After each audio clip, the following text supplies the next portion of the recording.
After leaving the hospital, the young man, Ing Chun, was worried about his debts.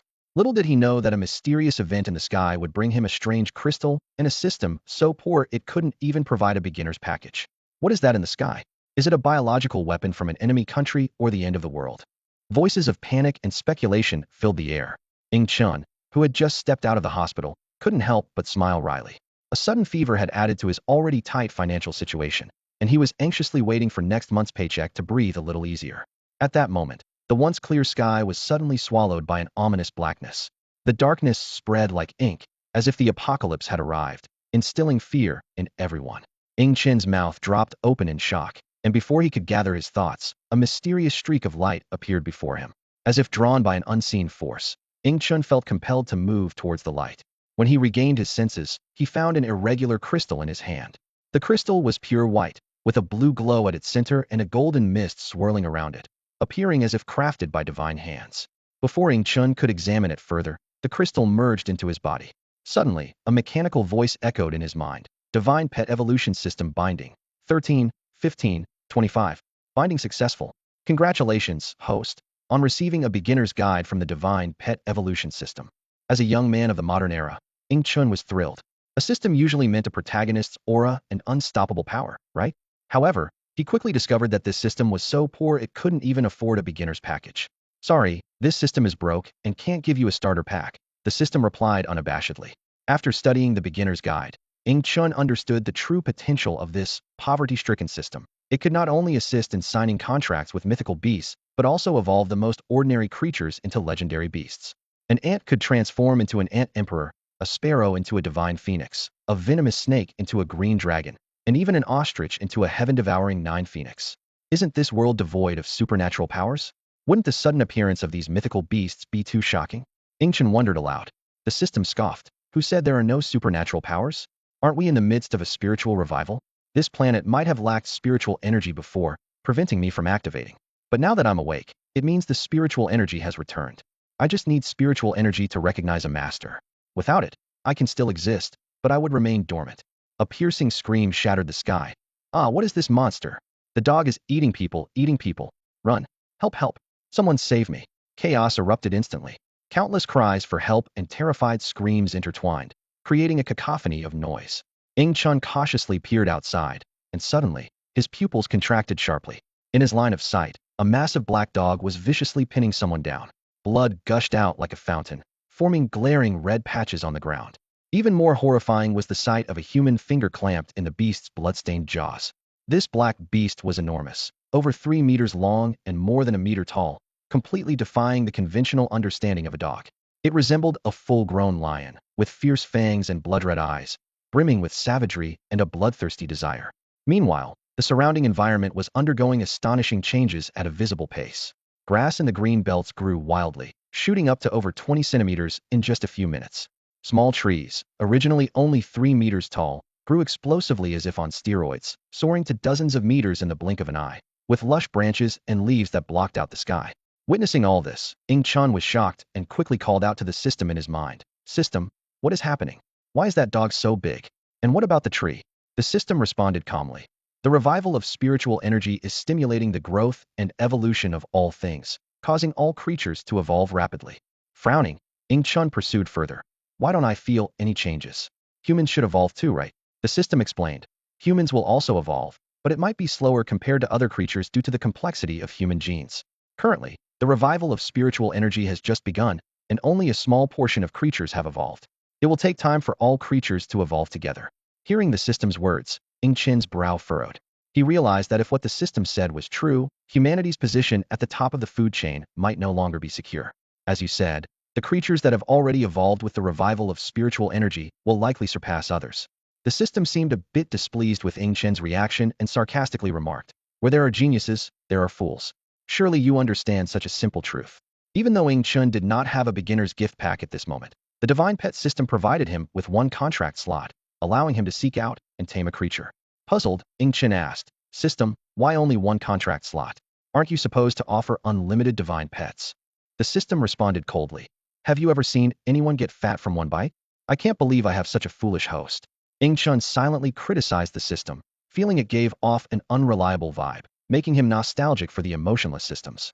The system continued to explain, to gain more contract slots, you need to level up. The current system is at level 0, so there's only the basic 1 contract slot, allowing you to contract only 1. What do you need to consume to level up? Ingchen curiously inquired. Energy is needed to level up. Everything in the world contains energy. It's just a matter of quantity, the system replied. Then, the system instructed Ingchen to open the panel. Host, Ingchen. Level 0. Divine Pet, none. Available contract slots, 1. Energy, 0. System level, 0. Ingchen was surprised. I have a level 2. The system explained. With the revival of spiritual energy, all beings in the world are evolving, and you will evolve too. At the moment, you are just at level 0. It seems you're also a fool for not evolving at the first opportunity. Ingchen cursed silently, feeling an urge to strangle this system. Just then, a low growl interrupted Ingchen's thoughts. Woof! Roar! A giant beast of a dog silently approached Ingchen. Its blood-stained jaws emitted a nauseating stench, and its mane was dyed crimson with blood. Ingchen immediately recognized it as the same murderous beast he had seen outside earlier. Upon closer inspection, Ingchen was startled to discover that the beast was actually black and white. A ridiculous thought crossed his mind. Could this be an evolved husky? The more he looked, the more it resembled a blown-up version of a husky, only far more ferocious and violent. Ingchen urgently asked the system. System, can I contract it? The system calmly replied. You can, but the target has a strong resistance, with only a 20% success rate. Contracted. An invisible beam of light shot from Ingchen's mind, targeting the head of the giant husky. In an instant, the massive husky acted as if struck by lightning, thrashing wildly on the ground, howling continuously as if battling some unseen force. Ingchen watched nervously, knowing this was his only chance for survival. Just moments ago, this mutated husky had effortlessly torn apart his steel cage, displaying terrifying ferocity. Contract failed. The creature has entered a state of rage. The system's cold voice echoed in Ingchen's mind. You're completely unreliable. Ingchen cursed quietly, turning to flee. Behind him, the husky struggled to its feet, barking thunderously, its blood-red eyes fixed on the direction of Ingchen's escape. It was about to give chase but hesitated, recalling the strange sensation from before, and then turned away. The husky was already intelligent, and with its mutation, its wisdom had greatly increased. It vaguely sensed the human's attempt to tame it, and, remembering the pain of captivity, chose to retreat, seeking weaker prey to vent its fury. The streets were in chaos, filled with panicked people running in all directions. Ingchen was horrified to see rats the size of basketballs scurrying around, and quickly retreated to his home. He barricaded the door with a bookshelf, still shaken. Although there were no zombies, the evolved creatures were all filled with a violent aura, killing indiscriminately. This useless system, it can't even manage a contract. Ingchen couldn't help but complain. The system calmly replied, that husky is already a level 1 creature, while you are still at level 0. It's normal for the contract to fail. Contracting across levels has a high failure rate, but if you can severely weaken it, the success rate will increase accordingly. Ingchen understood the system's hint, but he no longer dared to venture outside.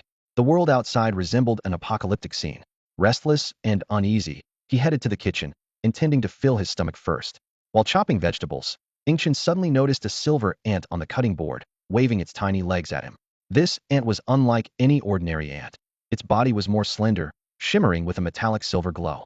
This ant has also begun to evolve, and it's evolving towards a metal attribute, the system explained. Biological evolution varies. Some enhance their physical bodies, like increasing size or hardening skin. Others develop extraordinary abilities, like controlling elements. The former are called fierce beasts, while the latter are spirit beasts. This little ant has awakened metal attribute abilities, allowing it to enhance its defense using metal attributes. Ingchen was delighted to hear this. Wasn't this a golden opportunity? A supernatural, yet not overly powerful little ant was perfect for him. Contracted. Ingchen eagerly commanded. Do you wish to contract the silver iron ant in front of you? Success rate is 95%, the system inquired. Confirm. Ingchen responded without hesitation. The contract beam shot towards the little ant, and the silver iron ant remained still. Moments later, Ingchen sensed a vague consciousness forming in his mind, akin to a newborn's undeveloped awareness. Congratulations to the host for successfully contracting the first divine pet. The silver iron ant, an extraordinary creature, has officially become Ingchen's contracted partner. As the contract was completed, Ingchen felt a faint surge of power entering his body, slightly enhancing his physique. A virtual panel suddenly appeared before him, and Ingchen examined it carefully. Host, Ingchen. Level 0. Divine Pet, Silver Iron Ant Extraordinary Species. Energy, 0 points. Silver Iron Ant Bloodline Level, Lower Spirit Beast. Attribute, metal. Level 0. Evolution, 01000. Upgrade, 01000. System upgrade, 02000. Chen frowned. Why does it suddenly require energy to level up? The system responded coldly. Last time you didn't have a pet, so it wasn't added. This system is really unreliable. Chen rolled his eyes. As someone who often plays games, he could understand the panel before him. The upgrade section obviously indicated the amount of energy needed for improvement. What does bloodline mean? Chen continued to inquire. The system explained, it means just stepping into the threshold of the extraordinary. The current bloodline level is a lower spirit beast. Above it are middle spirit beasts, upper spirit beasts, and so on. At this moment, the little silver iron ant showed great dependence on Chen. It climbed up his finger and circled around in his palm. Chen was a bit surprised. This little guy is only level 0. I thought it was already level 1. After preparing a simple meal, Chen shared some with the little creature. After eating, he lay down to rest. The system prompted, energy 0.1. That meager bit of energy was the gain from the meal. The system explained that the energy provided by the little creature's meal would also be transferred to Chen, and he would share 1/10 of the pet's strength. However, since the little creature's strength was not significant, Chen couldn't feel any noticeable change. The next day, Chen decided to take the little creature out to find food. There wasn't much food left at home, and even with careful rationing, it would only last for 2 days. Chen knew that if he didn't act now, the supermarkets would be emptied out in no time. Little guy, let's go. Chen placed the silver iron ant on his head, hiding it with his thick hair, and gripped a kitchen knife tightly as he embarked on his quest for food. The streets were in chaos, with blood splattered on the walls and cars overturned. Chen proceeded cautiously, questioning in his mind, system, why has there been a spiritual energy revival? Looking at the devastation before him, Chen's heart trembled. The system replied, unclear, this planet is very peculiar. The speed of the spiritual energy revival is too fast. Normally, spiritual energy revival would be gradual, allowing organisms to slowly adapt over time. But on your planet, the speed has increased over 100-fold, and the evolution of organisms is unimaginably rapid. Chen fell silent. Even the system didn't know the reason, indicating that this spiritual energy revival was highly unusual. Some people around, seeing someone daring to step outside, peeked from their windows to watch. Some secretly ridiculed Chen as foolish for venturing out without assessing the situation right after a cosmic change, calling it suicidal. A bunch of short-sighted people, Chen thought to himself. If you don't gather food now, you'll be on a path to doom. He could sense the strange looks from those around him, but chose to ignore them. If he tried to warn them, he might just get mocked instead, so he focused on his task of bringing back more food. After nearly 2 hours of trekking, Chen finally spotted the long-awaited supermarket. He dashed over, only to find the outside in shambles, littered with trash and debris. No way. Chen's heart sank as he quickly stepped inside. As expected, it was even more chaotic inside, with shelves toppled and water and drinks spilled everywhere. Damn it. Someone beat me to it. Chen cursed, starting a meticulous search through the supermarket. Eventually, he only found a few bottles of water and scattered candies. With no other choice, Chen picked up a travel bag he found in the supermarket and packed these pitiful findings into it. It seems someone still recognizes the importance of food. Hopefully, the other supermarket still has some supplies left.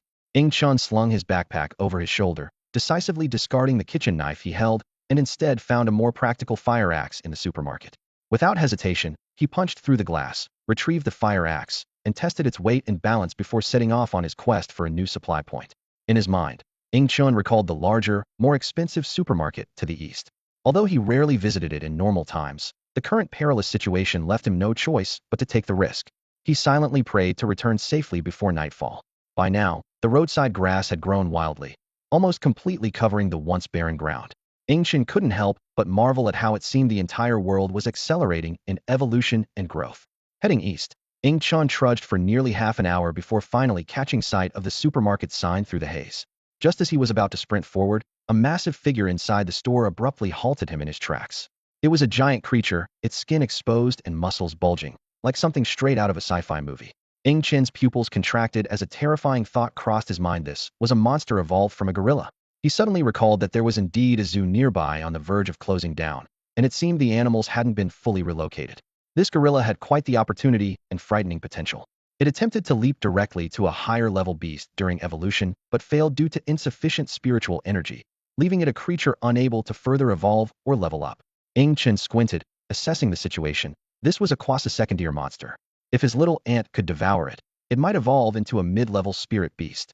In the universal ranking system, from 1st to 9th tier, First is the weakest, ninth the strongest, and surpassing the ninth tier leads to a new realm. The raging gorilla before him was a quasi-second tier failed beast, yet the energy it contained was still considerable. However, Chun was acutely aware that his current strength was far from enough to confront it. As he pondered, he suddenly heard the urgent squeaks of his little ant in his mind. After a brief communication, he was surprised to find that the little creature claimed to have a solution to this tricky problem. Chun held the little ant in his palm, watching as it waved its tiny silver claws vigorously, seemingly declaring, "I can do it."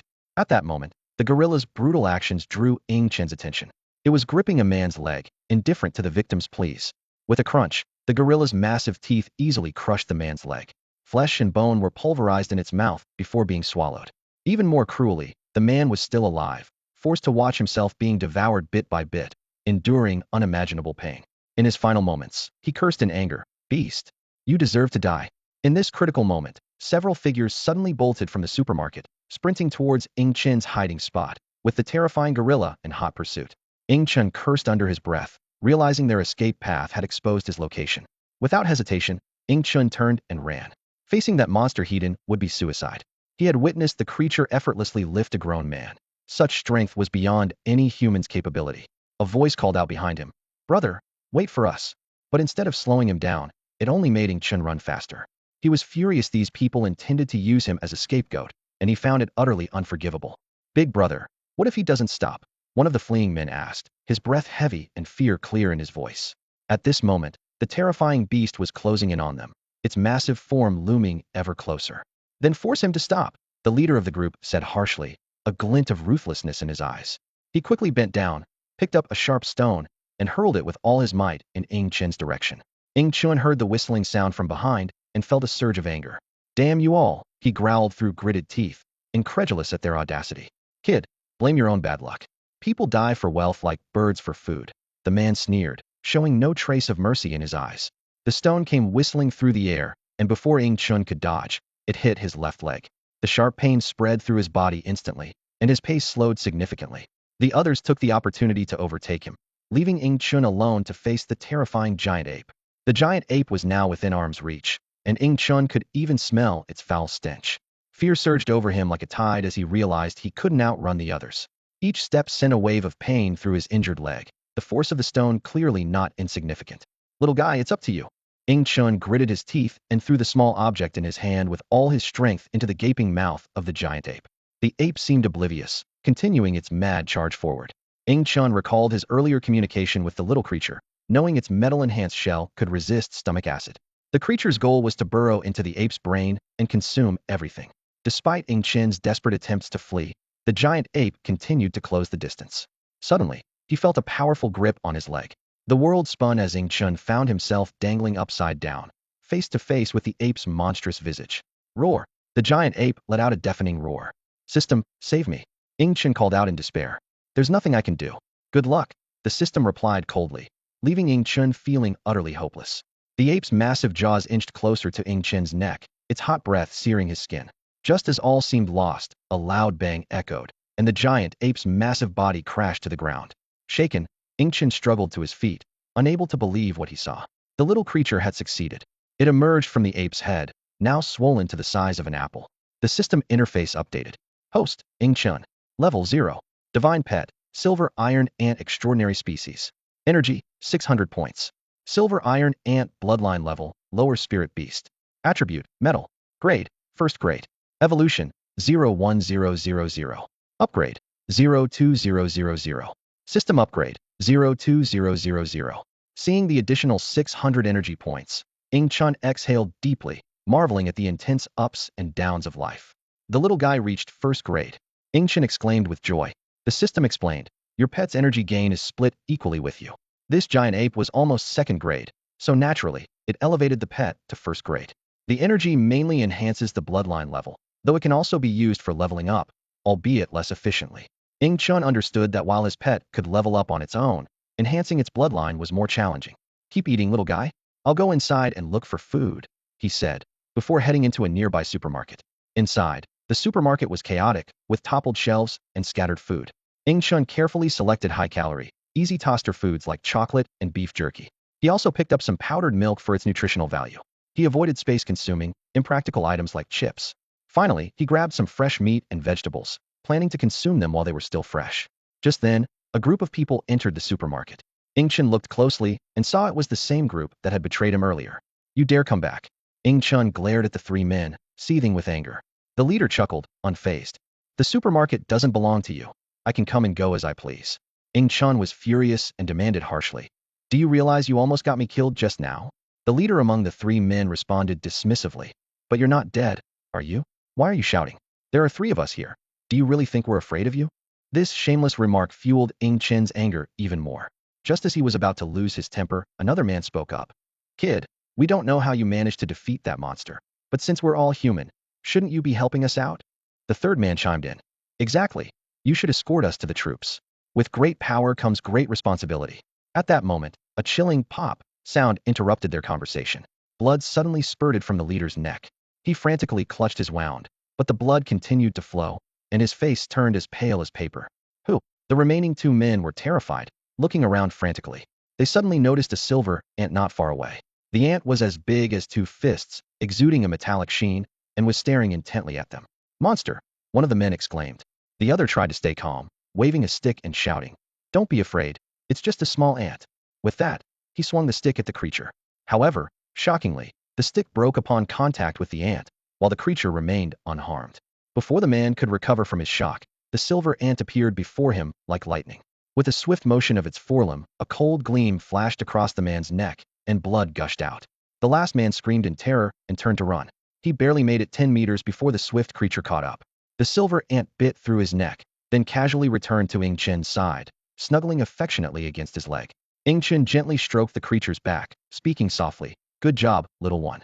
At that moment, a system prompt sounded in Ing-chun's mind. Host, Ing-chun. Level 0. Divine Pet, Silver Iron Ant Extraordinary Species. Energy, 1,200 points. Ing-chun marveled. No wonder it's a near second-grade monster, providing 1,200 energy points and evolving the little one. Without hesitation, he commanded, "Evolve." Immediately, energy surged into the creature, accelerating its evolution. Its body rapidly expanded, becoming stronger. When the light dissipated, it had grown to the size of a medium-sized dog, with an even shinier shell and forelimbs that gleamed as if they could cut through anything. The system prompted again. Silver Light Ant. Bloodline level, mid-tier spirit beast. Attribute, metal. Grade, first grade midstage. Evolution, 02000. Upgrade, 02000 inch. Curious, Ing-chun lightly ran a knife over the creature's shell, but it left no mark. Even with force, he could only manage a slight scratch, which quickly vanished. You're amazing, little one. Ing-chun praised sincerely. Then he felt a surge of strength enter his body, a tenth of the creature's power. Even though it was just a fraction, it doubled Ing-chun's strength. He couldn't help but calculate that if this were true, the creature's strength was 10 times his own. At this point, Ing-chun's energy level had dropped to 200 points, preventing further upgrades. He decided to save it for later and called out to the system. Are you there, system? The system promptly replied. As long as you're alive, I'm here. Ing-chun asked, is there any storage space available? It would be a shame to waste all this food. The system answered, no, that might be available after the system upgrades. Ing-chun spat in frustration. Ugh. Upgrading the system requires 2,000 energy points. With that energy, I'd definitely prioritize upgrading the little one's bloodline or level. You're the weakest system I've ever encountered. The system panicked. I'm going to self-destruct. Ing-chun quickly conceded. No. I was wrong. He thought to himself, a wise man knows when to yield. I won't abandon a weak system because I'm afraid I won't have enough to eat without it. Now that the little creature had grown too large to perch on Ing-chun's shoulder, he ingeniously placed a bag of rice on its back, ready to continue their journey. Carrying a bulging travel bag, Ing-chun stepped out of the supermarket and headed towards his modest home. The city's usual hustle and bustle seemed to have been replaced by an eerie silence, with an undercurrent of unease hanging in the air. Ing-chun reflected that his act of murder might now be insignificant. After all, the world was undergoing tremendous upheaval. Governments around the globe were overwhelmed, grappling with a succession of crises. Massive power outages plunged cities into darkness, as if they had reverted overnight to ancient times. More terrifyingly, various monsters appeared one after another, wreaking havoc. In such chaos, who would bother to hold Ing-chun accountable? This was precisely the reason for his decisive action. Besides, the deceased were scum who deserved their fate. Reality was even worse than Ing-chun had anticipated. In the cities, once docile pets like cats and dogs had suddenly evolved, becoming ferociously aggressive, breaking free to attack their owners. The countryside was even more perilous, with a multitude of wild animals posing an increased threat. Overseas, the situation was chaotic, especially in jungle-dense areas, which had nearly become havens for beasts. In the depths of the Amazon rainforest, enormous beastly shadows loomed. Mysterious creatures emerged on Kunlun Mountain, and eerie figures flickered in the Congo Basin. Yet, the most spine-chilling were the unfathomable depths of the ocean. In the trenches thousands of meters deep, some terrifying entities were stirring, ready to act. With the resurgence of spiritual energy, all creatures were evolving, and the law of the jungle once again ruled the world. To evolve more rapidly, the most direct method was to devour other creatures rich in spiritual energy.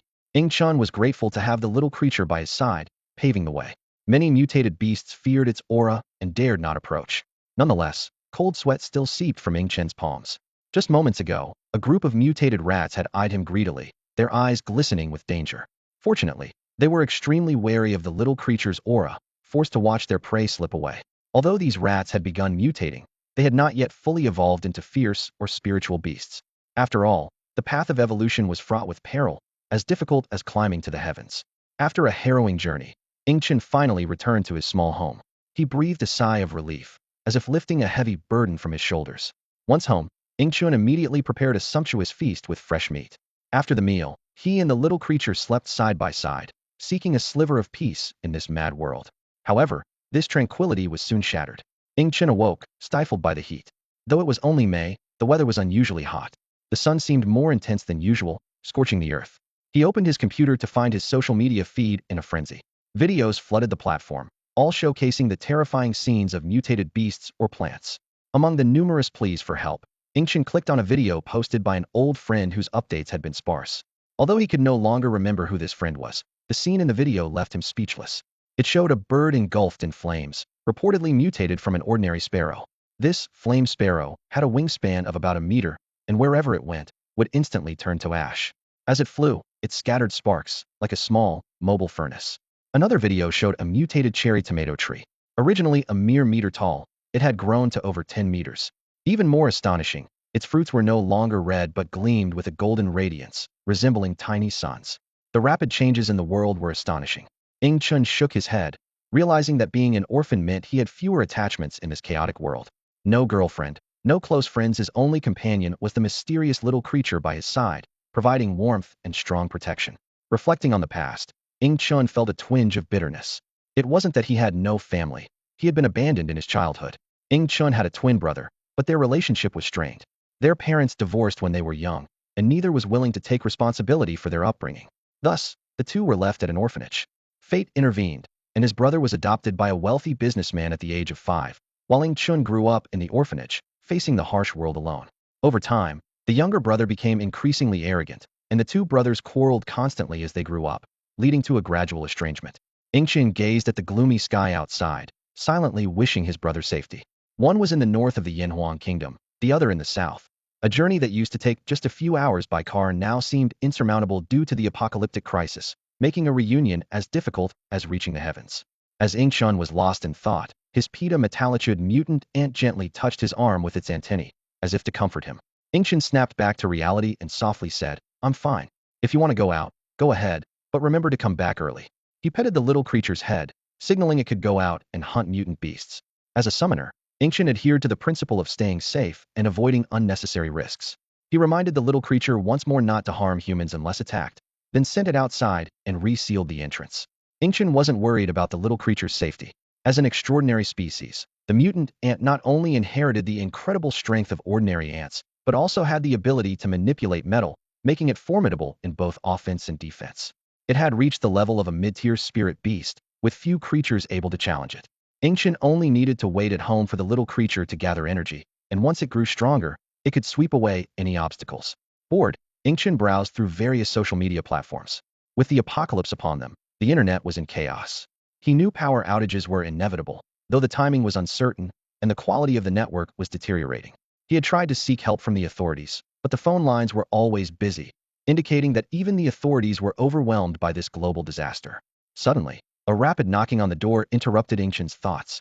Through his mental perception, he confirmed that the little creature was still outside, so who could be knocking? Cautiously, he approached the door without opening it. In these apocalyptic times, human nature could be more terrifying than mutant beasts. Who's there? Ingchen asked through the door. It's me, Uncle Wong, your neighbor, came a familiar voice. Ingchen remembered this was the neighbor who had once mocked him. What's the matter, Uncle Wong? Ingchen replied coldly. Ingchen, there's no food at my place. I was hoping to borrow some from you. I can pay. Uncle Wong's voice was tinged with urgency. Ingchen couldn't help but chuckle. Money? What good is that now? Uncle Wong, it's the apocalypse. Money is no better than scrap paper. The authorities will intervene, they must. How could money become worthless? Uncle Wong seemed to cling to the old world's illusions. Ingchen shook his head. Without the system's warning, he might have naively hoped for official rescue too. But the reality was that the world had turned upside down, and humanity's end was a feast for other creatures. Uncle Wong, try asking someone else. I don't have much food left either. Ingchen politely declined. However, Uncle Wong was persistent. Ingchen, don't lie to me. I know you have food. You brought back so much last time. You're just a kid, you can't eat it all. Please, spare some for Uncle Wong. Ingchen's face darkened instantly, a hint of displeasure flashing in his eyes. Although he knew he was an orphan, hearing it bluntly stated by an outsider still made him uncomfortable. Suppressing his anger, he said coldly, No, you're talking nonsense. I'm telling you, you must give it to me, or I'll come here every day to curse you. After saying this, Ingchen turned and left, deciding to ignore such a scoundrel. Although angry, he was not one to kill indiscriminately. Such a petty person was not worth his wrath. However, just as Ingchen reached inside his house, there was a sudden urgent knocking at the door. Bang! Bang! The noise grew louder. Clearly the shameless neighbor was now pounding on the door. Ingchen frowned, surprised by the man's audacity. Hesitant, he worried that a broken door would increase the danger, so he reluctantly opened it. Standing outside was none other than Wong Pippy, dressed in a green tracksuit. Seeing the door finally open, Wong Pippy smirked triumphantly. Kid, finally opened up. Had to make me knock it down, huh? Ingchen repeated coldly. I told you, I have no food for you. Wong Pippy scoffed, arrogantly saying, Humph. Whether there's food is not for you to decide. It's up to me. Go make me a bowl of noodles, or I'll trash your place. Before he could finish, Ingchen suddenly struck, landing a fierce punch on Wong Pippy's face. With Ingchen's strength now doubled from sharing the little one's abilities, the punch sent Wong Pippy sprawling to the ground. Furious, Wong Pippy tried to get up and fight back, but Ingchen's strength was beyond his imagination. Ingchen mercilessly pinned him down until Wong Pippy could no longer move. Only then did Ingchen release him, saying coldly, With skills like yours, how dare you cause trouble at my house? He grabbed Wong Pippy by the hair and lifted him up, his eyes blazing with anger. Terrified, Wong Pippy pleaded, No, let me go, I won't dare again. Get out. Ingchen threw him out the door and locked it. That evening, when the little one returned, Ingchen was delighted to find it had grown again, and its energy had increased to 321 points, gaining over 100 more. This little one is quite remarkable, Ingchen thought. The little creature snuggled up to him, bringing a touch of warmth and security to this apocalyptic world. In the middle of the night, a white smoke suddenly filled the room. The little one woke up alertly, nudging Ingchen with its antennae, but he remained unresponsive. At that moment, the door silently opened. Ha! Didn't expect this, did you? Came a smug voice. It was Wong Pippy, defeated by Ingchen earlier that morning. Known in the area as a notorious thief, Wong Pippy was skilled in lockpicking, eluding even the police. No matter how intricate the lock, he could solve it with just 3 wires. More terrifyingly, he knew how to concoct a sleeping gas that would render anyone unconscious for 6 hours. Wong Pippy muttered to himself as he walked. This is an ancient formula. You can't wake up in less than 6 hours. He headed straight for Ingchen's room, intent on revenge for that morning's humiliation. However, when he opened the door and turned on the light, he was met with a horrifying sight: a giant silver ant glaring at him menacingly. Gulp! Wong Pippy swallowed hard, trembling as he backed away. Why is there a mutant ant in his room? And why is it silver? He tried to flee, but the little one was faster. With a flash of silver, it had already bitten through Wong Pippy's neck. Ugh! Wong Pippy desperately tried to cover the wound with his hands, but soon his consciousness faded. Before dying, he chuckled bitterly. Who would have thought I'd die from a little ant? Ridiculous. With that, he collapsed, eyes filled with despair and sorrow as life slipped away. After completing its task, the little one returned to Ingchen's side, gently nudging him. Seeing he was still asleep, it quietly lay beside him, guarding the human who had given it warmth. The next morning, sunlight streamed through the gaps in the curtains, and Ingchen stretched as he sat up in bed, feeling a wave of comfort wash over him. However, this pleasant morning was abruptly shattered when his gaze fell upon the center of the room, where a corpse lay. What happened? Ingchen's mind raced with alarm, but a familiar voice echoed in his head. After a silent exchange, the truth emerged. The person had sneaked into the room during the night, attempting to get close to Ingchen, only to be killed by his vigilant little companion. Upon closer inspection, Ingchen recognized the body as the ruffian from the previous day. Any feelings of sympathy vanished, replaced by a flood of questions. How did this person get in? Why hadn't he noticed anything? Although his senses weren't as sharp as his little companions, surely he would have noticed someone entering and turning on the lights. With these questions in mind, Chun began to search the ruffian's body. He quickly found 3 wires, a small packet of white powder, and a blowpipe. Could he have picked the lock with these wires? Chun checked the door and found the lock intact, reluctantly acknowledging the ruffian's skill. This white powder. Carefully, Chun touched a bit with his fingertip and tasted it. Instantly, a wave of dizziness hit him, which he managed to suppress, but it left him in a cold sweat. This is it. No wonder I slept so deeply. Even a tiny taste made him feel dizzy, as if he hadn't slept for 3 days and nights. At that moment, Chun sensed another presence in the room, clearly not left by the ruffian. He realized that after the ruffian entered, he hadn't locked the door, allowing someone else to slip in. Guided by his little companion, Chun headed to the kitchen. Everything appeared normal, but his companion stopped in front of a large cabinet, tapping it with its antennae. Chun understood its message someone was hiding inside. Come out of there. Chun called, but after a moment, there was no response from the cabinet. Originally a wardrobe, it was large enough to hold 3 or 4 people. Taking a deep breath, Chun yanked the cabinet door open and quickly stepped back, taking cover behind his little companion. Ah, a monster! With a scream, 2 figures tumbled out, a man and a woman, clinging to each other. In their panic, they grabbed nearby objects and hurled them at the little companion, but such attacks were insignificant to the large creature. Who are you? Why did you break into my house? Chun demanded, gesturing for his companion to retreat to his side. Seeing the creature no longer aggressive, the 2 strangers began to calm down. Is this your pet? Why is this Aunt Silver? The man asked shakily. Chun frowned, frustrated by their evasive response. I asked why you broke into my house. We saw the door open and came in, the man replied, trying to sound composed. Hey, let's be friends. I'm Wang Tai Tai, and this is my girlfriend Lu Gao. I don't need friends. Leave now. Chun said coldly. Hey, you can't just kick us out. Wang Tai's demeanor suddenly shifted. The door was unlocked when we came in. How do you prove this is your place? Maybe we got here first, and you're the one who should leave. Chun let out a cold laugh, a hint of wariness flashing in his eyes. In the aftermath of the apocalypse, human nature had grown increasingly complex, and he had long anticipated encountering all sorts of people. So how do you intend to resolve this? Chun looked directly at the man, his voice calm, yet carrying an undeniable authority. We both need to stay here too. We'll divide the food into 3 equal parts, giving you a third, and we won't interfere with each other. Greed flickered in the man's eyes as a cunning smile played on his lips. No need to share with me. I'll just send you 2 on your way. Before he finished his sentence, he lunged forward. In that critical moment, a small creature darted out like a silver lightning bolt. Its sharp forelimbs sliced through the air, instantly severing the man's arm. Blood gushed forth as the man let out a piercing scream. Monster, monster! Chun watched the scene impassively, coldly saying, Get lost. He pushed the 2 outside, sparing their lives. In Chun's view, though despicable, such a person didn't deserve death. Losing an arm was punishment enough.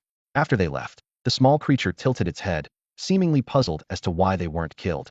Chun knelt down, gently stroking its antennae, patiently explaining. With his arms severed, the scent of blood will surely attract mutant beasts. Then, we can both avenge ourselves and harvest some energy. As he finished speaking, a brown cat the size of a large dog approached silently. It had enormous tusks and eyes that glowed with a bloodthirsty light. Chun murmured, a tusked cat, a first-grade mutant beast, not yet evolved into a fierce beast, still in the mutation phase. So weak. In contrast, the small creature was already a mid-tier first-grade spirit beast, far stronger than the tusked cat.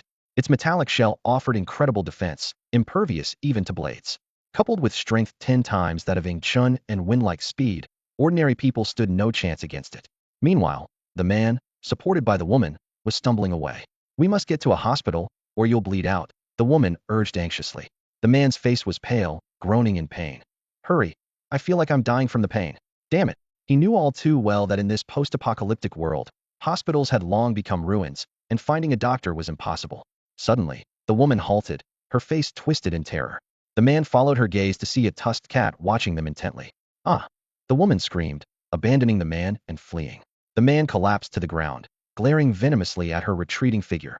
Wretch! Abandoning me! The tusked cat didn't chase the fleeing woman, but instead slowly approached the man. He tried to stand and fight back, but was too weak from blood loss. Helplessly, he watched as the tusked cat began to devour him, cursing in agony. Beast! In his final moments, the man saw the person he encountered earlier and a silver ant approaching him slowly. He muttered through clenched teeth, Join me in hell. At that moment, the tusked cat, busy feeding, sensed a powerful presence approaching. Its fur stood on end as it bared its teeth at the small creature. The limited mind of the tusked cat was filled with confusion. Isn't this an ant? Why do I feel an overwhelming aura from it? It recalled casually playing with small ants before, but couldn't comprehend why this giant silver ant now exuded such intense pressure. The little creature transformed into a silver streak of lightning, darting towards the saber-toothed cat. Ing-Chen struggled to keep up, watching as the cat, with its exceptional agility, narrowly evaded the charge. Its claws scraped against the creature's shell, leaving only shallow marks, instilling fear in the cat. Suddenly, the little creature seized an opportunity, its forelimbs striking the saber-toothed cat with precision, slicing a gruesome wound. The cat howled in pain, its speed faltering as it struggled to fend off the relentless assault.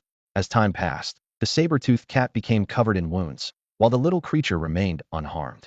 Observing from a distance, Ing-Chen pondered, the little one, although 2 tiers higher in bloodline, excels in strength. The saber-toothed cat excels in speed. Victory will eventually belong to the little one. It's just a matter of time. It seems the next pet should focus on speed to complement the little one, and together, they could become a formidable force. As the battle raged on, the saber-toothed cat abruptly changed tactics, charging straight at Ing-Chen. The little creature hesitated for a moment, then erupted in fury, its body radiating a brilliant silver light as it pursued the cat like an arrow from a bow. Seeing this, Ing-Chen quickly enveloped himself with a metallic attribute, his right hand instantly covered in silver metal. The cat's claws struck Ing-Chen's arm, sending sparks flying but leaving only shallow scratches. With a powerful blow, Ing-Chen sent the cat flying, and the little creature pounced, dismembering it midair. With the battle over, the little creature anxiously circled around Ing-Chen. He reassured it, "I'm fine, go ahead and eat." Watching the creature enjoy its spoils, Ing-Chen gazed in the direction of the fleeing woman and sighed. Let her go. Ing-Chen mused to himself. The woman had narrowly escaped death's door. In this apocalyptic world, the dangers faced by a lone woman are far greater. With the absence of law, the darkness within human nature grows unchecked. Money and jewels have become worthless. Food is the most precious resource. Once prominent socialites and wealthy merchants might now trade their dignity for a morsel of food. Those once insignificant might rise to power. For beautiful women, without the constraints of morality and law, what awaits them could be a dark and tragic fate. Ing-Chen looked at his level 0 divine pet, the silver ant, and began to calculate silently. The little creature had just devoured a fawn cat, and its energy had reached 500 points. As long as he proceeded steadily, accumulating 2,000 points of energy was within reach. He gently stroked the smooth shell of the silver ant, contemplating his next move. Should he focus on leveling up to make the little guy stronger, evolve it for greater power at the same level, or upgrade the system level to unlock a new contract slot? Each option required 2,000 energy points, each with its own advantages and disadvantages. Let's go home, little one, Ing-Chen called softly. The silver ant nimbly climbed onto his shoulder, and the 2 figures gradually disappeared at the end of the street. Meanwhile, on the rooftop of a building, a camouflaged, fully armed special operative lowered his binoculars, a look of surprise flickering in his eyes. That person is incredibly strong, he murmured to himself. His physical abilities far exceed those of ordinary people, able to easily knock away a mutated cat. What's even more astonishing is that his right hand suddenly turned bright silver, greatly increasing its defense. The mutated cat's claws only left shallow marks on it. Inside the building, 4 similarly equipped team members gathered to discuss what they had just witnessed. That mutated ant beast is no ordinary creature either, one team member added. It was toying with the mutated cat in battle and seemed to be following that man's commands. Could it be that humans are starting to mutate too? Another team member asked, puzzled. The team leader pondered for a moment before speaking slowly. As far as I know, there hasn't been a single mutant human in the entire Yanhuang region. This person could be the first one. The first. The team members exchanged glances, their shock evident. Should we report this to headquarters? Someone asked. I'll take care of it, the team leader nodded. The footage has already been recorded. Meanwhile, in the outskirts of Z City, what was once a military base had been transformed into a shelter. It housed 100,000 people, with police and military intensifying their patrols, and workers constructing high walls to fend off the threat of mutated beasts. However, with limited resources, decision-makers had to make tough choices to safeguard these 100,000 people and cease large-scale rescues. They could only broadcast messages via radio and the internet, offering protection to those who could reach the shelter on their own. Despite dissatisfaction, this was deemed the best course of action for the greater good. At that moment, a receiver rushed into the leader's office. We've received an urgent message from the rescue team. Soon, a video appeared on the leader's desk.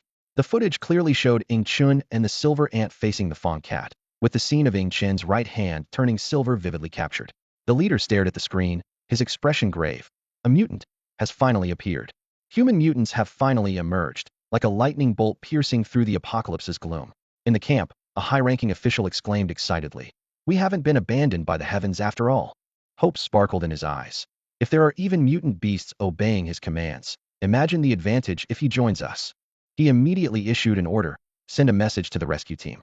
They must find this person and bring him back to the camp. Encrypted electronic messages rippled out rapidly, spreading across the upper echelons of Yanhuang Nation's network. To rekindle the people's hope, the leadership decided to release this precious video online. Instantly, the news created a massive wave on the internet. Countless netizens eagerly discussed the mysterious mutant, speculating about his identity and pondering the secret behind his control over mutant beasts. The next day, Ing Chun, as usual, turned on his computer, only to be shocked by the overwhelming news of the first evolver. Curiously, he clicked on a video, only to see himself on the screen. Someone actually recorded me, he thought, momentarily startled, then relaxed. I got careless, but it's no big deal. They have no idea my real secret is the pet system. In the comments section, one striking comment read, "I knew humans would evolve. Once I get through this, I'll awaken my powers and dominate. Lately, I've been feeling itchy. Could it be that I'm about to awaken?" This confident comment drew much ridicule. The little did they know that this person would indeed awaken terrifying powers and thrive in the apocalypse. Seeing the flood of comments, Ing Chun had a flash of inspiration. The power of the internet is immense. Why not use it to find powerful pets? With this thought, he quickly recorded a video with his social media account, asking about the whereabouts of strong mutant beasts, especially rare ones with special abilities. The video quickly caused a sensation. Observant viewers noticed that in the video, Ing Chun was sitting on a bed, his arm momentarily turned silver, with a giant silver ant beside him. The comments section erupted. "Damn, the real deal showed up. Take me under your wing. Do you need a sidekick, master? See if I'm a good fit. Need someone to warm your bed, master? I'm a 36D. Though some questioned the video's authenticity, experts soon confirmed it was real. Valuable information began to surface. "Master, there's a small tiger near my home emitting three-colored light. It escaped from the zoo and can instantly kill even large vicious dogs. In Tongshan, there's a green snake with a bulge on its head and underbelly, possibly about to evolve into a dragon. Step aside, everyone. There's a fire giant beast in L City, breathing fire, with a head like a dragon's, that destroyed a military convoy." Ing Chun was secretly delighted, realizing that on such a vast planet, incredibly powerful creatures were bound to appear. These mutant beasts were undoubtedly extraordinary, with high grades and levels, likely gaining such strength through some fortuitous encounter in the early days of the spiritual energy revival. He quickly contacted several informants to learn more about these formidable creatures' exact locations. These infinitely potential mutant beasts were set to become his future targets. Ing Chun was convinced that creatures evolving to such a degree early on, combined with his divine pet system, would grow into even more formidable beings. Ing Chun's unique abilities have sparked speculation online. He can control mutated beasts and has a mutated ant by his side, leading people to believe he possesses the power to control these creatures. Ing Chun hasn't denied these rumors because he knows it's something that can't be hidden. There's also speculation about him having the ability to manipulate metal, but no one realizes that he's actually got a cheat-like advantage. The perfect combination of these abilities has made many envious. Ing Chun decided to reveal the system's classification levels and the reasons for the world's mutation. He understands this might attract official attention and even lead to him being taken for research, but he feels it's necessary. So, he meticulously shared information about the revival of spiritual energy, the classification of mutated beasts, and the hierarchy of bloodlines, claiming it was information obtained from a certain ruin. The last sentence of his article caused a stir online. "This information was acquired from a ruin, and I can't elaborate further." Netizens exclaimed, "Is this real? The levels of mutated beasts have been revealed. With the revival of spiritual energy, we all have the potential to become immortals or gods." Some speculated that Ing Chun's silver ant is a spiritual beast. The authorities quickly took notice of this information, but Ing Chun had already shut down his computer, preventing them from contacting him. He hoped this information would help people avoid challenging high-level creatures. In the days that followed, Ing Chun stayed home. He gathered a wealth of knowledge online about wilderness survival, recipes, and other skills that might be useful in an apocalyptic scenario. As predicted, on the 7th day after releasing the information, the internet went down. By the 10th day, the power was out, plunging the world into darkness. Ing Chun relied on candles for light, and all windows were boarded up with metal sheets to keep flying mutated creatures out. Fortunately, Ing Chun could share his little companion's sense of touch, allowing him to perceive his surroundings clearly even in the dark. By now, The little creature had grown to the size of a large dog and was on the verge of breaking through to the late first grade. The system indicated that it needed just one more opportunity to complete its evolution. Ing Chun checked the system panel. Host, Ing Chun. Level 0. Divine Pet, Silver Light Ant. Supernatural Energy, 2,100 points. Silver Light Ant Bloodline Level, Mid-Level Spiritual Beast. Attribute, Metal. Grade, Mid-First Grade. Evolution, 02000. Upgrade, 02000. System Upgrade, 02000. With 2,100 energy points accumulated, it was enough to upgrade, but Ing Chun decided to help the little creature break through first. Little one, today I'll go out with you and try to get you to the late first grade, and then upgrade you to the second grade. Though food was running low at home, Ing Chun wasn't worried. With his little companion, hunting for food was easy. During this time, he noticed people in the community going out in search of food. Some returned safely, while others never came back. The shadow of the apocalypse loomed over the area, but Ing Chun and his small partner were ready to face the new challenges. Ing Chun pushed open the door, and the scene before him took his breath away. The entire neighborhood had turned into a wasteland. The bloodstained ground was littered with debris, abandoned vehicles were haphazardly blocking the roads, and fallen trees lay across the streets like massive building blocks. Most horrifying of all were the decaying bodies emitting a nauseating stench, lying silently by the roadside, a grim testament to the cruelty of this world. At that moment, a door across the street also opened. A haggard-looking man stepped out and locked eyes with Ing Chun, who was wearing a demon mask. They both exchanged a bitter smile. The mask, brought home by the little one last time, was now proving useful. The little Oni silver mutant ant quietly followed behind Ing Chun. The man had been starving for 3 days, no longer able to endure the agony of hunger. He risked his life to search for food. Suddenly, his gaze fell on the silver ant behind Ing Chun, and he froze. A bold speculation crossed his mind. Could this be the legendary first mutant? The man wanted to follow Ing Chun, but Ing Chun's speed was beyond that of any ordinary human. In an instant, Ing Chun and the little one vanished around the corner of the neighborhood. The man was left speechless with amazement, repeatedly thinking, the first mutant is actually in our neighborhood. The speed at which Ing Chun left was definitely not something a normal person could achieve. It must be that legendary being. Ing Chun and the little one swiftly moved through the neighborhood, arriving at a field overgrown with weeds. Ing Chun whispered to the little one, "Eat this one, and you should be able to evolve." Just as he finished speaking, a large vicious dog leapt out from the grass, baring its teeth and confronting them. Ing Chun immediately recognized it as the mutant dog evolved from a husky. It was already noon, and the scorching sun beat down on the ruins. Ing Chun and the little one had already hunted 3 mutant beasts, and the little one was just a step away from evolving. Ing Chun silently praised, not a bad talent, evolving into a fierce beast. The mutant dog before them had already entered the ranks of fierce beasts, albeit the lowest tier, but its bloodline power far surpassed ordinary mutant beasts. This dog possessed mid-level first-grade strength, its fur bristling, eyes gleaming with ferocity. It seemed to recognize Ing Chun, recalling the past when Ing Chun tried to tame it, and was immediately filled with rage. The dog charged at Ing Chun, brimming with confidence. In this area, it was the undisputed overlord. Neither mutant rats nor other mutant dogs were its match. As the apex predator, this vengeful husky-turned vicious dog could not let go of Ing Chun, its old adversary. The little one instantly positioned itself in front of Ing Chun, facing the oncoming dog. The dog looked disdainfully at the silver ant, only a fraction of its size, confidently engaging it. However, to the dog's shock, it was knocked back by the little one, its head staring blankly at the sky, unable to comprehend what had just occurred. Ing Chun sneered, "Foolish dog, trying to compete with the little one in strength, you don't know your limits." With the little one's continuous level up, its strength had reached about 20 times that of a normal human. Its terrifying power combined with its metallic shell made it a miniature armored vehicle. A mere husky was no match for it. Yet, the dog seemed unwilling to admit defeat, launching charge after charge at the little one. Each collision added to the dog's injuries. When it finally realized it was no match for the silver ant, it was too late. The dog was now too weak to escape. The little one, like a silver lightning bolt, lunged at the dog. Its forelimbs, sharp as daggers, easily pierced the dog's abdomen. Blood gushed out, staining the grass red. Realizing it was doomed, the dog stopped evading and opened its massive jaws to bite the little one.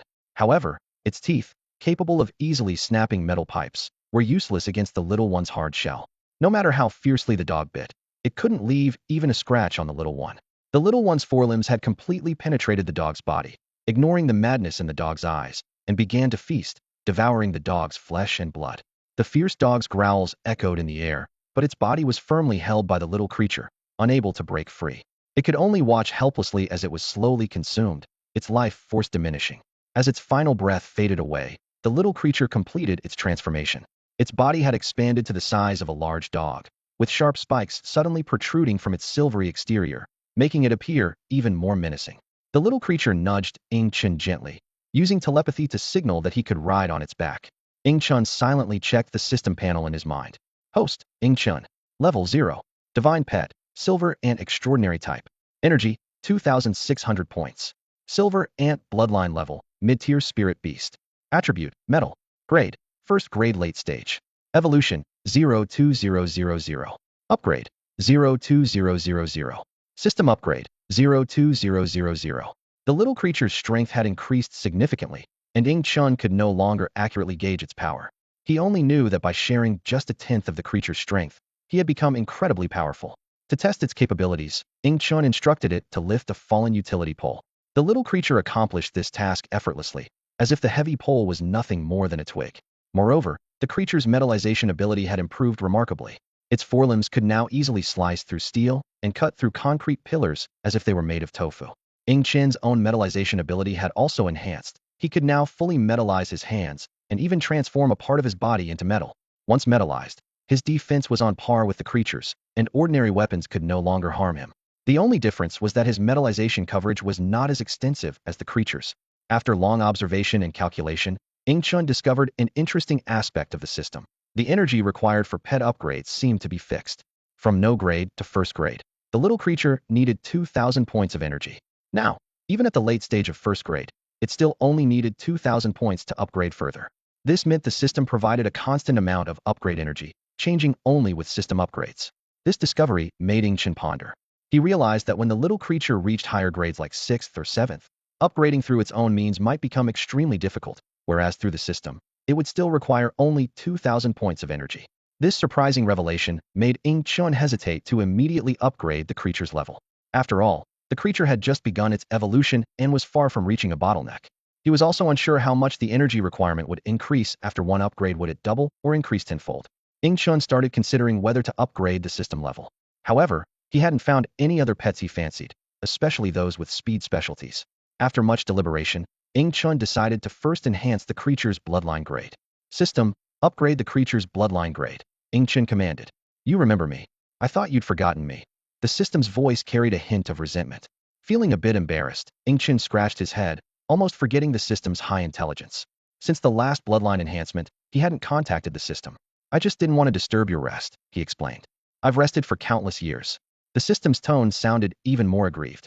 Ing-Chun quickly instructed the system to begin evolving the creature's bloodline. Suddenly, the creature turned into a streak of light and merged into Ing-Chun's body, leaving him momentarily bewildered. System, where did the creature go? Ing-Chun asked urgently. It's inside your body. The system replied calmly. Ing-Chun focused his senses and saw a silver ant pattern at the contract location within his body, which was the little creature curled up. The system explained, this upgrade triggered a bloodline mutation in the creature, so it needs to sleep inside your body for a while to complete its evolution. What is a bloodline mutation? Ing-Chun asked curiously. Every species has its unique bloodline traits, and system enhancements align with the ultimate evolution of these bloodlines. For instance, a snake's superior bloodline is a jiao, and a jiao's superior is a dragon. However, within the dragon clan, there exists a hierarchical structure. Some snakes may evolve into fire dragons, others into golden dragons, and some even ascend to become celestial dragons or azure dragons. Even within the dragon clan, there can be vast differences in power. An ordinary fire dragon can hardly compare to a celestial dragon. This fascinating aspect of bloodlines is also present in other species. Birds, for example, can evolve into the majestic phoenix clan, the powerful golden-winged roc clan, or the splendid five-colored peacock clan. The little creature in Ing-Chun's arms, according to its natural evolutionary path, was supposed to grow into a golden dragon ant, a high-ranking species of its original bloodline. But fate had other plans, and its bloodline unexpectedly mutated. The system patiently explained to Ing-Chun that bloodline mutation is a double-edged sword. It can lead a creature down a path to greater strength or render it weaker. Like ordinary snakes evolving into dragons, if they evolve step by step, they might only become the lowest tier of the dragon clan. But if their bloodline mutates during evolution, they might soar to higher ranks, becoming a prestigious dragon like the mighty five-clawed golden dragon. However, with the system's assistance, the situation is quite different. Anything produced by the system is of the highest quality. Under its protection, All pets will mutate towards greater strength, with no risk of regression. The recent mutation in the little creature's bloodline was thanks to the system's help. There is a 1% chance of triggering a bloodline mutation when upgrading bloodline levels within the system. Although this figure seems low, compared to the natural world's 1 in a million chance, the system has increased the possibility of mutation 10,000 times. The outcomes of bloodline mutations can vary widely. It might elevate the little creature's bloodline by several levels, or it might only enhance it to the level of a high-tier spirit beast. The exact result depends entirely on luck, beyond even the system's control. Ingchen couldn't help but complain. System, aren't you a bit weak? The system seemed slightly annoyed, rolling its eyes in his mind, as if saying, I never complained about you being poor, but you're already complaining about me. If you could upgrade me, I'd naturally become stronger. How long until the little one wakes up? Ingchen asked. 3 days, the system answered succinctly. The time wasn't too long. Ingchen was no longer the naive boy he was at the onset of the apocalypse. His strength had grown significantly since then. Ingchen entered a supermarket, pushing the door open. The scene inside was chaotic. Shelves were empty, meat and vegetables had long since rotted, and even dog and cat food had been scavenged. He had searched the city for an entire week without finding any decent food and had to settle for gathering some usable condiments. Without the little creature's help, Ingchen found hunting alone to be quite challenging. The little one used to hunt mutated beasts daily, bringing back plenty of meat. Now, as the little creature was evolving, Ingchen had to face this perilous world on his own. Just as Ingchen was about to leave, his attention was caught by a hole in the supermarket's corner. Upon closer inspection, it was the entrance to a basement. Driven by curiosity, he cautiously descended. At the end of the basement was a locked iron door. Is anyone there? Ingchen called out tentatively. There was no response, but thanks to the shared sensory abilities from the little creature, he could sense the presence of life behind the door. Open up, I mean no harm, Ingchen called again. Then, a hesitant voice from inside asked, Boss, should we open the door? The iron door slowly opened, revealing a disturbing scene. 11 people were in the basement, 6 men and 5 women. The air was thick with the scent of hormones. The men were disheveled, their eyes glinting with excitement. In stark contrast, the women appeared lifeless, their eyes vacant and devoid of spirit, akin to soulless bodies. The women were in tattered clothes, their bodies covered in bruises and some wounds still oozing blood, silently narrating the abuse they had endured. Their eyes were vacant, like the walking dead, devoid of any vitality. The scar-faced man cursed angrily. He had once been a regular employee at this supermarket. When the apocalypse hit, he led a group into the food-stocked basement. Initially, things were peaceful, but as hopes for official rescue faded, the darker sides of human nature began to surface. One night, the scar-faced man could no longer suppress his desire for the boss's wife. He ambushed the boss's family, easily overpowering the small-statured boss and killing him, then took the boss's wife by force. This act of violence became a catalyst, as he incited other men and forcibly took control of the food distribution. The beautiful women in the basement became their playthings, while those who resisted were thrown out to feed the mutated beasts. Open the door. Let's see which fool dares to disturb me, the scar-faced man shouted. The basement door slowly opened, revealing a horrific scene in the sunlight. The women were momentarily stunned, but soon returned to their numb state, as if all the beauty in the world no longer concerned them. Bastard! Ingchen silently observed the scene, his heart shaken. He had imagined the darkness of human nature in the apocalypse, but hadn't expected it to be this terrifying. The scar-faced man arrogantly approached Ingchen, playing with a short knife in his hand. Kid, what? Do you pity them? Humph. It's the apocalypse now. Just being alive is a blessing. Taking them in is already a good deed on my part. Suddenly, Ingchen lunged forward, grabbing the scar-faced man's throat. His strength was far beyond that of an ordinary person, rendering the scar-faced man immobile. You little punk. Die. The scar-faced man desperately swung his knife, stabbing at Ingchen's abdomen. However, the blade seemed to hit steel and couldn't penetrate. The knife fell to the ground, and Ingchen's clothes were torn, revealing a patch of silver skin and ability from little guy that allowed him to turn his skin to metal. Monster, your body isn't human. The scar-faced man gasped in terror, while his henchmen dared not approach. Soon, he lost his ability to resist and slumped lifelessly. Ingchen coldly said, I'm no saint, but I can't accept your evil deeds. He casually tossed the lifeless scar-faced man aside and walked toward the other henchmen with a grim expression. Brothers, let's fight him. This guy's a killer. He won't spare us. I don't believe he can really stop a knife. It must have been a trick. The henchmen charged at Ingchen with their knives. Yet, the blades only clashed against his body with a metallic sound, unable to even scratch his skin. Die! Ingchen roared, swinging his superhuman fists. His strength and speed far surpassed ordinary people, and each blow sent his opponents to the ground. He moved like a beast, charging and swinging with such speed that evasion was impossible. Ing Chun didn't even bother to dodge their attacks, choosing instead to withstand them with his metallic body. Monster! Monster! How can someone be impervious to blades? One man collapsed to the ground, his pants soaked. He stared at Ing Chun in terror, pleading, "Please spare me. They made me do it. I was forced. Spare me, please spare me." The man begged, retreating in terror, his eyes wide with fear, and his voice trembling. His companions lay silent around him, lifeless. Ing Chun looked at him coldly, the short dagger in his hand gleaming ominously under the moonlight. "Did you ever think of sparing them?" His voice was low and frigid. "I never considered myself a good person, because I don't act without benefit. But I would never be as unscrupulous as you." Before he finished speaking, the dagger flashed. The man's pleas were abruptly silenced, his head lolling to one side. The women around witnessed this scene, as if a switch had been flipped within them.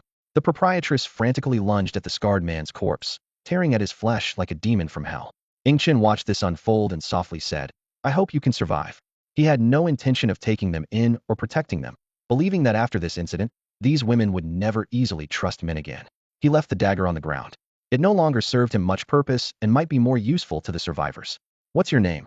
The proprietress suddenly came to her senses, looking at him with calm eyes that seemed to see through all worldly matters. "Ing Chun," he replied briefly. "I'll repay you one day," she said, her voice carrying a hint of determination. Ing Chun shook his head. "There's no need. I don't foresee a day when I'd need someone else's help." With that, he turned and walked away. The proprietress watched him leave, a fire of hatred igniting in her eyes. "I refuse to believe women can't survive in this post-apocalyptic world," she murmured. "I will prove that women are not weaker than men." Soon, the proprietress subdued the other women and officially formed a small group. Even Ing Chun didn't anticipate how far this once pitiful woman would go in the future. Hatred led her into darkness, and it also granted her immense strength. Ing Chun walked home, feeling somewhat heavy-hearted. Today's events made him reflect on the state of the world. How much more darkness was unfolding. But he couldn't stop it. It seemed to be an inevitable outcome of the apocalypse. Women, as the weaker group, were bound to be dominated by the stronger. "Help, someone save us." Suddenly, a scream shattered Ing Chun's thoughts. "Ah, monster, stay away." Ing Chun was nearing his small cabin when cries for help reached him from the left. Turning his head, he saw 3 people running in panic, their expressions filled with fear. Among them, one shouted upon seeing Ing Chun, "Run, there's a monster." Behind them, a giant mutated rat was in pursuit. The rat was over a meter long, its claws leaving deep marks on the ground. Although it wasn't yet a spiritual or fierce beast, its aura was already quite close, and it seemed poised to evolve into a higher form soon. A first-grade mutated rat, Ing Chun thought. This might be a good opportunity to test my current strength. He stood his ground. The number of mutated beasts in this area had dwindled, thanks to his little companion. Days of slaughter had made the surrounding beasts aware of a formidable presence here, one that hunted other mutated beasts. Those with even basic intelligence had left the area to avoid being devoured. Seeing that this was only a first-grade early-stage mutated beast, and it was alone, its initial evolution not yet complete, Ing Chun's lips curled into a slight smile. "It's practically delivering energy to my doorstep," he murmured. "I'll take this energy." He carefully observed the mutated rat's state, internally relieved. It seems to be on the path of becoming a fierce beast.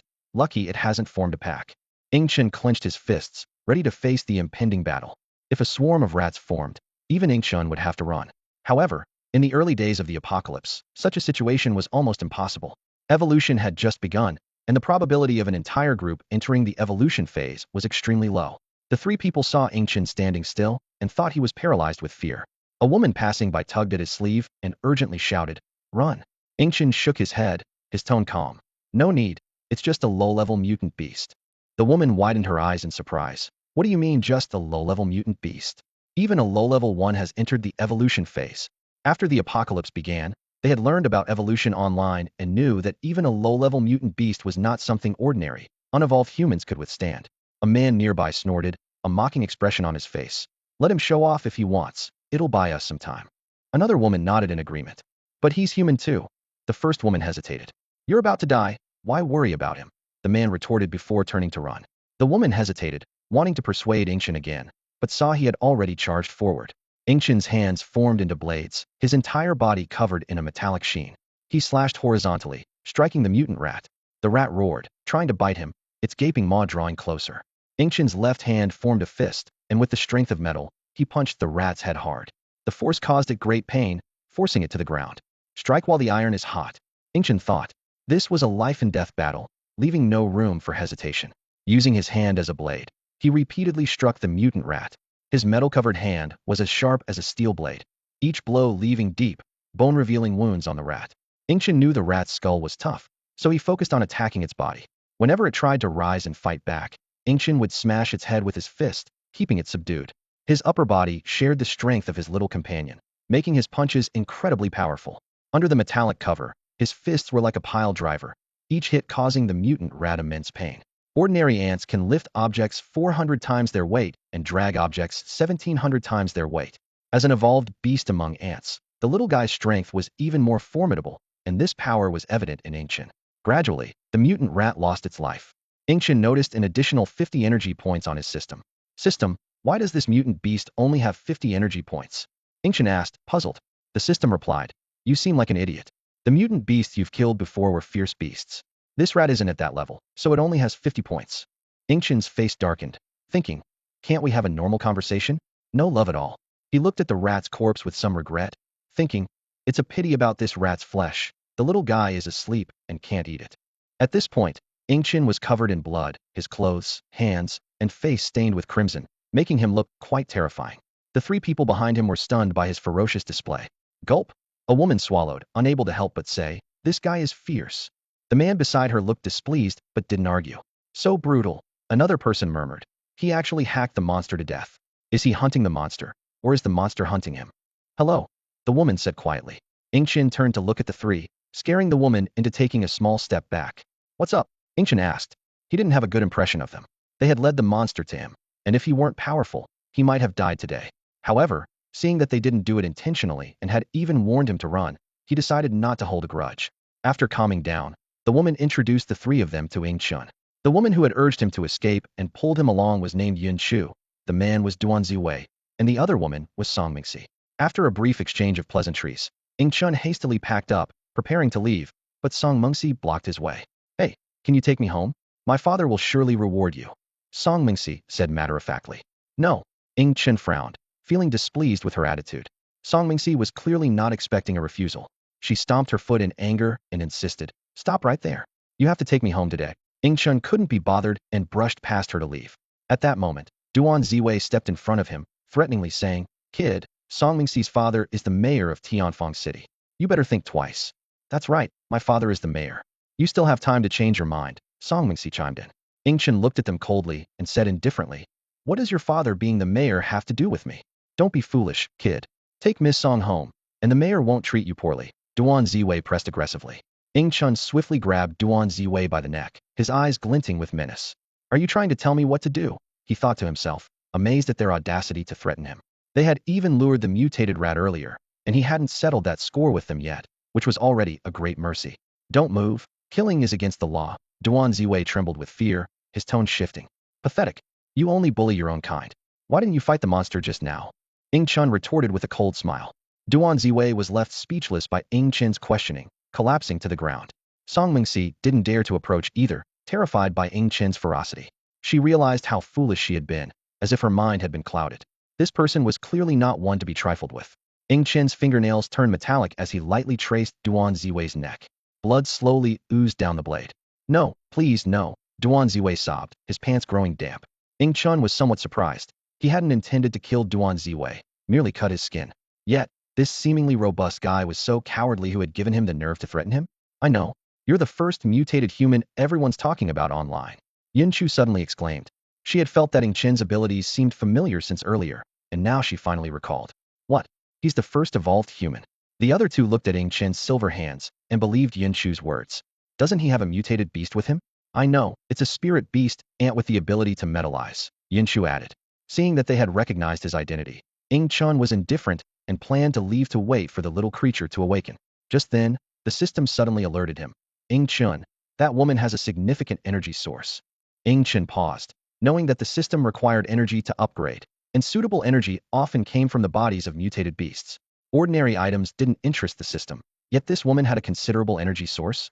As Ingchen stopped just as he was about to leave, the others grew tense, fearing he might change his mind and silence them. Ingchen walked straight up to Yin Chu, scrutinizing her closely. The energy source seemed to be located near her chest. Ingchen's gaze fell on Yin Chu, and the intensity of his stare made her blush and her heart race. Her small hands nervously pinched the hem of her dress.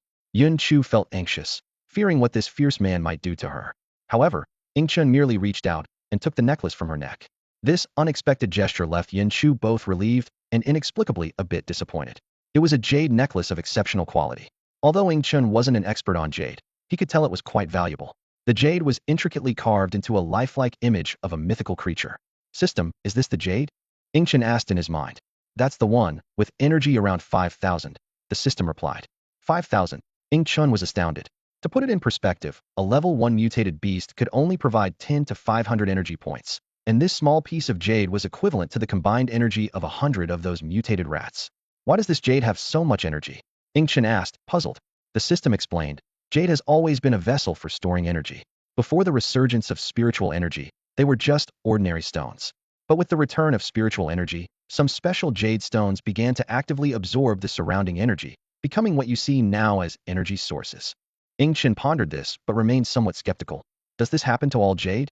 If so, can't I just find a jade shop and hit the jackpot? You're dreaming, the system retorted bluntly. Only special jade stones actively gather energy. Ordinary jade remains just that, ordinary stones. Ingchun was used to the system's sharp tongue. To him, it was just a quirky system that had been dormant for countless years. He turned to Yun Chu and proposed. How about a trade? Me? Yun Chu pointed to herself, looking at Ingchun with uncertainty. Yes, I want your jade pendant. You can make a small request, and I'll do my best to fulfill it, Ingchun confirmed. After a moment of thought, Yun Chu said, take me home, and the pendant is yours. Deal. Ingchun agreed immediately, then pocketed the pendant and set off with Yun Chu.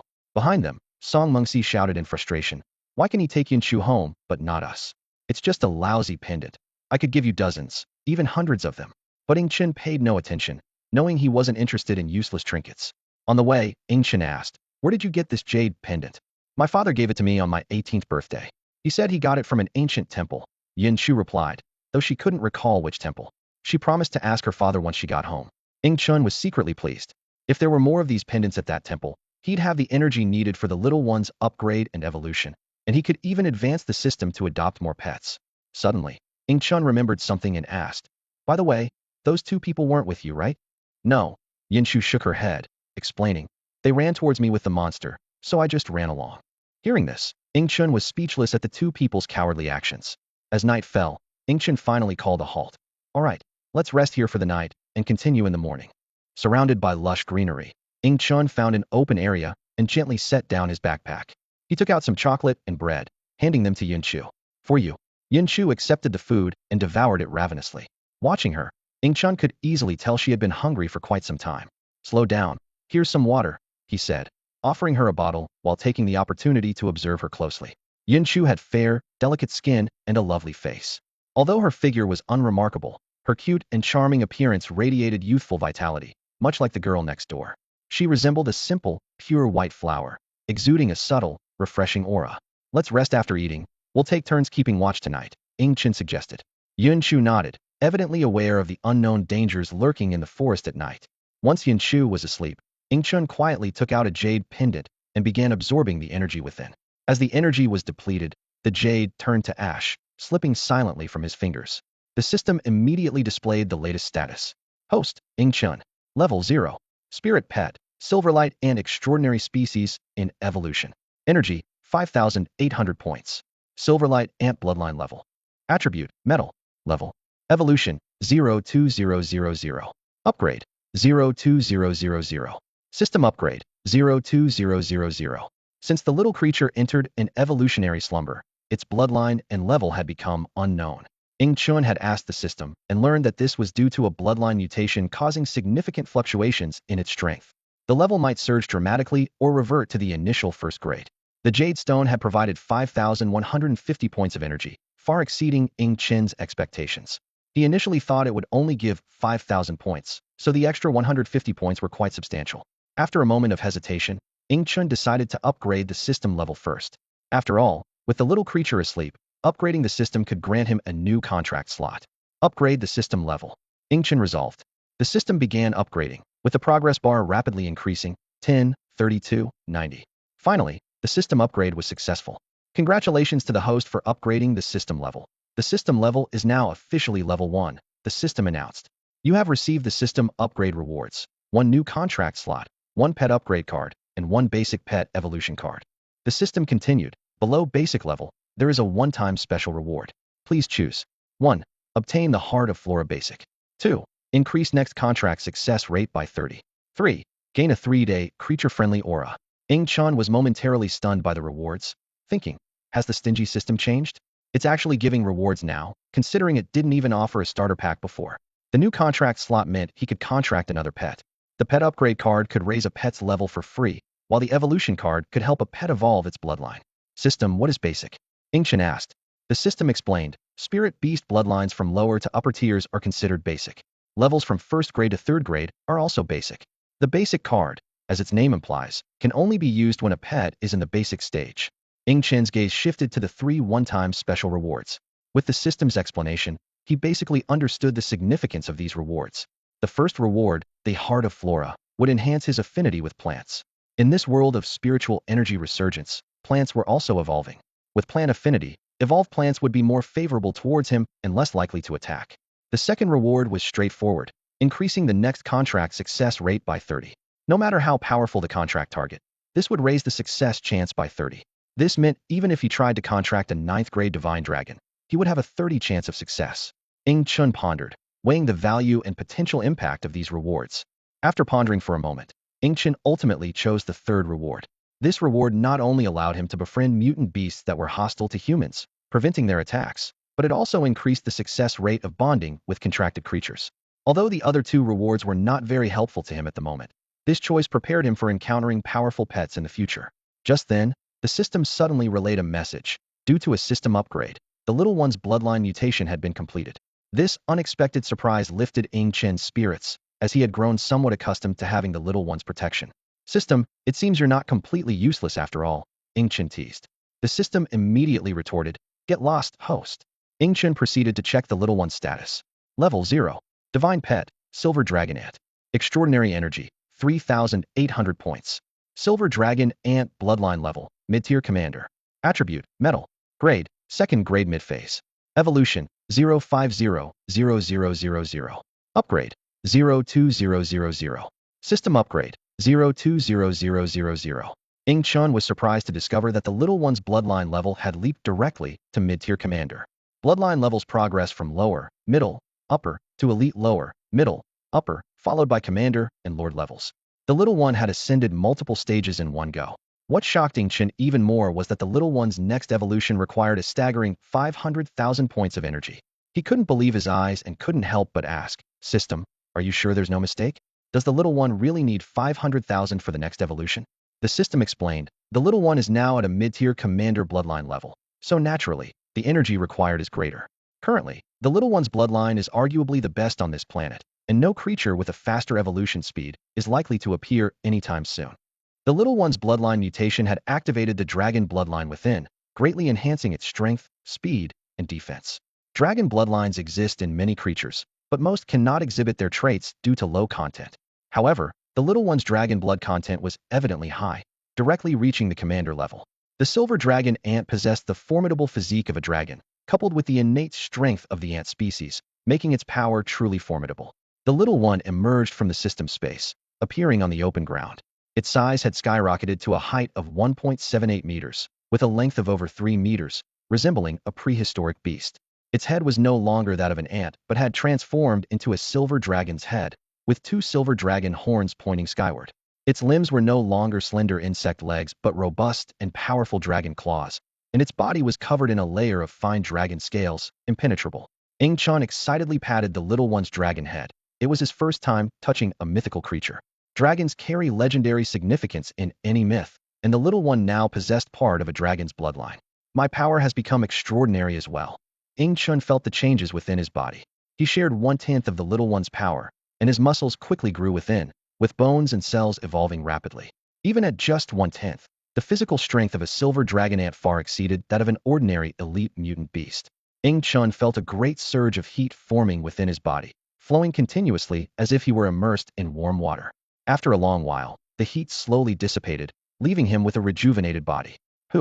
Chun exhaled deeply, feeling the surge of power within him. Clenching his fist, an unprecedented sense of strength coursed through his body, his abilities now magnified dozens of times over his previous self. Despite feeling as if he could shatter the heavens with a single punch, Chen knew this was merely an illusion brought on by his significant progress. To test his newfound abilities, Chen took a dagger from his backpack. With a gentle squeeze, the sharp blade snapped instantly. Then he approached a massive boulder weighing around 500 pounds. As he grasped the stone, he was astonished to find it as light as a feather. Chen effortlessly lifted the boulder above his head with one hand. This isn't even my limit, he murmured to himself, realizing he hadn't used even half of his strength.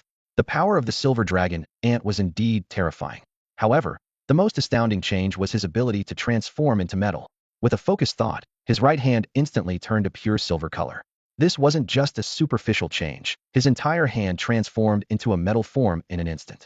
Curious about his defense capabilities, Chen tried to cut his hand with the dagger. Yet, the sharp blade couldn't even scratch his skin, let alone test the limits of his defense. The next morning, Chen was awakened by a scream. Oh! Chu stood not far away, eyes filled with terror, her voice trembling as she shouted, "Dragon! A monster!" Only then did Chen realize the little creature's dragon head was right behind him. With the little one by his side last night, he had simply fallen asleep, forgetting to tell Chu to take the midnight watch.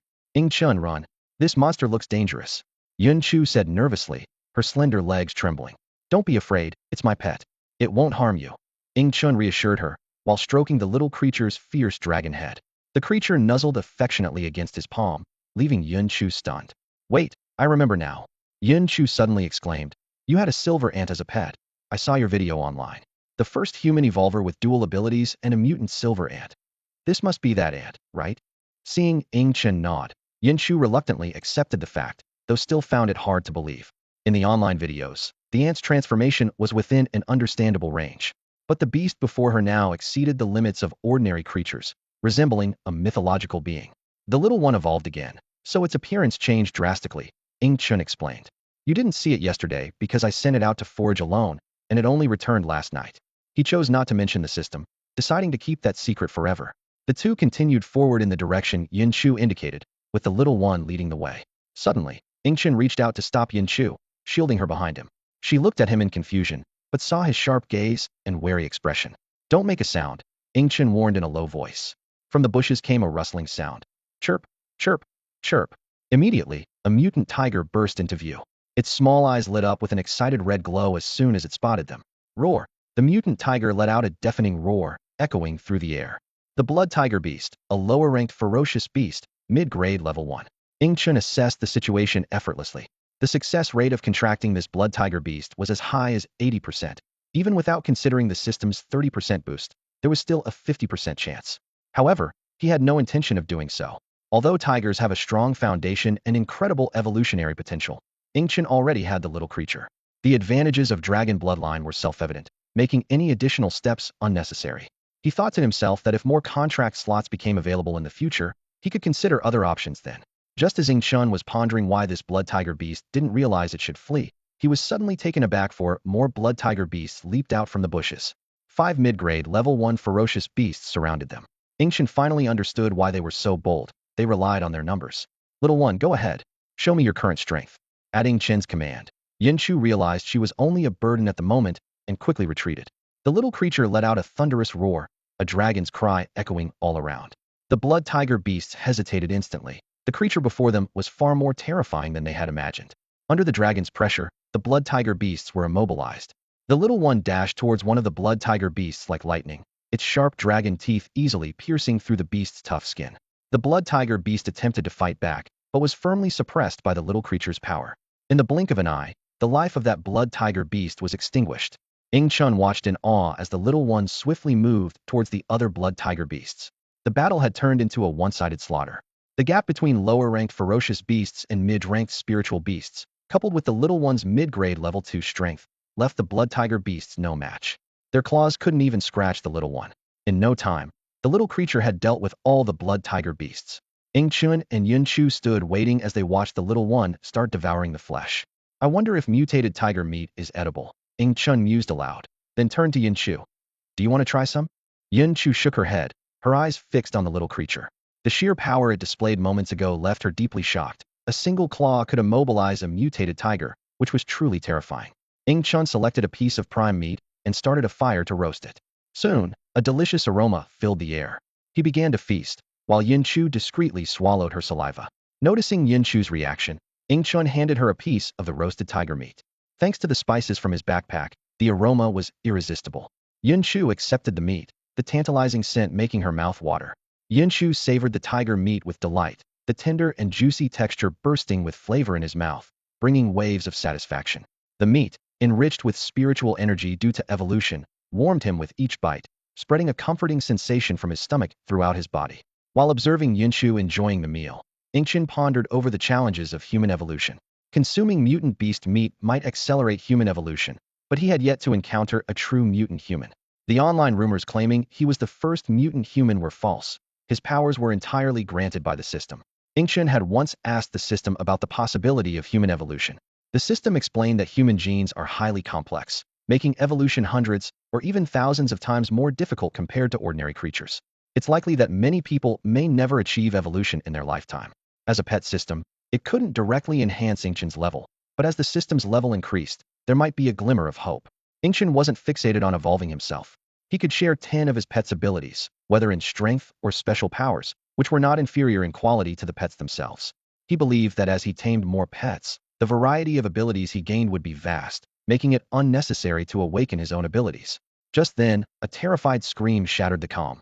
Ah, a monster! A red lion has broken in. Run! A mutant beast has invaded. Chaos erupted instantly. A man running was caught by a dog-like mutant beast, its sharp fangs piercing his windpipe, instantly claiming his life. Blood flowed along the beast's fangs into its body, making its fur more luxuriant and even faintly glowing with a blood-red hue. The surrounding humans and other creatures became prey for the mutant beasts, which mercilessly slaughtered and absorbed blood to strengthen themselves. In a short time, a brutal massacre unfolded. This was a base supposedly protected by the military, but due to insufficient ammunition, a gigantic red lion easily breached the gates. Under its lead, countless mutant beasts swarmed in. Suddenly, the red lion's gaze turned westward towards the direction where the little one was. For the first time, it sensed a presence with a bloodline stronger than its own. The lion roared towards the sky, engulfed in raging flames, incinerating everything in its path, even melting steel into molten iron. The scent of blood spread over tens of kilometers.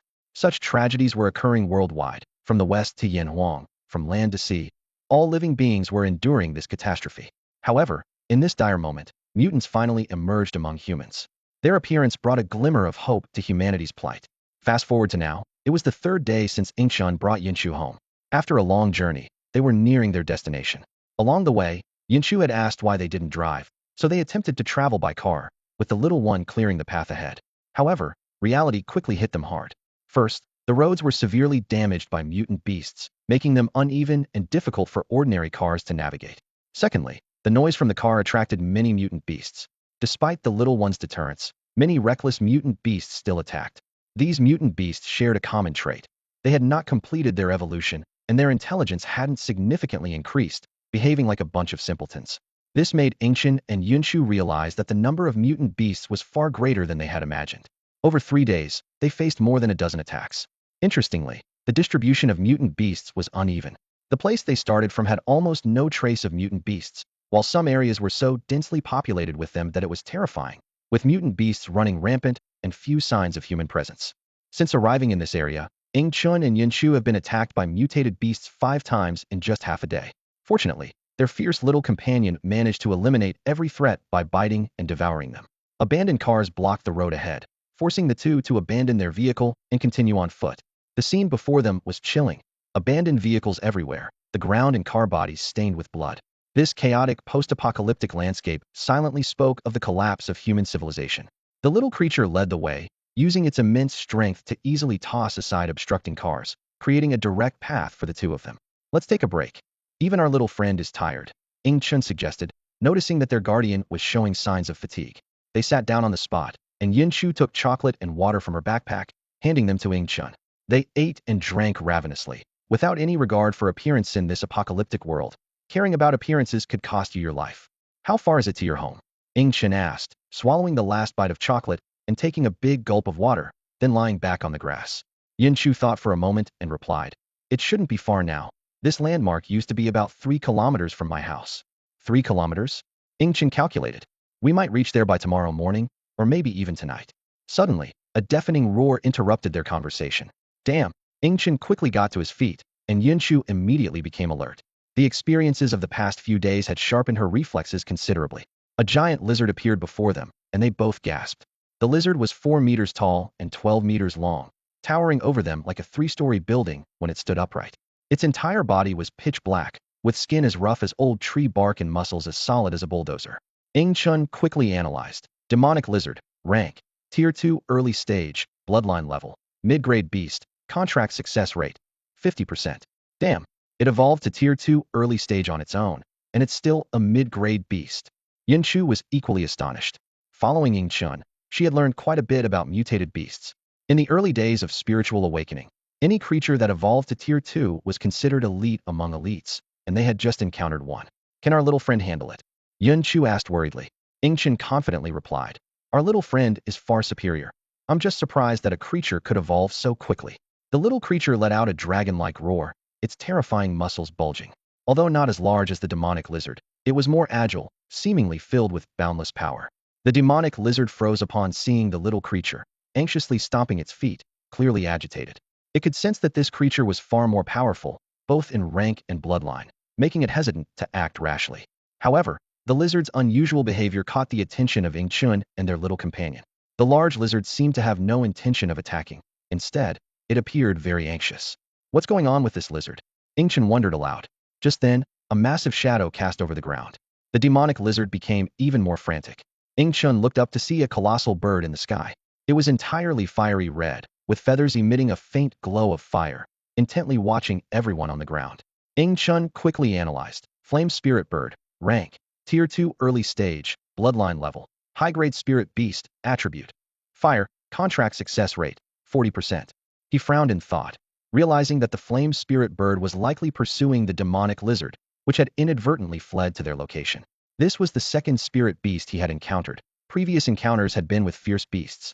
Moreover, it was a fire-attributed spirit beast, with a bloodline rank reaching high-grade spirit beast level. The success rate of the contract was astonishingly low. Even with a system-provided 30 success rate, Ingchen still fell 10 short of the demonic lizard. This gap was startling. Suddenly, the little creature let out a thunderous roar, its sound waves reverberating through the air. The flame spirit bird was so startled by this unexpected display that it trembled all over. It keenly sensed the suffocating bloodline pressure emanating from below. Once proud to be the strongest evolved beast, the flame spirit bird now faced a being far superior to itself, a realization that left it both shocked and uneasy. The flame spirit bird opened its mouth and spewed a scorching flame, prompting the demonic lizard to swiftly dodge. Ingchen reacted quickly, immediately retreating to a safe distance with Yunshu. However, the little creature stood its ground, facing the oncoming fire heat. The flame spirit bird was secretly delighted, confident in its high-temperature flames that had yet to meet a match since its evolution. To the flame spirit bird's shock, the little creature emerged unscathed. Though a spirit beast, the little creature possessed dragon bloodline, and its physical strength was no less than that of a fierce beast of the same level. Its hard shell easily shrugged off the searing flames. Annoyed, the little creature felt it was audacious for a mutated beast to dare provoke it. With a sudden burst of power, the little creature's strong hind legs launched its massive body into the air like an arrow. The flame spirit bird attempted to evade, but the little creature was too fast. Although it avoided the dragon's bite, it could not escape the sharp claws. In an instant, 3 gruesome wounds appeared on the flame spirit bird's body. The flame spirit bird screeched in pain, blood dripping from its feathers. It glared fiercely at the little creature, its talons swiping menacingly. Unable to dodge midair, the little creature didn't intend to evade. As it took the hit, its dragon teeth accurately clamped down on the flame spirit bird's wing. With a tearing sound, one of the flame spirit bird's wings was bitten off. Terror filled its eyes as it realized its folly.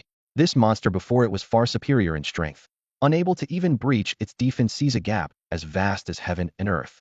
The little creature landed heavily, ready to pursue its advantage, only to find the flame spirit bird already fleeing in panic. Chasing it would expose Ingchen to the demonic lizard. After a moment's hesitation, the flame spirit bird had already vanished, dragging its heavily injured body away. Seeing it was impossible to catch up, the little creature turned to face the demonic lizard, its gaze filled with threat. At the slightest move, it was ready to pounce and tear it apart. However, the demonic lizard's reaction was unexpected. It slowly moved forward, and just as the little creature was about to strike, the demonic lizard lowered its Hiata gesture of submission in the animal kingdom. Ingchen emerged from behind, observing the demonic lizard closely. Compared to the little creature, the demonic lizard was larger and exuded a stronger presence. Ing-Chen secretly admired the demonic lizard's intelligence, knowing when to flee from the flame spirit bird and when to submit to a stronger being. Approaching the demonic lizard, Ing-Chen reached out to touch its body. The demonic lizard opened its mouth, seemingly ready to resist.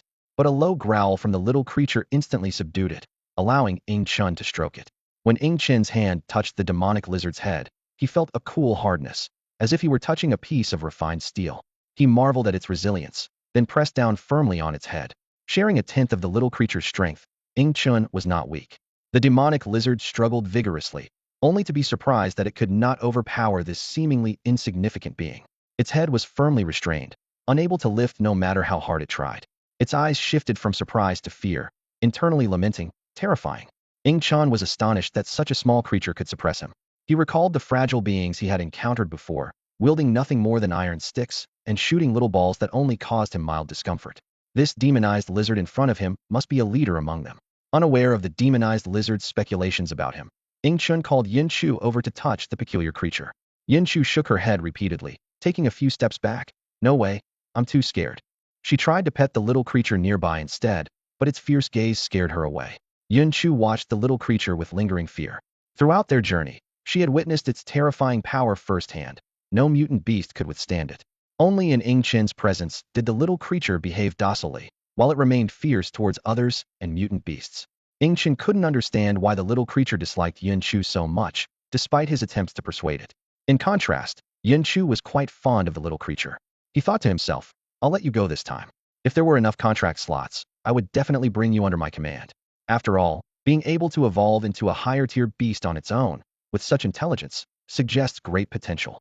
Ing-Chen shook his head slightly, regretting that he wanted to contract a flying avian mutant beast more. Today's battle exposed the little creature's weakness: it couldn't fly. If they encountered terrifying flying mutant beasts in the future, they would be at a disadvantage. Today's victory was due to the little creature's overwhelming strength and catching the flame spirit bird off guard. System, will the little creature be able to fly in the future? Ing-Chen asked internally. The system sarcastically replied, foolish host. Ing-Chen silently cursed, wishing he could get rid of the system's harshness. The system continued. The little creature is a silver dragon ant, possessing the bloodline of a silver dragon.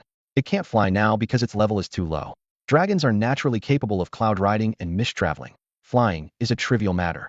If you evolve the little creature again into a higher bloodline leader, it will grow dragon wings and naturally be able to fly. Can I get a loan? I don't have the money for the little creature's evolution. Ing-Chen asked tentatively. The system coldly responded. Broke fool, earn some energy yourself, a loan? Don't even think about it. Ing-Chen rolled his eyes. The system was as stingy as ever. He turned to the demonized lizard and waved his hand, indicating, you can go. However, the demonized lizard didn't leave. Instead, it approached the little creature, seemingly communicating. After a moment, the little creature conveyed a message to Ing-Chen. Ing-Chen pondered for a moment and asked in surprise, are you saying it wants to follow you? The little creature nodded in confirmation. Ing-Chen looked at the demonized lizard, much larger than the little creature, and his mouth twitched. The little creature already had a big appetite, and the demonized lizard would surely be even more demanding. If it followed him, wouldn't he have to care for another big mouth to feed? Just as Ing-Chen was about to refuse, the little creature sent another message that left him stunned. You're saying the demonized lizard knows the lair of that red bird from before? Ing-Chen asked hesitantly. The little creature nodded again. Ing-Chen was overjoyed. He had wanted to contract the flame spirit bird, but it escaped too quickly. Unexpectedly, the demonized lizard knew the flame spirit bird's lair, a silver lining in the situation.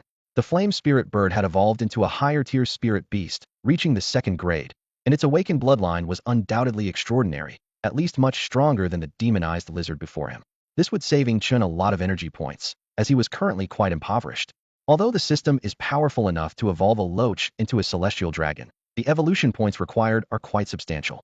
Ing-Chen calculated in his mind that if he ever became wealthy, he would undoubtedly use his resources to evolve his beloved pet. Unfortunately, he was currently short on funds, so he had to settle for finding creatures that were already highly evolved to save energy. This would help him become stronger sooner, making it easier to earn more energy. Ing-Chen gave the demonized lizard a peculiar look, silently acknowledging its intelligence. The lizard, unaware of his ability to contract pets, had cleverly hinted at the location of the flame spirit bird's nest, clearly intending to use him to do its bidding. Ing-Chen thought to himself that if the lizard knew his true intention was to contract the flame spirit bird, it would surely be shocked. Let it lead the way, Ing-Chen instructed. After the little creature communicated with the lizard, the latter was overjoyed and charged ahead, with Ing Chun and the others following closely behind. 2 hours later, Ing Chun suddenly realized, "We're getting close to my home." He paused, surprised by the coincidence that the flame spirit bird's nest was on the same line as Yin Chu's home. They hadn't reached the bird's nest yet, but they were already near Yin Chu's home. "All right, I'll take you home first," Ing Chun said, noticing Yin Chu's eager expression. She must be homesick. Moreover, he had promised to escort her home safely. He arranged for the little creature to accompany the demonized lizard to the flame spirit bird's nest to keep watch, while he escorted Yin Chu home. This plan was mainly to prevent the flame spirit bird from escaping prematurely. Ing Chen's current strength was formidable. Even the demonized lizard might not be his match. In this area, the lizard was the undisputed king, with its massive body and bulging muscles brimming with power. Coupled with its ferocious beast lineage, it was a top-tier predator here. Unlike spiritual beasts, ferocious beasts lacked special abilities but possessed extraordinary physical strength, their bodies filled with brute force. As they continued, Ing Chen quickly noticed signs of human activity. Ahead, various items were piled up to form a makeshift barrier, and numerous soldiers were patrolling vigilantly. Someone's approaching from the west. A soldier at the gate instantly aimed his rifle at the approaching figures. Seeing it was just a man and a woman with no visible weapons, the soldiers relaxed slightly.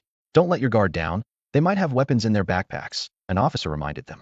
Ing Chun was impressed by the official's capabilities. Setting up a survivor base in such a short time was no small feat. As he got closer, he observed the setup. Machine guns mounted on temporary fortifications, dozens of armed soldiers patrolling, all on high alert. "Hello, this is the survivor camp established by the Yanhuan government. May I ask where you're coming from?" A few soldiers at the entrance asked to inspect their backpacks. Ing Chun handed his over without hesitation, knowing there was nothing valuable in it. "I'm from the neighboring city, bringing this young lady home," Ing Chun explained. The soldiers glanced at Yin Chu. Despite her disheveled appearance and tattered clothes, her beauty was undeniable. Her slender legs, graceful figure, and impressive bust would have surely made her a campus beauty with many admirers before the apocalypse. "Nice one, kid. I get it, I totally get it," one soldier said with a knowing grin. Seeing the soldier's lewd expression, Ing Chun resisted the urge to punch him. What kind of person did this guy think he was? Back when Song Mingxi was with Yin Chu, her beauty was no less than Yin Chu's, yet he remained indifferent. "Silence!" a commanding officer shouted at the gossiping soldiers. "This young man has a commendable character." The officer surveyed the surroundings, explaining in a serious tone, "In this apocalyptic world, countless people with dark hearts can't control their desires. How many have forcibly taken women? Yet this young man escorts a girl home, which shows he has a good heart." The reprimanded soldiers lowered their heads, not daring to speak further. They had witnessed too many similar tragedies during rescue missions. Those who could only drool over photos before the apocalypse now shamelessly imprisoned their goddesses, committing unspeakable acts daily. In such cases, they were always unforgiving. However, with recent food shortages, even within survivor bases, similar dark transactions had emerged. Women would trade their bodies for a meal, attaching themselves to the strong. This phenomenon had become almost public, impossible to stop. They had tried to clear such behavior, but with little success. Even high-ranking officials in the survivor bases were openly keeping women. "What a messed-up world this is," a soldier couldn't help but mutter under his breath. A soldier who had been inspecting a backpack approached the officer to report, "There are no dangerous items in the backpack, just some spices and canned food." At the mention of canned food, the officer involuntarily swallowed hard. It had been too long since he last had canned food. After the apocalypse, the military had to conserve food, surviving on buns during the day and only having a bit of vegetables at night. The officer hesitated, then awkwardly said to Ing Chun, "Well, young man, I'd like to discuss something with you." Ing Chun took the backpack, looking puzzled at the officer. "Please, go ahead. I'd like to trade for the canned food in your backpack. What would you like in exchange?" The officer finally voiced his request. "Canned food." Ing Chun took out the last 3 cans of beef sauce from his backpack. "You mean this?" Yes, exactly that." The officer nodded eagerly. Ing Chun frowned and asked, "Don't you have anything to eat?" The officer, feeling a bit embarrassed, explained the current predicament of the survivor base. After listening, Ing Chun's brow furrowed. He hadn't realized the situation at the survivor base had become so dire. Although he knew the daily consumption of food was astronomical, it shouldn't have been depleted so quickly, as it had been less than a month. Why is there so little food? Hasn't the government collected food from nearby areas? Ing Chun inquired further. The officer shook his head and sighed deeply, looking despondent. He explained that the authorities were doing their best, but times were tough everywhere. The survivor base was challenging to manage due to high personnel turnover. Because of the apocalypse, people were anxious, and countless brawls and disturbances occurred daily, sometimes leading to bloodshed. The common people's resentment towards the wealthy had been simmering for a long time, and it was now erupting. pre-apocalypse wealthy and upper-class individuals were viewed with hostility, and any slight misstep could lead to violent clashes. As the survivor base absorbed survivors from surrounding areas, the housing problem became particularly severe. Some people killed to secure a place to live, while others forcibly entered others' homes. A single house could be crammed with 3 families, with men and women living together, which easily led to disputes. Yet, they were powerless to stop this situation. Living outdoors was even more dangerous, as they could be attacked by flying mutant beasts at any moment, risking death. To prevent mutations, the survivor base had already dealt with all small animals. However, rats, cockroaches, insects, and other small creatures were still difficult to eradicate. Occasionally, mutations would occur, requiring the authorities to remain vigilant and promptly suppress them to prevent large-scale casualties. The most pressing issue was the lack of food. The city was suffering from a severe food shortage, and the grain reserves in nearby markets and shops had already been exhausted, yet it was still far from enough. The only way to obtain more food was to attack the granary. However, the granary was occupied by a fearsome monster, and the army had repeatedly failed in their attempts to reclaim it. Ing Chun furrowed his brow, puzzled. The army's strength should not be underestimated. If they were determined to conquer a location, they should be able to succeed. He handed the can of beef he was holding to the officer, saying, "Here, take the can. I don't really like this stuff." With the little creature by his side, mutated beasts in the wild became a ready source of food, making canned goods less necessary for Ing Chun. He continued, "Is there anything you want? I'll find a way to get it for you." The officer understood well that in this post-apocalyptic world, money had lost its value, and only food was a hard currency. But the person in front of him clearly wasn't lacking in food, as both Ing Chun and Yun Chu looked well-fed, though their clothes were a bit shabby. The officer tentatively asked, "Do you know of any rare mutated animals or plants around here?" Ing Chen's eyes lit up. "Rare animals? Plants?" The officer thought for a moment, and then shook his head regretfully.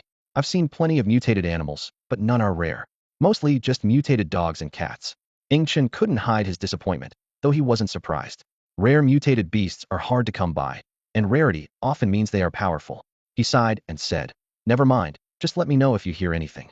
Yun Chu led the way ahead, with Ing Chun close behind. After they had walked some distance, a soldier scratched his head and muttered, "I feel like I've seen that guy somewhere before.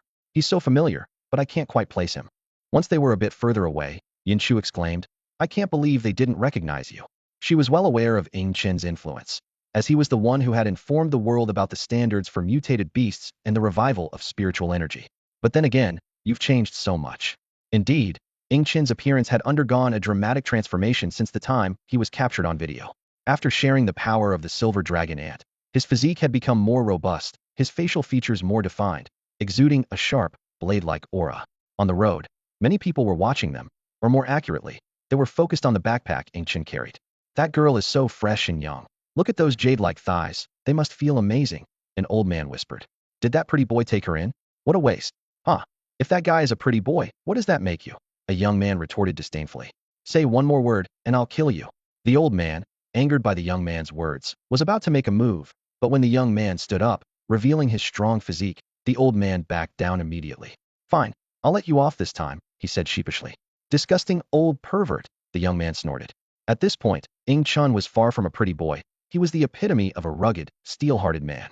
He chuckled and said to Yun Chu, "You seem quite popular?" Yun Chu was furious, her eyes sharp. "A bunch of scumbags, daring to talk about me and look at me with those disgusting eyes." Ing Chun frowned. Yun Chu's outburst of curses was hardly ladylike. However, he quickly dismissed the thought, as it wasn't his concern how Yun Chu behaved. Just then, a figure suddenly rushed out and crashed into Ing Chun. With his reflexes, Ing Chun could have easily avoided it, but he chose not to. The man fell to the ground, shouting, "Ouch, that hurt. You have to compensate me." His voice was deliberately loud, trying to attract the attention of those around them. Ing Chun thought to himself, "Is this a case of someone trying to scam me? What does this have to do with us? You approached us first." Yun Chu stood up and questioned loudly, her voice tinged with nervousness as the crowd around them focused on the confrontation. "Young lady, that's not how it happened," the man on the ground retorted. "You guys clearly bumped into me first." Yes, I can vouch for this brother here." 3 men suddenly emerged from the crowd, surrounding Ing Chun and Yun Chu. Their eyes greedily darted between Ing Chen's backpack and Yun Chu's exposed legs. Yun Chu felt a chill and nervously glanced around. Sensing the danger, Ing Chen spoke up, displeased. "What do you want?" It was clear these people intended to extort them. "Kid, you hurt someone and still have the nerve to talk back," the man on the ground accused harshly. "Didn't your mother teach you to respect your elders?" This comment instantly ignited a fire within Ing Chun. He detested anyone mocking him about his irresponsible parents. His face darkened, and a dangerous glint appeared in his eyes. The burly man surrounding Ing Chun smirked and said, "I'll settle this for my brother here. Just hand over 100 pounds of food, and we'll let it go, okay?" They often used this trick on newcomers to the survivor base, and few dared to resist. "What if we don't have it?" Ing Chun said in a low voice, struggling to contain his inner rage. "Don't have it." The man exaggeratedly widened his eyes. "Then leave your backpack." "But that backpack probably doesn't have 100 pounds of food." "Leave the woman too." His lecherous gaze lingered on Yun Chu. "You must have brought her back from outside the base, right? You've probably had your fill of her, so why not let us take good care of her?" Others joined in, jeering. "Hey girl, how about coming with us? We'll treat you better than that pretty boy, and you'll have food every day." They laughed lewdly, some even drooling. One of the men reached out to grab Yun Chu, while another tried to snatch Ing Chen's backpack. Unable to suppress his anger any longer, Ing Chen shouted, "You've really pissed me off, scum." He swiftly grabbed the wrist of the man trying to take his backpack. The man was about to curse, but he felt an immense force, as if caught in a vice. "Ouch, ouch, let go. I said let go." The man cried out in pain, swinging his other fist at Ing Chen's head. Ing Chun didn't dodge, feeling as if he'd been bitten by a mosquito insignificant. "Didn't you eat? Use some strength." Ing Chun roared, his right hand clamping down forcefully. With a crack, the man's wrist twisted unnaturally, clearly broken. He fell to his knees, wailing in agony, sweat pouring down his face. "You bastard! How dare you harm my brother?" The others shouted angrily, rushing at Ing Chun. Just then, Ing Chun sensed someone attacking from behind. It was the man who had staged the fall. "Die, kid."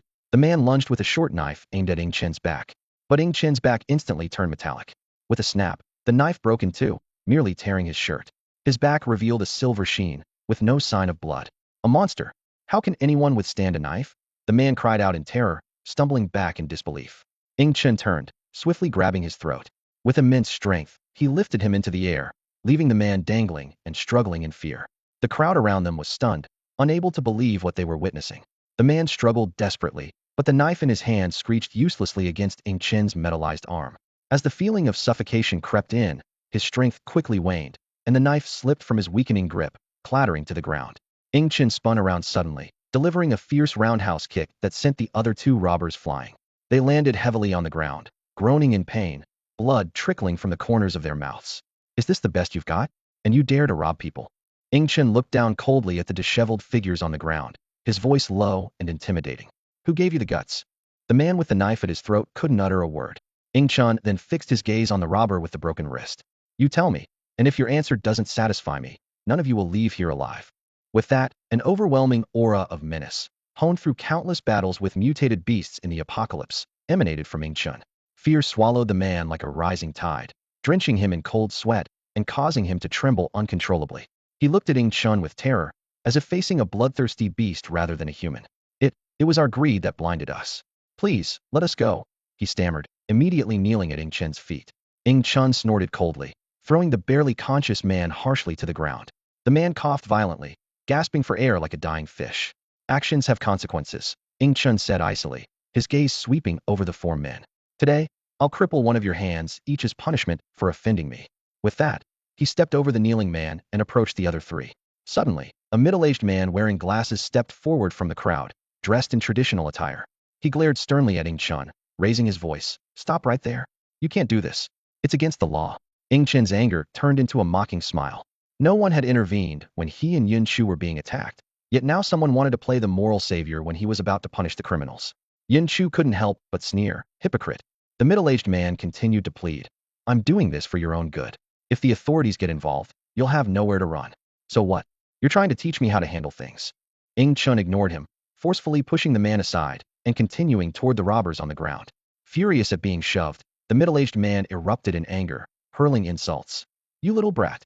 Can't you see I'm older than you? How dare you bump into me? You have no manners. Are you an orphan? You're asking for it. Humph. Good intentions wasted. You'll regret ignoring the wisdom of elders." These words hit Ing Chen's last nerve. He exploded with rage, darting to the middle-aged man in a flash, landing a powerful punch on his face. The man flew back 10 meters like a kite with a broken string, landing heavily and spitting out a mouthful of blood, his teeth scattering on the ground. Ing Chun had restrained his strength with that punch, or it would have been lethal. The man, staring at his lost teeth on the ground, glared with venomous eyes, pointing a trembling finger at Ing Chun. "You little brat, you'll meet a terrible end. How dare you curse me?" Ing Chun instantly reappeared in front of the man. The latter tried to flee, but it was too late. Ing Chun delivered a vicious kick to his groin. Ah! The man's piercing screams shattered the air. His face turned ashen as he convulsed on the ground, curling into a ball, drenched in cold sweat, clutching his groin in agony, like a boiled shrimp. Humph! Ing Chun glared coldly at the middle-aged man. I ask you, where were you when Yin Chu and I were being surrounded? You were clearly watching the whole time, yet you didn't dare step in to help. Ing Chen's voice grew increasingly icy. You claim it's for our own good? If Yin Chu had really been taken away and abused daily, have you thought about what she would endure? If she were your wife or daughter, could you still stand by and do nothing? He stepped closer to the middle-aged man. You're just a fake saint. You bully the weak and fear the strong, too scared to stand up to thugs and bullies. Seeing us as newcomers who are easy to bully, you come out pretending to preach. When the apocalypse came, you were probably the first to abandon your family and run for your life, weren't you? These words seemed to hit a sore spot for the middle-aged man, and his expression turned venomous. It was true when the apocalypse broke out, his pet cats and dogs mutated, broke out of their cages, and went on a rampage. Terrified, he abandoned his wife and children and ran for his life. By the time he came to his senses, his family had already been torn apart and devoured by the mutated beasts. Though he was heartbroken, he didn't have the courage to return and ended up fleeing to the survivors' base in disgrace. You don't deserve sympathy, but your family is truly pitiful, having someone like you as a coward. Ing Chen sneered and turned toward the three people on the ground. Please, spare me, one of them begged. Ah! Screams filled the air as Ing Chun mercilessly broke the wrists of the three men. At that moment, the enforcement team burst onto the scene. Make way. The leader frowned at the mess. This is the third fight today.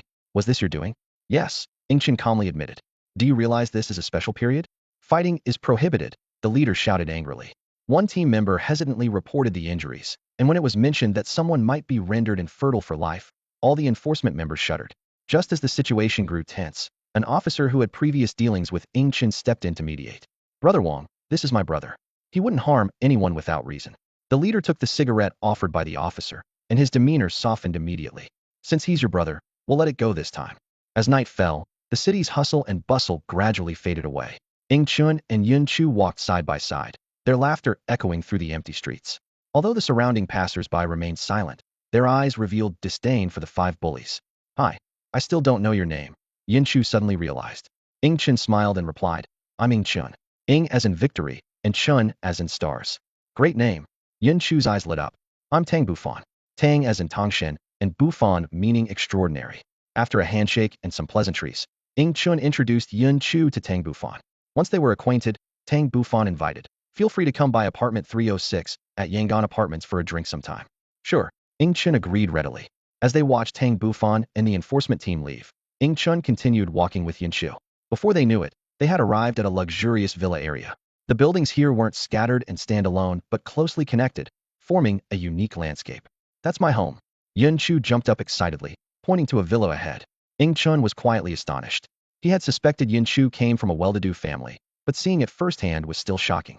This villa area was famous, reportedly costing tens of thousands per square meter, with the smallest units over 480 square meters.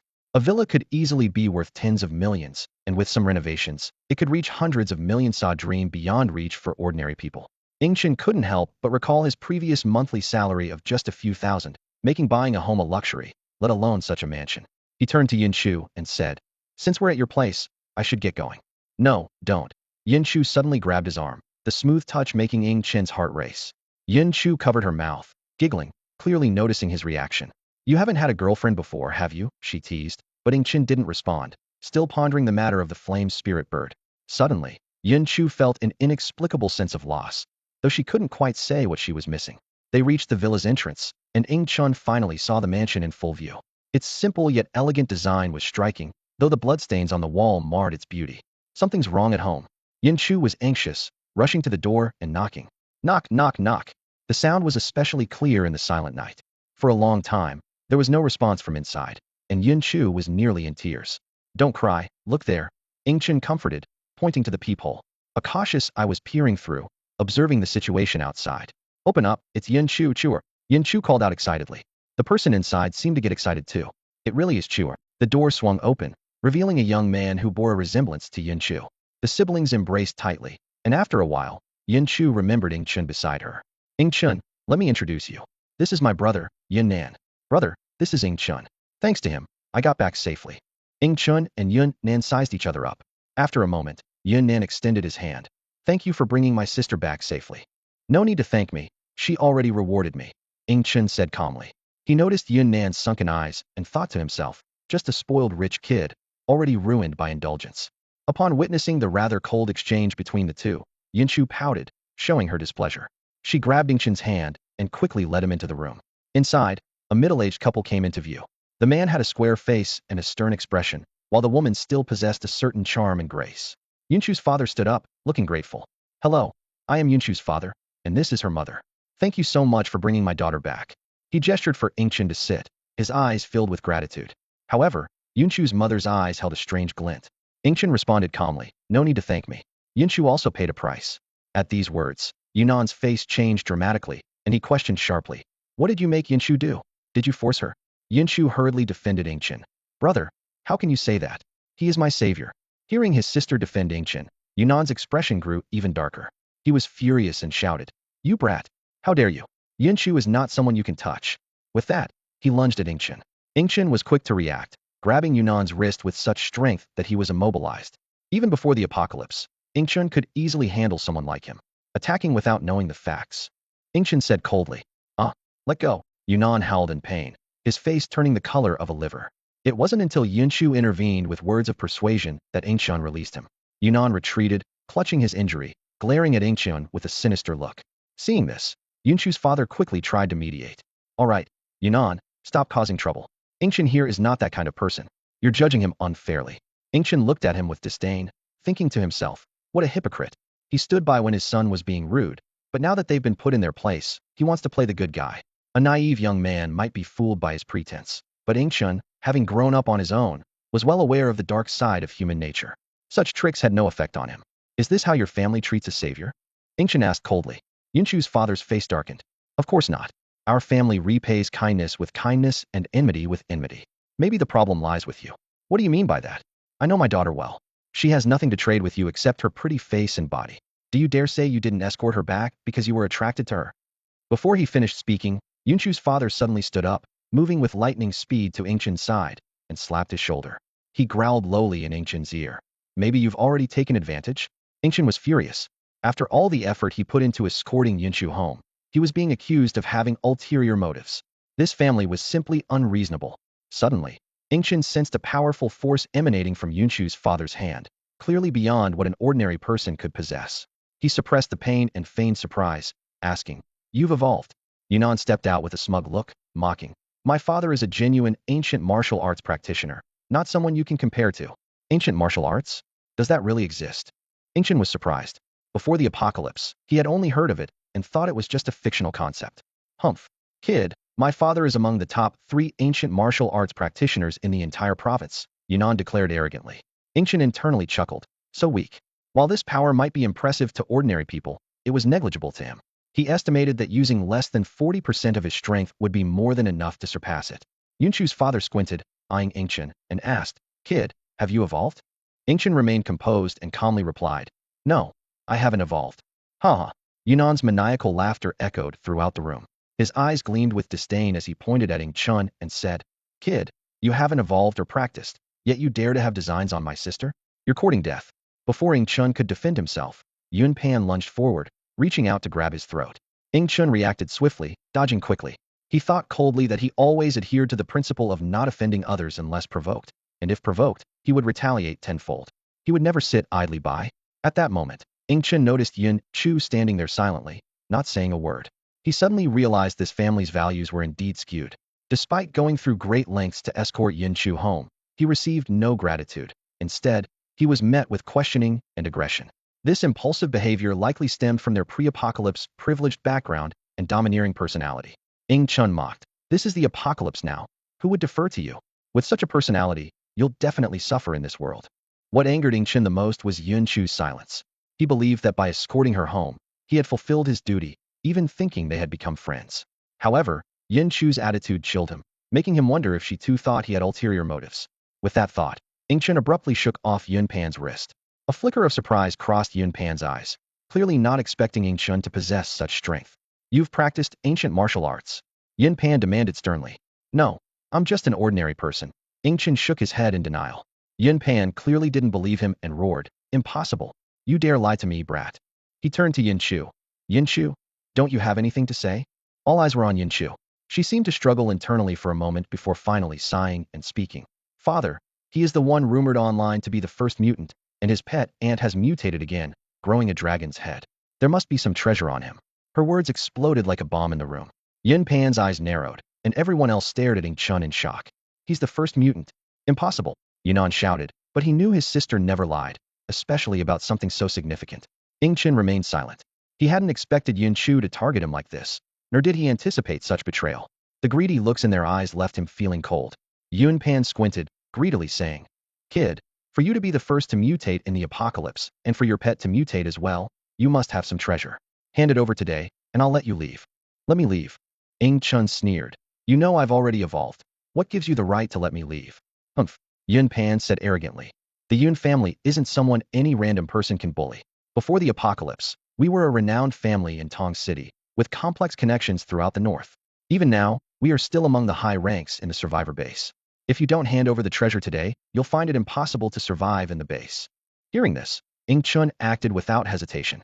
He knew there was no need for words with people like this. In their eyes, they were always right and always self-centered. In this apocalyptic world, mercy would only lead to destruction. "You little brat, how dare you lay a hand on me? I'll make you wish you were never born." Yun Pan roared, charging at Ing Chun with confidence, aiming to end it with a single blow. However, his arrogance was swiftly shattered. With a loud crack, Yun Pan's arm broke instantly, and his cries of pain echoed through the room. Ing Chun didn't pause, moving like lightning toward Yun Nan. Before Yun Nan's terrified eyes could even blink, Ing Chun's fist landed heavily on his head. Yun Nan flew backward like a kite with a broken string, crashing into the wall and losing consciousness immediately. Ing Chun scanned the room, his eyes glinting dangerously. Yin Chu and her mother trembled with fear, but Ing Chun didn't touch them. Instead, he turned to Yun Pan, delivering a crippling blow that left him incapacitated. "This is just a lesson," Ing Chun sneered. "If you want revenge, come and get it." He was fully aware that Yun Pan would seek vengeance, but that was exactly what he wanted. Ing Chun's real aim was to lure the entire Yun family out, so he could take them all down at once. Ing Chun's heart was filled with disdain for the Yun family, not only because Yin Chu had deceived him, but also because of the family's despicable actions moments ago. "You beast, I'll make you suffer beyond death." Yun Pan's face was pale, his voice trembling, yet his eyes burned with intense hatred. "Oh," Ing Chun sneered, striding over to Yun Nan and delivering a swift kick that left him incapacitated as well. "Does this mean the Yun family is now without heirs?" This remark was like a hammer, shattering Yun Pan's final defenses. Overcome with rage, he fainted on the spot. Yun Chu, panicked, rushed to her brother, fearing Ing Chun might strike again. Ing Chun shook his head, sparing Yun Pan and the others for now. This wasn't out of mercy, but to achieve a greater goal, eliminating the entire Yun family. "If you provoke me, I'll return it tenfold," he said coldly. At that moment, a voice echoed in Ing Chun's mind. "Ing Chun, there's a large energy source to the south." Ing Chun was overjoyed. The last energy source he found was worth over 5,000 points, and this was another chance to strike it rich. Without hesitation, he dashed deeper into the villa, while everyone else remained frozen with fear, not daring to stop him. "Mother, contact someone quickly. We can't let him escape," Yin Chu cried urgently. "The treasure he carries is the key to our family's rise." Her mother realized the urgency and rushed out to seek help, as their communication devices had failed. Ing Chun soon reached his Targeta luxurious study. "To your right, there are 3 energy sources, 1 large and 2 small." The system guided him. His eyes locked onto an iron safe, and the opulent furnishings of the room made him gasp inwardly. The incense on the desk was something he had seen online, said to cost a fortune. "The life of the rich," he mused. Grabbing the safe with both hands, Ing Chun unleashed incredible strength. The steel safe twisted and deformed in his grip, emitting a grating sound. However, he quickly realized that brute force alone would take at least 10 minutes to open it, time enough for the Yun family to summon reinforcements. Currently, Ing Chun didn't want to confront the military directly. He wasn't sure if he could withstand rifle bullets, let alone other heavy weapons. Better to retreat, he decided. And when I reunite with my little companion, it can open the safe. With that, Ing Chun hoisted the several hundred-pound safe as if it were a lightweight suitcase. He strode out, smashing through the villa walls and onto the street. Bystanders gawked in shock, speechless. Is that guy running with a safe on his back? How is that possible? That safe must weigh hundreds of pounds, yet he's running like it's nothing. No way, it's impossible for someone to have that much strength. Move aside, move aside. If I hit you, it's not my responsibility." Ing Chen's voice echoed at the base's entrance as he sprinted towards them. carrying a massive safe on his back with astonishing speed. The guards stood there, dumbfounded, shock evident on their faces. One of them couldn't help but exclaim, "Whoa, this guy's strength is insane. That safe must weigh hundreds of pounds." As Ing Chun reached the gate, he encountered the same soldiers who had previously checked him. One soldier couldn't help but admire. "Brother, your strength is truly incredible." Gasping for breath, Ing Chun urgently replied, "Guys, I need to head out for something urgent." The soldier looked at him suspiciously and asked, "You didn't steal that safe, did you? Are you trying to make a run for it?" Ing Chun quickly explained, "No way. This is the survivor base. It's much safer here than outside. I found this safe, and there's someone chasing me. I need to get out and open it. When I come back, I'll bring you canned beef, cigarettes, and booze. How about it?" "Really?" The soldier's eyes lit up. Ing Chun, always keep my word," he assured them firmly. Thinking of the canned beef they had previously given to their superior, one soldier swallowed hard and then moved aside the barriers. "Hurry up, brother, and come back soon." "Don't worry, I won't let anyone else out," another soldier added, giving Ing Chun a thumbs up. With the safe on his back, Ing Chun dashed away and quickly disappeared from view. The soldiers left behind exchanged glances, and one of them whispered, "Hey, isn't his strength a bit too abnormal? Could he be mutated?" "Mutated?" Another pondered. "How could a normal person lift something that heavy and run?" "And I looked closely, that's definitely a real safe."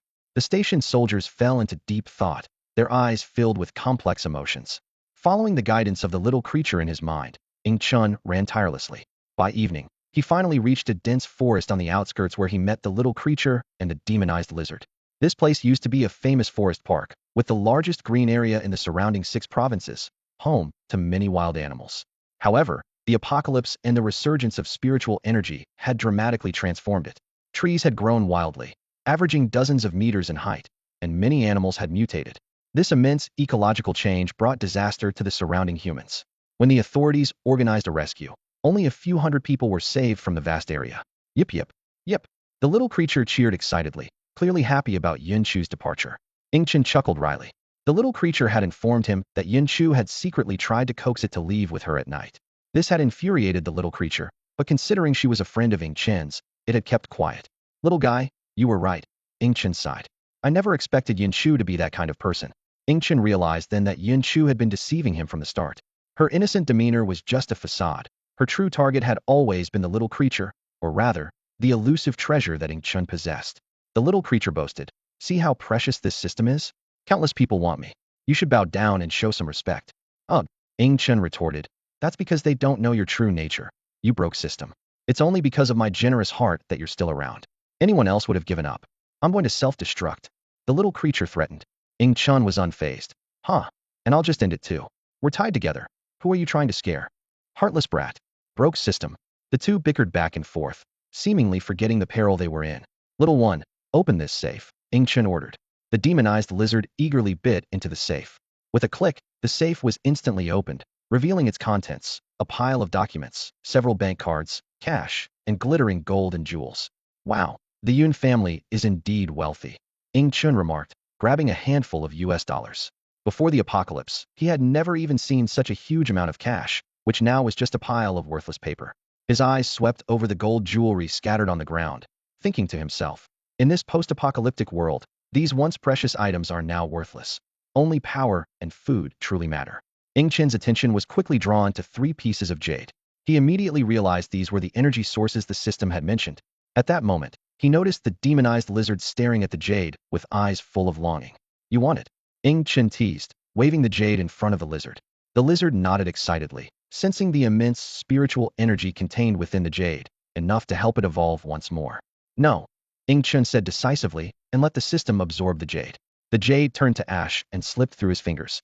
The lizard was stunned, clearly not expecting this outcome.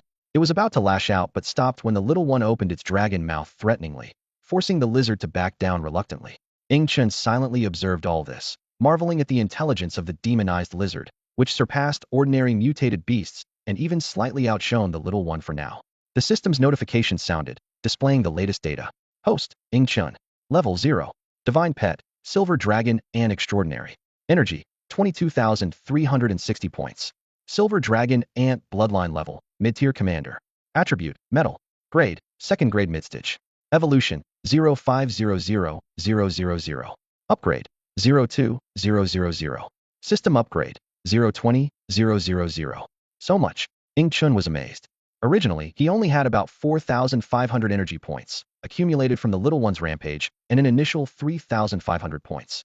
He hadn't expected the 3 small pieces of jade to provide over 15,000 energy points. Despite this, the energy required for the little one's next evolution was still far off. Ing Chun quickly adjusted his mindset, understanding that spiritual energy had just begun to revive, and obtaining this much energy was already a blessing.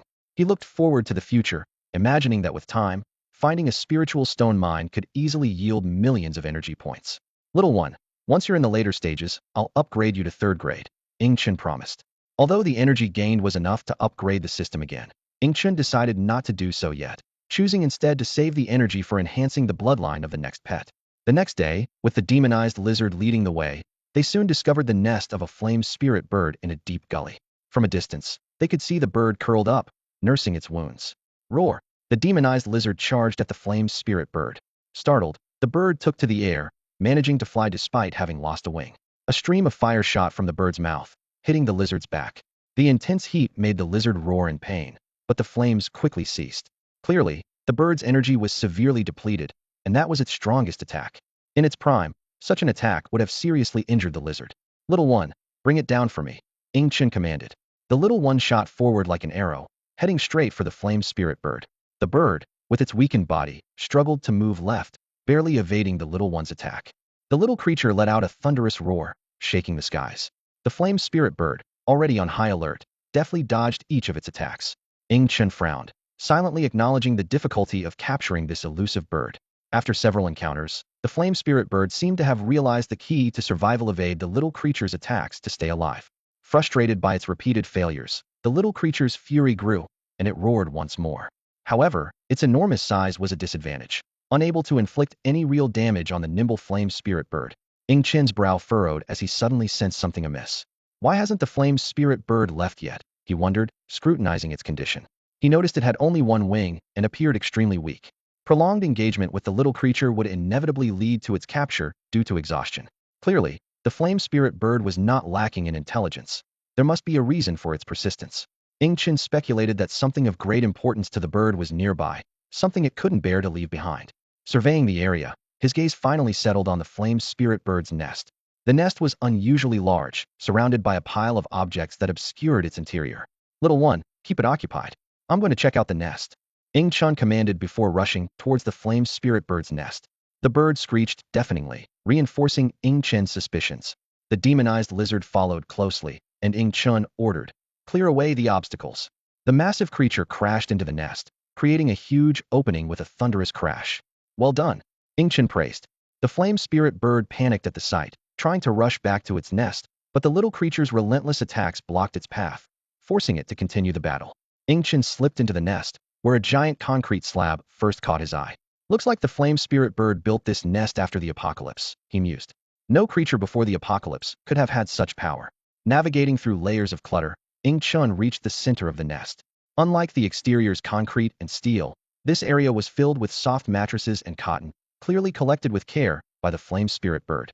Suddenly, Ing Chun's attention was drawn to the center, where 6 massive eggs lay quietly. Their shells were a vivid red, covered with intricate patterns. Are these the flame spirit bird's eggs? Ing Chun pondered. Although they were likely its eggs, they felt even more powerful than the bird itself. A bold theory formed in Ing Chun's mind. The true treasure isn't the flame spirit bird, but these eggs. If I'm not mistaken, during the initial spiritual revival in the post-apocalyptic world, these eggs had such high potential that the available spiritual energy couldn't support their development. Hence, they've remained unhatched. The flame spirit bird, as their guardian, naturally retained some of the spiritual energy, allowing it to evolve. Ing Chun gasped, realizing that the flame spirit bird, already extraordinary, was nothing compared to the potential of its offspring. Just then, the demonized lizard approached the eggs. Ing Chun reacted swiftly, striking it back with a punch.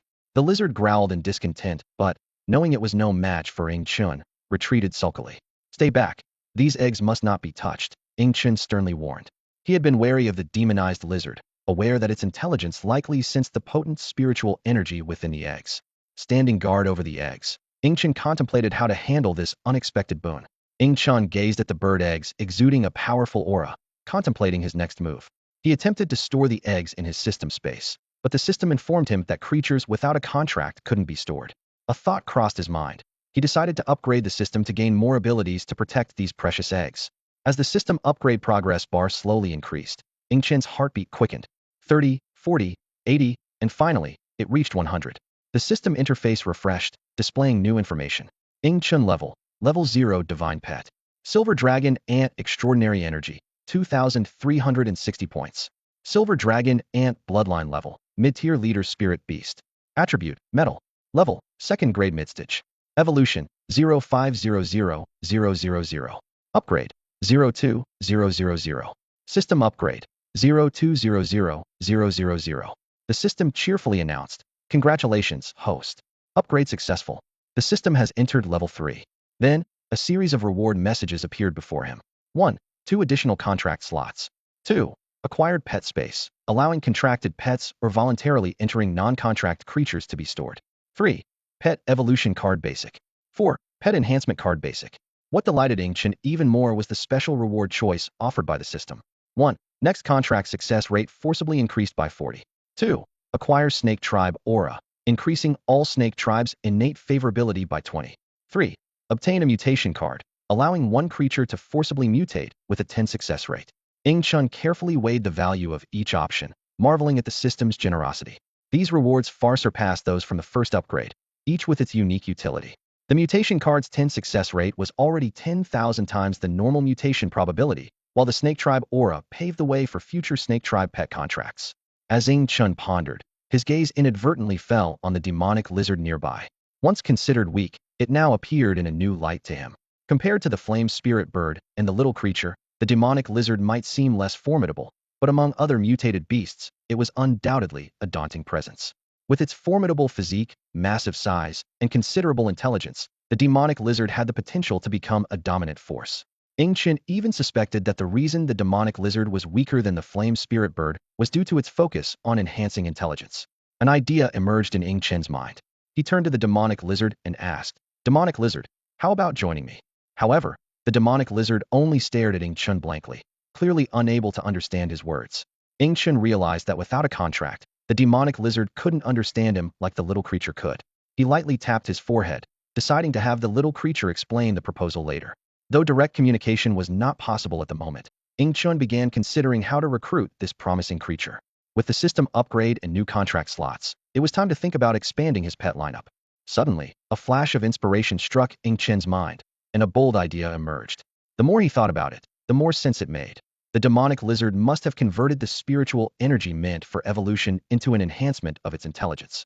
He couldn't help but mock himself. As a host, I'm good for nothing except wild imagination. He then asked, "So why is the demonic lizard so much weaker than the flame spirit bird?" Seeing the system remain silent, Ing Chen chuckled and shook his head.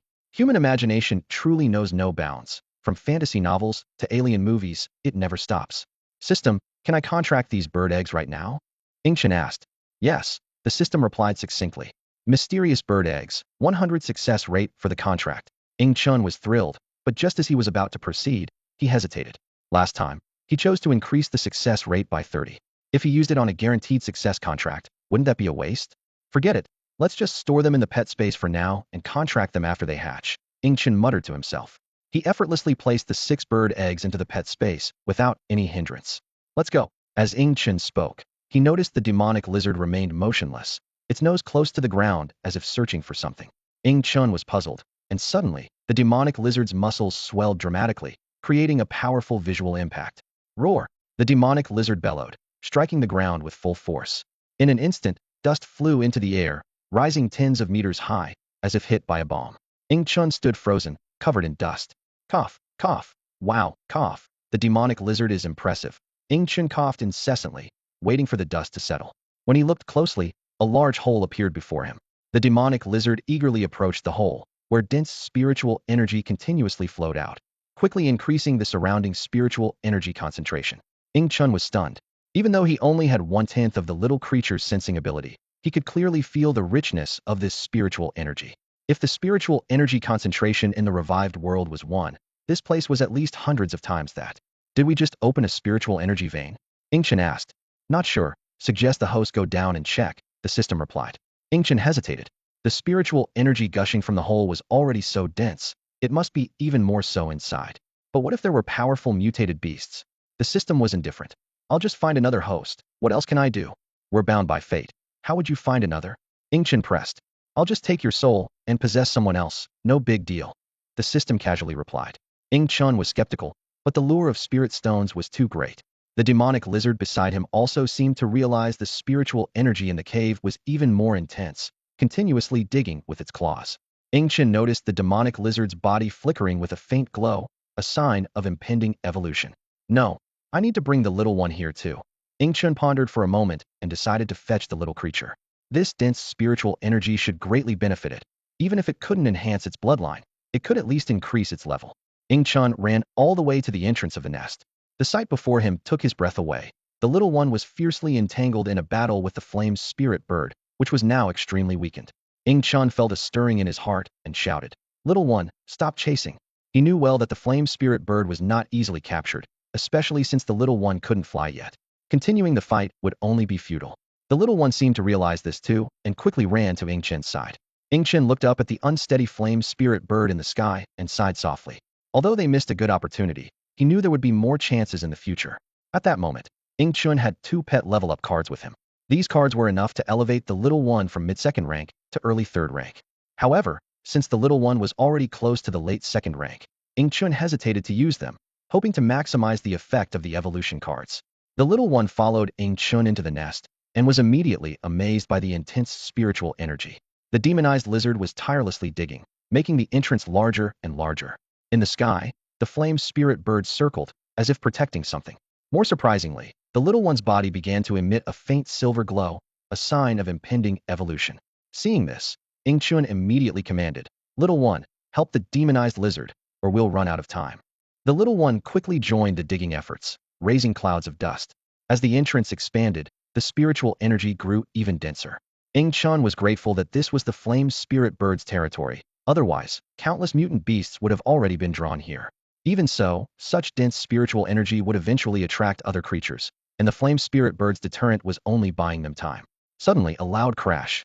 The entrance burst open, and a fountain of dense spiritual energy shot into the sky. Every creature in the forest sensed this unusual energy and rushed madly toward its source. In no time, a surge of beasts formed in the forest, as both hunters and prey abandoned their usual struggles, all focused on reaching the source. Meanwhile, on the forest's edge, a 6-person team was battling a mutant dog nearing beast-level ferocity. The dog was exceptionally fierce, easily breaking through the team's defenses, its sharp fangs tearing into a team member's flesh. At that moment, it loomed over a young man, its gaping maw ready to claim his life. "It's over, everything is over," an elderly man cried out in agony, tears streaming down his face. He was the young man's father, and it was his idea to enter the forest in search of food. "If it weren't for my suggestion, maybe." In that critical moment, the mutant dog suddenly paused, lifting its head excitedly as if sensing something. However, its excitement was short-lived. The once helpless young man suddenly grabbed its throat with incredible strength, leaving the mutant dog in disbelief. "How dare a mere lowly creature harm me?" The young man's eyes were bloodshot, and flames appeared out of nowhere in his hands. The intense heat instantly killed the mutant dog. The 6 team members looked on in disbelief and joy at the scene. "Xiao Pan you?" the elderly man asked, his voice trembling. "Father, I've evolved. I now have the power of fire," the young man replied firmly. Ingchen was unaware that due to the eruption of spiritual energy, many surrounding mutant beasts had evolved again, and some humans had begun to awaken their abilities. Back at the nest, the entrance was now wide enough for the demonized lizard and the little one to pass through easily. Ingchen sat on the little one's back, entering the dark cave alongside the demonized lizard. Though it was pitch black, the little one's sense of touch was exceptionally keen, guiding the demonized lizard steadily forward. The flame spirit bird slowly descended, beginning to absorb the rich spiritual energy around it to heal its wounds. Upon closer inspection, one could see that the new flesh on its other wing was slowly growing. After navigating through a dark cave, Ingchen and his companions arrived at a crossroads. The walls here were no longer soft earth, but hard rock, covered with mysterious patterns and carvings. As Ingchen walked, he carefully observed these images and gradually understood their meaning. The first painting depicted scenes from a primordial era, humans fleeing with an abstract and terrifying beast pursuing them closely. The next image showed humans rescuing a wounded mysterious creature, which later protected them. In subsequent depictions, humans grew stronger, and the mysterious creature's status became increasingly revered, ultimately becoming an object of worship. The final painting portrayed a dreadful being attacking humans, with the mysterious creature stepping forward to confront it. However, the scene abruptly ended, as if the subsequent content had been deliberately erased. Ing Chun found this puzzling. At the crossroads, 3 passages were inscribed with different characters, but Ing Chun couldn't understand any of them. He consulted the system, only to receive an unexpected response. Do you expect me to recognize ancient relics from your planet? The little creature approached the middle passage, and Ing Chun immediately understood its intention. The large, demonized lizard could only fit through the wider left passage. Thus, Ing Chun and the lizard parted ways there. Not long after they left, the flame spirit bird sneaked in, sniffing carefully at each passage entrance before choosing the one on the far right. As they ventured deeper, the spiritual energy in the passage became increasingly dense. Suddenly, the little creature stopped in its tracks, just as Ing Chun was about to inquire why. A swarm of black ants the size of soccer balls rushed toward them. Their bodies were dark, with huge pincers, appearing extremely fierce. Ing Chun joked, "Little guy, your kin has arrived." No sooner had he spoken than the ants launched an attack on the little creature. To Ing Chun's astonishment, the ants' bites left noticeable marks on the little creature's tough shell. Even the flame spirit bird's fire couldn't damage this shell, yet the ants managed to do so. "What on earth are these things?" Ing Chun exclaimed. The system replied, "These are black iron ants. While their rank isn't high, usually only at the level of a lower-tier fierce beast, their fangs are exceptionally sharp, naturally countering metal attributes, earning them the nickname Metal Devourers." Ing Chun was taken aback, roughly estimating there were at least several hundred black iron ants before him. If each was a lower-tier fierce beast, it presented a formidable scene. However, given the dense spiritual energy here, such a situation was not entirely unexpected. The little creature roared in anger, charging forward with force. Wherever it went, the ants blocking its path were crushed. Ing Chun, riding on its back, continuously cleared ants crawling up. His dragon claws struck the ants, but could only leave them half dead. Even when flattened, they still struggled tenaciously, trying to attack. Ing Chun frowned. These ants have incredible vitality. Suddenly, a massive ant blocked their path. This ant was over a meter long, only slightly smaller than the little creature. The system immediately provided information. Black Iron Ant King, rank, 2nd tier late stage, bloodline level, mid-tier fierce beast. Ing Chun encouraged, "Little guy, charge. It can't defeat you." Boom. The silver dragon ant collided fiercely with the Black Iron Ant King, sending the latter flying with its formidable force. The little creature pursued like lightning, its jaws wide open, and its sharp dragon teeth pierced into the Ant King's head, as hard as steel. The Black Iron Ant King roared in pain and retaliated fiercely, but couldn't penetrate the little creature's armor. Ing Chun seized the opportunity and leaped forward. His palm, imbued with the power of gold, was as hard and sharp as a blade. "Die," he shouted, driving his hand straight through the head of the Black Iron Ant King. The Ant King instantly lost its vitality, twitching a few times before falling motionless. "Little one, let's go," Ing Chun urged urgently. The swarm of black iron ants, enraged by their king's fall, charged forward like a tide. As he ran, Ing Chun mused, such tiny ants, if not for their advantage over the little one, how could they be so arrogant? He marveled at the wonders of elemental counteraction, knowing that these ants, which specifically countered gold, would be instantly reduced to ashes if they faced fire. After a while, a glimmer of light appeared ahead. Emerging from the passage, the scene opened up to a grand yet unadorned hall. Cautiously, Ing Chun glanced back and saw the black iron ant swarm stopping at the passage entrance, as if they were afraid to proceed. Why won't they come in? Ing Chun wondered. Are they scared of something? Or is there another reason? Though puzzled, he was relieved that the ants wouldn't follow. Turning to survey the hall, he exclaimed, "This is the sacrificial hall from the murals." In the center of the hall stood a high platform with 9 steps, each about a meter high. As Ing Chun examined it closely, he gasped, "My goodness, is this made of pure gold?" Before the apocalypse, such wealth would have driven people wild with joy. But now, gold was among the least valuable things. What is most important in the post-apocalyptic world? Ing Chun pondered briefly. Its power, not food. He felt fortunate to have the little creature with him, allowing him to roam the world freely. To find food, one could hunt mutated beasts, whose meat was superior and full of spiritual energy, far better than ordinary food. Upon the platform lay 3 jade-colored skeletons. Curious, Ing Chun tapped on the bones, which emitted a crisp sound. He applied more force, but the bones didn't budge. Wow, these bones have withstood the test of time and are still so hard. The little creature also tried to attack them, but couldn't move them at all. System, how long have these bones existed? Ing Chun asked. About several billion years, not too long. The system replied calmly.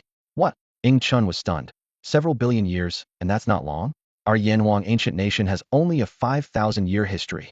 He joked. System, you sure are a sly old thing. I'm a system. Time means nothing to me.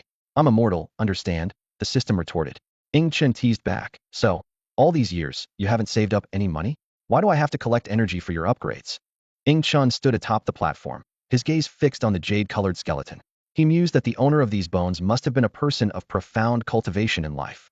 Golden skin, jade bones, a characteristic of divine beings, achievable only through the utmost refinement of the body. Time may pass, but it cannot erode such a form. The remaining skeleton indicated that this predecessor had only reached the jade bones stage. Shaking his head, Ing Chun searched the surroundings carefully. Unfortunately, time had been ruthless, and the weapons on the ground had long since decayed, crumbling to dust at the slightest touch. The essence within them was completely lost, prompting a sigh from Ing Chun. As he was about to rise, he noticed something glinting under the Bonisa's small black pearl. He carefully moved the bones aside and found it to be a small, unbreakable bead. System, what is this? Ing Chun asked internally.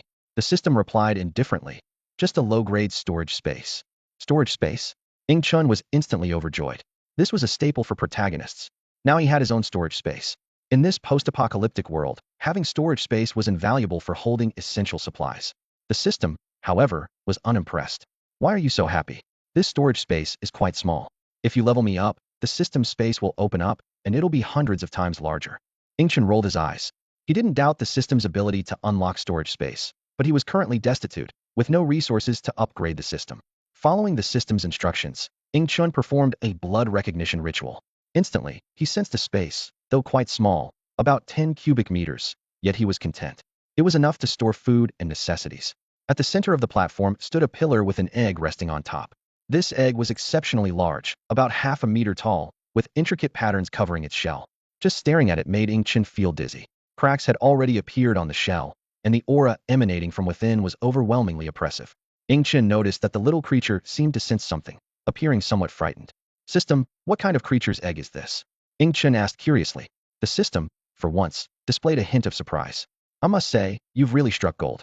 If I'm not mistaken, this should be the egg of a mythical beast, a Pishio. Pishio? Yes, a Pishio. It's a type of auspicious beast, but unlike ordinary ones, the Pishio is known for its fierce nature and formidable combat abilities. The system explained in detail. The Pishio can bring good fortune, ward off evil, and possesses abilities such as suppressing evil, transforming misfortune, and promoting harmony. Bringing good fortune means enhancing a person's luck and making everything go smoothly. Warding off evil involves countering dark and malevolent forces. Suppression refers to its powerful combat skills that can subdue demons, plagues, and epidemics. Transforming misfortune can increase lifespan and accelerate the evolution of surrounding life forms. And promoting harmony is due to its strong soul abilities, allowing it to manipulate souls, including ghosts, and even subtly alter a person's thoughts. The system continued to describe. The Pishio resembles a mix of tiger and leopard, with a dragon-like head and tail, and its body is golden and jade-like. It has a pair of wings on its shoulders, though they cannot unfold. It has a single horn on its head, curving backward. A single-horned Pishio is called a Tianlu, a true auspicious beast, while a double-horned one is called a Bixia, a fierce beast. Ing Chun watched the egg intently as more cracks appeared on its shell. The system added, this Pishio egg is already in the hatching stage, and it won't be long before it emerges. Wow, a mythical creature, the Pishio. Ing Chun's gaze fell on the lifelike depiction of the sacrificial beast on the mural. He pondered to himself, it must be a Pishio. But who was the powerful being that fought against it and eventually destroyed the tribe it protected? He couldn't help but fall into deep thought. Logically speaking, with the recent revival of spiritual energy, there shouldn't be a Pishio in existence. Ing Chun muttered to himself. This is a divine beast, after all. Unless. A hint of astonishment flashed in his eyes. Unless there once was a highly advanced civilization in this world that vanished over the course of time. The system's voice suddenly interrupted, with a tone more serious than ever. Do you know what a divine beast truly is? These words plunged Ing Chun into silence. He wasn't entirely ignorant of the concept of divine beasts. They were beings of immense power, far surpassing ordinary creatures, holding an exalted status in mythology. All creatures labeled as divine beasts shared these characteristics. The system continued to explain. Divine beasts are superior to both spirit beasts and fierce beasts. Even if spirit beasts and fierce beasts evolve to their limits, they require an ultimate leap to join the ranks of divine beasts, and the chances of failure are quite high. Ing Chun listened intently as the system went on. Take your little creature, for example. Its current leader bloodline can't even hold its head high in front of a divine beast bloodline of the same level. Although it possesses dragon blood, which is considered the blood of the divine beast dragon, the concentration is too low. Only when the dragon blood flows throughout its body can it barely contend with a Pishio of the same level. But that would only be a fight. If it encounters a two-horned Pishio, even the top divine beasts wouldn't dare underestimate it. Ing Chen's eyes sparkled with excitement. He envisioned himself forming a contract with the Pishio, dominating the post-apocalyptic world. He could feast on any mutated beast he desired, rule a territory, and explore the vast landscapes of the world. Wasn't this the dream he had longed for before the apocalypse, a dream unattainable due to financial constraints? The dangers of the post-apocalyptic world had extinguished this dream, but now he saw a glimmer of hope. He imagined charging through the post-apocalyptic world with a group of pets, exploring the bizarre world transformed by mutations, and collecting more pets along the way. What a delightful picture. Ing Chun eagerly checked the contract information for the Pishio egg. Contracted. Pishio egg level. Bloodline level, divine beast. Ability? Contract success rate, 30%. All question marks. Ing Chun grumbled. The system really is useless. But the success rate made him a bit uncomfortable. The system's boost of 30% meant that without it, the success rate would be 0. The system seemed to read his mind. You should be grateful there's even a success rate. Divine beasts are not something you can covet at your current level. Normally, you would have to wait until the system reached level 6 or even 7 to contract a divine beast. Ing Chun was taken aback, once again reshaping his understanding of divine beasts. He made a decisive decision. System, use the special reward from the last upgrade to increase the contract success rate. Now, when he looked at the Pishio's contract success rate, it had soared to 70%. This figure was quite significant. But Ing Chun knew he had only one chance. If he failed this time, he would forever lose the opportunity to contract this divine beast Pishio. Taking a deep breath, Ing Chun made up his mind. System, initiate the contract. Good luck, kid. The system's voice carried a hint of amusement. Time ticked by slowly, and Ing Chen's palms were sweaty with tension. Finally, the system's voice rang out again. Congratulations, host, on successfully contracting the divine beast Pishio. Pishio egg level. Bloodline level, divine beast. Ability? Ing Chen exhaled deeply, finally achieving his long-held wish. From now on, he possessed a divine beast capable of sweeping through the post-apocalyptic world. System, when can it hatch? Ing Chen eagerly inquired. It will definitely hatch within 6 months, the system replied. Can you sense how many horns it has? Ing Chen pressed on. The system's tone carried a hint of helplessness. I can't. That's up to fate. A one-horned Pishio isn't bad, though its combat power isn't very strong. It does bring good fortune. Buffed. Ing Chen scoffed. A two-horned Pishio has both combat power and fortune. Of course, a two-horned Pishio is better. If it's not, don't blame me for holding you accountable. The system was speechless. Huh? What does that have to do with me? After searching around the high platform, Ing Chun found nothing else and placed the Pishio egg into the system space. As the egg disappeared, the little creature entered an evolution phase, its aura growing stronger and its body rapidly expanding. Influenced by the Pishio egg, the creature's evolution speed far surpassed that of ordinary beings, though its bloodline was merely at a commander level, a far cry from divine beasts. Ing Chen thought to himself, I wonder where the other two paths lead. Could there be treasures there too? Just as he was pondering, a thunderous roar interrupted his thoughts. The little creature had awakened, now larger in size and at a late second-tier level of power. System, use a level-up card. Ing Chun ordered decisively. In an instant, a dazzling light enveloped the creature. When the light faded, its form was even more fearsome. Silver spikes covered its body, its dragon horns grew larger, and a pair of membrane wings unfurled from its back, capable of short flights. The system indicated Silver Dragon Ant, mid-level commander spirit beast, metal attribute, early 3rd tier. The treasures in the other 2 caves are ours too. Ing Chun leaped onto the creature's back, and it let out a deafening roar, rushing swiftly toward the passage. Inside the passage, chaos reigned as black iron ants and mutant beasts fought fiercely, with bodies strewn everywhere. The little creature charged like an armored tank, its dragon horns plowing through the beast horde. All creatures were intimidated by this sudden giant and tried to flee, but they couldn't escape the creature's slaughter. Ing Chun observed calmly. We can't waste the meat of so many mutant beasts. I'll have the little one eat more later. Each fallen body contained abundant spiritual energy, a rare energy source. The little creature rushed back to the crossroads, where the second wave of mutant beasts had gathered. Sensing the powerful aura of the commander-level dragon ant, they all prostrated themselves, not daring to act rashly. Although these mutant beasts were excellent energy sources, Ing Chen's mind was elsewhere, deciding to head to the left passage first. Let's go to the left first and seize the demonic lizard's opportunity. Ing Chen calculated, contemplating contracting the demonic lizard but determined not to miss any opportunities. The leftmost passage was the widest, and Ing Chun noticed some simple traps, with stone arrows and bloodstains scattered on the ground. It must be from the demonic lizard triggering the traps and getting injured, he deduced. Compared to the middle passage, the danger level here was not high, with only some simple mechanisms. At the end of the leftmost passage, a massive cavern unfolded before Ing Chun. Countless stalactites hung from the ceiling like natural artworks, creating an incredibly spectacular sight. This beauty exceeded that of many famous tourist destinations. Ing Chun leapt down from the little creature's back, and the moment his feet touched the ground, he was awestruck by what he saw. The ground was scattered with countless diamond-shaped crystals, sparkling with enchanting light from an unknown source. The beauty of these crystals far surpassed his imagination, leaving him to wonder what kind of peculiar stones they were. Just then, the system's voice echoed in his mind, answering his question. These are a type of luminous pearl, only in diamond form.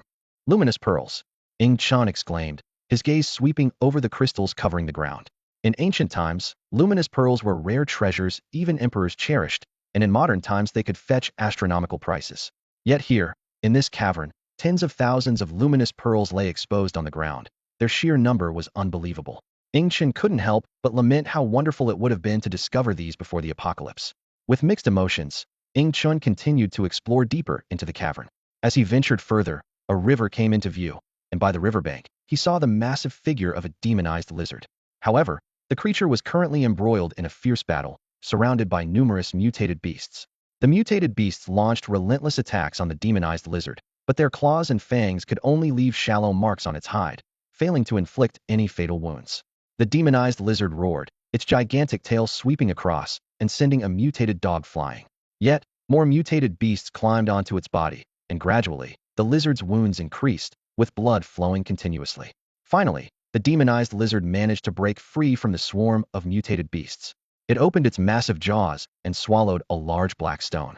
Ing Chun noticed that the stone was stained with some blood, seemingly ordinary, but emanating a daunting aura.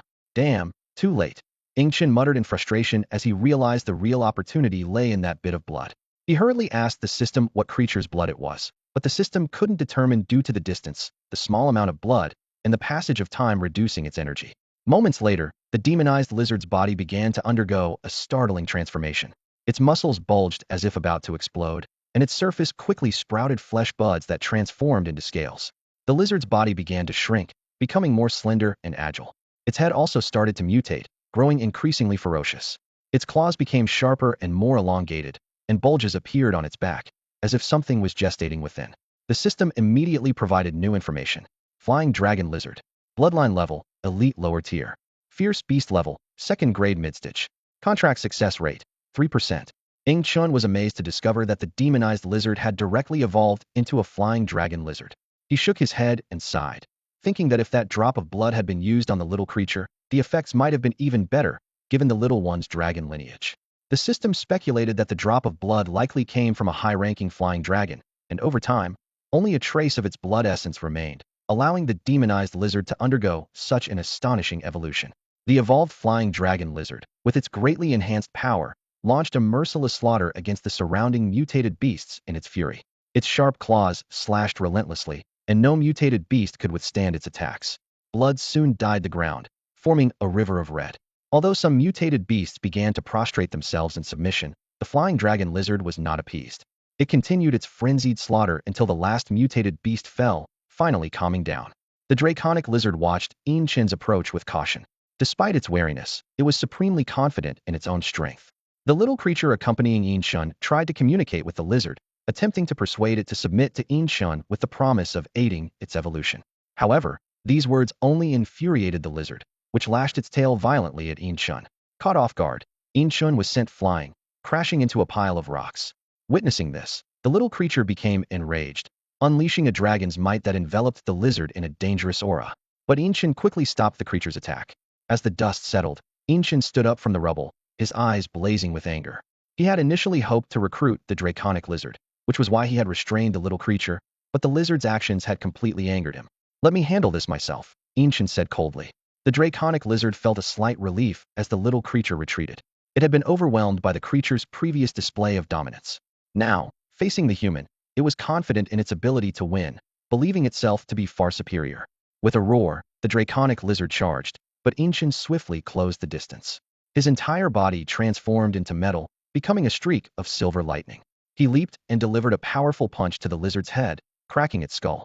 The excruciating pain drove the lizard into a frenzy, causing it to bite wildly. I gave you a chance, but it's a pity you couldn't take it, Chen whispered, his voice deep and magnetic. He no longer considered forming a contract with this elite-grade draconic lizard. In a fierce clash, the lizard swiped its claws at Chen, who caught them with one hand. Surprisingly, Chen only took 3 steps back, while the lizard staggered back 15 steps. Fear began to creep into the lizard's heart, as it couldn't believe that such a small human possessed such immense power. The lizard swung its tail again, but Chen easily caught it and pulled hard, toppling the creature. Break, Chen commanded, forming a hand blade covered in sharp metallic energy, severing the lizard's tail with a single strike. Chen quickly moved to the lizard's head, which was now filled with fear and unwillingness. Whether you like it or not, there's a price for your actions. Your attack was definitely meant to kill me. Otherwise, it wouldn't have been so strong. Unfortunately for you, the little creature has grown stronger, and so have I. If this had happened before, you might have succeeded, but there's no room for ifs in this world, Chen said coldly, then pierced the lizard's brain with his palm, ending its life instantly. Standing before the massive corpse, Chen hesitated briefly. The draconic lizard's flesh contained abundant energy, but if he allowed the little creature to consume it here, there wouldn't be enough time to explore the passage on the right. Weighing his options, Chen decided to prioritize finding opportunities and deal with the lizard's body later. Shaking his head, Chen mounted the silver dragon ant and retraced his steps through the passage. The little creature let out a menacing roar, warning the other mutated beasts to stay away.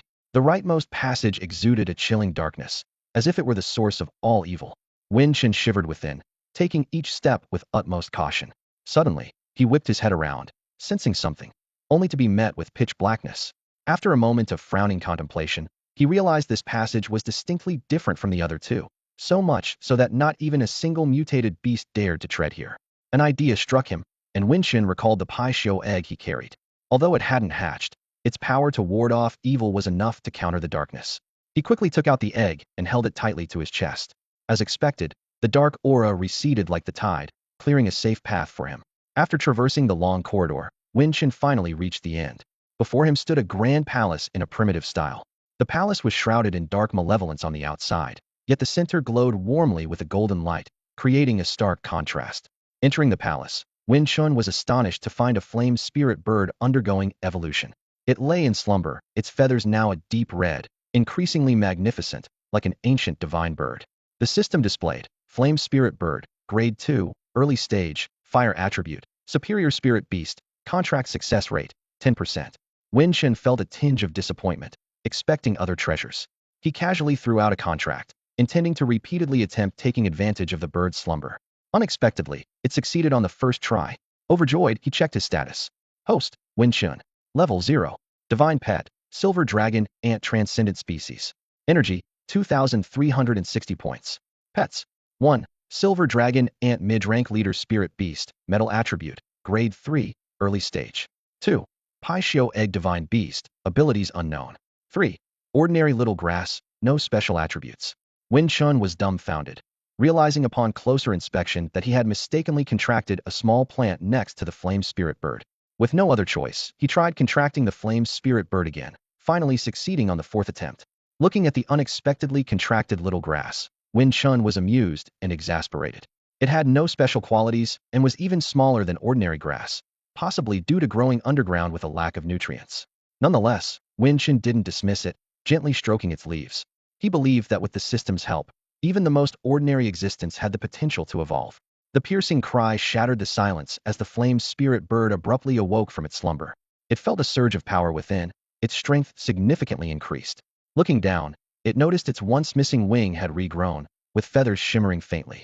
The Flame Spirit Bird quickly realized its situation and fixated its gaze on the human before it, recognizing him as its master. It affectionately hopped over to Chen, gently rubbing against his leg. Suddenly, a low growl sounded. The Flame Spirit Bird turned its head warily and spotted the small creature nearby, immediately tensing up. It was well aware of the little one's strength, particularly after its recent evolution, which only added to the pressure it felt. The Flame Spirit Bird fluttered its wings uneasily, its gaze shifting between Chen and the little creature. Noticing the bird's tension, Chen softly reassured it. It's all right. From now on we're all companions. We must get along well. His words seemed to have an effect as the Flame Spirit Bird relaxed its guard slightly. Then, Chen turned his attention to the small patch of grass on the ground. System, evolve the grass, he commanded decisively. In an instant, a brilliant light enveloped the grass. Chun invested 1,200 energy points, enough to help the grass evolve twice consecutively, advancing it to a mid-tier level. As the light faded, the grass had transformed significantly. The once fragile sprout was replaced by robust vines, appearing incredibly resilient. The system promptly displayed the grass's new status. Ghost Vine. Bloodline level, primary mid-tier. Attribute, none. Level, none. Evolution, 02000.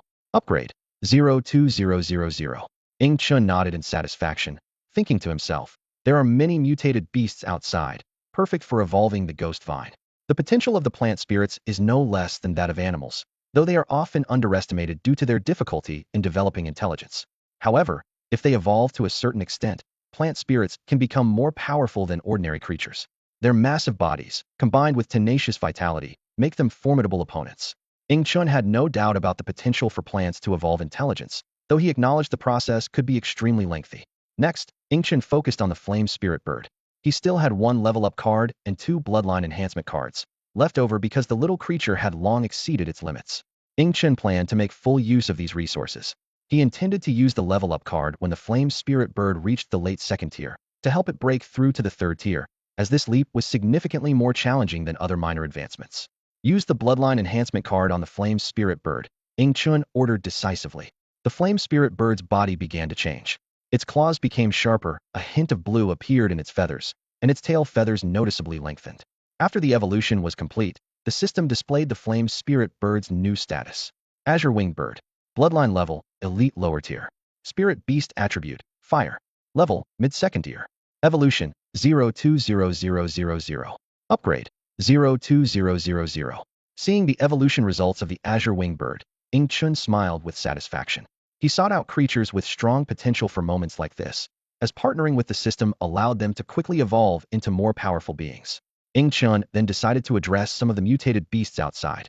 He carefully dug up the Ghost Vine, allowing it to coil around him.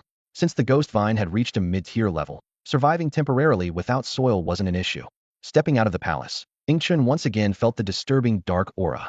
This was definitely abnormal, he thought. Holding the Pichio egg, Chun carefully searched the darkness-shrouded palace, hoping to find some clues. Yet, he found nothing until he reached the door of a side hall. The little creature pushed open the door, and Chun followed it inside. His gaze was immediately drawn to a pool of black blood on the central throne. The black blood was continuously emitting waves of dark energy, eerily mysterious. At that moment, the Pichio egg suddenly began shaking violently, seemingly agitated by the dark aura. System, what creature's blood is this? Chun asked with a frown. The system was silent for a moment before responding. I must say, the planet you're on is truly peculiar, capable of producing such strange phenomena, unheard of.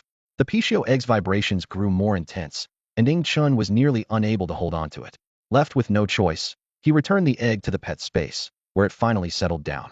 Staring at the pool of black blood, Chun was filled with confusion and caution. Chun carefully stored away the blood of the Cheongchi, recognizing it as a rare treasure. He thought to himself, this blood contains immense power. While ordinary creatures might only enhance their bloodline by consuming it, with my help, a creature could potentially evolve down the path of a Cheongchi. He couldn't help but wonder, could it really be Cheongchi's blood? Did that Pichio battle a Cheongchi? Yet, he felt a tinge of regret. Unfortunately, my contract slots are full, and none of my little companions are suited for the Cheongchi's evolutionary path. Chun considered the traits of each of his pets. The little one had dragon blood, and was on a dragon lineage path. The Chingy bird was focused on the power of flames, not fitting the category of ferocious beasts, and the Pichio was certainly not compatible with Cheongchi blood. As for the Ghost Vine, he chose not to mention it. After securing the Cheongchi blood, the oppressive atmosphere in the hall noticeably diminished. Chun led his companions and the Chingy bird back to the intersection. Chingy bird, head to the middle passage. There are plenty of mutated beasts there. Try to consume as many as you can, Chun instructed. With a cry, the Chingy bird spread its wings and darted towards the central passage. Chun then took the little one to the left passage. Inside the cave, 3 mutated beasts were voraciously devouring the flesh of a draconic lizard. Little one, attack. How dare they snatch our spoils? Chun commanded. The little one let out a roar, intimidating the 3 mutated beasts. As they attempted to flee, the little one pounced on them. With a swipe of its dragon claw, a mutated rabbit was sent flying, crashing heavily against the cave wall, barely clinging to life. This scene terrified the other 2 mutated beasts. The Ghost Vine seized the opportunity to entangle one of their legs, preventing its escape. The little one followed swiftly, ending the unfortunate beast. The ghost vine then began absorbing its blood and flesh essence. The last mutated beast, a mutated earthworm, was cut into 6 segments by the little one, yet continued to writhe tenaciously, showcasing its incredible vitality. Little one, you feast on the draconic lizard. Leave the mutated earthworm to the ghost vine, Ingchen directed. The little one nodded in agreement and turned to the draconic lizard's corpse. The draconic blood within was extremely enticing to it, and the remaining unabsorbed dragon blood was a fortunate gain for the little one. Ghost vine, absorb the mutated earthworm, Ingchen ordered. The ghost vine quickly expanded, tightly wrapping around the mutated earthworm, continuously absorbing its energy and flesh. The earthworm struggled fiercely but couldn't escape the ghost vine's grasp. Gradually, its resistance waned. For such resilient creatures, plant-type mutants clearly held the upper hand. Ingchen stood still, reflecting on the changes brought by the contracts with his 3 pets. Firstly, his physical strength had significantly increased, making him feel capable of easily defeating his pre-cave self. Secondly, he shared the Chingy bird's flame abilities. Though he only inherited a tenth of its physical attributes, the quality of the flames remained unchanged, and with the little one's strength, his endurance greatly improved. The ghost vine provided him with abundant vitality, leaving him brimming with energy, as if he could go 3 days without sleep or rest without issue. As for the Pishio's power, it remained unavailable for sharing since it hadn't been born yet. Ingchen marveled at how a single opportunity had led to such a substantial leap in his abilities. A surge of confidence welled up within him. He now felt ready to confront the Yun family. The spiritual energy in this underground cave might attract some unusual creatures, Ingchen mused as he took one last look at the mysterious hole. They had already exited the cave, and the surrounding mutated beasts eyed them with fear. Ingchen glanced at his companions. The little guy had grown to 3 meters tall, with a nearly 10-meter-long body shimmering in the sunlight, looking majestic. Nearby, the Chingy bird spread its wings, boasting an impressive 8-meter wingspan, circling above and surveying the ground. Let's go meet the Yun family at the survivor base, Ingchen said softly, leaping nimbly onto the little guy's back.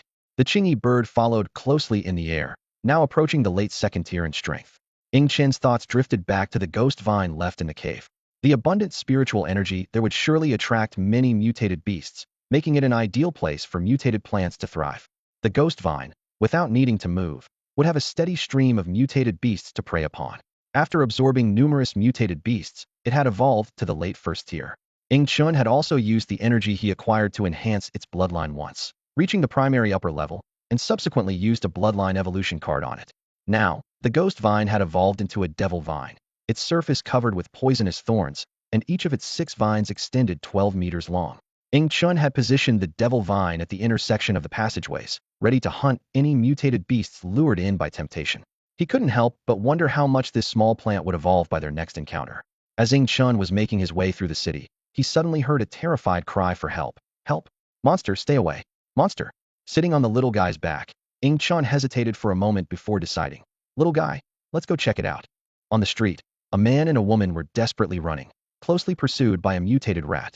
Upon closer inspection, Ingchen realized it was a mutated hamster, now the size of a house cat, with bulging cheeks. If not for its current pursuit, it might have seemed quite adorable. Stay away, the man shouted in despair. The mutated hamster caught up with him, knocking him to the ground. The man grabbed a nearby stone to fend it off, but couldn't penetrate its fur. Just as the hamster was about to bite, the little guy charged forward, letting out a thunderous dragon roar that momentarily stunned the hamster. The creature looked up, bewildered, only to see the fearsome dragon head of the little guy bearing down on it. Squeak!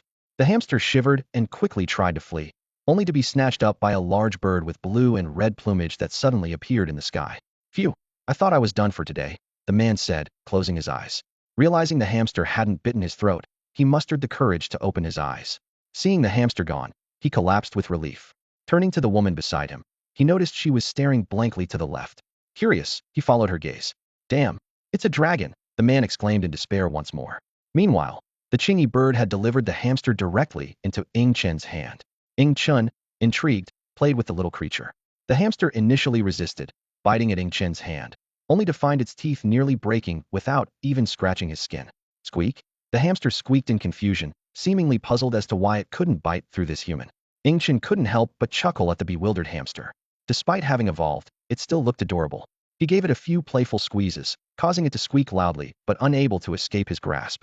Ingchen thought to himself, as much as I'd like to keep you, I don't have room for another pet, and I can't risk keeping a ticking time bomb around. The mutated hamster seemed to understand Ing Chen's words. Its tiny eyes darted around in fear, and its body trembled uncontrollably, not daring to resist in the slightest. Suddenly, it started spitting out some berries and a small stone until its cheeks were completely deflated. The little hamster looked at Ing Chen with watery eyes, which stirred a sense of pity in him. At that moment, Ing Chen's gaze was drawn to the small stone. To his amazement, he discovered a trace of spiritual energy within it. The system immediately absorbed this energy, boosting Ing Chen's energy level to over 500 points. Combined with the leftover energy from the Devil Vine's evolution, this meant he had gained about 200 points of energy. Quite the stash, Ing Chen mused. Can you understand me? The little hamster nodded quickly, piquing Ing Chen's curiosity further. Though this little creature didn't seem to be of a high level, its intelligence was surprisingly high. The system then provided detailed information about the hamster. A small spiritual mouse with a bloodline level of a lower-tier spiritual beast and a mid-level first-grade attribute. It possessed the ability to sense spiritual energy, allowing it to locate areas rich in it and objects that contained it. The contract success rate was as high as 90%, but unfortunately, there was no contract slot available, so a contract couldn't be established. Ing Chen thought that although the little spiritual mouse's bloodline and level were not high, its attributes were quite interesting. With proper training, it might prove very useful. However, he wore a sinister smile on his face. Too bad. I'm still going to have to kill you. The little spiritual mouse shook its head frantically in fear. Ing Chen suddenly changed his mind and said, if you can lead me to 1,000 of these stones, I'll let you go. How about that? The little spiritual mouse nodded in despair. Ing Chen then tossed the small spiritual mouse onto the back of the Chingy bird. The little mouse clung tightly to the bird's feathers, too scared to move. Ing Chen dared not keep an uncontracted mutated beast by his side, as they all had a ferocious nature and could launch a surprise attack, leading to serious consequences. Meanwhile, a man and a woman on the ground had closed their eyes in despair. They knew that the dragon-head creature before them was an extremely advanced mutated beast, far beyond what they could handle. After a long while, they slowly opened their eyes, only to see a fearsome dragon head facing them, dragon saliva dripping onto the ground. They swallowed hard, filled with hopelessness. Suddenly, one of them exclaimed, Xiao Jing? When did you become so timid? Xiao Jing turned and saw Ing Chen standing on a nearby platform, accompanied by a majestic, large blue-eyed bird. Brother Chen, help me! Xiao Jing cried out, seeing Ing Chen as a lifeline. It turned out Xiao Jing was a colleague of Ing Chen's, and they had a good relationship, with Ing Chen having taught him some skills. Ing Chen gently called, all right, little one, come back. The dragon-head creature immediately rushed back to Ing Chen's side, leaving the man and woman dumbfounded. Brother Chen, is that your pet? Xiao Jing asked cautiously, while the woman beside him also looked at Ing Chen curiously. Ing Chen smiled and patted the creature's head, which seemed to enjoy it. Of course, it's my partner. Xiao Jing stared at Ing Chen in shock. Brother Chen, your partner's evolution level must be really high. It's already turned into a dragon head, far superior to those that are just enlarged mutated beasts. Indeed, this little one is arguably the best right now. No mutated beast can surpass it. Ing Chen's words left the two even more astonished, but as they looked at the creature's fearsome dragon head, they couldn't help but believe him. Suddenly, the woman seemed to recall something and exclaimed with delight. I remember now, you're the first mutant person that's been talked about online, aren't you? Chen, is this for real? Didn't you watch that video? It must be me. Ing Chen rolled his eyes, his tone carrying a hint of impatience. Xiao Jing scratched his head awkwardly and explained, I was just worried because you look so similar. Ing Chen looked at the woman in front of him with surprise. His appearance had changed significantly, and he estimated that only those very familiar with him could recognize him now. Yet, this stranger identified him immediately, prompting him to take a closer look. Upon careful observation, Ing Chen noticed that the woman had an exceptionally good figure, almost in shape. Before the apocalypse, she would have been considered a goddess. Despite the layer of dust on her face, her delicate oval face was still clearly visible, evidently not the result of cosmetic surgery, but natural beauty. Xiao Jing, you're lucky to have such a stunning girl with you in these times. Ing Chen teased, a playful glint in his eye. Xiao Jing, feeling a bit embarrassed, introduced her. This is Xiao Chuanjiao, whom I met while on the run. She used to be a teacher. Hello. Xiao Chuanjiao extended her slender hand. Hello. Ing Chen shook her hand politely but quickly let go, leaving Xiao Chuanjiao momentarily puzzled, wondering if her charm had diminished. In the past, men always looked at her with a certain aggressive intent. The bolder ones seemed as if they wanted to devour her whole. Even a handshake would often be an excuse to take advantage, and even Xiao Jing had initially held her hand while talking about the dangers of the apocalypse for half an hour. Chun, would you like to come with me to the base? There are many old friends there, Xiao Jing asked tentatively. Old friends? Ing Chen frowned, thinking. He had few friends in this city. Most were merely acquaintances from work. Xiao Jing continued explaining. Xiao Li and the others are all there. When the apocalypse hit, the company was organizing a team-building event at a nearby hotel. Unexpectedly, the world changed, and many mutant creatures invaded. Even the deputy general manager was killed by a mutant dog. We then banded together and managed to hide in the basement to survive. Although the hotel had a lot of reserved food, the large number of people meant that consumption was high, so we're running low on supplies. We were out looking for food when you saved us. So, Ing Chen replied, understanding that Xiao Jing wanted him to help the people at the base. But why should he help? There were no benefits, only potential danger. Even though Ing Chen was strong with the help of his little companion and the green-winged bird, the world was vast, and there could be more terrifying creatures out there. Xiao Jing was taken aback by Ing Chen's response. He assumed that with Ing Chen's strength, he would be willing to play the hero, but he was flatly turned down. Xiao Jing, you need to understand, Ing Chen said seriously. I saved you because we have a decent relationship, but I don't have the same connection with the others from the company.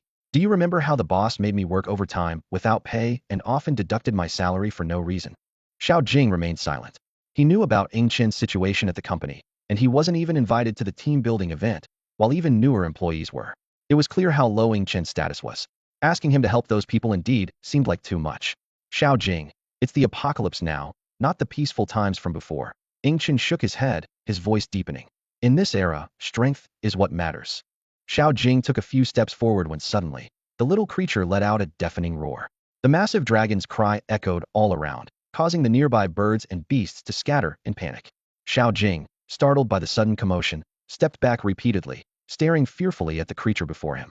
In the sunlight, the little creature's menacing silver dragon head shimmered with a dazzling and intimidating light. Just as Ing Chen was about to leave, Xiao Chun Jiao hurriedly stopped him. She spoke sweetly. Brother Chun, since that's the case, how about we make a deal? Ing Chen looked at her calmly and replied, I'm listening. His gaze was so composed, as if he were looking at a stone rather than a beautiful woman, which made Xiao Chun Jiao a bit flustered. She took a deep breath and said, I know the location of a mutated plant. It's a mutated fig tree that bears many golden fruits, emitting a faint glow. There are many mutated beasts guarding it. Are you interested? Ing Chen thoughtfully stroked his chin. He recalled the knowledge the system had once shared about mutated plants. These plants often produced fruits rich in spiritual energy, some of which could even grant powerful abilities to those who consumed them. This was undoubtedly a treasure. Ing Chen remembered reading online about a mutated cherry tomato tree whose fruits also glowed faintly. Unfortunately, that tree was too far away for him to reach. After a brief consideration, Ing Chen decided to accept the deal. All right, he said, state your terms. Xiao Chun Jiao immediately said, help us all escape from here and safely escort us to the survivor base. Ing Chen showed a peculiar expression. You know about the survivor base? He asked, puzzled. If they knew of the base's existence, why hadn't they sought refuge there? Xiao Chun Jiao explained, of course we know. The official survivor base was announced over the radio and on the internet when it was still online. Ing Chen suddenly asked, how many of you are there? Xiao Jing pondered for a moment before answering, 38 people. Upon hearing this, Ing Chen could only chuckle coldly. A group of 38 people, if they had set out at the beginning of the apocalypse when the mutated beasts were still few, could have safely reached the not-so-distant survivor base. Even now, there was a certain chance of success. Ultimately, it seemed these 38 people were too afraid of dying. Lead the way, Ing Chen said, mounting the little creature's back. Seeing this, Xiao Chun Jiao tried to approach quietly, but the little creature's roar scared her into retreating. Ing Chen warned coldly, don't get close to the little one, or I can't guarantee it won't eat you. Xiao Chun Jiao patted her chest in fright and hid behind Xiao Jing. Xiao Jing, however, couldn't help but be drawn to Xiao Chun Jiao's figure. Why are you being so fierce about not letting me ride? Xiao Chun Jiao muttered, pouting. Both the blue-winged bird and the little creature turned to glare at her, causing Xiao Chun Jiao to retreat even further. Ing Chen said indifferently, the little one's intelligence is very high, not inferior to humans. I advise you to behave. Meanwhile, in the basement of Xing Tian Hotel, a group of people sat on the ground. A woman leaned against a man's chest, surrounded by various unpleasant odors, reminiscent of fermenting socks. A bald man with a dragon head tattoo on his left arm shouted loudly, Brother He, those two bitches have been out for half a day. They won't run away, will they? Sitting in the main seat was a middle-aged man in blue clothes, with a kind expression. If Ing Chen were here, he would certainly recognize this man as the office director who often suppressed him before the apocalypse, his former direct superior. The man in the blue suit cast a disdainful glance at the man beside him, a cold smirk playing at the corners of his mouth. What's the rush? It's only been half a day. With just those two, they won't make it to the survivor base, he said, his voice dripping with confidence and contempt. Brother He, I've had my eye on that woman for a long time. Maybe this time we could. Before he could finish his sentence, The men around him burst into lecherous laughter, filling the space with their crude amusement. A glint of greed flashed in the eyes of the man in the blue suit. If they don't bring back food this time, bring her into my room. You'll get your share afterward. About time, another man chimed in. That woman is definitely not Xiao Jing's girlfriend. I've seen them. They don't even sleep together. He's just trying to fool us, trying to keep her pure. Humph. Another fool, trying to play the hero. In that basement, a grim scene was unfolding. Of the 38 people there, over 20 men controlled the fate of the remaining women. The man in the blue suit, as the leader, held the power over food distribution.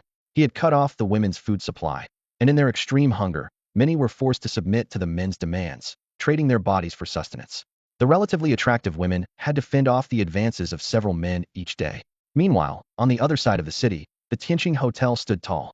Once a resplendent building, it now bore marks of decay. The exterior of the 10-story building was weathered, and all the glass windows were shattered. Mutated, large birds flitted freely among the ruins. Chun, it's in there, said Xiao Jing, pointing at the hotel. Ing Chen strode into the hotel without a word. Inside, chaos reigned. Debris was scattered everywhere, and the stench of rotting food filled the air. Collapsed tables and chairs were strewn about. He left the little guy and the green-winged bird outside, as the little guy was now too large to navigate the building easily without risking a collapse. Xiao Jing led Ing Chen deep into the hotel, through 3 iron doors, finally arriving at the basement. Brother, we're back. Xiao Jing called out, knocking on the door. Soon, the door opened, and standing there was none other than Ing Chen's old rival from the company. Xiao Jing, where's the food you brought back? Meng Zi's sharp gaze swept over Xiao Jing's empty hands, his brow furrowing. We didn't get food, but I ran into Chun from the company, Xiao Jing explained. Meng Zi scrutinized Ing Chun, a mocking smile spreading across his lips. Chun, I bet you can't even find food now. It's amazing you're still alive. Those mutated beasts must be pathetic to let a loser survive this long. Ing Chen's anger flared, and he stepped forward, glaring at Meng Zi. Oh, what's wrong, little Chun? Want to fight? Meng Zi taunted, gesturing behind him. I've got over 20 brothers back there.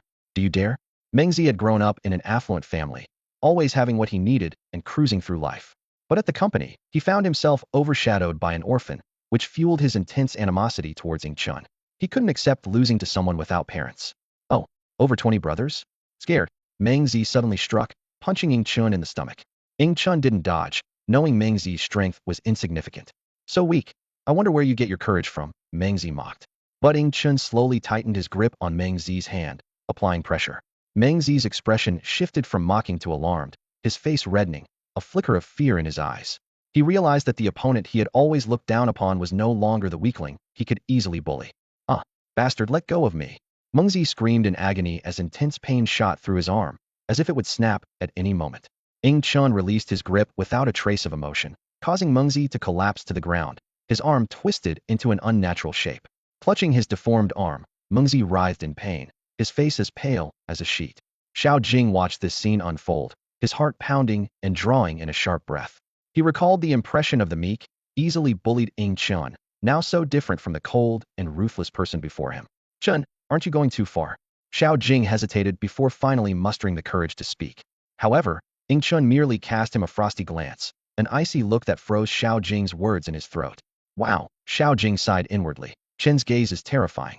If this continues, our plan will be hard to carry out. At that moment, the people in the basement heard Meng Zi's cries of pain. Hasn't Meng Zi come back yet? Wasn't he just opening the door? That scream was what happened? Go check. If mutated beasts are attracted, we're in danger. A few burly men hurried to the basement door, stunned by the scene before them. The man in charge, wearing a blue shirt, quickly stepped forward and kicked Meng Zi in the face, then tore off his shirt, rolled it into a ball, and stuffed it into Meng Zi's mouth. Are you insane? If you attract mutated beasts, we'll all die, the man scolded harshly. The blue-shirted leader stood up, wiped the sweat from his forehead, and finally noticed Ing Chun standing there. Ing Chun, what are you doing here? He asked with a frown, his clothes clean but dark circles under his eyes betraying his exhaustion. Ing Chun smirked. Looks like even in the apocalypse, the director is still energetic. Finding women, huh? The director glared angrily at Xiao Jing, cursing him inwardly for being a useless troublemaker. Ing Chun, this place is already full. You should leave. Oh, then I'm leaving, Ing Chun said, turning to go. Stop. Did you injure Meng Zi? The director shouted. Of course, who else would it be? Ing Chun replied, walking directly toward Meng Zi. The director attempted to intervene, but was quickly knocked to the ground, his arm broken. You little bastard, born without a mother to raise you, and you dare to lay hands on me. Meng Zi spat out the cloth from his mouth and glared venomously at Ing Chun. Suppressing his anger, Ing Chun crouched down and grabbed Mengzi by the throat, lifting him up. Mengzi struggled desperately, kicking and punching at Ing Chun, but to Ing Chun, these attacks were as feeble as a child's. Dragging Mengzi away, Ing Chun was suddenly surrounded by a group of men. Kid, I don't care what you plan to do with Mengzi, but since you attacked brother you won't get off easily, one of the men threatened. Leave your arms behind, and we'll let you go today, or else. Or else what? Ing Chun asked calmly, fixing his gaze on the man, who felt a chill run down his spine. Damn kid, I hate your eyes, the men shouted as they charged toward Ing Chun. Xiao Jing wanted to intervene, but someone grabbed his arm. Turning around, he saw that it was Xianjiao holding him back, leaving him bewildered. Chun Jiao grabbed my arm, stopping me from rushing forward. She shook her head and whispered, Brother Chun is the first mutant. He'll be fine. You'll only make things worse if you go. Just then, a deafening roar echoed throughout the entire building. The structure shook violently, as if an earthquake had struck. Everyone present froze in terror, exchanging bewildered glances. What was that? What's happening? Is it an earthquake? No, that's the roar of a mutant beast. Before anyone could react, there was a loud bang, as the building's main door was smashed open. A massive dragon head appeared at the entrance, its size so immense that it could only fit its head inside. Roar! The creature bellowed again, having just received orders from Ing Chun, and was ready to force its way in. A dragon. It's a dragon. No, it's a monster with a dragon's head. The men surrounding Ing Chun felt their legs go weak, fear gripping their hearts. The dragon head gleamed with a silvery light, looking menacing and terrifying, with no sign of the auspicious creature one might expect. Don't worry, it can't get in. Let's head to the basement, one of the men suggested, only to be proven wrong immediately. The creature easily broke through the barriers, with steel and concrete crumbling like paper before it. The dragon head loomed over the man, causing him to collapse to the ground in fright. Amidst the shocked stares of the crowd, Ing Chun calmly walked out with Mengzi, passing right by the creature. Whispers spread through the group. Why isn't that dragon-head monster attacking Ing Chun? Could it be that this mutant beast is gentle? Maybe it's friendly to humans? Speculations ran rampant, leading to the conclusion that the creature was docile. If Ing Chun knew, he'd likely find it amusing. The creature was indeed well-behaved around him, but to others, it was a ruthless killing machine. Dragging Mengzi outside, Ing Chun coldly remarked, Mengzi, I didn't expect you to strike first against me. Mengzi glanced at the blue-winged bird circling above and sneered maliciously. Unexpected? In this apocalypse, there's no law. If I want to kill you, it's just a flick of my finger. Ing Chun shook his head, gaining a deeper understanding of Mengzi's twisted mind. He threw Mengzi heavily to the ground and stomped on his leg, breaking it. At that moment, Mengzi suddenly pulled a fruit knife from his pocket, stabbing it towards Ing Chun's ankle. Snap! The knife blade broke with a crisp sound, and a perverse satisfaction appeared on Mengzi's face. I did it. He thought he would be content if Ing Chun died with him. However, the fruit knife shattered, and the blade rebounded, leaving a bloody mark on Mengzi's face. Blood trickled down his cheek. Impossible! How is this possible? Mengzi muttered in disbelief, his expression nearly deranged. You'll come down with me. That mutant beast in the sky won't spare you. Mengzi spat venomously. Without a word, Ing Chun broke Mengzi's other leg, then hurled him into the air. The blue-winged bird swooped down, catching Mengzi effortlessly. Blue Wing, take him to the forest and let him fend for himself, Ing Chun ordered. The blue-winged bird screeched and flew off with Mengzi. It was only then that Mengzi realized the mutant bird was obeying Ing Chun. How can this be? Why does it listen to Ing Chun? Mengzi shouted in despair. Initially, Ing Chun intended to end Mengzi's life directly, but Mengzi's repeated provocations led Ing Chun to choose a harsher punishment, breaking both of Mengzi's legs and an arm, then having the blue-winged bird take him into the wilderness to fend for himself. Mengzi, who had lost his legs and could no longer move, had only one possibility in the forest. Meanwhile, inside the hotel, director he stood up, a glint of greed in his eyes, and slowly approached the little creature. However, when he was 3 meters away from the mysterious being, it suddenly let out a deafening roar, causing director he to shiver and freeze in place. At that moment, Ing Chun casually strolled in, a playful smile on his lips. Seeing director he's terrified expression, he teased, Director he? What are you planning to do to my pet? Are you in such a hurry to meet your end? With these words, everyone present instantly turned their gaze to Ing Chun, their eyes filled with disbelief. Someone exclaimed, Your pet? How is that possible? Unfazed, Ing Chun walked straight to the little creature, gently placing his hand on its dragon-like head. The creature immediately squinted its eyes, rubbing against Ing Chun's palm affectionately, leaving the onlookers dumbfounded. A gulp was heard as someone involuntarily swallowed, thinking to themselves, could this be real? Is this dragon-head monster really Ing Chun's pet? Director He's expression changed drastically as he realized something was amiss. At this moment, Xiao Jing stepped forward, trying to ease the tense atmosphere. He explained, "Director, I invited Brother Chin to help us. Brother Chin agreed to take us to the survivor base. He's known as the top mutant online, and with such a strong pet, he can definitely do it." What? Director He and the others immediately turned their attention to Xiao Jing, a hint of murderous intent flashing in their eyes. Ing Chun keenly sensed this anomaly and stroked his chin, pondering. It seems they are hiding something from me. Suppressing his anger, Director He feigned concern, saying, "Xiao Jing, how could you act so recklessly? What if Xiao Chun gets hurt while protecting us to the survivor base?" Others chimed in, insisting there was no need to trouble Brother Chun, as they could wait for official rescue.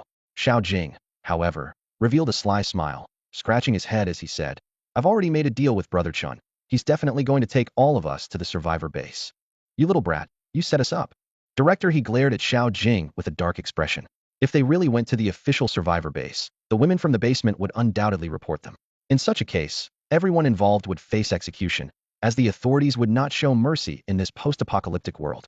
Just then, Xiao Chu and Jiao sauntered over, asking coquettishly, "Brother Chun, you will take all of us to the survivor base, right?" Director He and several burly men glared at her angrily, as if they wanted to tear her apart. Director He, with a grim face, questioned, "Xiao Chu and Jiao, we haven't done anything to you, so why are you so ruthless?" Xiao Chu and Jiao sneered, retorting, "Oh, Director He, have you forgotten how you always try to take advantage of me? You shameless woman. We didn't touch you, yet you dare to betray us." Director He was furious. Ing Chan observed everything silently, sensing that there was more to the situation through their conversation. The behavior of Director He and the others was clearly unusual, indicating they had something to hide. Seeing this, Xiao Chu and Jiao took the initiative to explain to Ing Chun, saying, "Brother Chun, let me explain." She began to detail the situation at the survivor base and why Director He and the others were so opposed to it. As Xiao Chu and Jiao recounted the story, Ing Chun finally understood the true nature of Director He and his group. His gaze towards Director He was filled with disdain and contempt. This seemingly benevolent director was actually the darkest and most sinister presence. It turned out that after the apocalypse struck, over 30 people had taken refuge in the basement. Director He gathered all the men and, in that confined space, committed numerous unforgivable crimes. In this post-apocalyptic wasteland, over 20 men used the most primitive means to control 10 women. By manipulating food distribution, they forced the women to submit to their tyranny. In the basement, harrowing tragedies unfold daily. Xianjiao, protected by Xiaojing, temporarily escapes the clutches of these villains. However, this leads to Xiaojing being ostracized and eventually sent out to find food. Today, while scavenging, Xiaojing encounters a mutated hamster but is fortunately saved by Yingqian. Yingqian calmly analyzes, "So your real goal is for me to eliminate them, or more precisely, to bring them to the survivor base and let the authorities handle them." He shakes his head, scoffing. "Such a simple matter, just a couple dozen people. A little effort from the Ling Mouse could probably take care of them." Turning to Director He, Yingqian's eyes glint with danger. "Do you want me to kill them now, or take them back to the survivor base?" Director He, feeling the oppressive aura emanating from the leader nearby, trembles with fear. He has witnessed this monster charging in and shaking the entire building. If it goes berserk, it could likely flatten the place with ease. "Xiaochen, don't listen to them." Director He urgently exclaims, "I can offer you double of whatever they promise. What do you want? I can give it all to you. Women, money, or status agree, and you'll be the second in command here. How about Xianjiao? We can capture her for you. As for money, it's no problem, we can give it all to you." Yingqian appears thoughtful, while Xianjiao shivers, watching him nervously. "Not tempting at all." Yingqian sneers, "I might want a significant position, but certainly not as your second in command. Women? Money? They're within my reach without needing your handouts. Kill them, Brother Chun, kill them." Xianjiao suddenly shouts. "If you do, I'll tell you where the mutated fig is." Director He's face changes drastically, and the surrounding men rush towards Xianjiao. However, the little creature swats the leading man dead with a single paw. Yingqian calmly says, "Let's rescue those women and destroy this place." Xiaojing and Xianjiao nod in agreement, and Yingqian follows them down, while the little creature begins a bloody massacre. As they descend into the basement, a foul stench assaults their senses. Following the narrow passage, Yingqian sees a group of naked women, collapsed on the filthy floor. Each bears the marks of torment, but unlike the women he previously rescued, their eyes still hold a glimmer of life. After all, they had made a choice, albeit driven by hunger, and their mental state was slightly better than being entirely forced. "Everyone, get up," Xianjiao calls out loudly. "This is Brother Chun, he's killed all those beasts. Let's leave quickly. Brother Chin will escort us back to the survivor base." Upon hearing this, a flicker of hope lights up in the empty eyes of those in the basement. "Is it true? Is it really true?" Someone trembles as they ask. Of course, it's true, Xiaojing urges. Hurry, let's leave before the building collapses. The women struggle to their feet and follow Xianjiao out of the basement. Upon seeing daylight again, they can't help but cover their faces and weep. Suddenly, a woman screams, "Isn't that the devil?" She points to Director He, drawing everyone's attention to him. At this moment, Director He has already lost both legs, severed by the little creature's dragon claws, with blood gushing out. He lies on the ground, his face etched with fear and agony, becoming the first casualty of this righteous judgment. You beast, you finally got what's coming to you.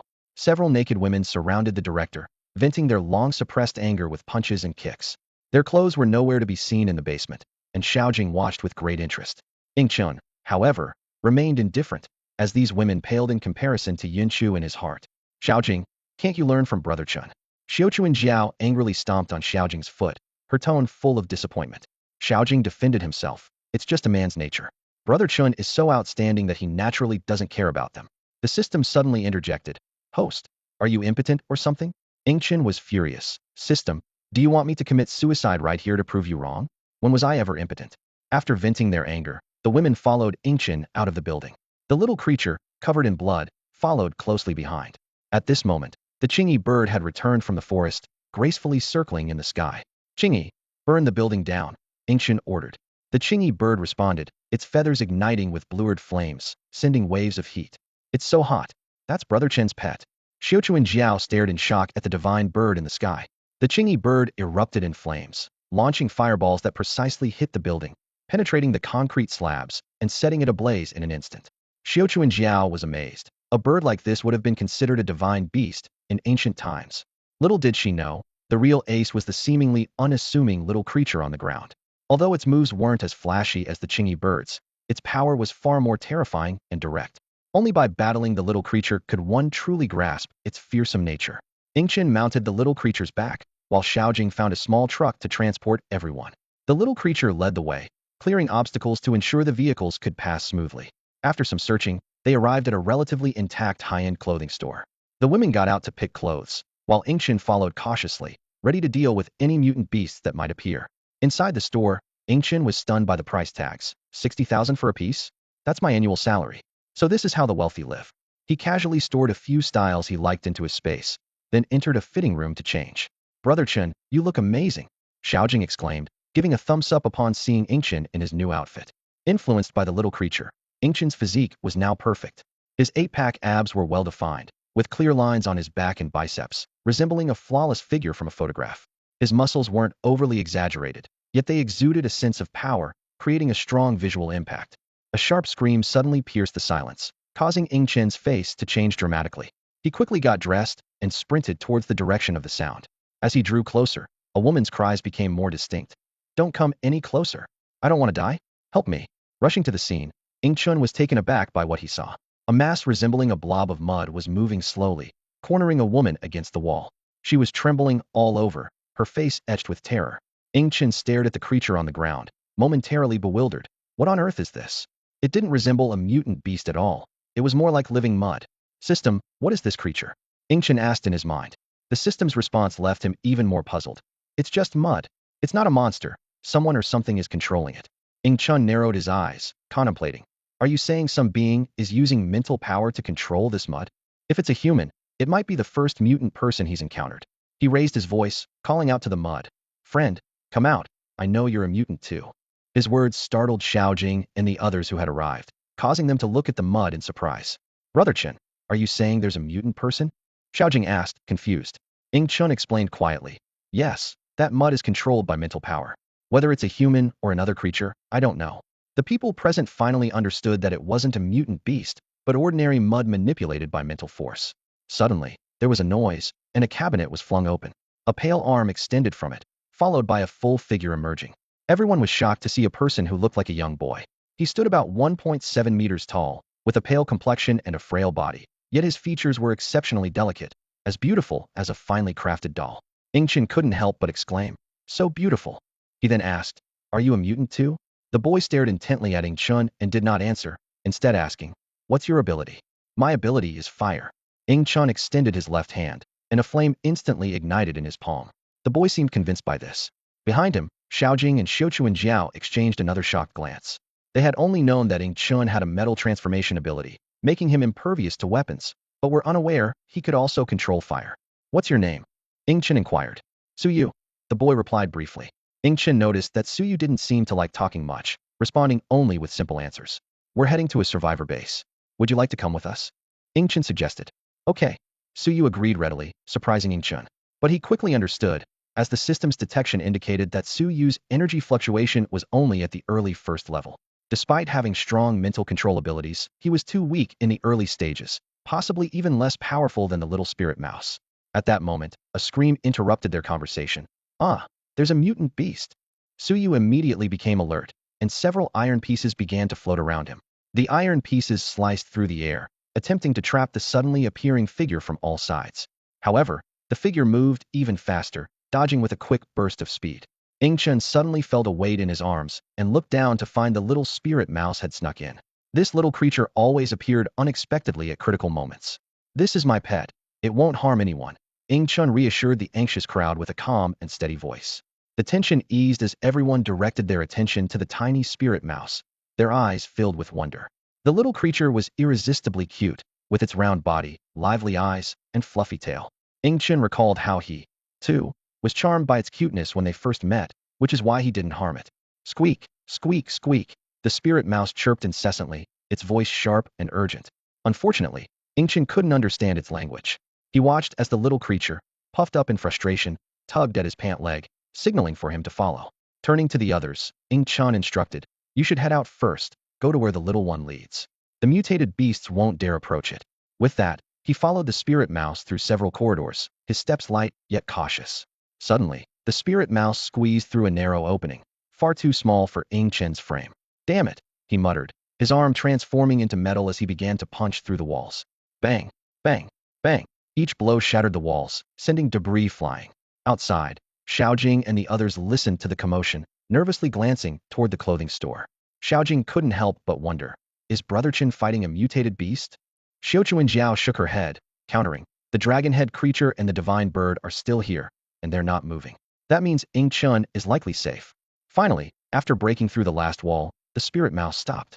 In front of Ing Chun stood a black door, with the spirit mouse anxiously circling outside. Is it in here? Ing Chun asked, and the spirit mouse nodded in a very human-like manner. Ing Chun knocked on the door, discovering it was made of metal. He pondered, a metal door? What could be inside? He recalled the system's hint about the spirit mouse's uniqueness, a rare product of mutated evolution, unlike any ordinary mouse. It was a descendant of the treasure-seeking mouse, with the potential to regain its ancestors' abilities. Let's give it a try. Ing Chun resolved, his arm once again turning metallic, flames igniting around it. This was his full power, combining the abilities of the little creature and the azure-winged bird. Boom, boom, boom. Each punch left a deep impression on the metal door. With each strike, the door began to falter. Bang, boom. With a final blow, Ing Chun broke through the metal door. The spirit mouse was ready to dash inside, but Ing Chun caught it. Whoa, little one, I nearly wore myself out, and you want to rush in first? Ing Chun panted, sitting cross-legged to catch his breath. The soft body of the spirit mouse squirmed in his hand, as if protesting. After a brief rest, Ing Chun stood up, carrying the spirit mouse as he stepped through the metal door. Inside was a medium-sized space, about the size of a living room. The room was filled with small shelves, and Ing Chun picked up a book titled Huang Ting Ni Jing Jing. Isn't this a classic Taoist text? Ing Chun's curiosity deepened. Could this be a Taoist treasure trove? With this question in mind, he continued to explore. The room was filled with items related to Taoism, like brushes, inkstones, and swords. Finally, at the room's main spot, Ing Chun found a crucial book. Upon reading it, he discovered the true nature of the treasure site. It turned out to be a highly dangerous place. According to the principles of the 8 trigrams and feng shui, it was originally a dragon vein, but a dead dragon vein. The dragon vein in this area was severed, turning the place into a land of great misfortune. If left unchecked, a fearsome beast would be born here in 1,000 years. Fortunately, Taoist Qing Yi sensed the change and discreetly altered the course of the earth's veins, preventing the beast from forming and leaving behind only the essence of the dead dragon vein for future Taoist descendants to cultivate. Ing Chun, upon hearing the system's explanation, shook his head and sighed. This system doesn't even know about such feng shui matters? He thought to himself that nurturing an ignorant system was truly taxing. However, considering the system had been dormant for billions of years, its lack of knowledge was understandable. Releasing the little spirit mouse, Chun followed the system's guidance to the center of the space where the energy was located. He began to dig with his hands, which had turned metallic. The soil was exceptionally hard, and even with his current strength and the metallic enhancement, it was a struggle to make progress. Damn! After nearly half an hour, Chun finally reached his target and couldn't help but curse. His hands were sore, but he gritted his teeth and dug through the final layer of soil, finally uncovering the so-called essence of the dead dragon vein. Huh? Isn't this just a source of spiritual energy? Chun exclaimed in surprise. So, on your planet, a source of spiritual energy is called a dragon vein. The system explained. A source of spiritual energy continuously releases spiritual energy, but cannot move, and is buried underground. This is a variant that only emits dark energy. It's useless to ordinary beings, but a divine medicine for dark attribute creatures, greatly enhancing their evolution and level, far more efficiently than ordinary spiritual energy. Chun understood but was puzzled by the dark energy source, as he couldn't sense any energy from it. The system continued. Its energy is introverted, likely due to the setup here that concentrates all the energy in one place without leakage. A true spiritual energy source is only the size of a ping-pong ball, but this is as large as a soccer ball, formed by solid dark energy attached to the core. System, absorb it. Chun commanded. Moments later, the system displayed. Host, Chun. Level 0. Divine Pet, Silver Dragon Ant Extraordinary Species. Energy, 61,222 points. Chun frowned. Only a little over 60,000 points? System, are you sure you didn't make a mistake? How can such a large energy source have so little? You didn't pocket some, did you? The system defended. It really is just 60,000. There's something wrong with this energy source. Check the surroundings for anything unusual. Skeptical, Chun carefully examined the area. The energy source had already turned to ash, piled on the ground. As he cautiously sifted through the ashes, he suddenly touched a hard object, and his heart skipped a beat. Chun picked up the small, metal rod-like object and examined it closely. The system suddenly alerted him. This is a cocoon of the devourer insect. It's my first time seeing a devourer insect form a cocoon. Chun raised an eyebrow in surprise. Even you haven't seen it before?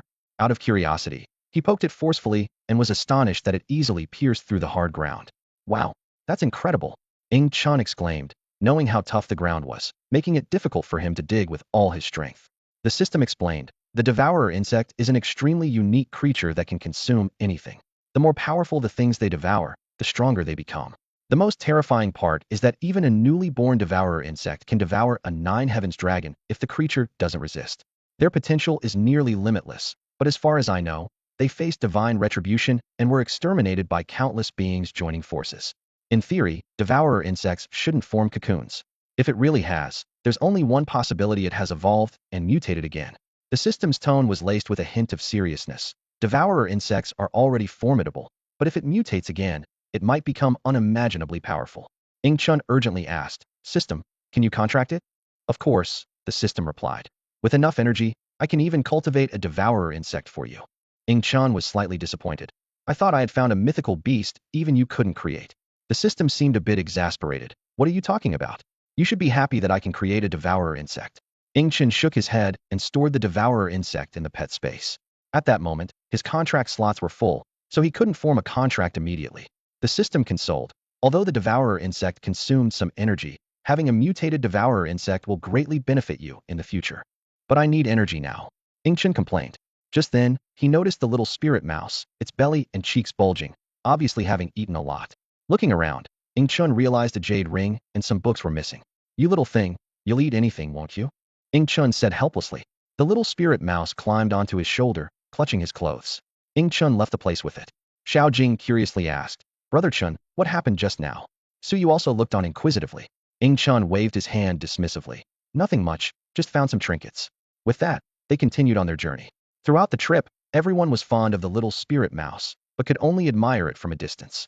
The mouse was docile and adorable with Chun, yet fierce and intimidating towards others, showing a clear preference for the strong over the weak. After a day and night of travel, they finally saw the gates of the survivor base. Chun found Xiao Chunjiao. Now can you tell me the location of the mutated fig tree? Xiao Chunjiao hesitated for a moment. All right, but I have a small request. Chun frowned, his tone displeased. That wasn't part of our agreement. Brother Chun, Xiao Chunjiao quickly explained, it's just a small thing for you. I want one of the fruits from the fig tree. There are many fruits on that tree. One less shouldn't affect you, right? Chen's fingers tightened like a vice, and Xiao Chunjiao's face turned deathly pale. She struggled desperately. a faint whimper escaping her throat. Just as she thought she was going to suffocate, Ingchen abruptly released his grip. Xiao Chuanjiao gasped for air, her eyes reflecting the terror of narrowly escaping death. In that moment, she clearly realized the fundamental difference between Ingchen and Xiao Jing. Xiao Jing still harbored feelings for her and was willing to do almost anything for her as long as it wasn't too excessive. In contrast, Ingchen's gaze was icy, as if she were nothing more than a weed by the roadside, ready to be trampled at any moment. Speak, Ingchen commanded coldly. Trembling, Xiao Chunjiao understood that her dreams had shattered. She quietly revealed the location of the Fruita Small Garden at a university in the west of the city, where students could experience life. When the apocalypse struck, her colleague had sent a video of a mutated fig tree. After listening to Xiao Chuanjiao, Ingchen silently calculated his plan to retrieve the fruit.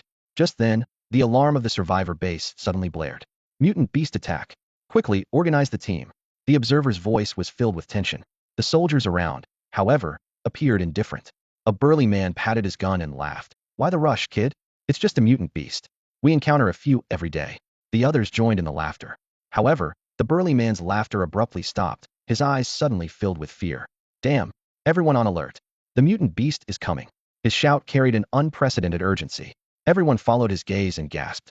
It was a creature they had never seen before, a silver-shelled monster with a dragon's head and an ant's body, terrifying and grotesque. It was rapidly approaching the base, its mere presence exerting a suffocating pressure on everyone present. At that moment, the observer noticed another anomaly. Commander, there's a vehicle following that mutant beast. A vehicle? How is that possible? The commander said incredulously but grabbed the binoculars for a closer look.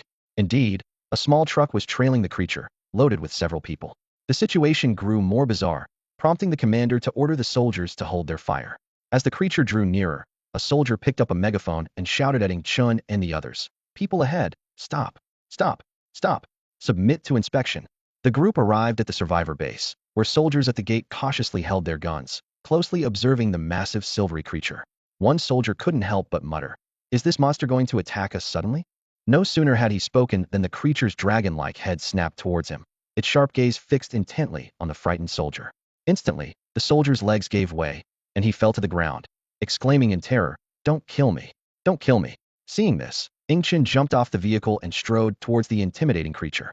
He placed a hand on its head, soothingly saying, "All right, little guy, stop scaring people." It was then he noticed that the officer organizing the inspection was Tang Bufan, the same person he'd traded with previously. "Bufan, it's me." Ingchen greeted him warmly. "I gave you a few cans of beef last time." Recognizing the man who could control such a beast, Tang Bufan relaxed slightly. "Ing Chun, it's you," Tang Bufan remarked, pointing at the creature with curiosity. "And this is my pet," Ing Chun explained with a smile. "It won't harm anyone. You can call it a silver dragon ant." Tang Bufan examined the creature closely and realized. Silver dragon ant. The name is perfect, with its dragon head and ant body, all in silvery white. He looked at Ing Chun thoughtfully. "You're the first mutant, aren't you?" Ing Chun was surprised. "Oh, how did you know?" Tang Bufan rubbed his forehead lightly, feeling certain. He cautiously replied, "I just guessed." Ing Chun was silent for a moment, then suddenly fixed a somber gaze on Tang Bufan. "Do you think I should silence you?" Tang Bufan was startled, quickly waving his hands. "Brother, don't be rash." Ing Chun immediately broke into a relaxed smile. "Just kidding, don't worry. What does it matter if you know my identity?" At that moment, other soldiers noticed that all the people getting out of the vehicle were women, and their expressions changed as they looked at Ing Chun and the two other men with peculiar eyes. Among the dozen or so women present, only Ing Chun, Xiao Jing, and Su Yu were male, which inevitably sparked speculation. Tang Bufan cautiously inquired, "Ing Chun, did you rescue a whole truckload of women? What about the men?" Ing Chun calmly replied, "The men? I killed them all. They were just a bunch of beasts." Tang Bufan simply shook his head upon hearing this, not blaming Ing Chun. He could guess the situation. In this post-apocalyptic world, such tragedies were all too common, and they had encountered countless similar situations during rescue missions. He despised those scum just as much, especially now when law and order were practically non-existent. "Don't worry, no one will hold you accountable for that," Tang Bufan reassured him, but added, "though you might need to be a bit more cautious." "Why?" Ing Chun asked. Tang Bufan explained, "The higher-ups at the survivor base have been looking for you, even specifically searching for you, but to no avail. On the day you left, there was an uprising among the higher-ups, reportedly from an ancient family. But seeing how powerful your pet is, it shouldn't be too much of a problem." Ing Chun thought to himself, the higher-ups at the survivor base? It was likely the Yun family searching for him, wanting his so-called treasure, coveting the little guy. However, his strength wasn't weak now, with the little guy at the early third rank, the green-winged bird at mid-second rank, and he himself possessing considerable energy, ready to upgrade his pets at any time. He stroked his chin, pondering. Perhaps today would be a good day to attempt upgrading his pets? With 60,000 energy at his disposal, using it to upgrade the system or the little guy required too many resources, it might be better to try enhancing his pet's levels first. If you run into trouble, come find me, Tang Bufan said, his deep gaze fixed on Ing Chun, as if trying to see through his soul. Ing Chun led the group into the city, distributing the food they had gathered along the way and renting a place to stay. There were 6 rooms, each accommodating 4 people, and he quickly assigned everyone their spaces. However, the little creature couldn't enter the base, and Ing Chun didn't want to abandon it, so he chose to live outdoors. Meanwhile, the leaders of the survivor base gathered for a heated discussion about Ing Chun and the dragon-head mutant beast. The news had spread throughout the base, causing a stir with the arrival of the first mutant human and the existence of the terrifying mutant beast outside. It's good for the public to know. It can soothe their restless hearts and give them some sense of security, one of the leaders remarked. But is he an enemy or a friend? Someone questioned. He must be an enemy, the second-in-command of the base suddenly declared, his tone firm. This person has blood on his hands, and I suggest we eliminate him to prevent future trouble. Humph, someone scoffed. Everyone knows your family, the Yun family, has a grudge against him. Don't drag personal vendettas into the whole base. That silver dragon ant is no weakling. If you act against him, you'll endanger the base. Yun, upon hearing this, stormed off in anger. What if the Yun family does act against him? Someone asked worriedly. It depends on the boy's strength, a senior leader said gravely. If he can survive this ordeal, perhaps we can invite him to join that plan. Everyone fell silent, acutely aware of the plan's danger, but without it, the base faced a dead end. At that moment, Ing Chun leaned against the little creature, not asleep, but deep in thought. He initially intended to head straight for the fig tree, but considered the Yun family's potential actions. Tonight, the Yun family probably won't hold back, he mused. I hope more of them come, so I can catch them all in one go. Suddenly, a green-winged bird cried out in the night sky 1,000 meters away, snapping Ing Chun to full alertness as he realized a team was approaching. So they finally come, he whispered to himself. In the darkness, a team of hundreds moved silently. Most were heavily armed soldiers, with a few unidentified individuals among them. Captain, what's our mission tonight? A team member whispered. Don't ask, just follow orders, the captain replied softly. If we succeed, we'll all live in luxury. Master, up ahead is where Ing Chun and that mutant ant are. Yun Pan halted, and the entire team stopped with him. Bring out the rocket launchers, fire at will. Yun Pan commanded harshly. Bullets are useless against that creature. The team quickly got into position, rocket launchers aimed at the target. Boom! The first rocket whistled through the air. Starting with rockets, how bold. Ing Chun sneered, swiftly taking cover under the little creature. The creature enveloped itself in a metallic defense as the rocket, trailing white smoke, descended. Boom! Boom! Boom! The explosions were deafening, shaking the entire survivor base. In the distance, flames lit up the night sky. The base's leaders were all awake, standing on high ground, watching the fiery chaos with grave expressions. Boom! A shell exploded right in front of Ing Chun with a deafening roar, and his body instantly transformed into metal. Despite being encased in an indestructible metallic shell, the powerful impact left Ing Chun feeling dizzy. He gritted his teeth, quickly got back on his feet, and his hands suddenly burst into fierce flames. Hoo! With a low shout, Ing Chun sent a pillar of fire soaring into the sky, instantly detonating a cluster of shells in midair. At the same time, the Chingy bird spread its wings, emanating intense heat, and countless fireballs rained down on the remaining shells. In the distance, Yun Pan and his group watched in stunned silence. The fiery bird in the sky resembled the legendary phoenix, majestic and awe-inspiring. However, their shock was short-lived as a shadow suddenly flickered past, and the little creature's sharp claws swiftly tore through the bird's body. In the next moment, the little creature, like a black lightning bolt, charged into the enemy ranks. It roared, its claws slashing through the air, leaving chaos in its wake. Simultaneously, the Chingy bird unleashed streams of scorching flames from above, reducing enemies to ashes instantly. Monsters! They're monsters! Someone screamed in terror. Why are we facing such monsters? Damn it, help! Ing Chun strode forward, his gaze cold and unyielding. By now, the little creature had scattered the entire squad. Some were desperately firing rifles, but the bullets only left shallow marks on its shell, incapable of causing any real harm. You beast, stop it! Yun Pan shouted hoarsely at Ing Chun. This is the last of the Yun family in the apocalypse. If they're all lost, it's over. Ing Chun let out a cold laugh. Stop? Why should I stop? He eyed Yun Pan, who, after just a few days, had gone from being the once proud head of the Yun family to a disheveled mess. Covered in blood with sunken eyes, Yun Pan looked like a madman. They're innocent. I was the one who got them involved, Yun Pan pleaded. So what? Ing Chen replied icily. Once they chose to fight against me, they had to bear the consequences. From the moment they fired, there was no turning back. Battle is life or death. Mercy is foolish. As the head of the Yun family, don't you understand this? If that's the case, then let's die together. Yun Pan roared, pulling out a rifle and firing wildly. Ing Chen didn't flinch, walking straight into the hail of bullets. Ha! Yun Pan laughed maniacally. So what if your pet is strong? I don't believe your abilities can stop bullets. Die, die. As the bullets ran out, Yun Pan frantically changed magazines. But by then, Ing Chen was already in front of him, grabbing the barrel. In an instant, flames erupted, and the entire gun was rendered useless. This toy can harm me. Ing Chen sneered. Looks like Yun Chu underestimated me. Yun Pan fell to the ground in fear, and Ing Chen placed a foot on his chest, unleashing flames that quickly reduced Yun Pan to charred remains. Finish it quickly, Ing Chen ordered. The little creature let out a long howl, its claws sweeping through the air, leaving no survivors. The Chingy bird continued to spew fire from above, setting the entire area ablaze and blocking any escape routes. So hot, Ing Chen couldn't help but remark. The Chingy bird's flames had spread so extensively that they were causing a chain reaction, with the fire steadily growing. Just then, a thunderous roar erupted. A soldier, muscles bulging, charged through the Chingy bird's wall of fire, escaping despite the flames. Ing Chen watched in surprise. Has it mutated? Ing Chen wondered to himself, his eyes fixed on the lucky individual who had suddenly mutated at the brink of death.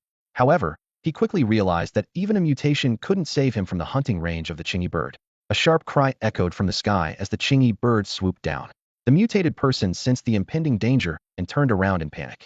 He narrowly avoided the fatal strike, but this only enraged the Chingy bird, which never missed its target. Its failure made it furious. Just as the Chingy bird was about to attack again, a voice suddenly called out, "Wait!" The Chingy bird, noticing that the voice's owner wasn't a combatant, hovered in midair. Ing Chen received a message from the Chingy bird and immediately appeared before it. He noticed a small team, including someone he knew, Tang Bufan. Ing Chen frowned and asked displeased, "Why did you stop my pet?" An elderly man stepped forward and spoke respectfully. "Mr. Ing, you have already decimated most of the Yun family's forces. Could you spare this accomplice?" Ing Chen assessed the old man and could tell from the reactions of those around him that this person was significant. "And who are you?" Ing Chen asked. The old man bowed slightly. "My name is Li Tianwen. Before the apocalypse, I was the head of the city, and now I am the leader of the survivor base. It's an honor to meet you." Ing Chen was taken aback, realizing that this man was the leader of the survivor base. However, this did not deter him from his resolve to kill the mutated soldier. "I intend to kill him," Ing Chen said firmly. "Is there any way you could spare him?" Li Tianwen pleaded again. Ing Chen shook his head, his tone resolute. Since he chose to fight, he should be prepared to die. "I don't want to leave any threats behind." Li Tianwen found himself in a dilemma. Their group was small, and Ing Chen's display of power was intimidating. Confronting him would be suicidal. "We are willing to pay a price if you could spare him. How about that?" Li Tianwen attempted to negotiate. Ing Chen's deep gaze lingered on Li Tianwen's face for a moment before he turned to leave. Letting a single mutant go was no big deal. Although he preferred to eliminate all threats, he knew there would be other opportunities. "Remove all Yun family members from the decision-making body, and I will let him go," Ing Chen stated. "Agreed. You will see the results tomorrow." Li Tianwen immediately accepted. Ing Chen returned to the battlefield and, alongside the Chingy bird, extinguished the spreading flames. The proximity to the base necessitated prompt action to prevent further damage. Everyone present was astonished by the Chingy bird's terrifying power. The flames it produced were so intense they could melt steel in an instant. However, Li Tianwen shook his head and pointed to the creature in the field. "That pet is his true trump card. The bird pales in comparison." "Base leader, why is that?" someone asked, puzzled. "The silver dragon ant can withstand rocket attacks without a scratch. None of the soldiers here could withstand a single blow from it," Li Tianwen explained. Upon hearing this, everyone realized how formidable the roaring silver dragon ant truly was. Its unscathed appearance was proof enough. Suddenly, a blue light flashed in Li Tianwen's eyes, and blood trickled from his eye corners. It was as if he had glimpsed a whole new world. "Base leader, are you?"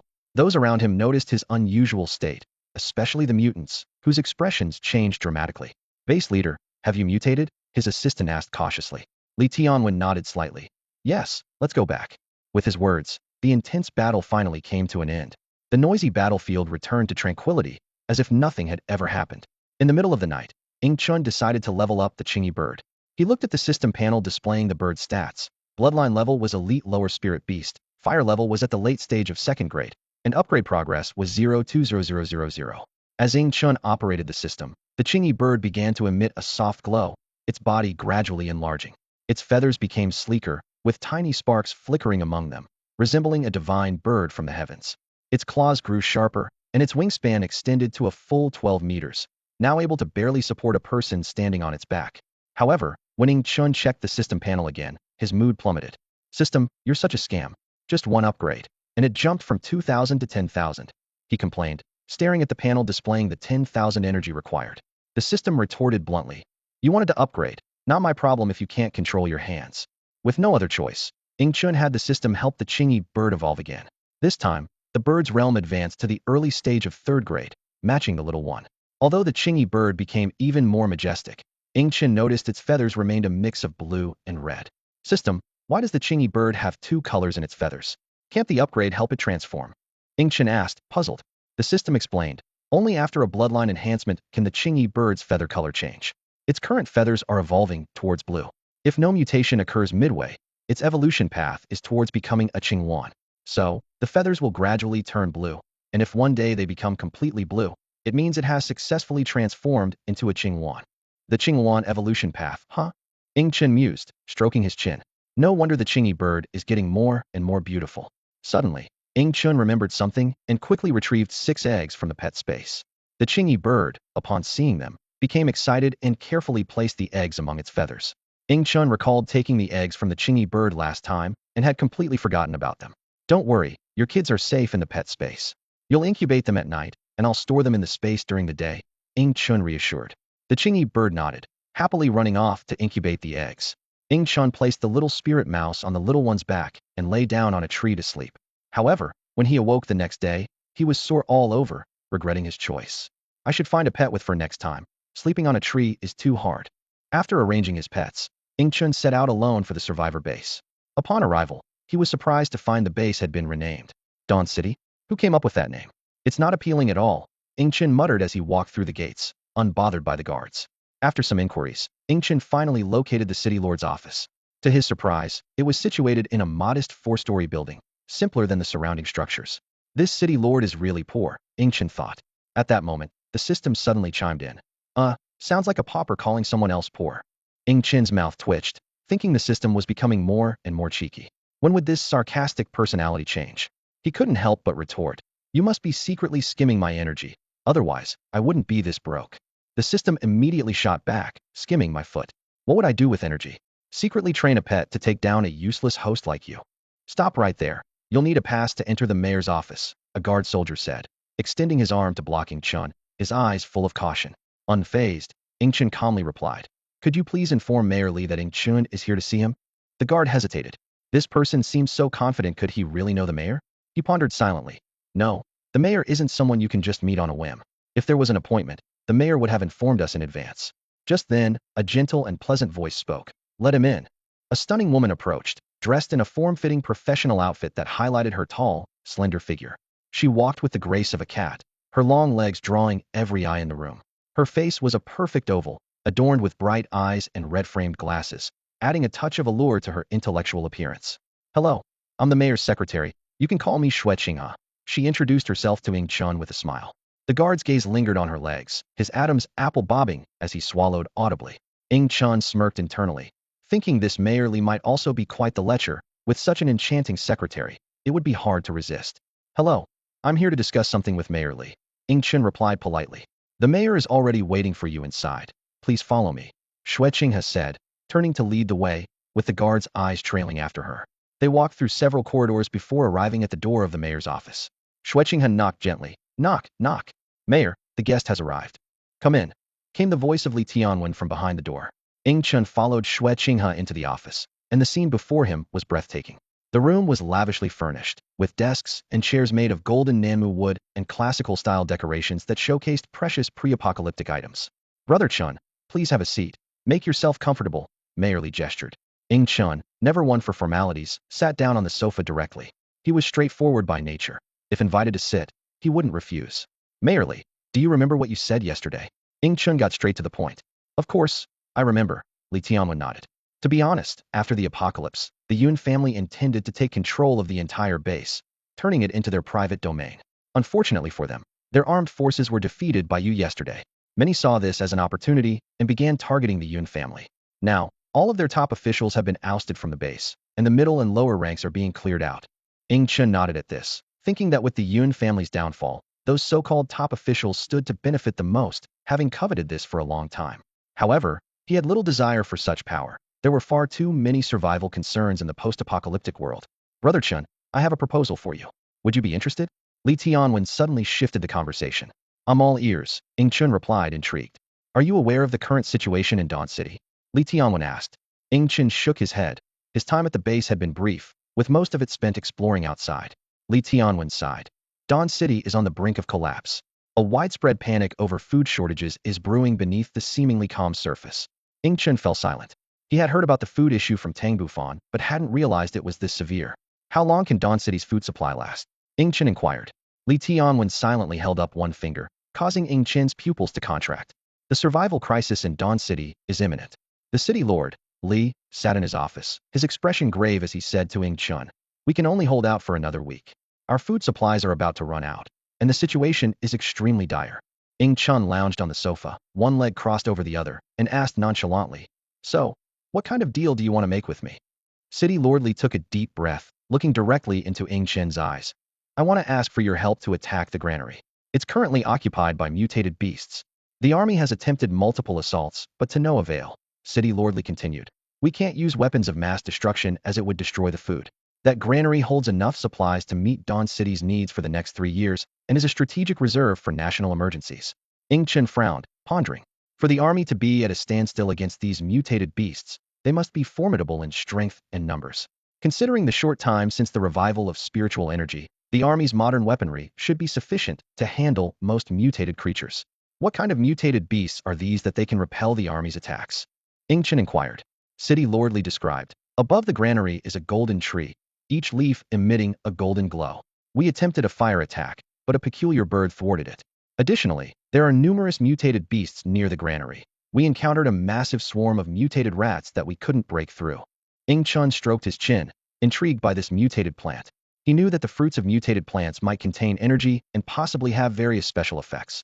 "So, what do you offer in exchange for my help?" Ing Chen asked directly. Xue Qinghe, sitting nearby, frowned at Ing Chen, a flash of displeasure in her eyes. She felt Ing Chen was being too rude in front of City Lord Li and couldn't understand why they were seeking the help of this seemingly ordinary young man.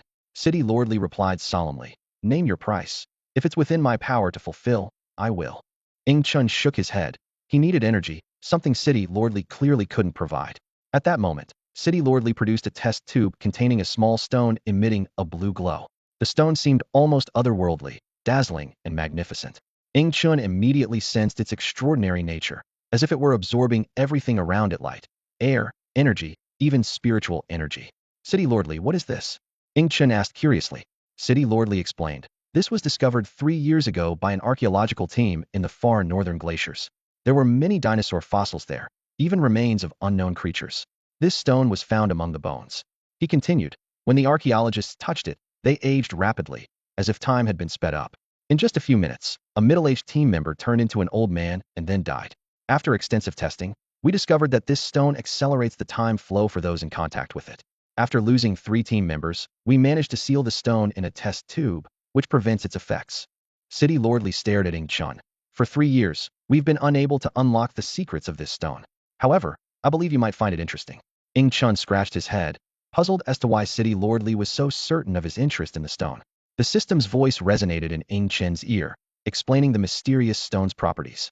It contained a trace of temporal power, capable of enhancing the level of time attribute pets, but it was useless for others.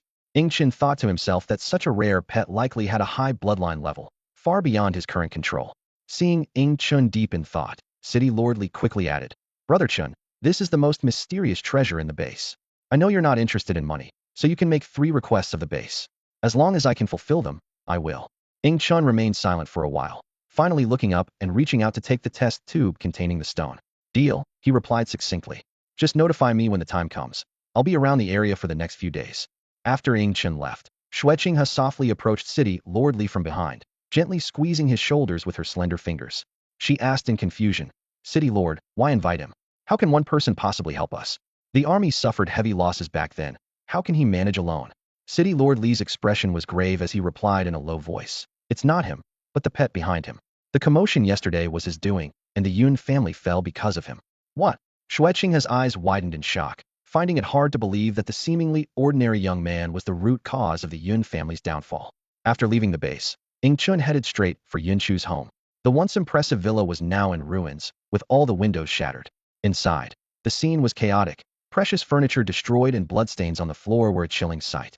After searching and finding no trace of Yunchu, Chun couldn't help but sigh. If the Yun family hadn't coveted his treasures, things might have turned out differently. During those times, he did share some camaraderie with Yunchu. Leaving the Yun house, Chun wandered the streets of the post-apocalyptic world. The once clean streets were now piled with garbage, with no one to clean up. Survivors huddled together, and with a severe shortage of housing, most could only sleep on the streets. Women were especially vulnerable, easily triggering the darker sides of some people. The authorities were distributing food, treating everyone equally regardless of age or gender. Despite being a lecher, City Lord Li was undoubtedly a hero to the survivors. In such a time of scarcity, he managed to ensure sufficient food distribution each time. Chun realized that City Lord Li was preparing for the impending battle over the granary. If that battle was lost, Dawn City might not escape destruction. People lacking food and clothing would lose their sanity, completely abandoning moral boundaries, and everything would cease to exist. Hey kid, put it down right now. An angry shout cut through the chaos of Dawn City's distribution station. A commotion erupted in the crowd as a staff member tightly gripped a scrawny child, shouting furiously, "Everyone's food is rationed." Just then, a cold voice pierced the air like a sharp blade. "Stop." Before the words had fully settled, the staff member felt a sudden constriction around his neck, and he was instantly flung back by an invisible force. Chun looked up to see a familiar figure approaching slowly. It was Su Yu, the mutant he had encountered before.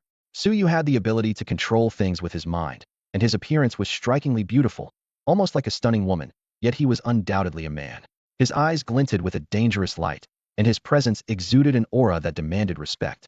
"Who are you? Do you know what you're doing?" Other staff members quickly gathered, surrounding Su Yu. One bold staff member reached out to grab him, but was swiftly thrown to the ground by Su Yu with a deft move. Suddenly, several blades appeared in the air, glinting menacingly in the sunlight, sending a chill through everyone present. "Mutant! He's a mutant!" A terrified cry rang out from the crowd. "There are mutants in Dawn City. Those blades are floating on their own." The staff members retreated, while Su Yu calmly picked up the food from the ground and handed it to the shivering little boy. He then turned towards the truck loaded with food, speaking in a calm tone.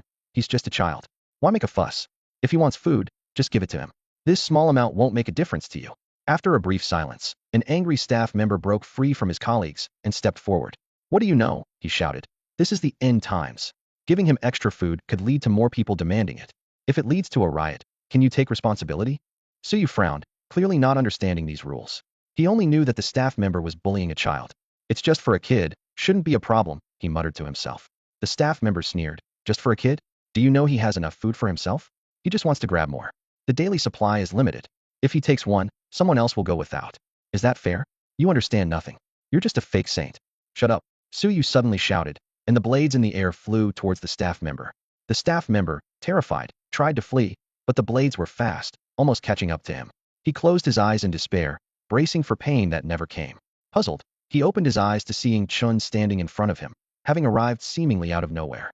Chun held one of the blades firmly in his hand, his arm shimmering with a strange silvery glow, and the blade couldn't leave a mark on his skin. "Someone caught the blade with his bare hand," gasped the crowd. "Look at his arm. This guy is a mutant too. Dawn City has 2 mutants. Are humans finally starting to mutate?" Chun's presence caused a stir among the crowd. Mutants were usually just a rumor, and now 2 stood before them, making it a momentous event. Feeling the blade still struggling in his hand, Chun glanced at Su Yu with a hint of disdain. "You seem oblivious to the difference between you and me." Chun shook his head. Su Yu, whom he had brought back, should have witnessed his power before. Trying to resist his control was sheer arrogance. "Why are you stopping me?" Su Yu frowned, glaring at Chun with anger burning in his eyes. Chun smirked, and suddenly a scorching flame erupted from his palm, instantly melting the flying blade into dripping molten iron. This sight made the surrounding crowd gasp in disbelief. This man possessed 2 superpowers. "You made a mistake, so I must stop you. Leave," Chun said coldly. Su Yu was infuriated and charged forward, throwing a punch at Chun. Chun stood motionless, allowing the blow to hit his abdomen. But in the next moment, flames surged around him, and a blazing fireball struck Su Yu, sending him flying. Su Yu lay on the ground, emitting the smell of burnt flesh. Chun strode forward and stepped on Suyu's chest. Do you realize we're in an apocalypse? What you think of as kindness is nothing but blind sympathy, without considering the consequences. Your actions could lead to a bigger disaster. He pointed to a little boy clutching food nearby. Let me show you how harsh reality is. With that, Ing Chun approached the boy and found 3 bags of food on him. This made Suyu's face turn ashen. How could a child need 3 portions of food? Even with a big appetite, 2 would be more than enough. Because this child stole food, some in the group are already restless. If you continue to indulge him, it could lead to looting, Ing Chun said coldly. That's right, this child has stolen multiple times, confirmed a nearby staff member. Ing Chun crouched down, flames flickering in his palm.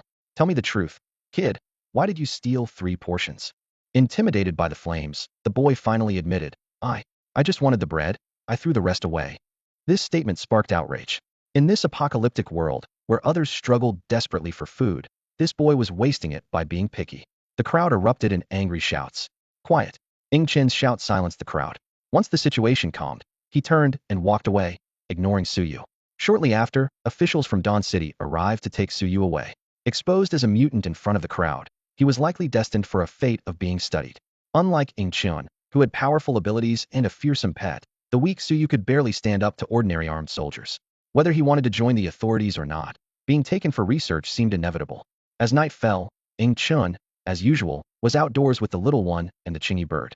The wilderness, after the revival of spiritual energy, was particularly dark. Tall trees blocked out the sky, and even ordinary grass grew to 30 centimeters high. Mutant beasts roamed this darkness, and staying overnight without sufficient strength was akin to courting death. Suddenly, there was a rustling sound from the bushes. Ing Chun looked cautiously towards the source, and the little one and the Chingy bird immediately went on alert. 2 women emerged from the bushes, one following the other. Leading the way was a very beautiful young woman, dressed in a white dress adorned with lace patterns, as elegant as a princess. Following her was a mature, attractive woman whose voluptuous figure was accentuated by white fishnet stockings, exuding an aura that was a blend of purity and desire. Such a combination would leave an ordinary man in awe, but Ing Chun felt no interest. Ing Chun, long time no see, the woman in front, Yun Chu, said softly, her voice laced with complex emotions. Ing Chun recognized them as Yun Chu and her mother. His heart was filled with deep disdain, with no interest whatsoever. He was not the type of man to fall for a woman's charms easily, nor would he forgive betrayal. He adhered to the principle of, if my enemy kills 100, I kill 10,000. Aren't you afraid I'll make a move? Ing Chun said coldly. Yun Chu smiled bitterly, realizing she had severely underestimated Ing Chun back then. She thought her father could suppress Ing Chun, so she had torn their relationship apart. However, she never imagined Ing Chun's strength was so formidable. In fact, there was a misconception here. When Ing Chun first met Yun Chu, the little one was in an evolutionary state, and his own power was still weak, not much different from Yun Chu's father's strength. Subsequent battles mostly involved the little one, with Ing Chun only stepping in once when entering the base. But that was against ordinary people, revealing nothing of his true power. Yun Chu took small steps towards Ing Chun, but before she could get close, the little one blocked her path. Its fierce dragon head stood in her way, growling threateningly. I came to ask you to spare the Yun family, Yun Chu pleaded. The Yun family has already fallen, with only a few insignificant members left.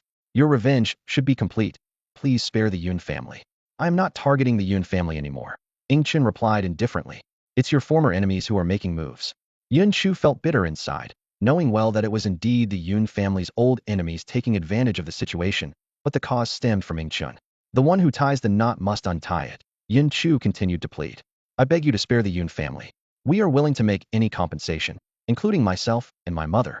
Additionally, the Yun family can offer other compensations. Yun Chu and her mother trembled slightly. Now, the main branch of the Yun family had fallen because of Ing Chun, suffering significant blows, with key figures being pushed out of power. The Yun family was not just Yun Chu's branch, but due to the losses caused by her branch, the current leaders of the Yun family decided to send Yun Chu and her mother as compensation. Yun Chu was graceful, with top-tier looks and stature, always surrounded by admirers. Her mother's appearance was naturally not lacking, with a mature allure and the deliberately chosen seductive attire. The Yun family believed such a combination would be enough to sway Ing Chun. Ing Chun leapt down from the tree, walking steadily toward Yun Chu. His gaze was as sharp as a knife, scrutinizing the woman before him. Yun Chu forced herself to lift her head, managing a bitter smile. Suddenly, Ing Chun lunged like a tiger, grabbing Yun Chu by the throat and lifting her off the ground. Her feet dangled as she struggled desperately. Her mother, witnessing this, was terrified and rushed forward, clutching Ing Chun's arm and pleading with a trembling voice. Please, please don't kill my daughter. She is innocent. Let her go. At this critical moment, a voice broke the tense atmosphere. Xiao Qinzi, there's something strange about this woman. Hearing this, Ingchen paused. He released his grip, and Yunshu fell to the ground like a kite with a broken string, coughing and gasping for air as if her lungs would burst. Yunshu is strange? How so? Ingchen asked, frowning. She seems just like an ordinary person to me. He sensed carefully and found no spiritual energy emanating from Yunshu, confirming she was indeed still at a normal human stage. It's her mother who is strange, the voice explained. Her aura carries a trace of spiritual energy. If I'm not mistaken, she has come into contact with a significant power source, bringing her close to awakening. Ingchen then turned his attention to Yunshu's mother. She sat on the ground, trembling, her clothes disheveled, softly comforting Yunshu. After a moment of contemplation, Ingchen made a decision. I will visit the Yun family tomorrow. Make sure to send someone to fetch me. You should leave now. He shook his head, pondering what kind of energy source Yunshu's mother had encountered. He would have to visit the Yun family to investigate. It shouldn't be too difficult to find. Otherwise, Yunshu's mother wouldn't be on the verge of awakening. Yunshu and her mother, supporting each other, left the forest. As they departed, the forest returned to its tranquility, with only the rustling of leaves remaining. Stumbling back to the Yun family, the two women were immediately brought to the main hall. 6 stern-looking men sat inside, their eyes fixed on them. Did Ingchen agree to spare the Yun family? One of the men asked, his voice low and hoarse, tinged with a hint of tension. Yunshu shook her head, answering weakly. No. Ingchen said we should send someone to fetch him tomorrow. He wants to visit the Yun family. The hall erupted into an uproar at her words. Ingchen is coming to the Yun family, someone exclaimed. If he still harbors hostility, aren't we courting disaster? We can't. We mustn't let Ingchen come here. Another person said urgently. Maybe he's coming to negotiate, someone suggested, clinging to a glimmer of hope. Everyone fell silent, deep in thought, weighing the pros and cons suddenly. Yunshu's scream and her mother's labored breathing broke the heavy atmosphere. The next day, to Ingchen's surprise, the Yun family indeed sent someone to escort him. Could they be so sure he wouldn't cause trouble? The guide led Ingchen to the current residence of the Yun family. Upon entering, Ingchen was astonished to find that the Yun family had only a handful of guards, resembling an empty fortress. It seems the city lord's men were quite ruthless, Ingchen thought to himself. Mr. Ing has arrived. The gentlemen are waiting for you inside, the guide said respectfully, opening the door. Ingchen entered the room to find 6 men sitting upright, with Yunshu and her mother standing behind them. For some reason, he noticed they seemed exceptionally weak, especially Yunshu, who swayed as if she might collapse at any moment. Did I use too much force yesterday? He wondered briefly but quickly dismissed the thought. The man seated at the head spoke directly. Brother Ing, I'm the current head of the Yun family. I'll be straightforward. What will it take for you to spare the Yun family? All eyes were on Ingchen, awaiting his response. Ingchen shook his head, his tone cold. The Yun family didn't spare me when they attacked, and just recently, they even used a rocket to try to kill me. Why should I spare the Yun family? He recalled how the Yun family had treated him, with no intention of negotiation, only wanting to take by force. Finally, Ingchen said calmly, show me your sincerity. The head of the Yun family stood up and gestured for Ingchen to follow. They walked through several corridors and arrived at an ordinary room. The head of the family bent down and opened the floor, revealing an entrance to a seemingly bottomless basement. Ingchen followed the head of the family into the basement, estimating it to be about 50 meters deep. At the deepest part of the basement stood a heavy iron door. The head of the family entered a 12-digit code, and the iron door slowly opened, echoing heavily in the confined space. Mr. Ing, the head of the Yun family said respectfully. This is the Yun family's collection, accumulated over several centuries. Many items are relics from ancient dynasties. I believe they will meet your needs. Additionally, Yunshu and her daughter are your compensation. You may do as you please with them. Ingchen thought to himself. Xiao Qinzi, the source of spiritual energy is not in this treasury. The woman carries a strong aura. It must be in something she has with her. I understand, Ingchen replied. I'm just here to take a look at the Yun family's collection. As for the source of spiritual energy, it will be ours sooner or later. He stepped into the treasury, his eyes scanning the array of treasures. He picked up a jade seal inscribed with the words, mandated by heaven, with a lifelike dragon head. Could this really be an ancient emperor's seal? Ingchen wondered aloud. Considering the Yun family's long history, he thought it could very well be genuine. Looking around, Ingchen noticed that most items were antiques, priceless before the apocalypse, but now akin to scrap. Suddenly, his attention was drawn to a stone egg with a surface covered in uneven patterns. At that moment, the iron door began to close. Ingchen realized that the head of the Yun family had retreated outside. Die, the head's voice called from beyond the door. Ingchen reacted instantly, his body shooting forward, but he was a moment too late. Bang! He crashed heavily against the closed iron door, the sound reverberating within the treasury. Yun family. You've brought this upon yourselves. Ing Chun roared in fury, his arm turning to metal as he began to pound on the iron door relentlessly. Boom, boom, boom. The thunderous noise continued, shaking the entire treasury. After a long while, Ing Chun paused to catch his breath. He realized that his efforts had only left dents on the door, which was incredibly thick and might take a lifetime to break through. He tried using his fire abilities, but could only melt a bit of iron, quickly feeling his strength depleting. Using fire for too long is too exhausting, Ing Chun thought. In my current state, it would take at least a day to burn through. With no other options, Ing Chun returned to the stone egg. Upon closer inspection, he found it to be just an ordinary stone egg, with nothing special about it. System, is this egg really just an ordinary stone egg? Ing Chun asked internally. The system responded, it's just an ordinary stone egg, with no special attributes.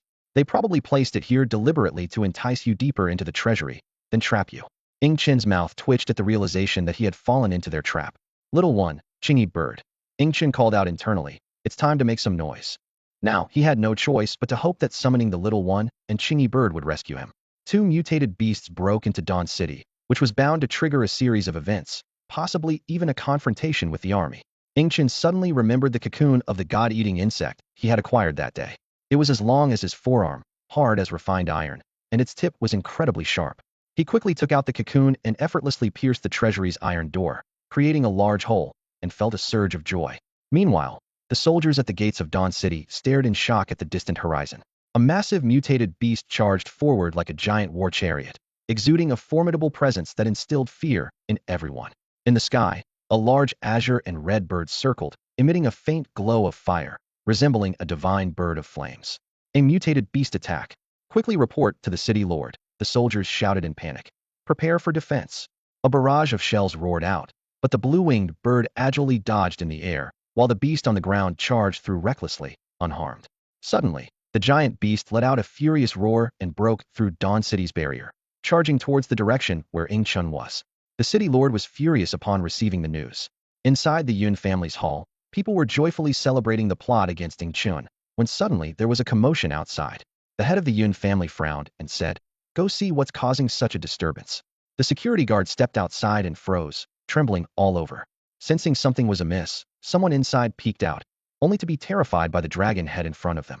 The giant beast roared, swung its dragon claws, instantly slicing two people in half, and then broke into the hall, its massive body squeezing inside. Run! It's Ing Chen's pet. The hall descended into chaos as people scattered in panic.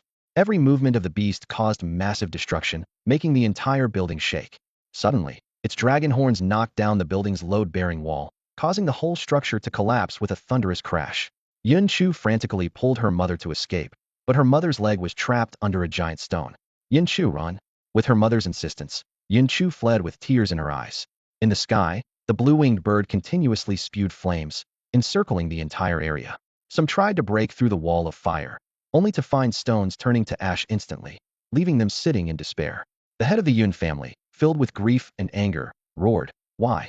Why has the Yun family suffered such a calamity?" Suddenly, Ing Chen appeared like a ghost, kicking the head of the Yun family 20 meters away. The head of the Yun family fell, vomiting blood, clearly not going to survive. Ing Chun coldly asked, "Is it only the Yun family that can kill others, but not others who can kill the Yun family?"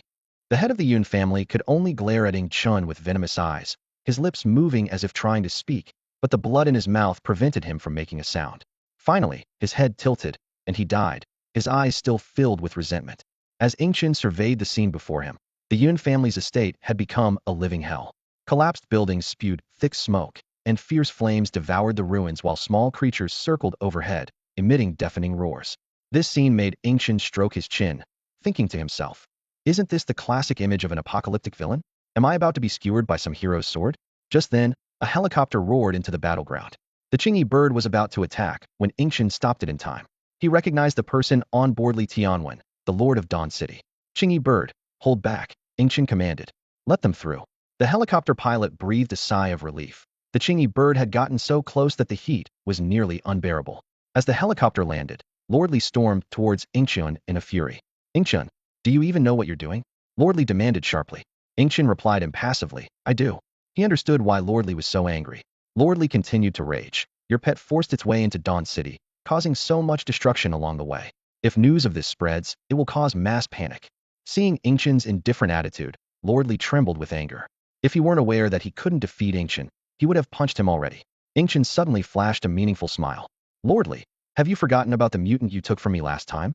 I haven't asked for compensation for that yet. Lordly was momentarily speechless with embarrassment and could only awkwardly change the subject. Then, let's forget about this time. We must prepare to set out tomorrow. We can't delay the battle to reclaim the granary any longer. All right, I'll meet you in the field tomorrow, Ancient agreed. With that, they parted ways.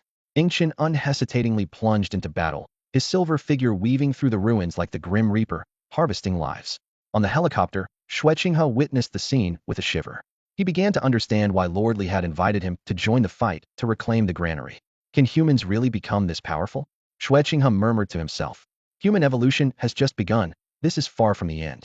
Perhaps those ancient myths will indeed reappear in the world. Ancient moved through the battlefield unchallenged, his body covered in silver metal, no one from the Yun family able to withstand his attacks. Suddenly, he discovered Yin Chu's mother among the ruins. Though she was on the brink of death, Ancient keenly sensed a spiritual aura emanating from her she had evolved. What a pity, Ancient thought. She awakened a light attribute ability, excellent for both healing and combat. But her body is too weak to wield it. Since she's an enemy, her fate is sealed. Just then, a fierce shout pierced the air, "Die!" A blinding flash of light appeared, causing Ancient to instinctively close his eyes.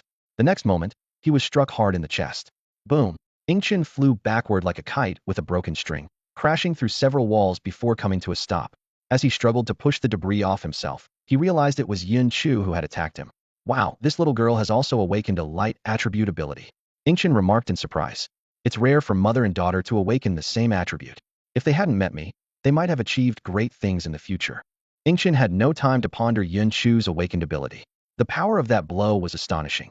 If not for his metal armor, he might have been killed on the spot. Die, die, die, Ancient roared, his body darting towards Yin Chu like a silver streak. Yin Chu barely managed to track his movements and struggled to dodge to the left. Missing his target, Ancient swiftly turned, unleashing a barrage of fireballs that rained down on Yin Chu, blocking all escape routes.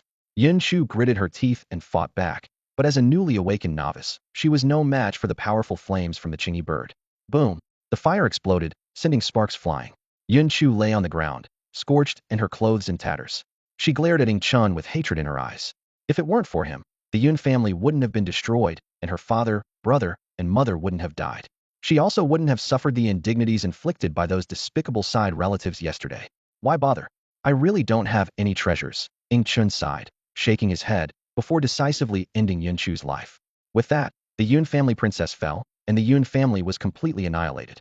After tidying up the battlefield, Ing Chun found the energy source amidst the ruins. Once absorbed by the system, the energy value soared to over 80,000. This amount of energy could accomplish many things, even upgrading the system by 40%. Afterwards, Ing Chun rode his little companion out into the wild. Pedestrians on the street quickly stepped aside, casting curious glances at him. They whispered among themselves. Is that the legendary first mutant? The one with both beast control and metallization abilities? Terrifying. He single-handedly wiped out the Yun family. It was a massacre. Look at his dragon ant and Qingyi bird. Their evolutionary levels must be high. Probably upper-level spirit beasts, maybe even elite class. People speculated about the grade of his pets. Ing Chen only smiled slightly when he heard this, thinking to himself, upper-level spirit beast? Impossible. The little one is of commander-level bloodline, invincible, and has yet to meet a match. Arriving at the city gate, Ing Chun noticed the large hole his little companion had created, immediately understanding why City Lord Li was so furious. He gently advised, little guy, be more careful in the future, no more destruction. As the night wore on, the system panel automatically opened. Host, Ing Chun. Level 0. Divine Pets, Silver Dragon Ant Extraordinary Species. Energy, 83,222 points. Pets, 1. Silver Dragon Ant. Bloodline level, Commander. Mid-level Spirit Beast Attribute, Metal. Level, Early stage of 3rd grade. Evolution, 0500000. Upgrade, 02000. 2. Pichio Egg. Level, Bloodline level, Divine Beast. Ability, 3. Devil Vine. Bloodline level, Lower Elite. Attribute, None. Level, Late stage of 1st grade. Evolution, 0200000. Upgrade, 02000. 4. Qingyi Bird. Bloodline level, Lower Elite Spirit Beast. Attribute, Fire. Level, Early stage of 3rd grade. Evolution, 0200000. Upgrade, 02000. Ing Chun decided to enhance the bloodline level of the Chingy bird. Instantly, the Chingy bird was enveloped in light, its feathers becoming fuller and sleeker, giving it an even more majestic appearance. Chingy bird. Bloodline level, mid-level elite spirit beast. Attribute, fire. Level, early stage of 3rd grade. Evolution, 040,000. Upgrade, 02000. Does advancing to a mid-level elite require 40,000 energy? Ing Chun pondered, stroking his chin. He deducted 20,000 energy, leaving 6,000. Perfect, I'll boost the Chingy bird one more level, then upgrade the devil vine as well. He calculated his next steps. The system further enhanced the abilities of the blue-winged bird and the devil vine. The blue-winged bird, having just completed its evolution, immediately entered a new phase of evolution, while the devil vine far away in the cavern suddenly began to tremble. Its tendrils rapidly split, multiplying in number and becoming harder. They coiled around the entrance of the cavern, greedily absorbing all the spiritual energy. Any mutated beasts that tried to approach were tightly ensnared by the devil vine, its poisonous thorns piercing their bodies to absorb flesh and energy. Ing Chun suddenly realized a problem. If I had known, I should have brought the devil vine. The corpses of those mutated rats would be wasted otherwise. He recalled what Lord Li mentioned about a large group of mutated rats gathering near the granary. Once the battle was over, the little creature and the blue-winged bird wouldn't be able to consume so many mutated rats. In contrast, the devil vine, as a plant life form, could absorb energy indefinitely. With this in mind, Ing Chun made a quick decision. He rode the blue-winged bird back overnight to retrieve the devil vine into his pet space. By dawn the next day, a large army had assembled in front of the city, ready to set out. Everyone understood the gravity of their mission. This operation had to succeed. Failure was not an option. If they failed, Dawn City would cease to exist. Lord Li stood at the forefront of the troops, his voice booming as he rallied the soldiers. Beside him stood Xue Qinghe, Su Yu, and the mutated human who had once escaped the blue-winged bird's wall of fire. Su Yu was fully equipped, wearing special gear custom made by the authorities to maximize his mind control abilities. Suddenly, a thunderous sound of footsteps echoed. All the soldiers turned alertly to see the little creature charging across the ground. Its ferocious strength once again stunned everyone present. Even the experienced Lord Li couldn't help but exclaim, "With such a pet, where in the world can't we go?" Next, a clear cry pierced the sky. The blue-winged bird appeared in the air carrying Ing Chun, whose heroic presence on the bird's back left everyone in awe. However, the next moment, there was a collective gasp. Is that person falling off the bird? Won't he die? That height must be at least several dozen meters. Ing Chun leaped off the blue-winged bird's back, landing with a heavy thud, stirring up a cloud of dust. He stood up nonchalantly and said to Lord Li, "Let's go." "All right," Lord Li responded, and the army immediately set out. After half a day's march, the troops finally approached the granary. Ing Chun finally saw the golden tree Lord Li had mentioned. It indeed emitted a golden glow, each leaf shimmering with golden light, casting rays of gold. Under this golden radiance, Ing Chun saw the strange bird Lord Li described. It resembled a wild chicken, entirely red, with nothing particularly special, yet it occupied the central position of the golden tree. Next to it was a massive mutated rat. Even more striking was another unusual mutated beast that Ing Chun couldn't determine its evolutionary origin. It was shaped like a regular dog but had leopard-like spots and a pair of horns resembling those of a bull, giving it an imposing appearance. Ing Chun silently asked the system for information about these creatures. The system promptly responded. Black Absolute Rat. Level 2 mid-grade. No bloodline. High rank fierce beast. Contract success rate 18. No contract slot. Cannot be contracted. Ing Chun was shocked to see this mutated rat's data. This level is incredibly high. It doesn't seem like a wild mutated beast. A level 2. High rank fierce beast bloodline. How could any creature have reached such a level just as spiritual energy starts to recover? Jiao. Level 2 late grade. Plant bloodline. Elite low grade. Contract success rate 12. No contract slot. Cannot be contracted. Ing Chun gazed at the mutated beast before him, filled with curiosity. This was his first encounter with a creature possessing plant attributes, and he could sense its extraordinary nature. The system explained that having plant attributes meant it could accelerate plant growth. While this ability might seem ordinary, it was incredibly valuable in a post-apocalyptic world, especially for major powers, since food scarcity remained one of the most challenging issues. The system continued to report on the mutated beast. Shengyu, classified as a mid-level leader, with a third-grade early-stage strength, water bloodline, and a spirit beast contract success rate of only 1%, with no available contract slots. Ing Chun was stunned. Evolving to a leader level at the early stage of the apocalypse, and possessing a third-grade early-stage strength, was unheard of. He couldn't help but ask the system if such a situation was possible. The system replied emphatically, absolutely not. Normal spiritual energy revival would never allow creatures to evolve so rapidly. Then, the system revealed the truth. It was the sun tree secretly at work, absorbing sunlight and converting it into spiritual energy, accelerating the evolution of surrounding creatures. Ing Chen frowned, realizing this battle would be exceptionally tough. He quickly devised a strategy. Let the little one handle Shengyu. The Qingyi bird tackle Jiao, and he would personally deal with the black Jew rat. City Lord Li anxiously asked Ing Chun if he was confident in stopping the three creatures under the tree. Ing Chun didn't answer directly, but instead proposed selling City Lord Li some information about obtaining more food. City Lord Li was instantly intrigued, expressing willingness to trade anything he could offer. Ing Chun set his terms. He wanted the mutated plants collected by City Lord Li. After a moment's thought, City Lord Li gritted his teeth and agreed. Ing Chun then revealed. The mutated beast resembling a dog but with leopard spots was named Jiao, and it had the ability to accelerate plant growth. City Lord Li was overjoyed upon hearing this, realizing this was exactly what Dawn City needed. He urged Ing Chun to ensure Jiao's survival. At that moment, the mutated rat swarm discovered them, emitting sharp squeaks as they swarmed forward. At City Lord Li's command, countless guns and cannons fired, the power of steel and firepower fully unleashed. Shells blossomed into blood flowers among the rat swarm, bullets piercing through the bodies of the mutated rats. However, the situation was not as optimistic as it appeared. The mutated rats were fearless, launching relentless attacks as if they knew no fear. Worse, their numbers far exceeded expectations. Just as a gap was blasted open in the rat swarm, it was quickly filled by new mutated rats. Ing Chen realized the situation was dire. The warriors below had limited ammunition, and if the battle continued, it would ultimately turn into a test of endurance, whether the mutated rats' numbers were greater or the humans' ammunition was sufficient. The outcome of this battle had become increasingly uncertain. Ing Chun stood observing the scene below, his brow furrowed in surprise. The number of mutant rats far exceeded his expectations, their masses surging like a black tide. His gaze fell upon the massive sun tree, stirring a strong sense of disgust within him. If it weren't for that cursed sun tree, there wouldn't be so many mutant rats, he thought through gritted teeth. On the battlefield, the sound of gunfire was relentless. Soldiers fired desperately, bullets raining down like a storm. Yet, as their clips ran dry, a swift mutant rat seized the moment, breaking through the line of fire. It darted towards the nearest soldier, its sharp teeth tearing open the unfortunate man's throat in an instant. Blood sprayed as the soldier fell, without even a chance to cry for help. The beady eyes of the mutant rat glimmered with a cruel light, seeking its next prey. Suddenly, a thick vine descended from above, swiftly wrapping around it. The vine's poisonous thorns pierced deeply into the rat's body, snuffing out its life in an instant.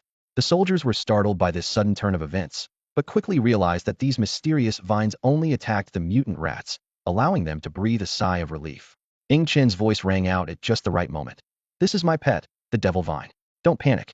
Focus on eliminating the mutant rats. It will help handle the nearby enemies. His words sparked a wave of astonished murmurs among the troops. A plant pet? Ing Chun was indeed full of surprises. Morale surged, and deafening shouts filled the air. Kill! Kill! Take back the granary. Watching from the side, Lord Li's face broke into a pleased smile. He mused to himself. This young man is truly full of hidden depths. How did that devil vine appear so suddenly? He found Ing Chen more enigmatic than ever. On the sun tree, three mutant beasts watched the unfolding events with burning rage. Especially the black absolute rat, which couldn't contain its fury as its minions were slaughtered. It transformed into a black streak of lightning, charging toward the human lines, with Jiao barking madly in pursuit. Ing Chen quickly issued orders. Qing-Yi bird, handle that Jiao. Spare its life, it's still useful. Even as he spoke, he was already rushing to confront the black absolute rat. The black absolute rat charged like an unstoppable force, bullets sparking off its body, and shells too slow to hit their mark. Just as it was about to breach the defenses, a figure suddenly descended from above, striking it with tremendous force. Die! Ing Chun, his body metallic, appeared like a silver war god. His powerful blow sent the black absolute rat flying several meters. The soldiers, witnessing this, were instantly invigorated. Furious, the black absolute rat could not comprehend how a former prey dared to confront it so. Quickly recovering its posture, it lunged at Ing Chun once more. Bring it on! Ing Chun deftly evaded the rat's attack, his right hand flaring with flames as a scorching fireball slammed into the black absolute rat. With a loud blast, its body was charred, the scent of roasted meat filling the air. Yet the black absolute rat refused to concede. Just as it prepared to retaliate, Ing Chun was already upon it. His right hand wreathed in flames, his left hand metallic. He struck fiercely at the rat. The mutant rat, desperate, ignored the heavy blows, extending its sharp claws toward Ing Chen's abdomen. A mere piece of food dares to fight me. As the black absolute rat's sharp claws touched Ing Chen's skin, it initially felt elated, but that quickly turned to shock. The claws couldn't penetrate Ing Chen's skin and only left shallow scratches. Ing Chen was unfazed by these attacks and instead launched a furious counterattack, landing punch after punch on the black absolute rat. The intense battle went on for quite some time until Ing Chen finally stopped, panting heavily. The black absolute rat on the ground had been pummeled into a fragrant paste. Ing Chen sat down to recuperate, his upper body bare from the battle, revealing a perfectly sculpted physique. His 8-pack abs and the muscular lines of his torso were flawless, though his chest was covered in claw marks left by the rat in its final moments. Despite their number, they were merely surface scratches. That little thing was quite strong, Ing Chen thought, turning his attention to the other side of the battlefield. The blue-winged bird was toying with Jiao, who, lacking flight capabilities, was forced to take the hits. The blue-winged bird unleashed streams of high-temperature flames, the terrifying heat of which came from its elite-level, third-grade fire ability, threatening to kill Jiao instantly if he wasn't careful. Ing Chen observed closely and noticed Jiao's left leg was crippled, and his body was covered in charred marks, indicating he was no longer able to fight. At that moment, Sheng Yu broke through from under the sun tree and charged toward the blue-winged bird. Unlike the bird's fire ability, Sheng Yu excelled in water control. He conjured streams of water out of thin air, attacking the blue-winged bird like a high-pressure water cannon. The blue-winged bird screeched sharply, flapping its wings to release fireballs in defense. The collision of fireballs and water streams generated massive amounts of steam in the air. However, the elite-level blue-winged bird was clearly outmatched by the commander-level Sheng Yu, as the water quickly extinguished the flames and surged toward the bird. Little one, team up with the blue-winged bird to take on Sheng Yu, Ing Chen ordered. The little one, a massive silver dragon, ant immediately sprang into action. Although its thin, membranous wings couldn't support prolonged flight, short bursts combined with the blue-winged bird should suffice against Sheng Yu. The ant took to the air, heading straight for Sheng Yu. Sheng Yu was astounded to see such a large creature capable of flight. A silver dragon ant can fly. Am I seeing things? Quick, slap me, he exclaimed. A nearby soldier obliged, delivering a slap that confirmed to Sheng Yu this was no illusion. He swallowed hard, murmuring to himself, terrifying. The silver dragon ant is terrifying, and it can even fly. City Lord Li was equally shocked, and Xue Qinghe finally understood why City Lord Li had enlisted Ing Chen's help. Without Ing Chen, this battle would surely end in defeat. The enormous mutated black rat alone had left them helpless, not to mention the airborne, wild chicken spewing fire. Sheng Yu's water abilities were truly formidable. The volume and power of his controlled water were immense, having just punched through a wall with force comparable to a high-pressure water gun. Despite the addition of the little one to the battlefield, Sheng Yu remained arrogantly confident. Since the revival of spiritual energy, he had yet to encounter an opponent who could match his prowess. Gugu Sheng Yu manipulated the sharp water arrows like invisible blades, launching them swiftly towards the little creature. The water arrows struck its body, leaving shocking scars. Standing aside, Ing Chen's eyes flashed with a hint of surprise as he thought to himself. As expected, Sheng Yu, being at the same leader level, can indeed harm the little one. Although it hasn't completely broken through its defenses, with sustained attacks, it will eventually breach its defenses. At that moment, the little creature let out an earth-shattering roar, its massive body charging towards Sheng Yu like a moving mountain. Sheng Yu tried to dodge but suddenly found the silhouette of the Qingyi bird behind him, trapping him in a pincer attack. Unwilling to be outdone, Sheng Yu controlled the surging water to simultaneously assault the Qingyi bird and the little creature. The powerful impact sent the Qingyi bird flying, but the little creature took the opportunity to reach Sheng Yu. It opened its blood-red maw and clamped down on Sheng Yu's body. Sheng Yu struggled desperately, but the little creature held on tightly. Water arrows continuously battered the little creature's body, and even its metallic shell couldn't fully withstand them, as dense cracks began to appear, with blood slowly seeping out. Suddenly, the little creature's wings could no longer support its flight, and its massive body crashed heavily to the ground. Sheng Yu seized the chance to intensify his struggles, creating a stalemate. In this critical moment, Ing Chen charged forward, gripping the cocoon of the devourer worm in his hand. Without hesitation, he stabbed the cocoon into Sheng Yu's body, but since the little creature had bitten Sheng Yu's head and neck, Ing Chen could only continue attacking Sheng Yu's body. Sheng Yu was gripped by unprecedented panic, the excruciating pain driving it to madness. The little creature increased its biting force, trying to sever Sheng Yu's neck. Sheng Yu exerted all its strength to control the water flow to support the dragon's mouth, barely preventing its neck from being bitten off. Seeing Sheng Yu still resisting, Ing Chen cursed under his breath, "Damn, still not dead." He then frantically used the devourer worm's cocoon to slash Sheng Yu's flesh. Gradually, Sheng Yu's struggles weakened, and finally, the little creature's dragon mouth bit through its body. Xingyu's corpse fell heavily to the ground, and Ing Chun let out a long sigh of relief, thinking to himself, finally defeated it. He turned to the little creature and said, "Little one, this is your prize. Eat it, and you should be able to evolve again." Without hesitation, the little creature swallowed Xingyu's corpse in one gulp. The Qingyi bird watched the scene intently, its small eyes filled with longing. Ing Chun remembered that the Qingyi bird's opponent was Jiao, and Jiao had spared the Qingyi bird's life. Looking outside, Ing Chun saw that the Jiao was being tightly bound by soldiers.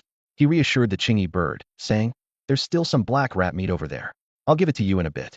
However, when he turned back, he found that the devil vine had devoured most of the black rat meat. Feeling a bit helpless, Ing Chun gently patted the Qingyi bird, promising that the next prey would be for it first. Only then did the Qingyi bird chirp happily. At this point, the mutant rat horde, having lost their leader, scattered and fled. The soldiers began a frenzied sweep, and without a leader, the rat horde's threat diminished significantly. The devil vine continuously absorbed the dead mutant rats, seemingly with an insatiable appetite. As it absorbed more energy and flesh from the mutant rats, the devil vine's power grew, its body expanded, its tendrils darkened, and their numbers increased. The little creature beside him suddenly entered an evolutionary state, its body expanding at a speed visible to the naked eye. Sharp barbs sprouted densely on its once smooth surface, and the thin membrane wings on its back grew thicker and more resilient. Ing Chun watched this transformation intently, marveling at the wonders of life. At that moment, a system panel appeared, immediately capturing Ing Chun's attention. Host, Ing Chun. Level 0 Divine Pet. Silver Dragon Ant. Extraordinary Species. Energy 6503 points. Pets. 1. Silver Dragon Ant. Bloodline level mid-tier Commanding Beast. Attribute Gold. Level mid-stage 3rd grade. Evolution 0500000. Upgrade 02000. 2. Pishio Egg. Bloodline level. Divine Beast ability. 3. Devil's Vine. Bloodline level mid-tier elite. Attribute None. Level mid-stage 3rd grade. Evolution 0400000. Upgrade 02000. 4. Green Wingbird. Bloodline level upper tier elite beast. Attribute Fire. Level early stage 3rd grade. Evolution 0100000. Upgrade 02000. Damn. Ing Chun was stunned when he saw these stats. The Devil's Vine had astonishingly jumped from late 1st grade to mid-3rd grade. He suddenly realized that the unique aspect of plant life lies in this. Although they are immobile, they can absorb energy infinitely, allowing them to grow stronger rapidly. This also means that plant life is best suited to guarding a location. If fixed in a place where battles frequently occur, their evolution speed would be exceptionally rapid.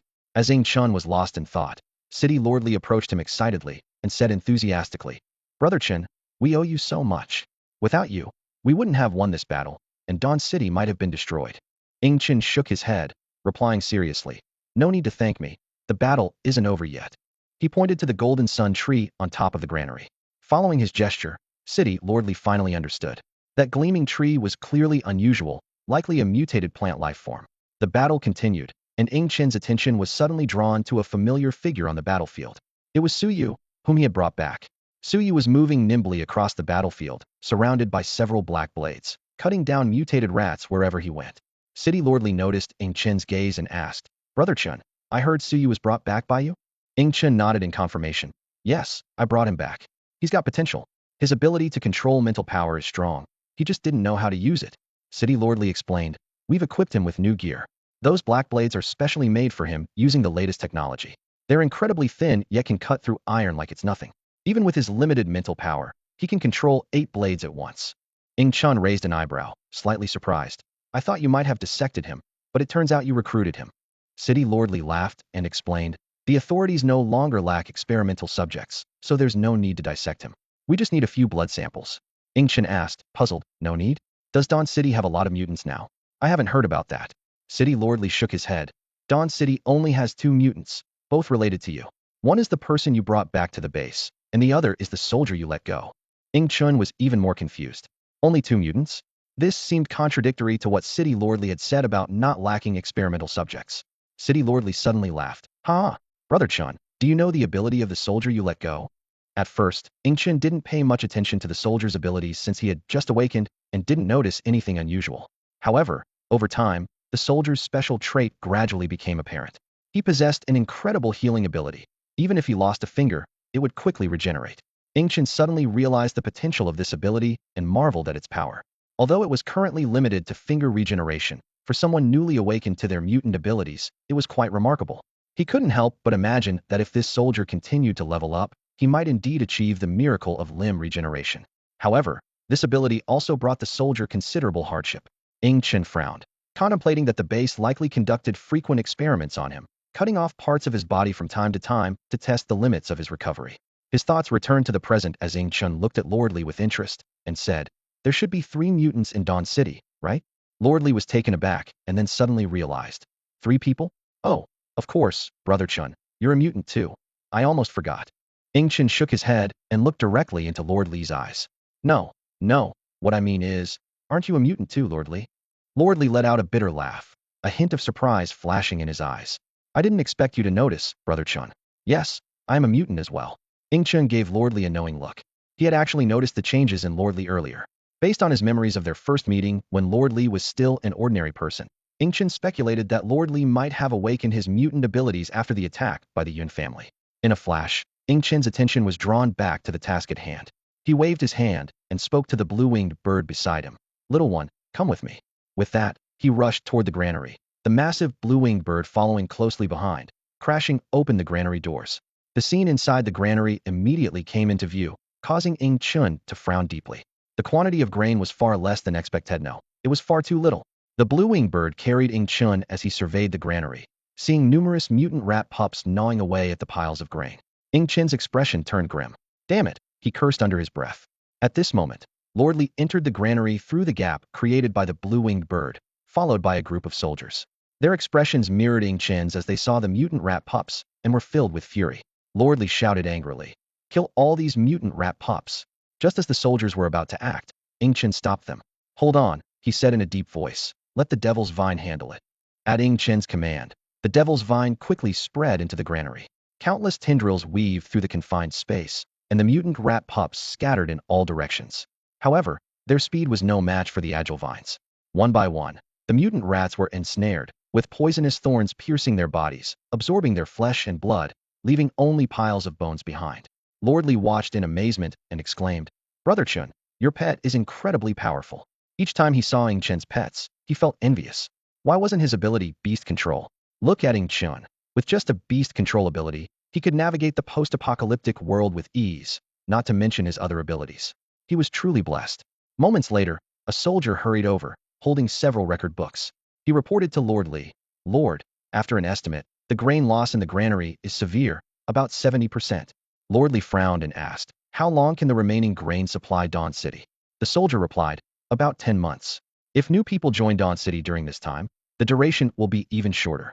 Lord Li's face showed his concern. 10 months was too short, far from enough. He murmured to himself, it might be challenging to stabilize Dawn City in just 10 months. Hearing this, Ing Chen reminded him, "Lord Li, have you forgotten about Jiao? As long as you tame it, the food problem will be solved." This statement seemed to offer Lord Li a glimmer of hope, reigniting his determination. Yes, with Jiao, the powerful mutant creature, they might truly solve Dawn City's food crisis. Lord Li looked gratefully at Ing Chen, resolved to start taming Jiao as soon as possible to pave the way for Dawn City's future. Ing Chen gently landed atop the grain warehouse on his azure-winged bird. As they neared the legendary sun tree, he was astonished to find this miraculous tree rooted directly into the hard cement ground. He scrutinized the peculiar tree closely. Unlike ordinary plants that rely on soil nutrients, the sun tree directly absorbs sunlight, converting it into spiritual energy and necessary nutrients. This unique trait allows it to thrive even on metal surfaces. Cautiously, Ing Chen approached the sun tree, running his fingers over its rough bark. To his surprise, he encountered no hostile reaction. He took a deep breath, feeling the unusually dense spiritual energy around him, finally understanding why creatures like Xingyu could evolve so rapidly. The concentration of spiritual energy here is incredibly high. Ing Chen murmured to himself. Even I can sense it clearly. Looking around, he noticed why mutated rats had placed their young inside the warehouse thanks to the sun tree. The spiritual energy here was far denser than outside, facilitating the young one's evolution. The little creature and the azure-winged bird also sensed the uniqueness of the place, eagerly frolicking and fluttering around the sun tree. At that moment, a voice from the system echoed in Ing Chen's mind. "Little Chun, carefully search around the sun tree. It's not as simple as it seems." "Why?" Ing Chen asked, puzzled. The system explained. The sun tree is an extremely rare evolutionary plant. Although it's a mutated plant without consciousness and not a true plant life, The chance of an ordinary tree evolving into a sun tree is almost zero. In legends, the sun tree is exclusive to the Heavenly Emperor. You might not have heard of the Heavenly Emperor, but surely the name three-legged golden crow rings a bell. Three-legged golden crow, Ing Chun exclaimed, memories of childhood myths flooding his mind. You mean, the three-legged golden crow that transforms into the sun? Exactly, the system confirmed. The very three-legged golden crow, the true emperor of flames. No creature can surpass it in the realm of fire. The mighty solar fire can burn everything, and the three-legged golden crow can transform into the sun, worshipped by countless beings. It also goes by another name, Heavenly Emperor. It's an extraordinarily powerful three-legged golden crow, and thus the lineage of the three-legged golden crows is known as the Heavenly Emperor lineage. In shock, Ing Chun followed the system's guidance, meticulously searching around the sun tree. From the canopy to the roots, he examined every inch, but found nothing unusual. Could the system be wrong? Ing Chun wondered aloud. Absolutely not, the system replied firmly. Store the sun tree in the pet space, and anything that doesn't belong will reveal itself. Since the sun tree lacked consciousness, Ing Chun easily stored it in the pet space. As the sun tree vanished, the spiritual energy concentration in the area began to decrease, gradually aligning with the surrounding environment. Suddenly, Ing Chun noticed a small indentation on the cement wall. He crouched down and retrieved a small piece of white bone from the hole, examining what seemed to be a slender bird claw. The surface of the bone bore peculiar patterns, simple yet elusive, as Ing Chun couldn't recall the exact design whenever he looked away. The system spoke again. Don't waste your effort. At your current level, you cannot discern the bone patterns of the golden crow lineage. These are used to identify pure-blooded golden crows, also known as solar divine patterns. The owner of this bone was a juvenile, three-legged golden crow, and a pure-blooded one at that. But, Ing Chun asked, perplexed, how could a pure-blooded golden crow's bone end up on this planet? It shouldn't be possible for a three-legged golden crow to originate here, especially a pure-blooded one. System, Ing Chun suddenly thought. Can you cultivate a three-legged golden crow from this golden crow bone? In theory, yes, the system replied. With this bone, it's possible to guide a mutated beast down the evolutionary path of a three-legged golden crow. However, the likelihood of cultivating a pure-blooded three-legged golden crow is extremely low. You'd need to gradually enhance the beast's bloodline until it ultimately evolves into a pure-blooded three-legged golden crow. But, the system added sharply, you, being broke, can't afford to raise a three-legged golden crow, let alone help it evolve. I suggest you abandon this idea. Ing Chun couldn't help but laugh. Broke? You, a system existing for countless years, can't even offer a beginner's gift pack. I've never seen such a stingy system.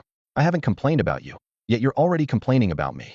Ing Chun carefully placed the sun tree next to the Pisho egg and the Chingy bird egg, hoping to accelerate their hatching. He suddenly realized that the Chingy bird egg might be influenced by the sun tree, potentially giving it a fire attribute upon hatching. However, he quickly remembered that the Chingy bird was inherently a fire attribute creature, so this outcome was not surprising. I'm such a fool, Ing Chun muttered with a wry smile, rubbing his forehead. This system is really stupid. No wonder it's been so poor all these years. He gently patted the small creature's back, signaling it to take him down to the granary. Inside the granary, soldiers were busily loading food onto carts, preparing to transport it to Dawn City. Ing Chun keenly noticed that many mutants had suddenly appeared among the soldiers, something he hadn't sensed before. Puzzled, Ing Chun went straight to Lord Li and asked directly, Lord Li, why have so many mutants suddenly appeared among the people? Lord Li explained, after you went up to the granary, people started evolving one after another. Strangely, all these evolutions happened in the granary, possibly due to the dense spiritual energy here. Ing Chun was taken aback, recalling that the spiritual energy in the granary, influenced by the sun tree, was nearly 6 to 7 times that of the outside. System, why haven't I evolved yet? Ing Chun asked internally. The system's response left him amused and exasperated. I didn't expect your aptitude to be so poor. Perhaps you should eat that stone. It might lead to a breakthrough. Ing Chun took out the stone given to him by Lord Li, which had the power to accelerate time. He named it the Time Stone. Eat this thing? I'd probably die. Although Ing Chun was strong, he was no match for the power of time. I don't believe your nonsense. The system continued to suggest, it's worth a try. Once you contract a pet with a time attribute, you can attempt it. Using time as a catalyst might awaken your latent genetic abilities. Ing Chun casually stored the time stone in his space, thinking that a pet with a time attribute wouldn't be easy to find.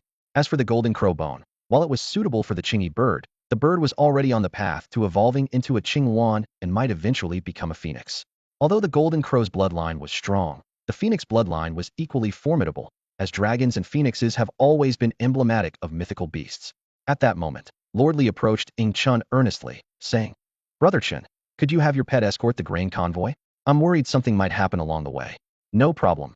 Ing Chun agreed readily, sending the small creature and Chingy bird to escort the convoy. He and the devil vine remained near the granary to ward off any nearby mutant beasts.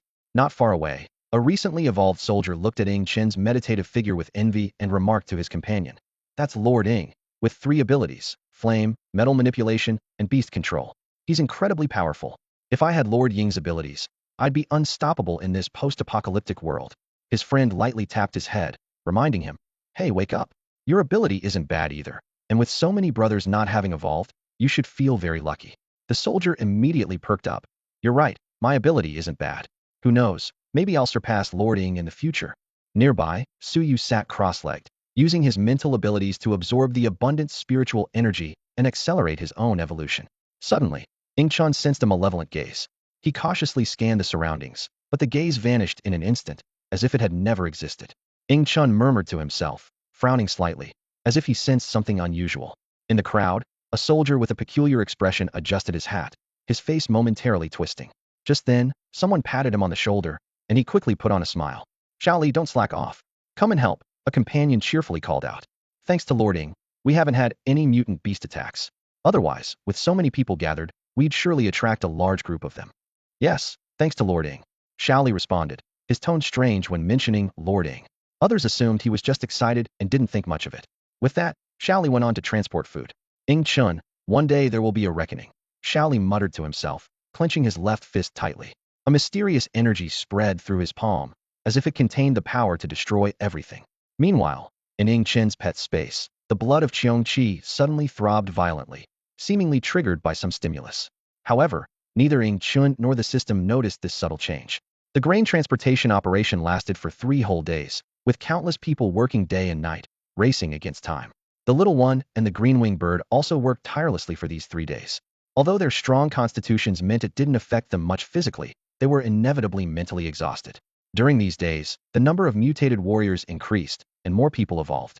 Even Su Yu had advanced to the mid-tier of the first rank. In the granary, Ing Chun was sitting and chatting with Lordly. "Lordly, how much longer until the transportation is complete?" Ing Chun asked. "Mr. Ing, let me answer that for you," Xue Qinghe interjected, walking over with graceful cat-like steps. She wore a cheongsam, revealing a pair of stunningly long legs as she moved. "Lordly, you're quite fortunate," Ing Chun teased. Every time he saw Xue Qinghe, he couldn't help but make fun of Lordly a bit. Xue Qinghe's beauty was enough to captivate any man, not to mention that Ing Chun sensed a fluctuation of spiritual energy from her, indicating she had become a mutant. "It will take about 3 more hours to finish the transportation," Xue Qinghe reported.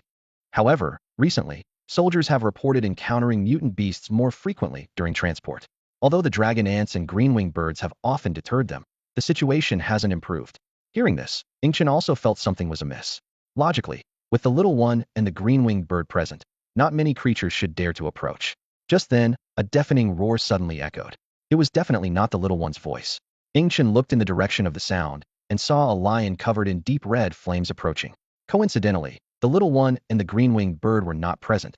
They were escorting the transport convoy. The devil vine tried to approach, but was ignited by the lion's flames. The system immediately displayed a prompt. Blazing Lion King. Level, late 2nd rank. Attributes, Fire Wind. Bloodline level, mid-tier elite. Spirit Beast, continuously evolving. Contract success rate, 1%. No contract slots available. Unable to contract dual attribute Spirit Beasts. This was the first time Ing Chun had seen a Spirit Beast with dual attributes, and its bloodline level was so high. Even more surprising was that despite being only a mid-tier elite Spirit Beast, it was as difficult to contract as a leader-level creature, with an abysmally low success rate of 1%. System, why does it show as continuously evolving? Ing Chun asked, puzzled. The system explained, this lion has gone berserk and is now in a frenzied state, having lost its mind. It likely consumed a treasure far exceeding its own rank, forcing its bloodline to evolve. However, the surrounding spiritual energy is clearly insufficient to support its evolution, so it needs to devour other beings or objects containing spiritual energy. Run! This monster is beyond your capability. A desperate shout pierced through the crowd, but it was already too late. A newly awakened warrior, relying solely on the enhanced strength and physique from his recent evolution, ignored the warnings around him and charged at the Flame Lion King. His eyes gleamed with overconfidence, inflated by the power he had recently acquired. Just a mutated lion? Let me handle it, he shouted arrogantly, leaping into the air and diving down. aiming a powerful punch at the Flame Lion King's head. As his fist descended, a fleeting moment of triumph crossed his face, but it quickly froze into terror. The lion's head remained unmoved, his all-out attack proving utterly ineffective. Roar! The Lion King roared, its claws igniting with intense flames, striking the warrior with ferocity. He flew backward like a kite with a broken string, tracing a bloody arc through the air, crashing heavily to the ground, coughing up blood as his life force rapidly diminished. Ingchen witnessed this scene, his mouth twitching slightly. Your warrior is really reckless, he thought, shaking his head inwardly, wondering how a first-tier novice dared to challenge a second-tier veteran Flame Lion King. City Lord Li's face turned awkward, inwardly cursing the rash warrior, feeling the loss of a mutant acutely. I'll hold him off, run. Ingchen's words were barely out before he shot towards the Flame Lion King like an arrow. His words left City Lordly stunned. Could it be that even Ingchen couldn't handle this lion? Hurry. Speed up the evacuation, leave the remaining grain, just retreat. City Lordly decisively ordered a full retreat. Someone in the crowd exclaimed, why are we retreating? Does this mean even Lord Ing can't defeat the lion? Without his dragon ants and bluebird, Lord Ing alone might not be a match for this mutated lion, someone explained. In the crowd, a man named Xiao Li smirked coldly, thinking to himself, it would be best if you died here, or you will soon know the meaning of hell. Ing Chun transformed, his body turning silver, like a silver lightning bolt crashing into the Flame Lion King. The lion, enraged, flexed its muscles and let out an earth-shattering roar. Shut it! Ing Chun yelled, delivering a full-force blow to the lion's neck, momentarily silencing it. But the lion did not fall. Instead, its powerful forelegs struck Ing Chun hard. Boom! Ing Chun grunted, feeling as if his insides were about to explode. He conversed with his system internally. This creature is definitely not an ordinary elite. It feels as strong as the little one. The system responded, no, no, no. Given time, it might surpass the little one, depending on the quality of treasures it consumes. Damn, Ing Chun could only engage the Flame Lion King in a difficult dance, thankful that the lion seemed mindless, driven by pure instinct, allowing him to barely hold on. Suddenly, with a sizzling sound, flames erupted from the lion's body, igniting everything around. The marble floor cracked under the heat, and a 100-meter radius was engulfed in flames. Unfortunate warriors caught in the blaze were instantly reduced to ashes. You think you're the only one with fire? Who do you think you're looking down on? Ing Chun roared, igniting himself in flames. The two fires clashed midair, neither gaining the upper hand. Even the flames from the blue-winged bird couldn't easily suppress the second-tier Flame Lion King's fire. This lion is too strong. What kind of treasure did it consume to become this powerful? Ing Chun was astonished. A gust of wind surged, causing the lion's flames to swell, breaking through Ing Chun's fiery defense. The entire battlefield turned into a sea of fire, like a scene from a fantasy epic. Inwardly, Ing Chun thought, I was mistaken before. Sorry, I'll add another chapter today, for chapters tonight. In the midst of the battlefield, a colossal flame lion roared, standing at a towering height of 10 meters, like a 3-story building. This beast, as if it had stepped out of mythology, was massive and muscular, emanating an intimidating aura. Opposing it was the shimmering Ing Chun, but his condition was far from optimistic. Blood trickled from the corner of his mouth, and his clothes had long been incinerated. If not for the metallic protection, he might have already collapsed with severe injuries. Suddenly, the flame lion's tail, resembling a burning whip, lashed towards Ing Chun with overwhelming flames. The air was torn apart, producing a piercing howl. Ing Chun barely dodged to the left, but his movement was a fraction too slow. The tail whip grazed his body, and the intense impact made him cough up blood once more. I can't go on like this, or I'll die here, Ing Chun thought to himself. At that moment, his companions, Little One and the blue-winged bird, were on their way, but even at their fastest speed, they would need 10 minutes to arrive. Die? Just die already, Ing Chun shouted angrily, launching a massive fireball from his arm towards the flame lion. However, being of the fire attribute as well, the flame lion had a high resistance to fire. The fireball, which could severely injure a black abyss rat, was nothing more than a tickle to it. Taking advantage of this, Ing Chun turned and ran. The flame lion was momentarily stunned before it reacted, letting out an enraged roar and frantically pursuing Ing Chun. It's not mindless. Has it gone mad? Why is it still chasing me? Ing Chun muttered to himself in confusion. Because your spiritual energy is the highest among those present. If it doesn't chase you, who else would it chase? A voice suddenly echoed in his mind, as if answering his question. Ing Chun cursed, realizing that the flame lion was ignoring everyone else and charging straight at him. Even the mutants were disregarded. It broke through all barriers, creating a fiery path behind it. It's over, a soldier exclaimed in despair as the charging flame lion approached. With his speed, he couldn't possibly evade it. However, Just as he braced for death, the flame lion completely ignored him, leaving him dumbfounded. Moments later, he was overjoyed, experiencing a feeling of rebirth in just a few seconds. In a corner, Xue Qinghe quietly asked, Lord Li, shouldn't we help Mr. Ing? Lord Li's expression was grave, and after a moment of silence, he could only sigh. If we go, it would be a death sentence. We simply don't have the ability to help him. Xue Qinghe looked at the battlefield where the flame lion and Ing Chun clashed, feeling a chill in his heart. It was terrifying. The central area had turned into scorched earth for hundreds of meters. He silently prayed, I hope Mr. Ing can escape this ordeal. Ing Chun ran for his life, having left the granary behind, weaving through the deserted city, using walls for cover to avoid pursuit. If only the God-Eater worm were longer, I'd stab you to death, Ing Chun cursed as he ran. Gradually, he noticed the spiritual energy ahead was becoming denser, filling him with joy. With such dense spiritual energy, there must be high-level mutant beasts. If I can lure the flame lion over, they will surely clash, and I can seize the opportunity to escape. Fireballs shot from behind, and Ing Chun quickly dodged, but the flame lion was closing in. Suddenly, Ing Chun felt the spiritual energy growing even more intense. Looking up, he saw a dilapidated university ahead, Lakeside Tianhe University. Isn't this the university Xiuchuan Jiao mentioned? The location of the mutant fig tree, Ing Chun thought, but with the flame lion fast approaching, he could only grit his teeth and rush in. Upon entering the campus, Ing Chun realized there were quite a few mutant beasts. A few mutant cats were resting on boulders ahead, and upon sensing the flame lion's presence, their fur stood on end, baring their teeth as they watched the approaching threat, ready to react at any moment. The mutated cat let out a piercing hiss, attempting to intimidate Ing Chun. However, with his body fully metallic, Ing Chun was unafraid and charged forward. The enraged mutated cat leaped up, its sharp claws aiming directly at Ing Chun's chest. Get lost! Ing Chun shouted angrily, instantly igniting the flames within him.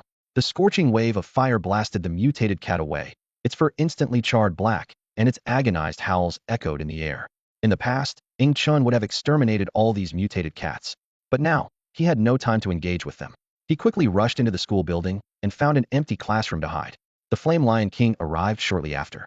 The mutated cats, upon seeing the Lion King, cowered on the ground, not daring to move. The Lion King lowered its head, its massive lion head comparable in size to the mutated cats. One of the mutated cats trembled, not daring to move. Suddenly, the Flame Lion King caught a whiff of Ing Chun's scent from it. The Lion King opened its massive jaws and bit down on the mutated cat. The cat struggled frantically, its claws leaving shallow marks on the lion's head. Witnessing this, the other mutated cats scattered in panic. The Flame Lion King disdainfully ignored them and slowly stepped into the university campus. Ing Chun, anxious and desperate, called out to the system in his mind. Can you erase my scent? If this continues, I'm doomed. The system calmly replied. Release the Qiongqi blood to incite all the nearby mutated beasts and drive them into a frenzy. I'll die too, Ing Chun exclaimed in terror. If all the mutated beasts rush at me, there's no way I'll survive. The system suggested, splash the Qiongqi blood on the Flame Lion King. All the mutated beasts will naturally be drawn to it. The blood of a mythical beast is an irresistible treasure to them. Gritting his teeth, Ing Chun said, let's do it. He quickly took out the vial containing the Qiongqi blood, which held over 50 milliliters. The system instructed in his mind, keep a drop, then pour out the rest. Ing Chun took a deep breath and suddenly pushed the door open, charging out. Before the Flame Lion King could react, he hurled the vial at it with all his might. Roar! The Flame Lion King, upon seeing Ing Chun, went into a frenzy. Its tail whipped out like lightning, shattering the vial in midair. The Qiongqi blood splattered onto the Lion King, and it froze momentarily. It could sense the nobility of the black blood on it, a supreme presence. Its very bloodline trembled, manifesting the bloodline suppression vividly. Yet, its instincts screamed to devour the blood, as if doing so would allow it to evolve completely. Roar! Roar! Oh whoa! The surrounding mutated beasts, sensing the aura, went berserk under the influence of their bloodlines, their roars echoing endlessly. Just as the Flame Lion King was about to consume the Qiongqi blood on it, a massive mutated bird suddenly attacked. This black raptor, with a wingspan of 15 meters, was even larger than the green-winged bird. Its body was covered in black feathers, like forged iron, indestructible. Its talons, as thick as a person's thigh, gleamed coldly in the sunlight. Hiss! The black raptor struck successfully, tearing a chunk of flesh from the Flame Lion King. The Lion King roared in pain, its entire body erupting in flames, forming pillars of fire to encircle the black raptor. However, the Qiongqi blood on it seemed unaffected by the flames, instead absorbing the energy from the fire. The system immediately analyzed. Black Iron Eagle, grade, second tier late stage, no bloodline grade, elite mid-level fierce beast. Contract success rate, 7%. No contract slot available. Unable to contract. Roar. A deafening howl pierced the sky as a massive beast suddenly appeared on the battlefield. This gigantic tiger had a prominent king character engraved on its forehead, and its entire body was covered in fur that gleamed like forged steel, reflecting a metallic sheen. Its size was comparable to that of the Flame Lion King, but it was even more imposing, standing a full 10 meters tall. Golden fur covered its strong, powerful muscles, and every movement it made exuded unparalleled strength. Compared to the Flame Lion King, this giant tiger was even more visually striking. Its sturdy limbs resembled pillars of heaven, and with a casual swipe of its sharp claws, the hard concrete ground was torn apart as if it were mere paper. With a powerful leap, the giant tiger pounced directly onto the Flame Lion King, beginning a frenzied attack. At the same time, countless mutant beasts swarmed in, joining the assault against the Flame Lion King. In the distance, a little creature and a blue-winged bird were also approaching, making the situation increasingly dire for the Flame Lion King. Chen coldly stated, "Just wait, today I'm taking you down." He quietly took out the pupae of the god-devouring insect and slipped into the depths of the academy amidst the chaos. At this moment, all the mutant beasts were drawn to the blood of Qiongqi, allowing Chen to move unhindered. Where is this botanical garden? Chen wondered as he searched, only to find that the entire academic building lacked any map of the academy. He couldn't help but think, what a foolish design, didn't they know students could get lost? With no other choice, Chen wandered through the academy. Suddenly, he noticed several clear footprints on the ground. These footprints were evidently recent, as the surrounding area was covered in dust, yet the prints themselves were strikingly clean. Are there still humans surviving here? Chen was puzzled. Logically, with so many powerful mutant beasts in the academy, especially the black iron eagle and the unknown giant tiger outside, it seemed impossible for humans to survive here. Even other mutant beasts could be devoured at any moment, let alone ordinary people. Interesting, Chen thought. If there are humans, they must be students here. They should know where the fig tree is. Following the trail of footprints, he searched until he lost the trail in a classroom. After a thorough search, he found no hidden passages. As he gazed out the window, he suddenly spotted a few people running through the academy. Chen quietly followed them, intrigued by the fact that there were still people surviving in the academy. Ahead, a group of 5'3" men and 2 women all appeared to be in the prime of their youth. They were once students of this school, who, after the apocalypse, had met by chance and survived numerous mutant beast attacks together. One of them, by a stroke of luck, had evolved early and gained the ability to mimic scents, enabling them to imitate the smell of any creature. It was this ability that had allowed them to barely survive in the academy. Eventually, the others also awakened their own abilities, becoming mutants themselves. Leading the group was Tianming, the first to awaken his abilities and a prominent figure in the school. At Lakeside Tianhe University, known for its talented students, his academic abilities were among the top. Tianming, do you really think we can escape? A female student asked quietly, addressing Tianming at the front. We absolutely can, Tianming replied cautiously, scanning the surroundings. He knew very well that with the mutant beasts in turmoil, this was the best chance to escape. If they waited for the chaos to subside, their chances would be slim. Just then, a hand suddenly tapped Tianming on the shoulder from behind, and a voice said, "Hey, young man, care to show me the way?" "Who goes there?" Tianming exclaimed, cold sweat instantly soaking his back. He was shocked to realize that someone had managed to approach them undetected. If this mysterious person had malicious intent, they would be completely defenseless. "Don't be nervous. I just want you to lead the way," a cheerful voice chimed in, startling the group. They instinctively stepped back, eyeing the stranger warily. "Who are you? Why are you in the academy?" Tianming demanded nervously. In his senses, this person, who called himself Chen, had no spiritual energy fluctuations, which was certainly unusual. Tianming had always prided himself on his ability to detect such things. Chen replied nonchalantly, "I'm just an ordinary person. I heard there's a mutated plant here and came to take a look." The young people's expressions subtly shifted, unable to conceal their secret. Chen understood immediately they must have seen the mutated fig tree. "We don't know anything about a mutated plant. You should look for it yourself," Tianming said, trying to remain calm, though his slightly clenched left fist betrayed his anxiety. Suddenly, Chen's figure vanished like a specter. Even with Tianming's abilities, he could barely track his movements. In the next moment, Tianming was horrified to see that Chen's target was a girl in their group. "Chia, run. That guy's a monster," Tianming shouted. But before the girl named Chia could react, a large hand had already seized her firmly. "Ah!" Chia kicked her pale legs futilely, but the hand holding her was as unyielding as an iron clamp. "Your name is Chia? Sounds like an online handle," Chen remarked, holding Chia by the neck with his left hand and gripping her shoulder with his right. Tianming's face turned ashen, his vaunted abilities rendered useless in this moment. Ing Chun calmly proposed. Take me to the fig tree, and I'll ensure you leave here safely. I overheard you discussing how to get out of the academy.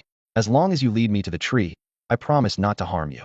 He thought it better to use force than negotiation, although he had no intention of harming the girl, merely using her to compel their compliance. Tianming hesitated for a long time before finally conceding. Fine, I'll take you there, but you have to release Chief first. Just then, a voice echoed in Ing Chen's mind. Xiao Qinzi, the person before you has 3 mutated abilities, one of which is particularly powerful. Truly a favored child of destiny. Ordinary people might only awaken enhanced physical traits, while a few gain elemental abilities. Only 1 in 100,000 dual ability users might become a triple ability user. Hearing this, Ing Chen's expression changed. Could this kid really be extraordinary? But he quickly dismissed the thought, confident that no matter what, the boy wouldn't surpass him. He released Chia, pushing her back to her companions. After a brief, hushed discussion, they began to lead Ing Chun. The journey was surprisingly smooth, with no encounters with mutated beasts. Meanwhile, Ing Chun received a message from his little companion. It and the green-winged bird were outside the academy, observing the fierce battle among the mutated beasts. Surprisingly, the Flame Lion King was not being defeated. Instead, it was gaining the upper hand, turning the tide of the battle. Is this the fig tree?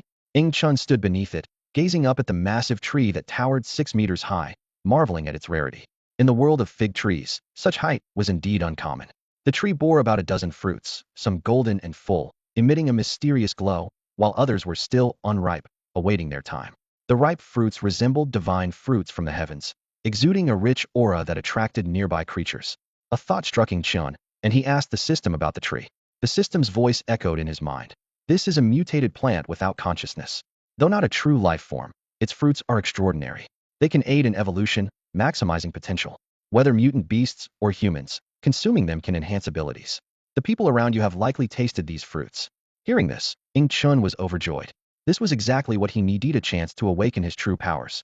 Although the warriors of Dawn City saw him as a formidable force with 3 abilities, those powers actually came from his pets, not himself. Just then, Tianming kindly reminded him. The fruit is only effective the first time you eat it. Eating it multiple times does nothing. It might not be useful for you, so perhaps you should stay back. They had all eaten the fig tree's fruit and were aware of its effects. However, Ing Chun flashed a mysterious smile. No, I need it. This statement puzzled the others, as they found it hard to believe that such a powerful person as Ing Chun had not yet awakened. Wait for me here. I'll be right back. Before anyone could respond, Ing Chun had already leaped toward the fig tree. The others exchanged glances, their expressions bewildered as they watched him leave. Qi Yi couldn't help but ask, Tianming, do you think he'll really get us out? If we don't leave the academy this time, we might not hold on much longer. When the apocalypse began, their awakened powers were just enough to handle mutant beasts. But as the fig tree's aura grew stronger, more terrifying mutants joined the fray, especially the black eagle and the giant golden tiger, whose mere presence was intimidating.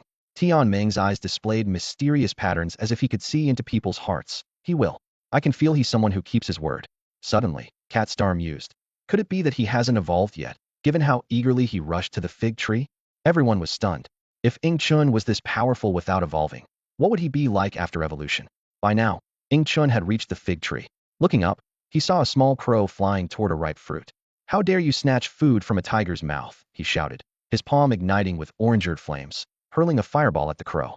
The unlucky crow, not yet mutated, tried to evade in fear. However, it was grazed by the fireball, instantly becoming a no-foot crow. Ing Chun caught it, examining this little creature, surprised to find it hadn't mutated at all. It was still an ordinary crow from before the apocalypse. The system's voice chimed in again. Xiao Qinzi, its potential rivals yours, as useless as dog poop. In such a rich aura environment, and yet no mutation. Ing Chun looked thoughtfully at the crow in his hand, contemplating his next move. Ing Chun's forehead throbbed with anger as he heard the system's words.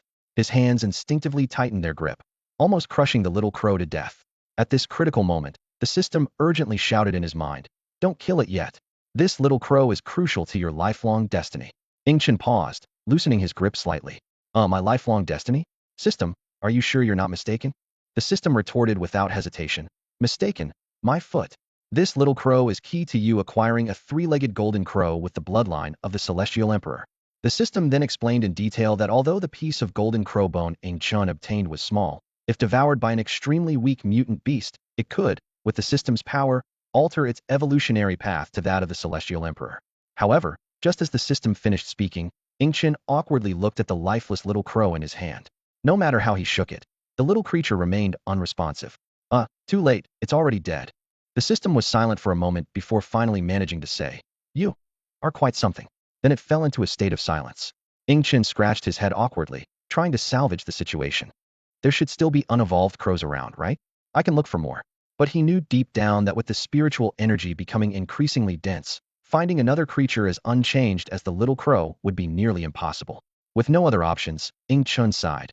Forget it, today's really been unlucky. The Cheongchi blood is gone, and I even accidentally killed the little crow. He casually tossed the crow's body aside and turned to the fig tree. Faint spiritual energy emanated from the tree trunk, making the surrounding energy even denser. System, store it all in the space, Ing-Chen commanded. Instantly, the entire fig tree vanished, placed alongside the solar tree in the pet space. Just then, an unexpected change occurred. Among the 6 eggs of the Chingy bird, one suddenly developed several cracks. The system immediately alerted him. Crack, crack, Xiaoqinzi, one of the Chingy bird's offspring is about to hatch. Ing-Chen quickly took out the 6 eggs, noticing only one was about to hatch while the others remained still. He couldn't help but sigh. Seems like I have no fate with this little one. Without the energy to upgrade the system, he couldn't acquire more contract slots, and thus this little creature couldn't become his pet. The hatching egg absorbed the surrounding spiritual energy rapidly, soon depleting it. A black bird head emerged from the shell, its curved beak and small eyes curiously observing Ing-Chun. The little creature then began devouring its eggshell, consuming it entirely in no time. It hopped onto Ing-Chen's shoulder, displaying great affection. The system promptly provided information about the little creature. Magic Sky Rock. Level, Initial Stage Grade 1. Attribute, None. Bloodline Level, Upper Leader. Fierce Beast Contract Success Rate, 92%. No contract slots available, unable to contract. Damn, this little thing has such a high bloodline level. Ing-Chun was utterly shocked. He recalled when he first encountered the Chingy bird. It was merely an upper-level spirit beast, a flame spirit bird back then. He never expected its offspring to be born as an upper leader. Ing-Chun marveled at the twists of fate, feeling both regret for missing such a powerful companion and excitement for what the future might hold. The system's voice resonated in Ing-Chen's mind, explaining the uniqueness of the Mo Tian Peng bird. This bird, hatched from an egg, had undergone an astonishing mutation during incubation. Not only did it change its attributes, but it also evolved from a spirit beast to a fierce beast, with its bloodline level skyrocketing from lower to upper rank. The system continued to warn, do not expect it to follow you for long. The Mo Tian Peng bird has a strong demonic nature, and if not bonded with soon, it will inevitably betray its master. This instinct is ingrained in its bloodline, and it might even attack its own parents when hungry. Ing-Chun nodded thoughtfully after hearing this. The system reassured him. Don't worry, the other 5 eggs in your pet space hold greater potential. The fact that this Mo Tian Peng bird hatched first actually means it's the weakest. Ing-Chun decided to let the Chingy bird see its child before releasing it. He turned to walk back, unaware that the crow he had tossed aside was slowly opening its eyes and struggling to move. When Ing-Chun returned to Tianmeng and the others, Tianmeng's gaze was immediately drawn to the Mo Tian Peng bird on his shoulder. The little bird seemed irritated by the stare and let out a sharp cry. Ing-Chun quickly soothed it. All right, stop yelling. Luckily, the Mo Tian Peng bird was very dependent on Ing-Chun and soon quieted down. Noticing Tianmeng's curious expression, Ing-Chun remarked, your eyes are special. They can see through the essence of things, can't they? No, there's more to them, right? Tianmeng was startled, surprised that his ability had been seen through. Ing-Chun continued, don't worry. In the apocalypse, abilities will eventually be exposed. Sometimes, showing your strength can be advantageous. I know the Lord of Dawn City, the largest survivor base nearby. I can recommend you, though it will require some cost. Upon hearing about a survivor base, everyone became excited. Mao Xing eagerly asked, do you really know of a survivor base? Ing-Chen nodded affirmatively. Of course, I came from there. Tianmeng calmed down and asked, what cost must we pay? Ing-Chun mysteriously replied, no rush, we'll discuss it after everything's settled. As everyone was puzzled, a massive blue and red bird suddenly appeared in the sky. Tianmeng exclaimed, run? This is a very powerful mutant beast, even stronger than that black eagle. However, the bird did not attack. Instead, it landed in front of Ing-Chun. Everyone was astonished as Ing-Chun casually petted the formidable bird as if soothing a child. Ing-Chun explained, this is my pet, Chingy. No need to worry. He placed the Mo Tian Peng bird on his shoulder in front of the Chingy bird. The Chingy bird paused, then recognized its child through the call of its bloodline. Chingy, this is your child, take a good look, Ing-Chun said. The Mo Tian Peng bird also recognized the Chingy bird and started chirping. After a while, the Chingy bird communicated to Ing-Chun that the Mo Tian Peng bird had its own path to follow and hoped to be set free. Ing Chun nodded in agreement. Don't worry, I will give it its freedom. You all hide first. I'll come to get you once it's over. Ing Chun ordered decisively. He leaped onto the back of the Qing-E bird, handing the Mo Tian Peng bird to Tian Meng and the others, knowing that his little companion was ready outside the academy, poised to enter the battlefield at any moment. The battle was at a fever pitch. The blazing flame Lion King was covered in wounds, its left leg pierced by the black iron eagle, bleeding profusely. The black iron eagle was in no better shape, with one of its wings torn off, yet it remained fixated on the Lion King, attacking fiercely. The golden tiger was relatively less injured, with only one eye blinded and its body marked by the Lion King's claw marks. This golden holy tiger, at the late second tier, had both gold and light attributes, making it an elite high-level spirit beast with a contract success rate of 60%. Unfortunately, there was no contract position available to tame it. This chaotic battle had drawn the strongest mutated beasts from a 100-mile radius, with many slightly weaker beasts lurking, ready to pounce. Let's begin, Ing Chun commanded softly. A thunderous dragon roar echoed through the sky, startling every mutated beast present. The little companion charged like lightning, unstoppable. A mutated dog that crossed its path was instantly crushed underfoot. By now, the little companion had grown to a colossal size. The blazing flame Lion King roared and swung its massive paw, met by the little companion's dragon claw, the sound of breaking bones audible. Unfazed, the little companion bit down on the Lion King's head, unleashing its formidable strength. Sensing danger, the black iron eagle attempted to flee, but the little companion's ferocity filled it with dread. Despite being elite-level beings, they paled in comparison to the dragon bloodline of the little companion. Suddenly, a sea of fire descended, encircling the entire battlefield. All the mutated beasts hoping to escape were left in shock. Get down! Ing Chun descended from above, delivering a punch that sent the black iron eagle plummeting to the ground.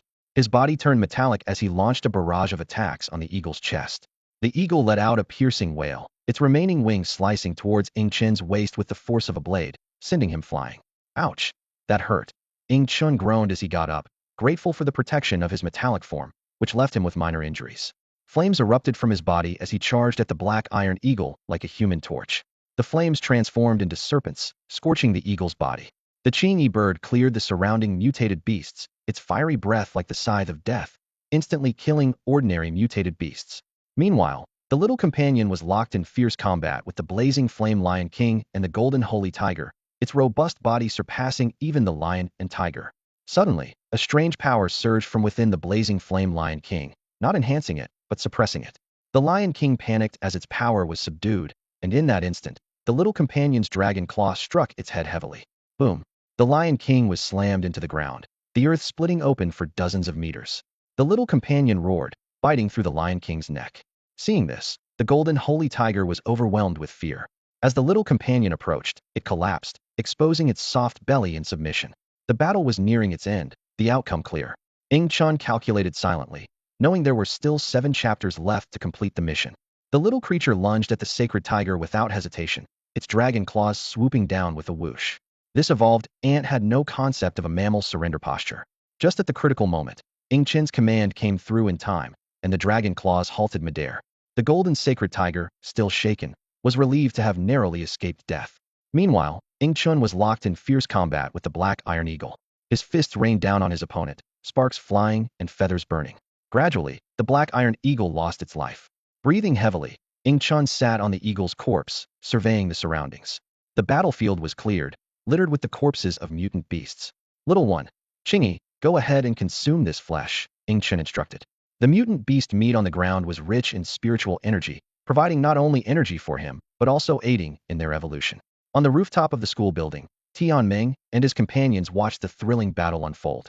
They were awestruck by Ing Chun's terrifying prowess in defeating the black iron eagle, the blazing flames of Qing-E, and the giant dragon-head, ant-bodied beast's ability to take on both the lion and tiger.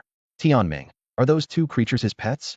How are they so powerful? Catstar asked in disbelief, eyes wide open. Even Tian Meng didn't possess such fearsome abilities. Among the group, the man holding the Mo Tianpeng bird had a glint in his eyes. He had an affinity ability that allowed him to establish friendly relations with any creature, as long as their level difference wasn't too great. Ing Chun approached the flame Lion King's corpse and discovered that the Qiongqi blood had already merged into its body. What a waste of that Qiongqi blood, he muttered. Didn't you save a drop? The system reminded him. Oh right, I did save a drop, Ing Chun chuckled. Guiding with just 1 drop is extremely difficult.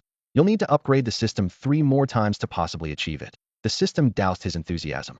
Ing Chun rubbed his forehead, thinking how this system was still a useless one. Let the little one consume the Flame Lion King's flesh. The Qiongqi blood is already integrated, which might trigger its evolution. Qingyi isn't suited for Qiongqi's energy, forcing it might backfire. The little creature crawled over and began devouring the Flame Lion King's flesh, while the golden sacred tiger watched enviously but dared not act. Curious, Ing Chun reached out to stroke the sacred tiger's massive head, feeling its soft fur. The golden sacred tiger, understanding, cooperated, and even rolled over to expose its belly.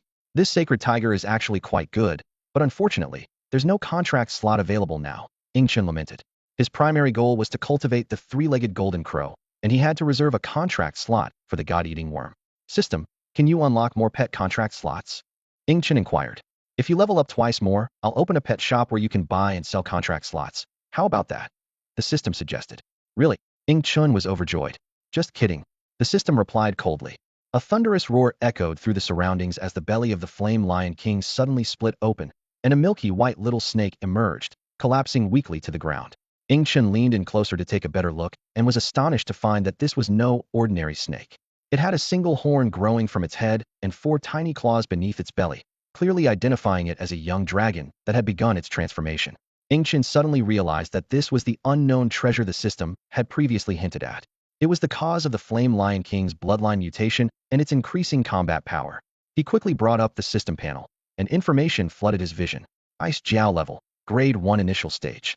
Attribute, Ice Bloodline. Level, Lower Lord. Spirit Beast contract success rate, 20%. Contract position, none. Contract status, unable to contract. Ing Chun's eyes widened as he incredulously stared at the panel. A Lord-level bloodline. This was the first time he had encountered such a high-level bloodline. A Lord bloodline meant its possessor could command vast territories and countless mutated beasts. This far surpassed the commander level, with a world of difference even between a high commander and a low lord. System, how could the current spiritual energy concentration possibly nurture a Lord-level creature? Ing Chun asked, puzzled. The system calmly replied, of course it couldn't. Based on my perception, this little creature's existence spans a long era, far beyond your imagination. It is not a product of this age. Ing Chun picked up the little Ice Jiao, which struggled fiercely, its sharp teeth piercing his skin. Instantly, ice began to form around the wound. However, before the frost could spread, a surge of intense flame rose up, melting the ice. The young dragon writhed in pain. Ing Chun hesitated. Since he couldn't form a contract, he considered destroying it. At that moment, the little creature suddenly opened its mouth wide and swallowed the young dragon whole. Having already consumed the Flame Lion King, which contained the bloodline of the Qiongqi, and now swallowing the young dragon, the little creature entered another evolutionary state. Ing Chun suddenly felt an overwhelming surge of power within him, a result of his physique synchronizing with the little creature. This enhancement was far beyond anything he had experienced before. The little creature's form began to swell, its dragon head growing more menacing with barbs sprouting, and a new horn shooting upward from its central crown. Its body blended dragon and ant features, covered in hand-sized, shimmering dragon scales. A pair of feathered wings sprouted from its back, each feather sharp as a spike. Its tail grew into a tiger-like appendage with quills standing upright like a porcupine's. The little creature's color shifted from silver to pure white, losing its shine, but gaining a more majestic and awe-inspiring presence. Ing Chun felt the continuous surge of power within him, as if he could shatter the heavens with a single punch. He knew this was merely an illusion brought on by the sudden increase in strength, but he reveled in the feeling of power. However, this power came as quickly as it went. In no time, Ing Chun felt the strength rapidly draining away, soon returning to his previous state, and it continued to decline. System, what's happening with the little one? Why do I feel its power weakening? Ing Chun asked anxiously. The system was silent for a moment before responding. I am working overtime to analyze the data. I suggest you rest first. I will provide a complete report tomorrow morning. Of course, this won't count towards tomorrow's update. In addition to the morning report, there will be extra updates. The little creature underwent a remarkable transformation during its rebirth. Not only did its species change, but it also evolved into a fearsome dragon-ant hybrid. Its level advanced to the early stage of the 3rd rank, possessing both gold and ice bloodlines, and it evolved into a lower-level Lord Spirit Beast. Ing Chun observed the data displayed by the system, feeling both joy and concern. 2.5 million energy? Ing Chun stared at the upgrade requirement for the little creature, feeling a wave of despair. The creature was evolving at such a rapid pace that his ability to earn money simply couldn't keep up. Amidst his confusion, Ing Chun noticed an unusual phenomenon. System, the little creature's bloodline has improved, so why has its strength decreased? He could clearly feel the shared power greatly diminished. The system explained, the little creature is in a weakened state and will recover after some time. It then added, unfortunately, the little creature hasn't inherited the bloodline abilities of the Qiongqi. Despite the system's regret, Ing Chun was already satisfied.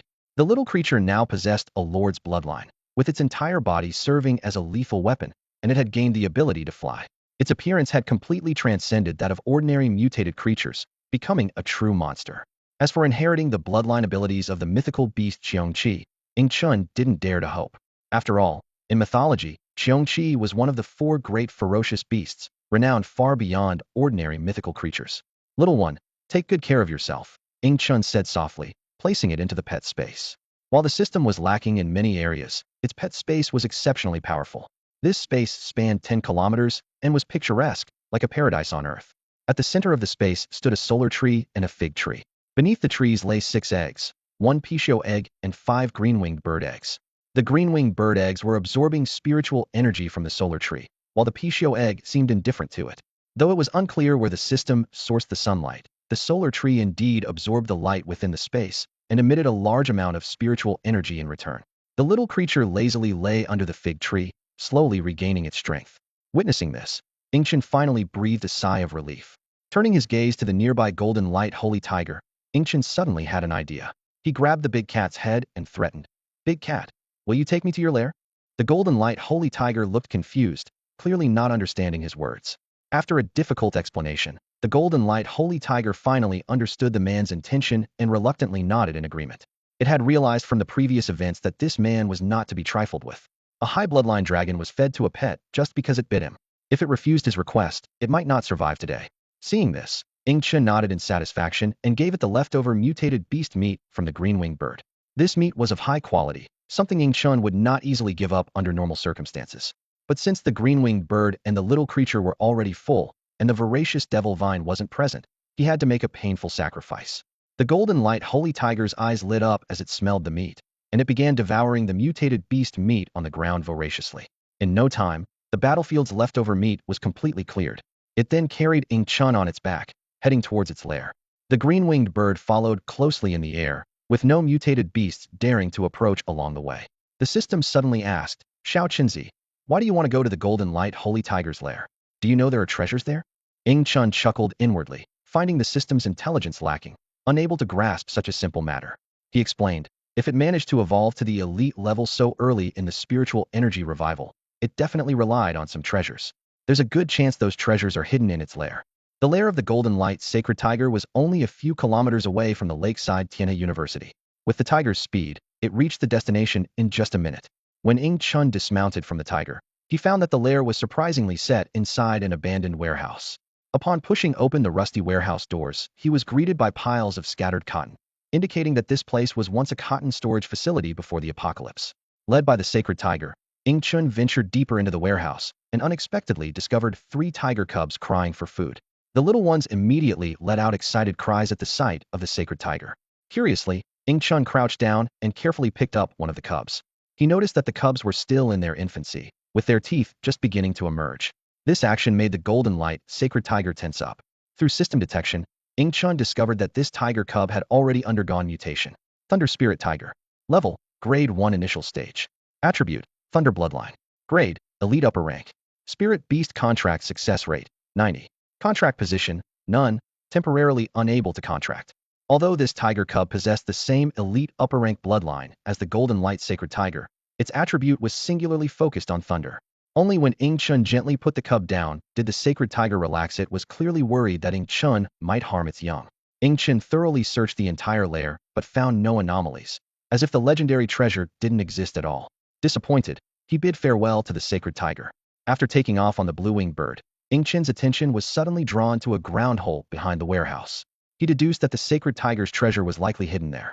Upon landing, Ing Chun found the area around the hole was covered with the sacred tiger's droppings, clearly meant to deter other mutated beasts. The hole's diameter was about 6 meters, but for the now massive sacred tiger, which spanned over 10 meters, it was obviously too small.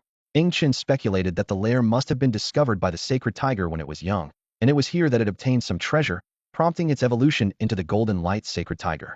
Activating his full body metallization ability, Ing Chun ventured into the hole alone, leaving the large blue-winged bird to wait outside.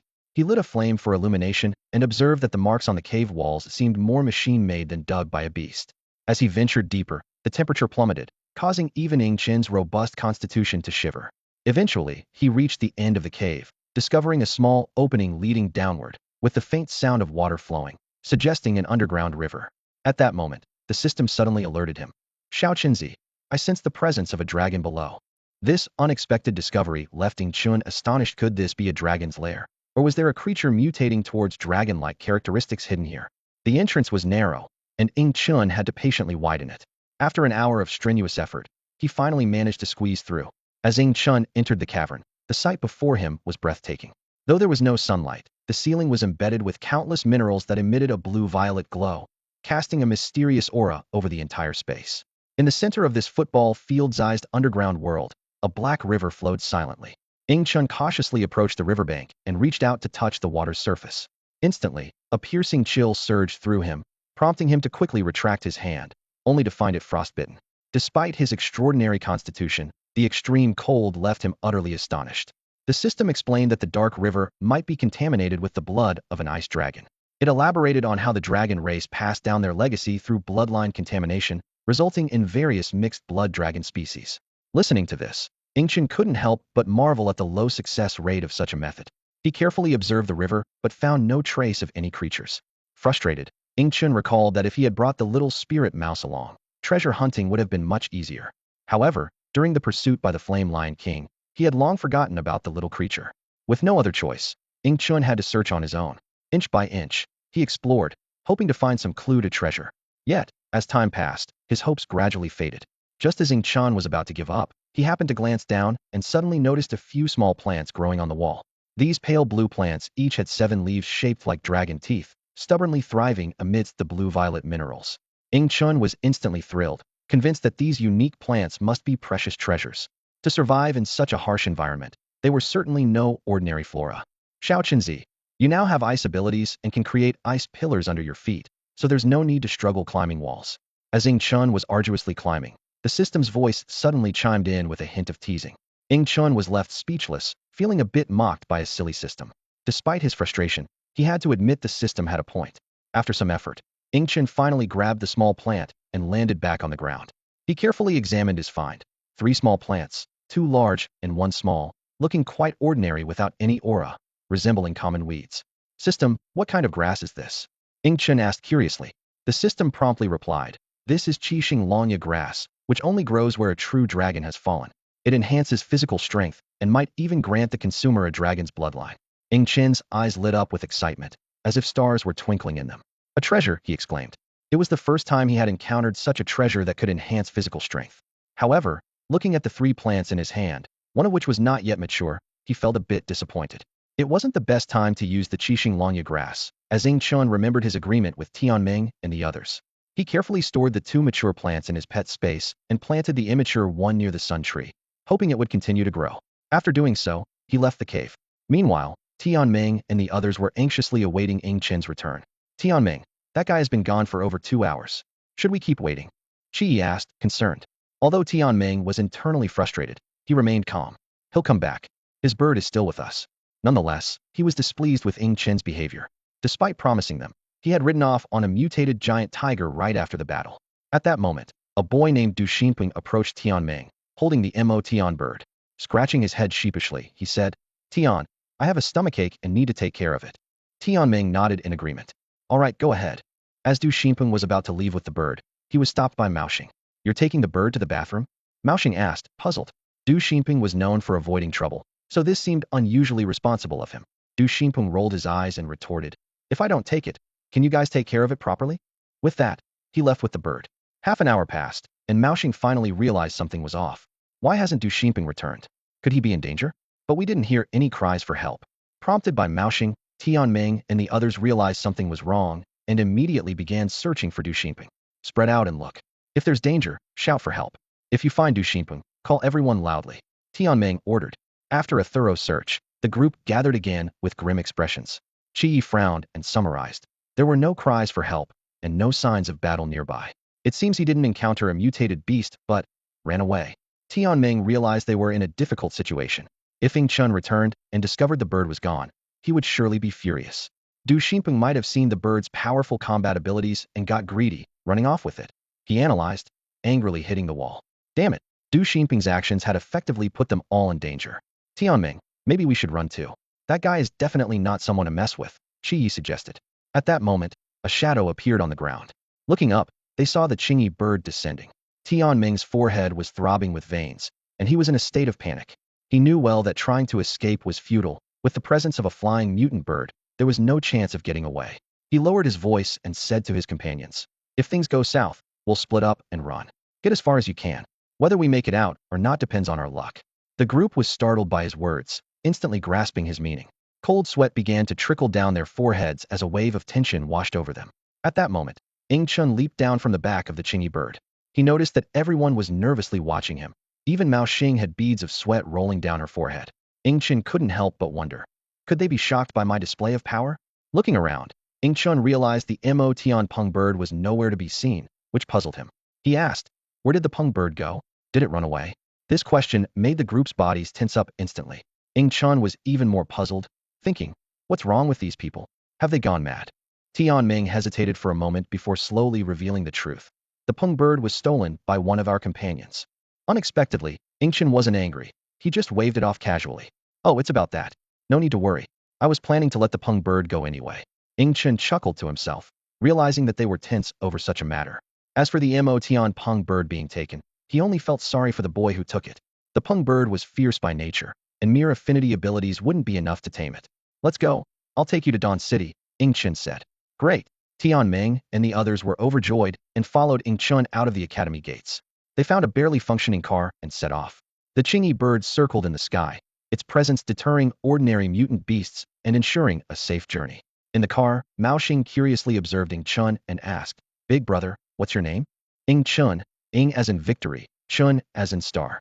Brother Chun, where did your pet go? What's your ability? Mao Xing pressed, almost leaning on Ing Chun. Ing Chun rubbed his head, amused by the girl's familiarity. He replied, you'll find out about my ability once you reach Dawn City. I won't explain now. Humph, stingy. Mao Xing pouted and turned her head. Her cheeks puffed up like a little spirit mouse, prompting Ing Chun to pinch her cheek playfully. Hey, how annoying. I feel like hitting him. Mao Xing exclaimed, glaring at Ing Chun with her little teeth grinding. But to Ing Chun, this scene was endearingly cute. May you always keep this innocence, Ing Chun thought silently. In the harsh post-apocalyptic world, such pure eyes were becoming a rarity. The journey was smooth, and they approached Dawn City without encountering any danger. Brother Tianming, there are people. We're finally reaching the survivor base. Qi couldn't help but shout excitedly. Tianming and the others were equally delighted, while Ing Chun remained calm. To him, every place was the same. Few things in the apocalypse posed a threat to him, and he could easily survive even in the wild. Hey, a vehicle is approaching us. Be ready, came the shout from a distant lookout. The guards of Dawn City began their preparations. As the vehicle entered the 100-meter warning range of Dawn City, it was stopped. Stop the car. Everyone get out for inspection, a soldier commanded, halting the vehicle. The car pulled over, and everyone got out one by one. As Ing Chun stepped out of the car, the guards were momentarily stunned before eagerly approaching him. Master Ing, please come in, one of the guards said respectfully. City Lord Li has been worried about you since he returned, and instructed us to report to him immediately upon your arrival. Ing Chun glanced at Tianming and the others behind him, and said calmly, I'll meet City Lord Li later. For now, you should check these individuals. He pointed to his companions behind him. I still need to retrieve the Devil's Vine, and likely won't be back today. The guards curiously examined Tianming and the others, sensing the powerful aura emanating from them. Sir, where did you find these people? They seem to be mutants, especially the man leading them. His presence is extraordinarily strong. Ing Chun replied succinctly, we met by chance. If they join Dawn City, they'll significantly strengthen your forces. The guards proceeded to conduct a thorough check on Tianming and his group. Moments later, a soldier returned to Ing Chun and respectfully reported, Master Ing, after inspection, none of them are carrying any dangerous items and can enter Dawn City. Do you have any other instructions? Ing Chun shook his head. Tell City Lord Li that I'm fine and we'll see him tomorrow. Then he turned to Tianming and the others. Go ahead into Dawn City. I'll contact you for a second transaction when I have time. Tianming and his group nodded in agreement and followed the soldiers into Dawn City. Ing Chun was already considering the second transaction, which would involve recommending Tianming and his group to City Lord Li in exchange for a price. Qingyi, go find the Devil's Vine, Ing Chun ordered. Chirp, chirp, chirp. Qingyi, the bird, cried out, flapping its massive wings and carrying Ing Chun into the sky, quickly becoming a small black dot in the distance. The soldiers on the ground watched Ing Chun disappear with envy, sighing softly.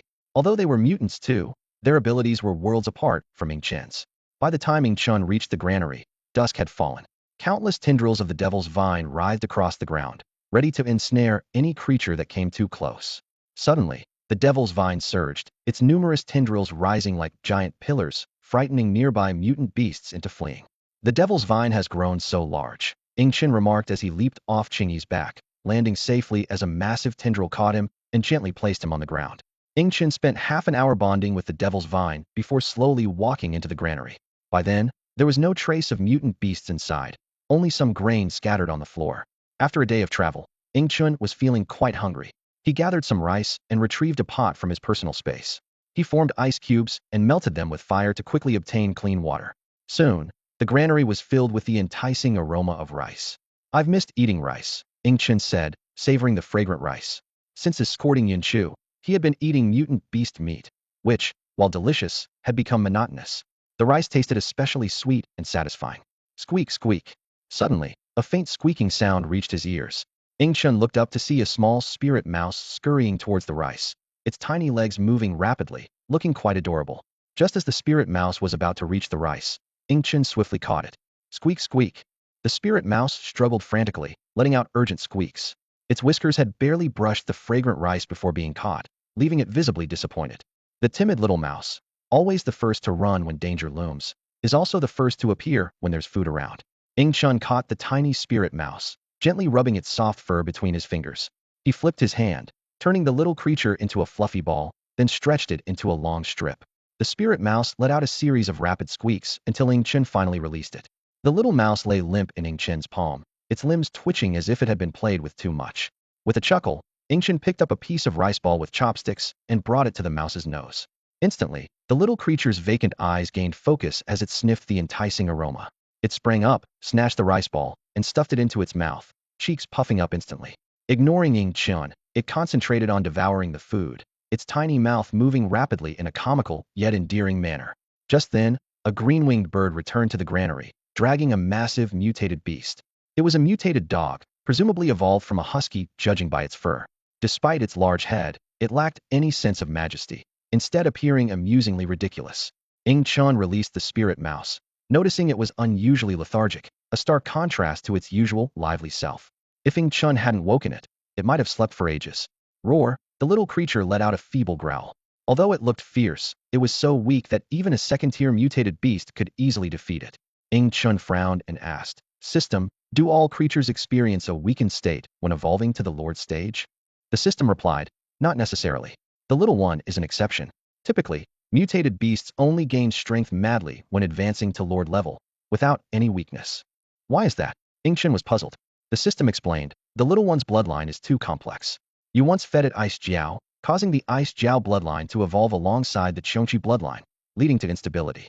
Its original evolution path was the golden dragon ant, but now it's become a demon fierce dragon ant. With dragon blood, Ice Jiao blood, and Xiongqi blood mixed within, it's more powerful but also weakened due to the bloodline's turmoil." Ing Chen licked his bitter lips, filled with regret. He softly encouraged, "Little one, eat more." Once the little creature was full, Ing Chen took out the 7-star dragon tooth grass.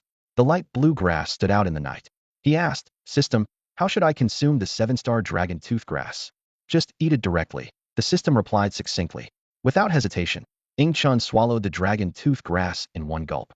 "Ugh, so bitter," he exclaimed, sticking out his tongue. The taste of the 7-star dragon tooth grass was as unpleasant as bitter melon mixed with raw persimmon, both bitter and astringent.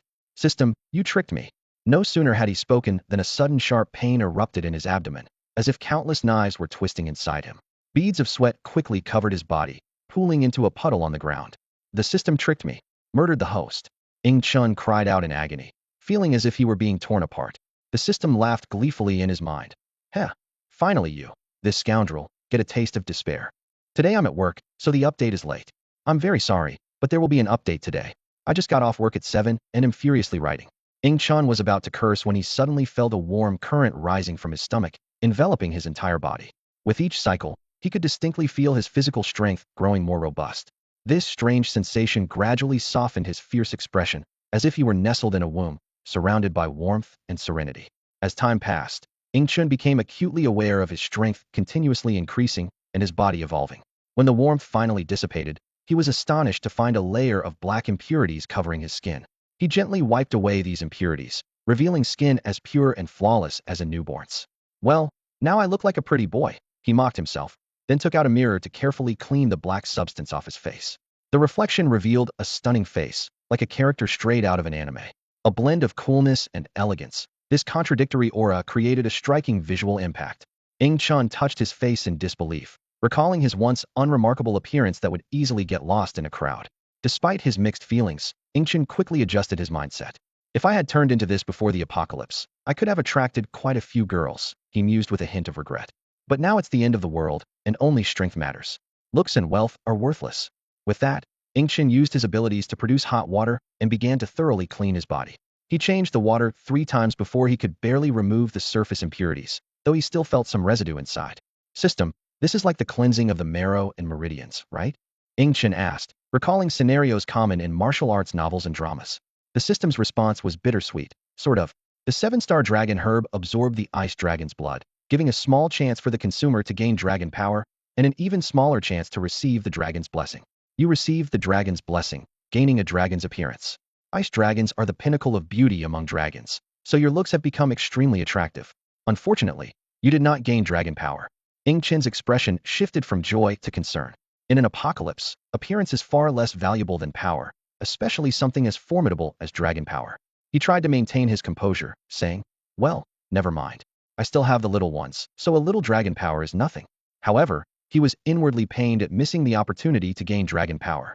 Thinking further, Chun asked, System, since I could eat the 7-star dragon herb, can the little one with the ice dragon bloodline eat it too? The system coldly replied, if you're not afraid of the little one exploding, you can try. Chun immediately dismissed the idea. Forget it. If I push it further, the little one might not survive.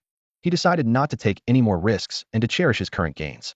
Feeling the surge of power within him, Chun couldn't wait to rush outside, eager to test his newfound strength.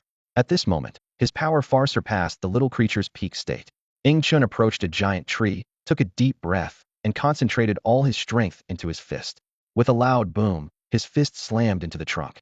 The tree, thick enough for an adult to wrap their arms around, shook violently, with leaves rustling down as if trembling in awe of the incredible force. Awesome! Chun shouted excitedly, intoxicated by the sensation of such immense power. He ran and leaped through the forest, punching and kicking, unleashing the surging energy within him. After a full half-hour, he returned to the granary, still not fully satisfied. Next, it was time to eat the fig and awaken his own power. Chun carefully took out the fig, which emitted a faint golden glow and was as large as a palm, far exceeding the size of an ordinary fig. He gently broke it open, revealing golden flesh filled with tempting strands of sugar. Just a glance was enough to imagine its sweet taste. Hesitating for a moment, Chun asked, System, do I eat this directly too?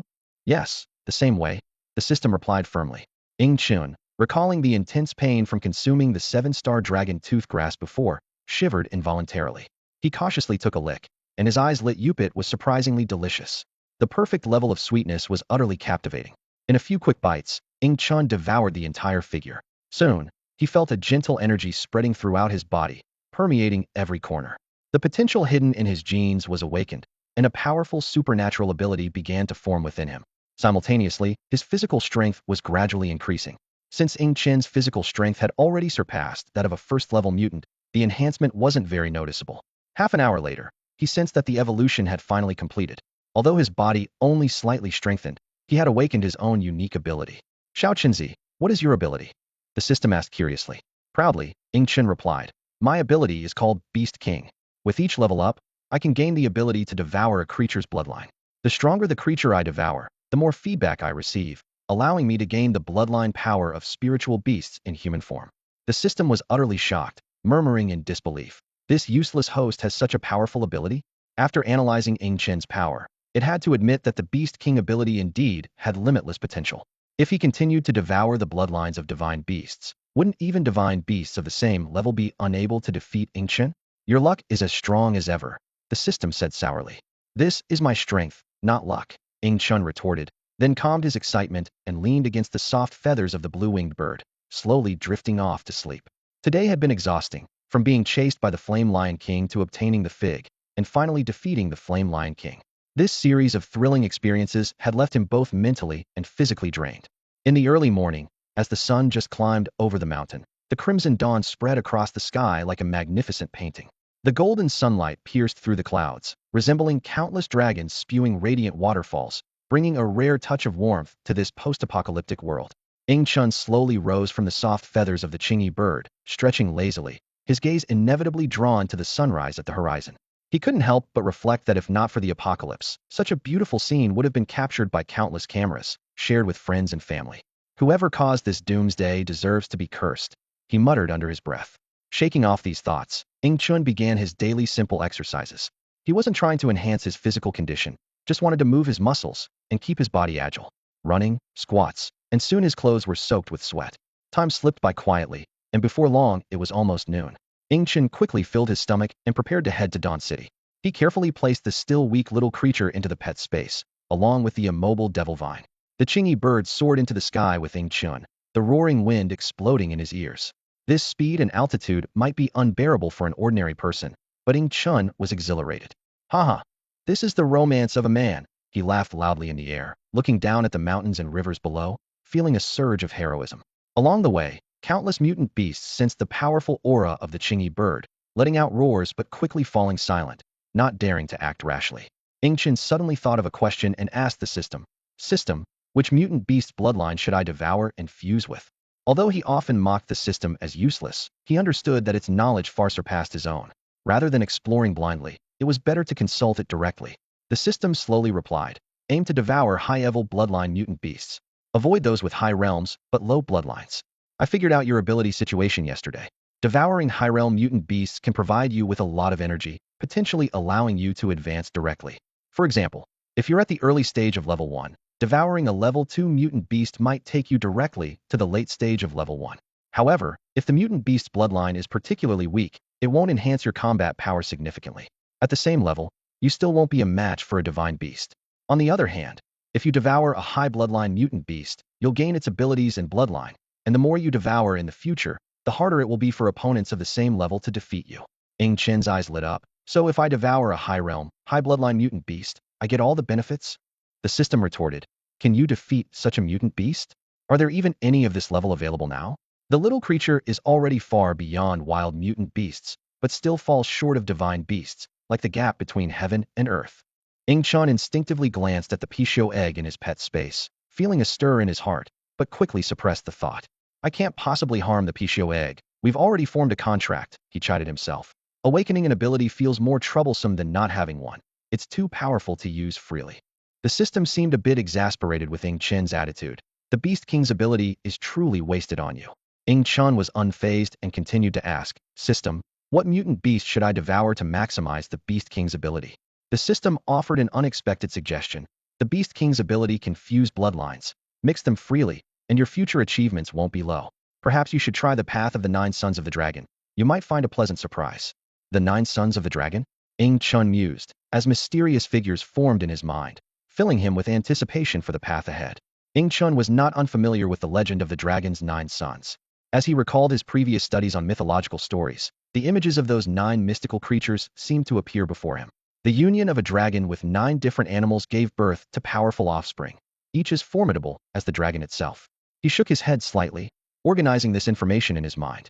In mythology, the 9 sons is not a precise number, but a general term for many, with the most famous being 9. The dragon here refers to the 9 heavens true dragon at the pinnacle of the bloodline, whose offspring are the true 9 sons of the dragon, each possessing extraordinary power and unique abilities. Ing Chun closed his eyes, envisioning these 9 sons appearing before him one by one. The eldest, Xiaonyo, with the head of a dragon and the body of a cow, was gentle in temperament. The second, Yazi, had the body of a leopard and the head of a dragon, and was fierce and combative. The third, Chao Feng, resembled a mythical beast, adventurous and mysterious, possibly a phoenix with dragon lineage. The fourth, Pu Lao, looked like a small dragon and loved to roar. The fifth, Swan and I, resembled a lion and was quiet by nature. The sixth, Basya, had a turtle-like body with many teeth and excelled in carrying heavy loads. The seventh, Bayan, had the body of a tiger and dragon horns, exuding great might. The eighth, Fu Shi, looked most like a true dragon, with an enigmatic background. The ninth, Chi-1, had a dragon head and fish body, resembling a four-legged serpent. Ing Chun stroked his chin, lost in thought. The system's introduction made him realize the terrifying power of the Nine Heavens True Dragon being able to produce such powerful offspring with ordinary creatures illustrated its incredibly strong bloodline, far surpassing typical mythical beasts. Suddenly, a thought crossed Ing Chen's mind. How would the Nine Heavens True Dragon compare to the God-eating insect in terms of strength? He recalled the system's previous introduction to the God-eating insect, a creature that even the system marveled at. While an ordinary God-eating insect might not match the Nine Heavens True Dragon, they possess limitless potential, capable of continuously devouring mythical beast bloodlines to strengthen themselves. If faced with an exceptionally powerful God-eating insect, even the Nine Heavens True Dragon might struggle to escape unscathed. Ing Chun remembered the God-eating insect that had once appeared in the starry sky, devouring countless mythical beasts, its bloodline's strength unimaginable, making it invincible among its peers. This realization made Ing Chun purse his lips, suddenly aware that the God-eating insect in his space was such a rare existence, akin to possessing a mountain of gold, yet begging for a living. However, he could not form a contract with this God-eating insect. A zero success rate deterred him, leaving him to hope for a future system reward that would enforce a contract, similar to how he contracted with the Pishio. As for devouring the God-eating insect, Ing Chun shook his head, recalling the system's comment that the God-eating insect was in a state of self-evolution, not a juvenile, likely due to its overwhelming strength. With his current abilities, attempting to devour it would only lead to his own destruction. System, when will this God-eating insect awaken? Ing Chun couldn't help but ask. Cannot be predicted, the system replied. This is the first time I've seen a God-eating insect evolve. Typically, God-eating insects cannot evolve. Their bloodline is incredibly stable, allowing them to devour other mythical beasts' bloodlines to enhance themselves. In terms of bloodline stability, the God-eating insect ranks first. What a useless system, Ing Chun muttered. Your next special upgrade reward is gone. The system said coldly. Ing Chun panicked immediately, quickly apologizing. I'm sorry, system, I was just joking. Please don't take it seriously. The system responded helplessly. Why do I have such a shameless host? What is that? The guards of Dawn City squinted, peering into the horizon. Their duty was to keep a close watch on any approaching mutant beasts and to sound the alarm immediately if any were spotted, quickly eliminating the threat. Suddenly, a bluish speck appeared in the distance, its shape becoming clearer as it drew closer. The guard's heart raced until he finally recognized it as a Chingy bird, and it was Lord Ying's mount. Phew. The guard exhaled deeply, patting his chest. Good thing it's Lord Ying. If it were a wild mutant beast, we'd be in trouble. He couldn't help but feel a pang of fear at the thought of a dangerous creature breaching the base, knowing he'd be responsible for the safety of hundreds of thousands of residents. A single mistake could result in irreversible damage. Turning around, the guard complained. The base really needs new binoculars. This one is terrible. The one in his hand was just a regular civilian model, and military-grade equipment was scarce, making it impossible for everyone to have one. This time, Ing Chun was not stopped as he entered City Lord Li's office. The guard respectfully let him in, though his eyes held a trace of curiosity. Pushing the door open, Ing Chun was met with an unexpected scene. Xue Qinghe was sitting on City Lord Li's lap, and his hand was gently stroking her thigh, wrapped in black silk. Who is it? The two had been chatting and laughing, but the sudden interruption ignited City Lord Li's anger. Yet, when he turned to see a stranger with a cold, handsome face, his fury quickly turned to confusion. This man didn't look like an ordinary person, and even Xue Qinghe couldn't help but feel a flutter. Who are you? Why have you barged into my office? Where are the guards? City Lord Li shouted. Surely City Lord Li hasn't forgotten me, Ing Chun said, demonstrating his metallic and flame abilities. Hearing this familiar voice, City Lord Li was stunned. After a moment of thought, he realized it was indeed Ing Chen's voice. Are you Ing Chun? He asked hesitantly. The person before him was unrecognizable compared to the Ing Chun he remembered, but the voice and abilities were unmistakably his. None other, Ing Chun replied with a smile. No one else has the same metal and fire abilities as I do. I arrived on the Chingy bird, so the guards didn't stop me. Ah, it's Brother Ing. Please, have a seat. Qinghe, make some tea, City Lord Li quickly offered. Xue Qinghe got up from his lap, adjusted her clothes, and shot Ing Chun a sharp glare. My apologies for interrupting, City Lord, Ing Chun said with a knowing grin, a mischievous smile on his face. City Lord Li's mouth twitched, thinking, what does he know? My reputation is at stake. Although rumors had long painted him as a lecher, no one had ever witnessed any inappropriate behavior with Xue Qinghe. Yet here was Ing Chun, catching him in the act. Damn, I should have locked the door, City Lord Li regretted inwardly. What are you afraid of, City Lord? It's the apocalypse now. Even if you openly keep her, it's no big deal, Ing Chun remarked bluntly. At that moment, Xue Qinghe approached with a teapot. Hearing Ing Chen's words, She glared at him again, gritting her teeth. What do you mean by keeping her? Xue Qinghe carefully poured tea for City Lordly, and then stood behind him, completely ignoring Ying Chun and making no move to serve him tea. Lordly furrowed his brow, clearly displeased. He sternly said, Qinghe, why are you being so inconsiderate? Pour some tea for Brother Ying. Reluctantly, Xue Qinghe stomped her foot and begrudgingly poured tea for Ying Chun, her face showing her unwillingness throughout the process. Lordly awkwardly chuckled and said, Haha, Qinghe is being thoughtless. Please don't mind her, Brother Ying. Ying Chun was unbothered and casually replied, It's all right. It's human nature. With that, he downed the scalding tea in one gulp, seemingly unfazed. He shook his empty cup, gesturing for Xue Qinghe to refill it. Xue Qinghe glared at him, her eyes filled with rage. After a soft cough from Lordly, she reluctantly poured more tea. This scene repeated over a dozen times until the teapot ran dry. Her eyes were full of grievance as she looked plaintively at Ying Chun. Only then did Ying Chun stop, giving her a smug smile. This smile instantly ignited Xue Qinghe's anger, but when she saw Ying Chun about to raise his hand again, she quickly adopted a pitiful expression. Watching their interaction, Lordly couldn't help but smile. He thought to himself that no one else could make Xue Qinghe relent like this. Suddenly, Ying Chun changed the subject, his tone becoming serious. Lordly, these are troubled times, and everyone is on edge. You don't have to worry about inspections from higher-ups. I've heard that Xue Qinghe is already 29 and unmarried. Aren't you going to find her a match? Upon hearing this, Xue Qinghe's anger faded, and she looked expectantly at Lordly. After a long silence, Lordly finally smiled wryly and said, Brother Ying is right. I'll handle this matter. Ying Chun shook his head, clearly dissatisfied with the response. Xue Qinghe lowered her head, her long hair concealing her disappointed expression. Changing the topic again, Ying Chun asked, Lordly, how are the food reserves? They're sufficient, Lordly replied. The current stock can sustain the base for about 2.5 years. Ying Chun nodded, thinking that this period would be enough for humanity to adapt to the end times. Although humans are not as physically strong as animals, their intelligence and adaptability are key advantages. How's that mutant beast doing? Ying Chun suddenly remembered the creature that could accelerate plant growth. Lordly sighed. It's tough to tame. We've tried over a dozen methods, whether to befriend, coerce, or torment it, but nothing works. That beast seems impervious to all tactics, so we've had to keep it confined. When Lordly spoke of the creature Jiao, his brow furrowed with worry. The mutated beast was supposed to be their hope for future sustenance, and failure to tame it would be a wasted effort. Ying Chun expressed his eagerness to see it, and Lordly readily agreed. Xue Qinghe led the way, with Ying Chun and Lordly following closely, engaging in conversation as they walked. Before long, they arrived at the holding area for Jiao. The structure in front of them resembled a massive black dome, windowless and akin to an overturned pot lid. This is the beast prison, Xue Qinghe explained. Though it looks ordinary on the outside, it's filled with special alloy inside, with the cement exterior merely a disguise. Ying Chun touched the walls of the beast prison, feeling the rough texture and a faint warmth. Inside, they entered a spacious hall bustling with dozens of people. Along the way, many greeted and saluted Lordly. After passing through several checkpoints, they finally reached Jiao's enclosure. The guards, upon seeing Lordly, immediately stood up and respectfully approached. Lordly, what brings you here? I brought Brother Ying to see Jiao. Make the arrangements. Of course, right away. The guards quickly organized a team and led them to Jiao's cage. Gentlemen, this is where Jiao is held, a guard introduced. These iron bars are made of special alloy, each 10 centimeters thick, capable of withstanding missile blasts.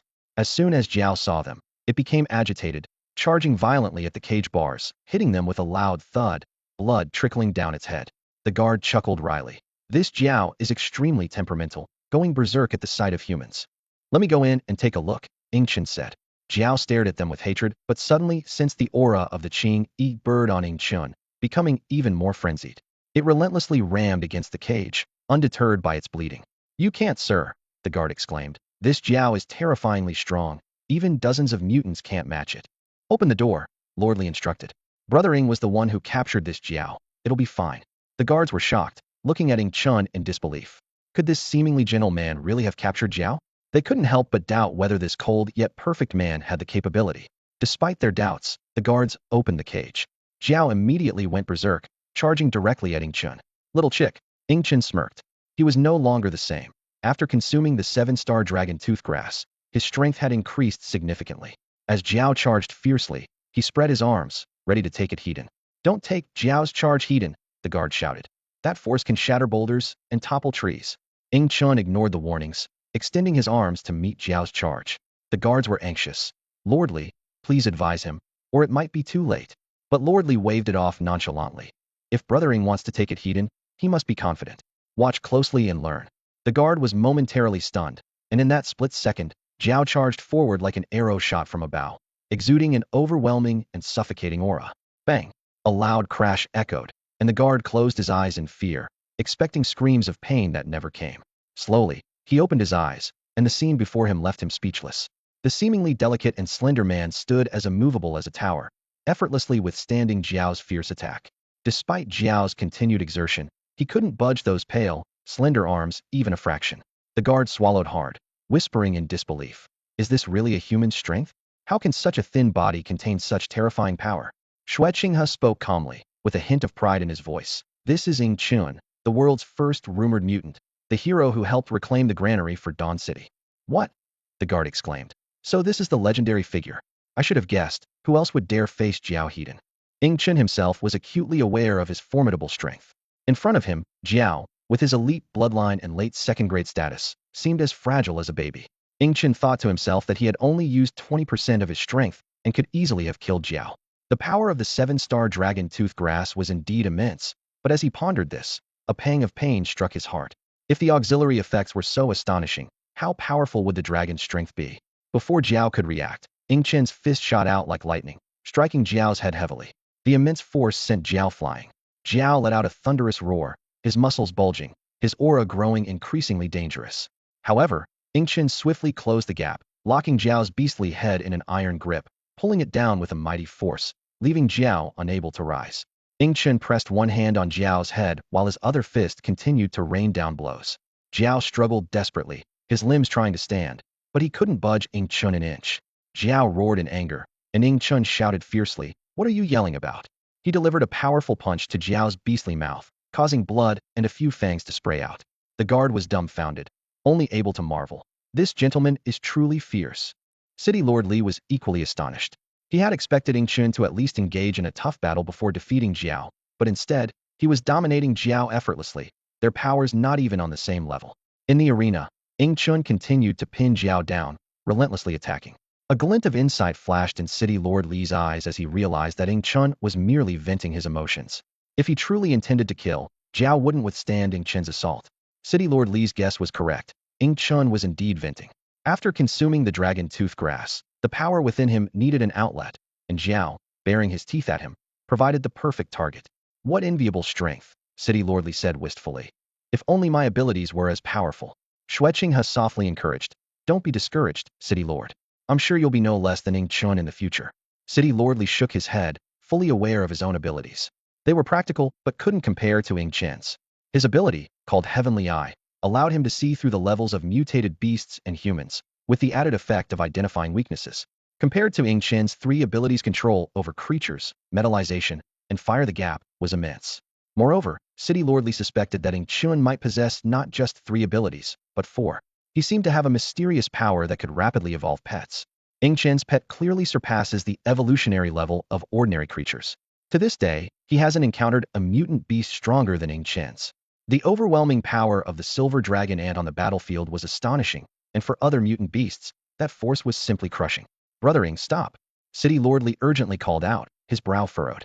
If you keep going, Jiao might die, and it's the future of Dawn City. Ing Chun relentlessly pounded Jiao, each punch landing with a sound that made everyone present gasp. Jiao's roars gradually faded from their initial intensity to a weak whimper. Ah, that was satisfying. Ing Chun released Jiao, slowly rising to leave the cage. Jiao lay collapsed on the ground, with only the slight rise and fall of its chest indicating it was still alive. Brother Ing, you went too hard, City Lord Li said with a wry smile, feeling a pang of sympathy at Jiao's condition. Sorry, I couldn't control myself. Ing Chun apologized, scratching his head, and then feeling a wave of nausea. He realized his hands were covered in Jiao's blood, and by scratching his head, he had smeared blood in his hair. Ah, I was careless. Don't worry, Brother Ing. City Lord Li laughed heartily. I'll have my men prepare the best room for you to clean up. I imagine you're tired from living outdoors recently. Close the door and show us the other mutant beasts, Ing Chun said. Certainly. The guard quickly shut the cage and led the group to see other enclosures. Along the way, Ing Chun encountered various types of mutant beasts, including a mutant weasel, a mutant bat, and even a mutant mosquito. The mosquito was enormous, the size of a basketball, with a proboscis as thick as a bubble tea straw. Ing Chun's eyelid twitched at the sight. Are these mutant mosquitoes common? He asked with concern. Mosquitoes are endless in number. If they all mutate, humanity won't be far from extinction. They're not very common, the guard explained. But compared to other mutant beasts, mutant mosquitoes are much more dangerous to humans. Once you're pierced by one, it's almost certain death, as they drain all blood and flesh. Even if you kill the mutant mosquito in time, survival is unlikely because it secretes a substance that dilates blood vessels and prevents clotting. While a normal mosquito wouldn't be a big deal, a mutant mosquito's secretion can prevent a wound from clotting for an hour, often leading to death by bleeding. Why not provide a blood transfusion in time? That should save them, Xueqing suddenly asked. The guard shook his head. It's impossible. In this post-apocalyptic world, where would we find blood supplies? Countless people are injured every day, and even the official reserves of Dawn City have run out. Xueqing fell silent. She had never witnessed the horrors of the apocalypse, having been protected by City Lordly since it began. Every strength has a weakness, Chen said, smiling at the mutant mosquito in the cage. No matter how strong it is, there's likely something that can counter it. Otherwise, wouldn't mosquitoes take over this planet's future? Perhaps its natural enemy, like a toad, or maybe fire.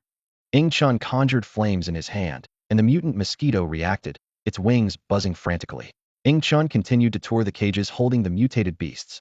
Most of the creatures were merely lower-grade spirit beasts or fierce beasts, with some not even fully mutated. However, in the last cage, he discovered a truly astonishing creature. This being had skin as white as snow, appearing silky smooth even from a distance.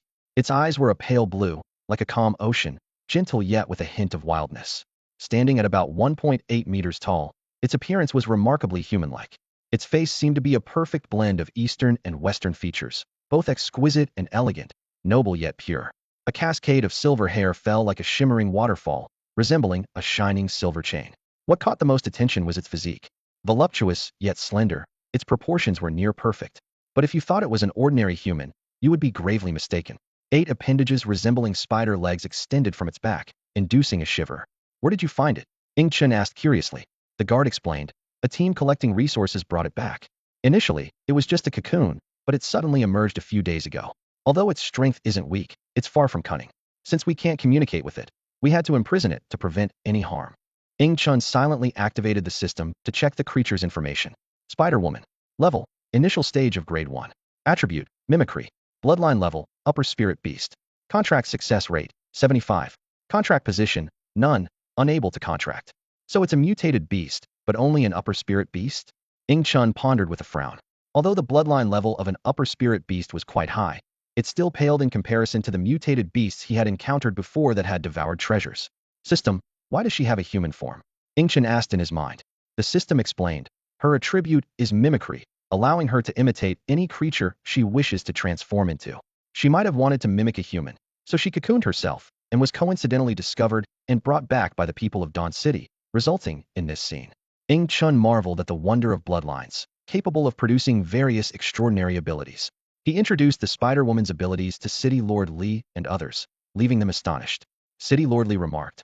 Honestly, at first I thought this was some kind of human experiment from a lab, but it turns out to be a mutated beast. Chen chuckled and shook his head. Most people's first reaction would probably be human experimentation, considering how human-like it looks. At that moment, the Spider-Woman seemed to sense something. She lifted her head, looked around, and her gaze settled on Chen. Her large blue eyes were watery, and her delicate white feet lightly touched the ground as she slowly approached Chen. Stopping in front of the iron bars, she examined him closely, as if something about him intrigued her. Only then did Chen notice that the Spider-Woman's figure was the ideal female form. Her legs were straight and long, neither appearing fat nor thin, achieving the perfect balance where 1 more inch would be too much, and 1 less would be too little. Today's updates include 8 chapters, with 2 more to be released at 9 p.m. Please be careful, sir. Her spider spear can pierce through the iron bars, the guard kindly warned, but then gave a sheepish smile, recalling Chen's formidable strength. After all, even Jiao was no match for him. So how could this Spider-Woman pose any threat? The Spider-Woman, standing at 1.8 meters tall, was slightly taller than Lord Li. She stood still in front of the iron bars. Suddenly, she reached out her delicate, alabaster hand. The guard wanted to intervene, but Chen motioned that it wasn't necessary. Her hand touched Chen's face, the cool and smooth sensation catching him off guard. It seemed the Spider-Woman wanted to communicate, but could only produce muffled sounds. Not understanding her, Chen noticed her spider spear behind her beginning to move restlessly. He asked his system what she was saying, only to be met with a blunt response. How should I know? You must be an idiot. Ing Chen shook his head and reached out to touch the spider woman. She naturally leaned her soft, pale face into his palm, nuzzling against it. After a moment, Ing Chen withdrew his hand and said calmly to Lord Li, "Treat her well." With that, he turned to leave, the faint scent of the spider woman lingering on his hand. Lord Li wore a lewd smile, as if he understood something, and suggested, "Ing, why not take the spider woman as a pet?" Ing Chen's mouth twitched, surprised at this side of the usually serious Lord Li. Realizing this was part of his reserved nature, he declined. "No, I can't form a contract with pets right now." "Can't form a contract? Is it because your slots are full?" Lord Li speculated. "Ing, what level are you at?" "Just the early stage of the first rank." "Really? Ing, you must be joking. How can someone as strong as you be at the early stage of the first rank?" Lord Li doubted his words, yet had a sneaking suspicion they might be true. His clairvoyant ability revealed that Ing Chun had no level before, having just awakened, now only at the early first rank. Ing Chun remained silent, letting them speculate. He wasn't truly a part of Dawn City, just a passerby. "Lord Li, it's time to fulfill your promise," Ing Chun reminded. All right. I've got it ready for you." Lord Li nodded, leading Ing Chun to the place where mutated plants were Starita reward promised during their assault on the granary. They arrived at a place resembling a research lab from a movie, with jars and containers labeled with technical terms, and people in white lab coats bustling about. "Ing, this is the Research Institute of Dawn City.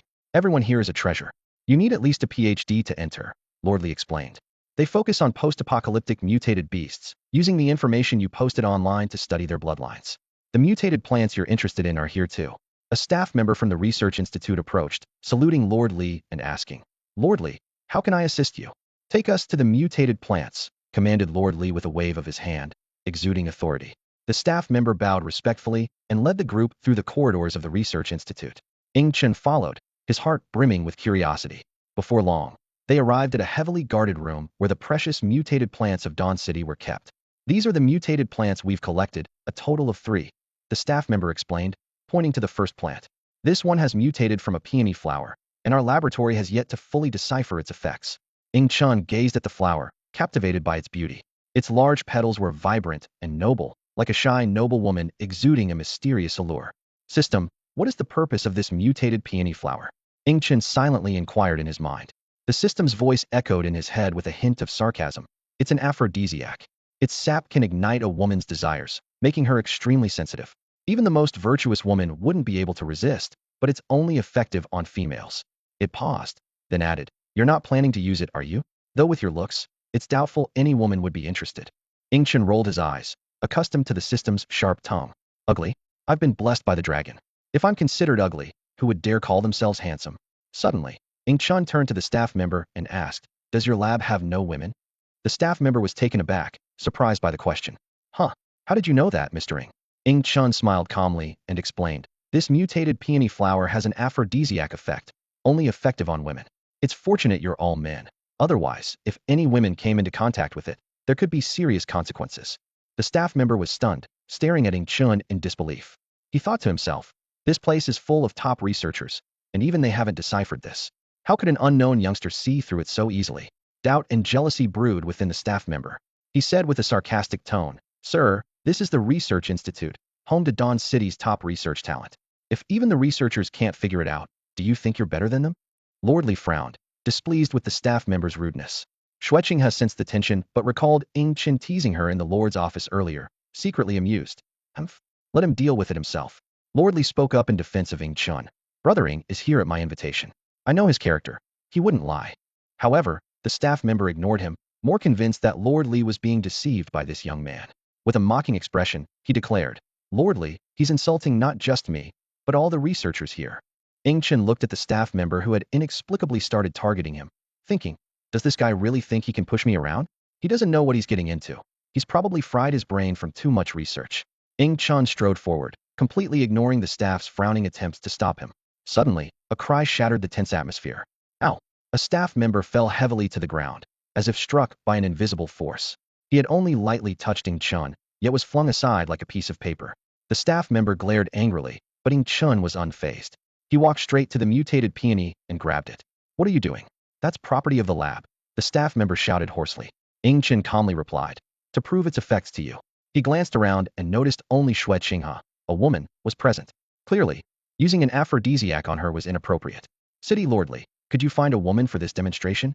Ing Chun said, turning to City Lord Li. Li nodded slightly, and then pointed to the staff member who had been giving Ing Chun trouble, instructing, "Go bring this staff member's wife." The staff member panicked upon hearing this, but when he noticed Ing Chen's mocking gaze, his anger flared. "Oomph, I must expose you today," he said through gritted teeth. Soon, a woman in her 40s was brought to the scene. She was extremely overweight, her waist comparable to a barrel. Her face was shiny with oil, and her hair was slightly greasy. Since the apocalypse, water was scarce for most people except a privileged few. Although she was the researcher's wife, she hadn't bathed in about 10 days. "Why did you bring me here?" The plump woman broke free from the others and rushed to her husband upon seeing him. The staff member turned pale, his eyes filled with terror, unable to escape his wife's bare hug. "Honey, they brought me here without a word. They bullied me," the plump woman whimpered in a cutesy voice. Everyone present felt a wave of nausea, and even Ing Chen's stomach churned, his breakfast threatening to come up. Ing Chen thought to himself, "This fellow certainly has unique taste." Meanwhile, the staff member was trapped in his wife's embrace, looking utterly defeated. He recalled how she had been a youthful, pretty girl with pigtails when he first pursued her. But after marriage, things took a turn for the worse. She indulged in overeating, her weight skyrocketing to the point she was now. These days, he was so repulsed by her that he couldn't bring himself to be near her. "Give this lady a petal to eat," Ing Chun instructed, plucking a petal from the peony and handing it to an aide. The aide took the petal and approached the plump woman, who clung to her husband in terror. "Honey, what are they doing?" "Ah, no." The aide pried her mouth open and forced the petal in, making her swallow it. Moments later, the woman's face flushed, her body writhing, mumbling to herself. Ing Chun looked mockingly at the staff member and sneered. "So this is your so-called hub of high-end talent? Unable to even research a simple aphrodisiac." The staff member was overwhelmed with shame and anger, unable to react before a chubby hand clamped over his mouth. He struggled desperately, his muffled cries tinged with despair. His frail form was no match for the hefty woman, akin to a mouse caught by a cat, utterly powerless. The contrast in their physiques was comically exaggerated, one plump, the other thin, one large, the other small like a mountain of flesh pressing down on a slender bamboo pole, creating a scene both absurd and unsettling. Suddenly, a retching sound cut through the eerie atmosphere. One of the accompanying personnel couldn't hold it in any longer and vomited out his breakfast. This scene shattered the mental defenses of everyone present. The City Lord Li and others turned pale, quickly gesturing to have the two people taken away. "Quick, just put them in any room," City Lord Li ordered urgently. "Make sure to lock the door. If that man gets out, you'll have to keep the fat lady company." Ing Chen suddenly interjected, sending a chill through the staff, dragging the two away. If it were a pretty girl, they might have harbored some hope, but faced with this extraordinarily large woman, no one dared to act rashly. "Let's just lock them up," they whispered among themselves, then hurriedly removed the pair from the scene. After they left, City Lord Li couldn't help but tease. "Ing, your methods are quite ruthless." Ing Chun replied earnestly. "That's his wife. I'm just giving him a treat." City Lord Li's mouth twitched. If he ignored the despairing look on the staff member's face as he left, he might have believed Ing Chen's nonsense. As he walked, Ing Chun pondered aloud. "System, how long will that peony petal last?" He had been so focused on giving the petal to the man that he hadn't considered how long its effect would last. If it was too short, it wouldn't have much impact on the unfortunate guy. The system responded with some alarm. It should last around 7 to 8 hours. It hadn't expected Ing Chun to be so ruthless. With such a long duration, the frail staff member was likely in serious trouble. "Whoa!" Ing Chun raised an eyebrow in surprise. "It lasts that long?" The system explained. "It's a mutated plant. Although its grade isn't high, it's on the path to becoming extraordinary. An effect lasting about 8 hours on an ordinary person is quite normal." Ing Chun mused inwardly. "If he survives this, I'll call him the strongest." Later, City Lord Li summoned a newcomer to lead the way. The young man appeared to be in his early 20s, with a well-mannered demeanor that suggested a good education. Before long, Ing Chun arrived at the research lab and saw another mutated plant. It was a peculiar grass, with leaves as sharp as knives, gleaming coldly under the light. The young man introduced respectfully. "Honored guests, this is the research lab's second mutated plant, called soared grass. Our research confirms it is alive and possesses a certain level of intelligence. Though it only has 3 leaves, each one is like a sharp blade capable of releasing soared energy that can easily cut through a wooden stick as thick as a wrist. However, the soared energy's range is only about half a meter. As long as you stay beyond that distance, it can't harm you, and it doesn't have the ability to move." Listening, Ing Chun was thoughtful.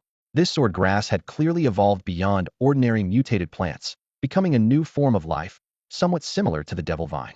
"System, check its attributes," Ing Chun commanded silently. The system quickly responded. "Soared vein grass, grade First grade initial stage, attribute, none, bloodline level, primary mid. Ing Chun frowned slightly. To him, this bloodline level seemed quite low. However, the sword energy ability intrigued him.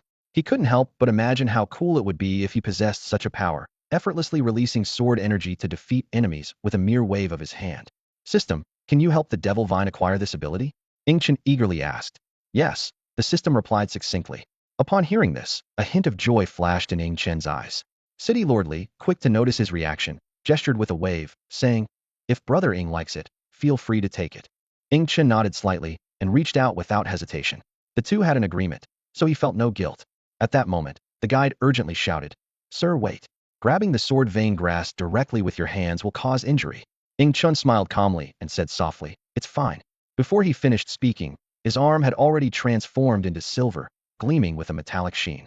He stepped forward confidently, entering the attack range of the sword vein grass. The sword vein grass seemed to sense the intruder, and its 3 leaves suddenly unleashed sharp sword energy. The sound of metal clashing was incessant, yet surprisingly, Ing Chen's arm remained unscathed, with not even a scratch left by the sharp sword energy. Suddenly, the young guide's eyes widened in amazement, exclaiming, that ability! It's lording! A strange glint flashed in his eyes before he lowered his head, a peculiar smile forming on his lips. Ing Chun grabbed the sword vein grass, effortlessly uprooting it. He held the leaves that emitted sword energy, hearing a series of clashing sounds in his palm, but they couldn't penetrate his defense. System, what if it doesn't cooperate? Ing Chun frowned slightly, as the sword vein grass refused to enter the pet space. The system replied coldly, just kill it. All I need is its body, and I can evolve the Devil's Vine. Hearing this, Ing Chun crushed it without hesitation. The sword vein grass shattered instantly, scattering into fragments on the ground. City Lordly was stunned. He assumed Ing Chun intended to tame the sword vein grass, but it was crushed in an instant. Brother Ing Yu. Before he could finish, the remnants of the sword vein grass disappeared, leaving him even more shocked. Ing Chun explained simply, it's just a storage device. Since it can't hold living things, I had to kill it. City Lordly was still incredulous. A spatial storage device seemed like something out of a movie, yet Ing Chun already possessed it. The young guide's gaze grew increasingly peculiar, but everyone's attention was on Ing Chun, and no one noticed his odd expression. Later, guided by the young man, Ing Chun approached the last mutated plant. It appeared to be an ordinary mutated grass. After consulting the system, Ing Chun learned that this grass could aid in evolution but had weak effects, even less than a fig. For Ing Chun, who already had a fig tree, this mutated grass was practically useless. He turned to City Lordly and said calmly, City Lordly, this mutated grass can help creatures evolve, and its effects are decent. I don't need it, so you can decide what to do with it. City Lordly was overjoyed. While this might be useless to the Lone Ranger Ing Chun, it was a rare treasure for a leader of a faction. No matter how strong he was, he would always have family, and that was his unavoidable weakness. Ing Chun had often contemplated how to eliminate this weakness by evolving his family. The appearance of this small plant seemed perfectly timed, as if it were destined. City Lordly carefully placed the mutated grass into a specially designed container. Now that he knew its effects, there was no need to keep it in the lab. A young man nearby watched with greedy eyes, which Ing Chun noticed but ignored. After all, who could remain calm in the presence of a treasure that could help humans evolve? The young man's reaction was completely normal. It would be strange if he didn't react this way. After leaving the lab, Ing Chun bid farewell to City Lordly. Having obtained what he wanted, there was no reason to stay. As Ing Chun was about to leave, City Lordly handed him half of a mutated peony. It was of no use to the City Lord, so there was no need to keep it all. As Ing Chun strolled through the streets of Dawn City, he recalled City Lordly mentioning a surprise for him the next day, but he didn't pay it much mind. In this city, there were few things that could truly move him. The streets were crowded with people, most of whom had expressionless faces, as if they had lost hope in life and were merely going through the motions like soulless beings. Suddenly, a pair of soft arms wrapped around him from behind, and he felt a tremendous pressure. Turning his head, he saw an extremely beautiful woman, whose looks could be rated an 85 out of 100, almost goddess-like. However, her clothes were slightly dusty. Her face was fair, but her hair was somewhat greasy. Hey handsome, want some company? Just 5 food coupons, the woman said in a flat tone, as if discussing the most mundane matter. Ing Chun frowned, puzzled by the term food coupons. The woman noticed his confusion and suddenly realized. Handsome, is this your first time in Dawn City? Haven't you collected your food coupons yet? She exclaimed with delight. She had chosen him for his good looks. It was far more pleasant to accompany a handsome man than the old men she found repulsive, just to earn food coupons. It is indeed my first time in Dawn City. What are food coupons? Ing Chun asked. The woman eagerly explained. Food coupons are issued by the Dawn City authorities to aid ordinary people. Everyone can claim 30 coupons with their ID. One coupon can be exchanged for a meal, and if used sparingly, it can last a day. First-time visitors can get 35 coupons, enough to eat for a month in Dawn City. Chen finally understood the significance of the food coupons, though he never worried about food since his little ones were strong enough to easily hunt ordinary mutated beasts. Handsome, let me take you to get your food coupons, and you can be my customer. The woman continued to promote herself. Look at my looks and figure, they're top-notch. Before the apocalypse, I was the campus belle, so I promise you'll get your money's worth. She enthusiastically listed her attributes, as if she were truly marketing herself as a product. Chen couldn't help but ask, don't you feel anything? Since the authorities provide basic food, why degrade yourself? He felt a sense of pity for the woman. Although he didn't have feelings for her, it was like watching a pure white lotus fall into a filthy abyss, evoking a sense of lament. You'll never understand. Never. The goddess's voice was low and husky, a barely detectable hint of melancholy in her eyes. Her words cut through Chen's heart like a silent blade. After a moment of silence, the goddess shook her head suddenly, as if to cast off unpleasant memories. She lifted her head, a flicker of determination in her eyes. Do you want to patronize my business? Chen frowned slightly, shaking his head firmly. I'm not that kind of person. As soon as he spoke, the goddess released her grip on his hand and turned to leave. Watching her receding figure, Chen fell into deep thought. In this post-apocalyptic world, everyone has their own struggles and beliefs. Chen didn't believe that woman was inherently that way. Something must have changed her. Yet he knew he couldn't change everyone. She was just one of countless tragedies in this world, with many others facing even worse fates. Chen recalled his own life, which was also full of hardships. As a child, he witnessed his parents' divorce and his beloved brother being adopted by a wealthy family. He fought hard, but was only met with ridicule. To receive more aid, he processed his own residency and orphan certificates, waiting in front of the registration hall for 3 days without food, surviving on half a bottle of water. After being expelled from the orphanage when he grew up, he sold blood to raise money for college tuition. On the first day of school, despite his pale face and unsteady steps, he finally entered the university gates. Chen could proudly say that everything he had now was earned through his own efforts. The system was linked to his life, aware of his past. Even without the system's help, Chen's resilient character would surely allow him to carve out a place in this post-apocalyptic world. With a sigh, Chen continued on. On the streets, various people sought ways to survive and find solace amidst the chaos. The authorities no longer intervened in these behaviors, turning a blind eye as long as they didn't escalate. After all, in such oppressive times, people needed an outlet. Chen entered a liquor store that was still open for business. The shelves were nearly empty, with only a few bottles of alcohol and cigarettes on display. A burly man slumped behind the counter, greeted him weakly. Take a look around, but I warn you, everything here is expensive. Without ration tickets, don't even think about it. Chen's gaze was drawn to a bottle of Fatian Matai above the counter. Even before the apocalypse, it was valuable, and now it was a rare find. It was surprising to see a small shop still had a bottle in stock. How much for this bottle of Fatian? Chen asked. Hearing someone inquire about the Fatian Matai, the burly man perked up immediately, sitting up straight and patting his big belly, a shrewd glint in his eyes. Chen stood in front of the stall, his eyes fixed on the bottle of rare Fatian liquor. He spoke softly. I don't take money here, only grain coupons, or you can trade directly with grain. This is premium liquor, so the price won't be low, right? The burly man's eyes lit up as he sized up Chen. Noting his neat attire, well-groomed hair, and healthy skin, he made a quick calculation. How about this? The man said with a raised voice. Give me 2,000 pounds of grain, and this bottle of Fatian liquor is yours. 2,000 pounds. Chen looked up sharply, his brow furrowed. Although he wasn't sure about the current grain prices in Dawn City, this demand was clearly outrageous. Seeing the man's confident demeanor, Chen asked coldly, what makes this bottle of liquor worth 2,000 pounds of grain? The man relaxed when he saw Chen didn't walk away and instead asked about the liquor. He began to explain enthusiastically. It's the end times now. Tobacco and alcohol are scarce, and once you use them, they're gone. This Fatian liquor is especially rare. It might be the only bottle in all of Dawn City. Isn't 2,000 pounds of grain fair? Chen shook his head, seeing through the man's intentions. He picked up the Fatian liquor and simultaneously pulled a large mutated beast leg from his space, placing it on the stall. Without waiting for the man's reaction, Chen turned to leave. The man was stunned, staring at the beast leg weighing several dozen pounds, utterly shocked. He realized that this person must be a powerful mutant capable of hunting mutated beasts. Greed crept into his mind, and he swallowed hard, mustering the courage to rush outside. Stop, the man shouted at Chen's retreating figure. What you gave isn't enough. Chen stopped, turning back with a dark expression. What is it? He asked coldly. The man shivered under Chen's dangerous gaze, but persisted. What you gave isn't enough. At least 5 more beast legs. Ing Chun burned with anger, flames igniting in his hands as he slowly approached the man. The intense heat made the man sweat profusely, retreating in terror. No, no, the man cried out in panic. Just as the flames were about to reach him, a stern voice suddenly rang out. Stop! This is Dawn City. No wanton harm is allowed.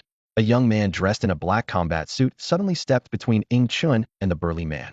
Standing tall with a voice full of righteousness, he declared, Sir, this is Dawn City. Even if you are a mutant, you cannot harm ordinary citizens at will. The onlookers were drawn to the scene, pausing to watch. When they saw the flames in Ing Chen's hand, a chorus of exclamations erupted. That's a mutant. Fire ability, so cool. I can feel the heat from so far away. Mutant powers are terrifying. I wish I could awaken too. I'd love fire abilities. No, lightning abilities are supreme, more effective against mutant beasts. The crowd buzzed with discussions, most filled with curiosity and envy towards mutants. After all, in Dawn City, mutants were rare and mostly found in the army. The last mutant who awakened using the solar tree's energy in the granary had become a mainstay of the military. Few civilians in the city awakened, and those who did usually joined the authorities due to the attractive benefits. Ing Chen looked up to scrutinize the young man blocking his way and suddenly recognized him as a soldier he had once spared. Back then, Ing Chen had just arrived in Dawn City and was ambushed by the Yun family. Only this soldier had escaped. The young man wore a mocking smile. Mr. Ing, you seem to forget easily. I'm Xiao Wang. Do you remember letting me go? Ing Chen frowned, his tone displeased. Are you here to stop me? His patience was wearing thin, and a murderous intent began to surface. Xiao Wang answered with a feigned seriousness. I'm just enforcing Dawn City's rules, not targeting you on purpose. His face bore a provocative expression, as if daring Ing Chun to make a move. Courting death. Ing Chun shouted angrily, striking out instantly. Xiao Wang and the burly man behind him were sent flying like cannonballs, crashing into a wall several meters away. As the dust settled, Xiao Wang spat blood and wiped his mouth, while the burly man behind him lay unconscious. A flash of ferocity crossed Xiao Wang's eyes as he glared at Ing Chun. In his mind, no one harbored more hatred for Ing Chun than he did. Once an ordinary soldier, he had been tasked with ambushing a young man alongside 10 squads, a mission that should have been foolproof. However, Ing Chen's strength surpassed expectations, leading to numerous deaths, and Xiao Wang barely escaped with his life. Fortunately, he awakened a healing ability at a critical moment, freeing himself from the clutches of a mutant bird. Yet, just when he thought he was safe, Dawn City's laboratory became his nightmare. The agony of having his arm sawed off and a lung removed was unforgettable, and he blamed all his suffering on Ing Chun. Xiao Wang shouted fiercely, You dare to attack a high-ranking officer of Dawn City in broad daylight. He intended to leverage the power of Dawn City against Ing Chun, convinced that individual strength could not rival a massive organization. Ing Chun smirked coldly and vanished like a phantom. The crowd looked around in shock, only to see the officer from Dawn City already pinned under Ing Chen's foot. A clear crack echoed as bones snapped. Ing Chen slowly applied more pressure, and Xiao Wang's chest began to cave in. Amidst the agony, Xiao Wang let out a piercing scream. Aya, you'll pay for this. Dawn City won't let you go. Hatred filled his eyes as he glared at Ing Chun. Let's see about that. Ing Chen replied indifferently and suddenly exerted force. Xiao Wang's chest was instantly crushed, and his life was extinguished. Ing Chun casually lifted his foot, as several figures in black combat gear appeared around him. A man with a scar on his forehead stepped forward, looking down at him. Mr. Ing, these are our people from Dawn City. Isn't it a bit inappropriate to kill them on the street? Before he could finish his sentence, Ing Chun was already enraged. A scorching fireball shot towards the man, causing the crowd to panic. How dare you? Help. Don't kill me. The onlookers watched as the once arrogant men scattered in a desperate attempt to flee. Where do you think you're going? Ing Chen suddenly appeared behind one of the men in black, his voice chilling. Before the man could react, deep red flames engulfed him. No, stop. The man frantically tried to extinguish the flames, rolling on the ground, but the fire clung to him relentlessly. Within moments, he was reduced to ashes. The others were even more terrified by the sight. So, he's a mutant too, Ing Chen murmured to himself. The man who was just burned to death must have been a first-tier mutant to withstand the flames for a few breaths longer. As one of the fugitives thought he had escaped, a thick vine suddenly ensnared him. What is this? A mere vine dares to restrain me? The man struggled fiercely but couldn't break free. The vine tightened gradually, making it increasingly difficult for him to breathe, twisting his body into a grotesque shape. In an instant, blood sprayed everywhere as the group that had attacked Ing Chun was crushed to death by the demonic vine. Ing Chen stood in the middle of the street, covered in blood, like a demon emerging from hell. Passers-by quickly distanced themselves, casting terrified glances his way. Is this what mutants are like? So cold and ruthless. After Ing Chen's figure disappeared around the street corner, the surrounding pedestrians dared to whisper. Suddenly, a little boy's eyes lit up, and he dashed out. The passerby he bumped into was about to be annoyed but quickly changed their expression. The boy had rushed into the tobacco shop, where the owner lay on the ground, his fate uncertain. In an instant, the surrounding pedestrians swarmed in, looting the tobacco shop empty, leaving nothing for the poor owner. Find a place to clean up, Ing Chun mused, rubbing his chin as he pondered the events. Was this the intention of Lord Li, or was someone within Dawn City targeting him? Either way, he intended to get an explanation. The lives of a few small-time thugs were far from enough. Mr. Ing? Is that you? A familiar voice called out. Ing Chun turned to see a woman standing by the street. It was Xiao Chun Jiao, who had previously given him information about the fig tree. What are you doing here? Ing Chun asked, somewhat surprised. I rent a place here. Would you like to come to my house to clean up? Xiao Chun Jiao said cheerfully. Ing Chun hesitated for a moment, but ultimately decided to accept the invitation. Although Xiao Chun Jiao had left a poor impression on him last time, the sticky blood and pungent smell clinging to him were unbearable. Lead the way. Xiao Chun Jiao eagerly led the way to a rundown apartment. Her place was small, about 70 square meters, but it was tidy, and though the furniture was old, it was neat. Brother Ing, hurry and wash up. You're really dirty. Xiao Chun Jiao took him to the bathroom, but showed no intention of leaving. Get out, Ing Chun said coldly. Don't you need help scrubbing your back? There's a lot of blood. Xiao Chun Jiao licked her lips, her voice filled with allure. Even in simple home clothes, her impressive figure, combined with her beautiful face and seductive tone, was enough to tempt any ordinary man. No, get out. I need to take a shower, Ing Chun insisted firmly. He had no fondness for this woman who had once tried to blackmail him. All right, call me if you need anything, Xiao Chun Jiao said without disappointment and left calmly. Meanwhile, in the city lord's mansion, Lord Li was working but was distracted by Xue Qinghe's legs wrapped in black silk, his mind filled with wicked thoughts. Qinghe, come to my room. There's something I need to discuss with you, Lord Li said, feigning seriousness. Xue Qinghe understood and gave him a flirtatious glance. Once inside, Lord Li suddenly remembered something and pulled out a petal from who knows where. Xue Qinghe recognized it as a petal from a mutated peony. Qinghe, eat it, Lord Li urged eagerly. Xue Qinghe giggled and swallowed the petal. Suddenly, a rapid knocking on the door shattered the intimate atmosphere, pounding incessantly. A sudden, urgent knocking jolted Lord Li awake. He knew that the guards would never dare to disturb him like this unless it was something serious. Suppressing his inner turmoil, he asked in a deep voice, "What's happened?" The guard's response hit him like a sledgehammer. Mr. Ing was attacked by our soldiers in Dawn City. Lord Li was shocked, his mind racing. Someone had used his name to target Ing Chun, which was like playing with fire. Ing Chun was not someone to be trifled with. Qinghe, handle things yourself for now. I have some matters to attend to. I'll make it up to you later, Lord Li said hurriedly before rushing out. Xue Qinghe weakly reached out, trying to stop him, but couldn't muster the strength to lift his hand. Left alone, he struggled to dress in solitude. Suddenly, a soldier appeared at the door, muttering to himself. Lord Li was in such a rush, he didn't even close the door. As soon as he finished speaking, the room was plunged into darkness. This unexpected coincidence caught everyone off guard. Walking along the road, Lord Li felt a sudden chill. Could Ing Chun be blaming me? I need to explain things to him, he thought to himself. Meanwhile, Ing Chun had just finished a bath and was comfortably seated on the sofa. In the kitchen, Xiao Chun Jiao was busy preparing a meal. The enticing aroma was irresistible, compelling Ing Chun to stay for dinner. Dinner's ready. Brother Ing, come eat. Xiao Chun Jiao brought out plates of delicious food: braised pork, clear water cabbage, and crispy fried meat. Since the apocalypse, Ing Chun hadn't tasted such delicacies. He usually only had roasted meat to stave off hunger.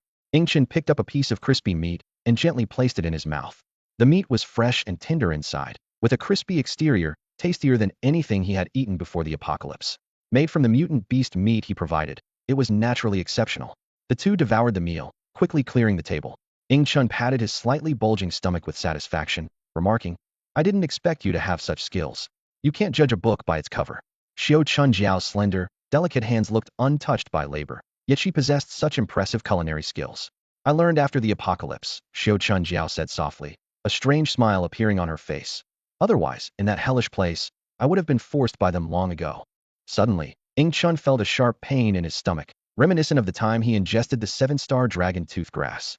Beads of sweat rolled down his contorted face as he glared at Xiao Chun Jiao, gritting his teeth. What exactly are you doing?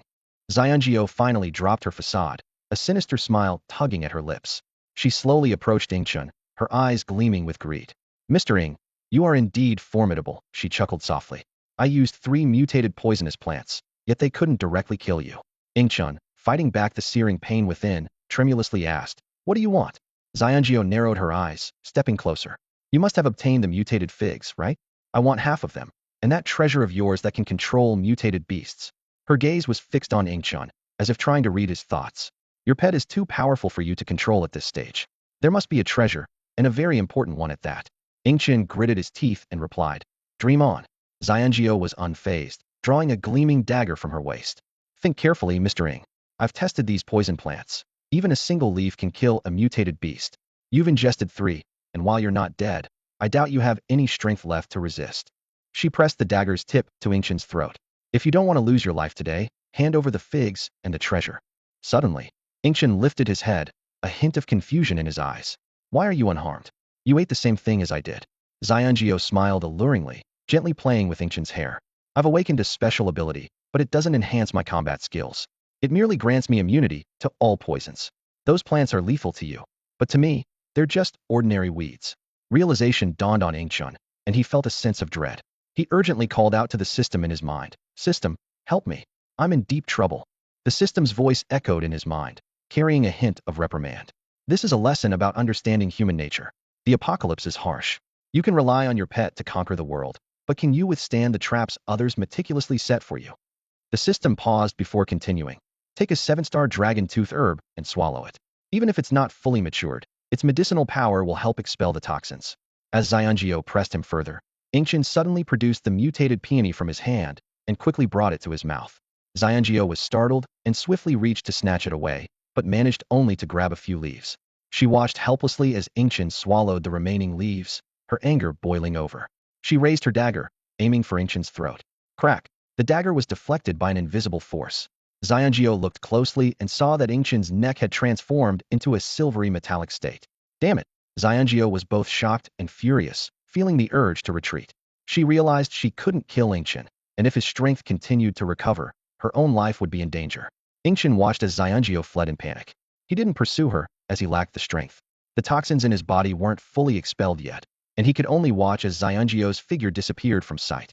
Ingchun's recent transformation into metal was a forceful exertion of power, and if Xiao Chuanjiao were to attack again, she would realize that his strength hadn't actually recovered. Slowly, he took out the 7-star dragon tooth herb, swallowed it, and felt the medicine quickly dispel the toxins in his body. Phew, that really hurt just now. Ingchun collapsed onto the sofa, gently rubbing his jaw.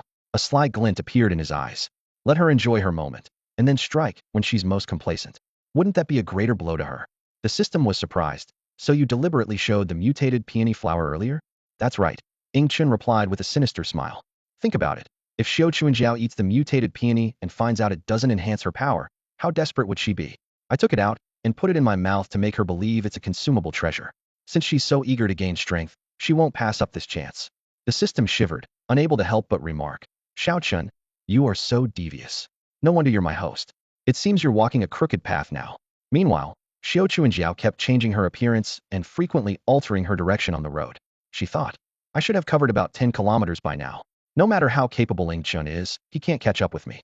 At this moment, Xiao Chuanjiao sat by the bed, resting her chin in her hand, lost in thought. Is this mutated flower a treasure or a poison? No, it must be a treasure. Otherwise, Ingchun wouldn't have eaten it directly. Besides, I have a constitution immune to all poisons, so even if it's toxic, it won't harm me. Resolute in her decision, Xiao Chuanjiao swallowed the mutated peony flower in one gulp. To her utter surprise, the flower wasn't a poison but a drug that stimulated hormone secretion, rendering her poison immunity useless. This is the feeling. Xiao Chuanjiao felt the warm surge in her stomach with excitement, reminiscent of when she first awakened. However, within just a few breaths, her expression changed dramatically, and the strange sensations from her body became intolerable. That bastard. Damn it. Xiao Chuanjiao gritted her teeth. That scoundrel tricked me. This isn't a treasure at all. Little spirit mouse, come out. Ingchun shouted sternly, reaching into the pet space to pull out the little creature. Although there was no formal contract between him and the spirit mouse, the clever little thing had a strange affinity for the pet space and showed no resistance to it. Squeak, squeak.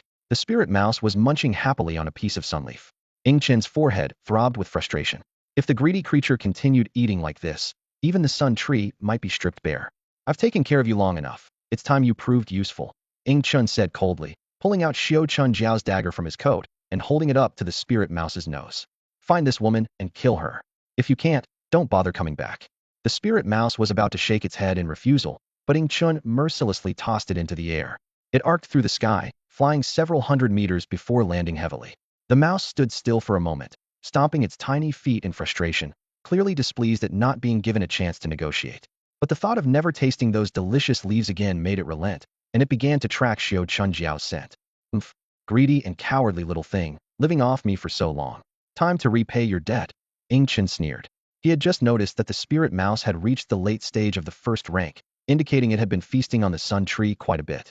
After the commotion, Ing Chun felt exhausted. He returned to the wild, summoned the devil vine to stand guard, and fell into a deep sleep. When he awoke, it was already noon the next day. I need to get an explanation from Li Changzhu, Ing Chun murmured to himself, the events of the previous day still fresh in his mind. Someone had to pay for what happened. With a long cry, the green-winged bird carried Ing Chun towards Dawn City. As the distance closed, he could see the flames rising above the city lord's mansion. The deafening sounds of battle reached him, and chaos reigned below as soldiers in matching uniforms turned on each other.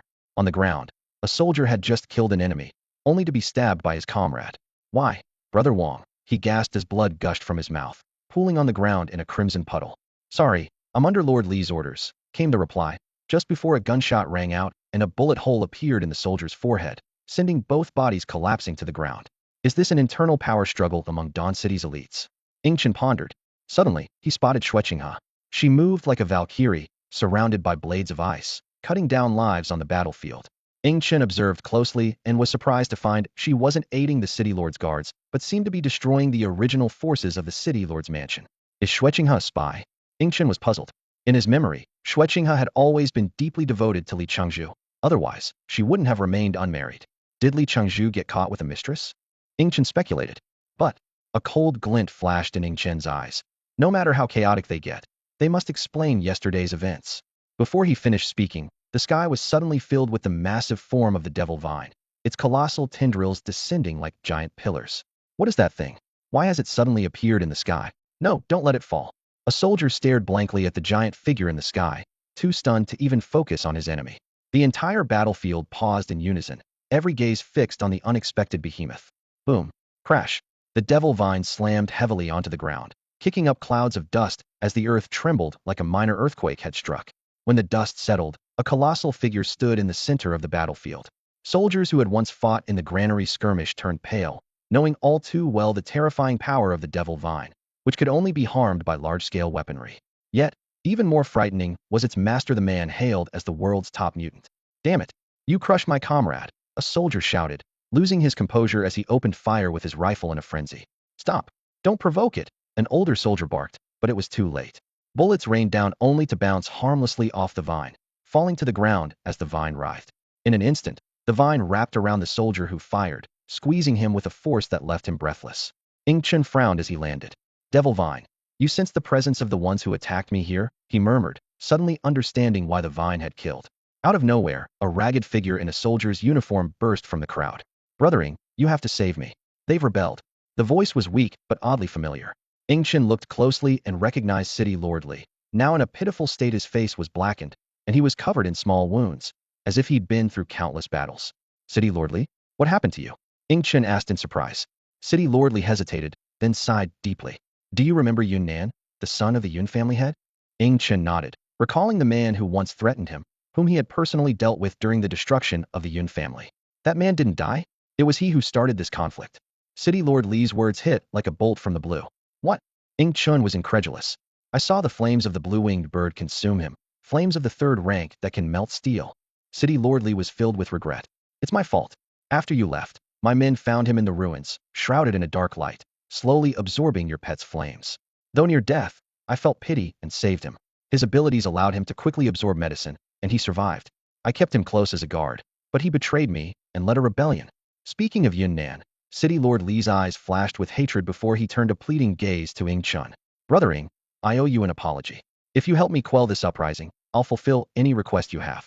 Something seemed off. Ing Chun stroked his chin, his brow furrowed. Although he felt that Lord Li had deceived him, he never intended to help him in the first place. Ing Chun let out a cold laugh, his gaze as sharp as a knife as he stared at Lord Li. Lord Li, don't you find it ridiculous? You secretly saved my enemy, and now he's turned against you. And you still want me to help you? Do you think I'm some kind of benevolent saint? His voice was low and threatening, each word carrying a chilling edge. You knew perfectly well that Yunnan and I are mortal enemies, yet you dared to save him behind my back. You're testing my limits. I can't believe there's someone so despicable in this world. Hearing this, Lord Li's face turned ashen. He knew better than anyone the power Ing Chun possessed, a strength capable of altering the course of battles. His eyes filled with terror as he stammered. Brother Ing, let me explain. Before he could finish, a flicker of black light appeared in the air. A shadowy figure shot towards Ing Chun like an arrow released from a bow. How dare you? Ing Chun shouted angrily. Instantly, scorching flames rose from beneath him, quickly forming a massive wave of fire that surged towards the shadowy figure. Boom! The shadow collided with the fiery wave, resulting in a deafening explosion. Astonishingly, the flames, which could usually melt steel and incinerate anything, were slowly being absorbed by the shadow. As more fire was absorbed, the shadowy figure's aura grew stronger. Narrowing his eyes, Ing Chun scrutinized the shadow before him, already forming a suspicion in his mind. Yunnan, he pondered. The ability to absorb flames was likely the handiwork of Yunnan, the one Lord Li had saved. The shadow finally absorbed all the flames, its aura more than doubling. The surrounding mutants were visibly shaken. One of them murmured in fear. I felt we were evenly matched before, but now his power has surged. What kind of ability is this? The black light on the shadow's face faded, revealing a handsome visage. It was indeed Yunnan from the Yun family. A cold smile played on his lips. Ing Chun, surprised I'm not dead? Ing Chun remained unfazed, his tone dripping with disdain. So it's you. I'm not surprised, just mildly inconvenienced. I guess I'll have to kill you again. Yunnan laughed in anger. You may be strong, but I'm not the same as before. Thanks to you, I've awakened the devouring ability, capable of absorbing all elemental energies to enhance my power. He smiled sinisterly, feeling his strength surge after devouring Ing Chen's flames, more confident in facing him. Ing Chen couldn't help but feel unimpressed. With that weak ability of yours, he had expected Yunnan to be much stronger, but he remained disappointingly weak. Even after absorbing the flames, his power only reached the late first tier. Infuriated by this dismissive attitude, Yunnan glared at Ing Chun, ready to attack, only to find that Ing Chun had suddenly vanished. Where did he go? Yunnan shouted in alarm. Suddenly, he felt a warmth at his neck and turned to find Ing Chun breathing down his ear. Before Yunnan could react, Ing Chun had already grabbed his arm. In an instant, flames erupted, engulfing them both like a massive torch. Ing Chun said calmly, "Go ahead, absorb it. I'll give you another chance." Ah! Yunnan screamed in agony, black light flickering as he tried to devour the flames. But soon, he could no longer absorb them, and the searing fire began to burn him directly, his skin charring instantly. When the flames subsided, Yunnan lay on the ground, weakened and barely alive, his body charred black, clearly on the brink of death. Thud! The unparalleled strength of the world's top mutant was on full display. Ing Chun defeated Yunnan with just a single move, rendering his terrifying abilities utterly ineffective.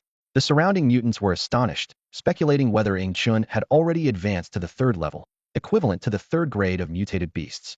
Ing Chun looked down coldly and said, "Yunnan, you dare to challenge me with such feeble power?" Yunnan coughed with difficulty, his voice hoarse and weak. "How could it be? Just me? Targeting you? It's not only me. Who else wants to challenge me?" Ing Chun narrowed his eyes. "Don't worry, they'll show up," Yunnan replied with a strange smile curling at the corners of his lips. As Ing Chun was about to finish Yunnan off, a flash of cold light pierced through Yunnan's head. Ing Chun looked up sharply to see Xue Qinghe standing not far away, an ice spike forming in her hand. However, Xue Qinghe's condition was visibly off. Her face was pale with bright red slap marks. Her hair was disheveled, and her clothes were in disarray. Her black stockings on her thighs were riddled with small holes. Xue Qinghe's bloodshot eyes fixed on Ing Chun, then glanced complexly at Lord Li before suddenly rushing toward Ing Chun. As Ing Chun prepared to defend himself, he realized Xue Qinghe had dropped all her defenses, her ice spikes falling to the ground. She collapsed into Ing Chun's arms, her body limp as if she had lost all strength. "Please, take me away," Xue Qinghe pleaded softly, a hint of longing in her voice. At that moment, an old man emerged from the crowd. Ing Chun found him familiar, but couldn't recall his name. Ignoring the shocked Lord Li, the old man approached Ing Chun directly. "Mr. Ing, my name is Li Tianqing. I hope you won't get involved in this military coup. As a gesture of gratitude, you will become a high-ranking official in Dawn City. What do you say? Was it you who ordered the attack on me?" Ing Chun retorted. "Yes, but that was a misunderstanding." Li Tianqing's words were cut short as the green-winged bird let out a sharp cry. Instantly, countless flames descended from the sky, turning the battlefield into an apocalyptic scene. "Devil Vine, stand down." Ing Chun retracted the Devil Vine, allowing the green-winged bird to unleash its full power. He wanted everyone to understand the dreadful consequences of angering him. "Mr. Ing, This is a misunderstanding. A misunderstanding. Li Tianxing shouted in terror, but Ying Chun paid no heed. The heavenly fire engulfed everyone, and despair spread across the faces of those on the battlefield. Someone murmured, "It's over, everything is over." This kind of cataclysmic force is something no human can withstand. Some mutants reacted quickly, attempting to escape the flames, but their efforts seemed destined to be futile. Heavenly fire descended upon the world. Flames surged like a tidal wave, transforming the entire landscape into an infernal world of fire. The tongues of fire greedily licked every inch of space, and escaping their reach was a matter of sheer luck. Blossoms of flame bloomed in the sky, beautiful yet deadly, captivating and terrifying. City Lord Li's eyes flickered with a strange power, relying on his celestial vision ability to dodge the flames. Suddenly, a massive flower of fire plummeted from the sky toward Ying Chun and his companions. Li Tianxing stared blankly at the approaching fire, his expression twisting, and a maniacal laugh burst from his throat. "Ha ha, isn't it your pet? And yet it wants to kill you too. There's no escaping it." Li Tianxing laughed hysterically, his voice filled with bitterness and despair. He shouted frantically, "In what way am I inferior to Li Tianwen? If not for the apocalypse, Tianwen is nothing compared to me. If not for your interference, Tianwen is nothing compared to me. I did not lose to Li Tianwen. I lost to fate. I lost to the heavens. I, Li Tianxing, am no weakling." Xue Qinghe murmured, "To have lived as a rat in the darkness, only to fall before the light, perhaps this is fate." As the deputy to the city lord, she handled more affairs than he did and understood Li Tianxing's past well. But to die like this is also a blessing. Xue Qinghe slumped in Ying Chen's arms, her eyes staring blankly at the falling heavenly fire. Boom! A deafening explosion resounded as Li Tianxing was reduced to ashes in the flames. Just as Xue Qinghe prepared to accept her fate, the fire suddenly stopped in front of them, as if an invisible force was halting its advance. After a long while, Xue Qinghe, not feeling the expected pain, slowly opened her eyes, astonished to see the flames had stopped before her. "How could my pet's fire harm me?" Ying Chen said calmly. At this moment, even the city lord's mansion was ablaze, looking from afar like a giant torch. The onlookers murmured among themselves, with some worriedly saying, "What's happening at the city lord's mansion? Why did it suddenly catch fire?" It's likely another power struggle among the high ranks of Dawn City. With the apocalypse here, more people vie for power. Let's hope it doesn't affect us ordinary folks. Times are hard enough as it is. If the city lord is corrupt, Dawn City is doomed. On the battlefield, only a few figures remained standing, having narrowly escaped the flames of the blue-winged bird. Ying Chun noticed City Lord Li in the midst of the battlefield, collapsed on the ground, his legs charred to cinders. City Lord Li struggled to open his eyes, seeing Ying Chun approaching slowly, with Xue Qinghe in his arms. "Qinghe, save me," City Lord Li murmured, the effort of speaking those 5 words seeming to drain all his strength. Xue Qinghe looked at him with a complex expression, a mix of reluctance and resentment. "Did you ever consider me? Did you ever trust me?" Ying Chen scratched his head, unable to understand, and asked in confusion, "Aren't Xue Qinghe and the city lord on the same side? What happened between you two?" "It's a long story," Xue Qinghe sighed. "No problem, I've got time." Ying Chen's response left Xue Qinghe momentarily stunned, his unexpected attitude catching her off guard. Ying Chun turned to the blue-winged bird and said, "Blue-winged bird, extinguish the flames. The battle is over now. There's no need for the fire to spread further." Ying Chen found a relatively clean spot and sat down cross-legged, carefully placing Xue Qinghe on a flat slab. Tears glistened in Xue Qinghe's eyes as she began to recount her ordeal.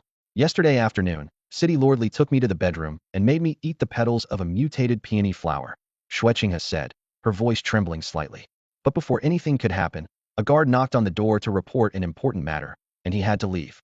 She continued, describing how she struggled to dress herself, only to find that City Lord Li had left the door open.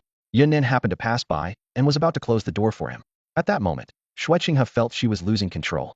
When he returned, he saw me sitting on the bed disheveled, and Yunnan was also on the floor in a similar state, she said, unable to hold back her emotions any longer. Tears rolled down her cheeks like broken strings of pearls. She looked like a wronged child, a stark contrast to her previously mature demeanor. Hearing this, Ying Chen frowned. The coincidence of the situation was hard to believe, making it difficult for him to discern right from wrong. As Xue Qinghe's sobs subsided, she continued, "When Li Tianwen saw this scene, he flew into a rage and slapped me across the face without hesitation. He wanted to kill Yunnan, but luckily the guard stopped him. That night, Yunnan and I were thrown into prison." Her voice grew more agitated. "In the dead of night, Li Tianwen actually sent someone to kill me. He said the reason was, 'I won't forgive a woman who betrays me.'" Her voice rose sharply. "Did I really betray him? If I didn't love him, would I have waited 9 long years? 9 years of my youth. A vibrant young girl, waiting for him all that time.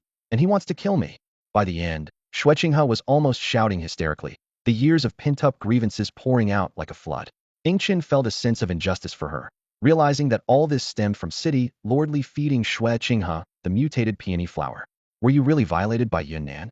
Ingchen asked, looking at the tearful Xue Qinghe cautiously. Xue Qinghe lifted her head, her eyes shining with tears. If I say no, will you believe me? After a moment of silence, Ingchen slowly replied, I believe you. Hearing this, a sad smile appeared on Xue Qinghe's face. She turned to City Lordly, her voice laced with irony. See how ridiculous it is? I stayed with you for 9 years, yet you refuse to believe me. But someone I've known for a short time chooses to trust me. City Lordly seemed to want to say something, but ultimately, he just pressed his lips together, unable to utter a word. After a long pause, Xue Qinghe continued. He wasn't there. He can't understand that feeling. That feeling of having someone who belongs entirely to you taken away. It's heartbreaking, suffocating. Her voice was low and filled with pain. I explained it to you back then. Why didn't you believe me? Desperation filled Xue Qinghe's tone, as if her heart had died. She recalled explaining to City Lordly, but he chose not to believe her.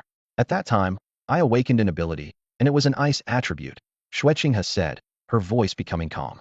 Using the cold of ice, I suppressed the heat within my heart. But relying solely on ice wasn't enough to completely counteract the effects of the mutated peony flower. Fortunately, I also awakened a time ability. She explained further. With the last bit of clarity, I forcibly used my time powers to revert my body to the state before consuming the peony petals. After that, I fought with Yunnan. Due to forcibly using my time ability, my energy was nearly depleted. After the fight, although I didn't kill Yunnan, he was left powerless on the ground. It was then that City Lordly returned, leading to the scene that followed. Ingchen was stunned by this astonishing reversal. The turn of events was so dramatic. It seemed as if a hand of fate was weaving everything together, deliberately toying with them all. Li Tianqing's sudden attack threw the city lord's mansion into chaos. Yunnan seized the opportunity to escape, and I managed to get away after dealing with the men sent by City Lordly. Ingchen finally pieced together the series of events and couldn't help but feel a sense of pity for City Lord Li's predicament. How absurd, Ingchen remarked, looking at City Lord Li with disappointment in his voice. If only you had given me some time, the truth would have come to light. You know I would never refuse you. You could have verified it yourself, but instead, you chose the most extreme approach. There was a flicker of complexity in Ingchen's gaze. 9 years, I followed you for 9 years. You were always so gentle and polite, yet you lost control at the worst possible moment. He sighed softly. Perhaps my mother was right. We are not suited for each other. The outcome I've painstakingly waited for is laughably tragic. City Lordly slowly closed his eyes, tears silently streaming down. Ingchen suddenly felt a surge of awkwardness, unsure of what to do. He silently called out to the system for help. System, this is so awkward. What should I say? The system seemed to sense his discomfort and suggested, I'm embarrassed for you too. Maybe you should just leave. Just as Ingchen was about to speak, he noticed that City Lordly had already fainted. Looking around, he saw the once grand City Lord's mansion was now in ruins, completely deserted. Who is Li Tianqing? Ingchen asked with a frown, puzzled by this unexpected figure. The system explained, he is City Lord Li's younger brother, but their relationship has always been strained, with conflicts spanning over a decade. The Li family is a prominent family in Zhongdu. Initially, City Lord Li took the top position here, while Li Tianqing was just a minor official. Over the years, Li Tianqing gradually expanded his power, and there were even rumors he intended to replace City Lord Li. After the apocalypse, all of this became irrelevant. This time, he probably intended to frame City Lord Li and sow discord between you. What? Just for that reason? Ingchen was speechless, marveling at the complexity of the situation. Suddenly, a shout interrupted his thoughts. A swarm of soldiers surrounded Ingchen. Just as he thought he was in danger, the soldiers shouted in unison, Please, Mr. Ing, take charge. This unexpected turn of events left Ingchen bewildered. Tang Bufan stepped out from the crowd and slowly said, Brother Ing, you are now the last hope for Dawn City. Me? What about the other leaders of Dawn City? Ingchen asked, puzzled. Tang Bufan explained, most of the high-ranking officials of Dawn City were eliminated by Li Tianqing. Li Tianqing is dead, and City Lord Li has lost his legs. Now, only you fit the role of Dawn City's leader. Everyone trusts your strength and believes you can lead us to a stronger, better future. The focused gazes of Tang Bufan and the other soldiers rested on Ingchen, awaiting his response. Ingchen's mind raced as he consulted the system. System, should I try being a city lord for fun? The system instantly rejected the idea. No way. Becoming a city lord would overwhelm you with responsibilities, leaving no time for leveling up, and you'll eventually be left behind. Remember, your greatest advantage is your pets. You can establish a power base once you're strong enough. As Ing Chun was about to refuse, a thought struck him, and he glanced at Xue Qinghe. Isn't he a ready-made city lord? He mused. He can handle all the duties of a city lord and is powerful, having awakened both time and ice abilities. From now on, this will be your city lord, Lord Xue of Dawn City. Ing Chun stood up, with Xue Qinghe still clinging to him, leaving the soldiers present momentarily stunned. We wanted you to be the city lord, not her, someone shouted. But soon, peculiar smiles appeared on the soldiers' faces, their eyes filled with lewd implications.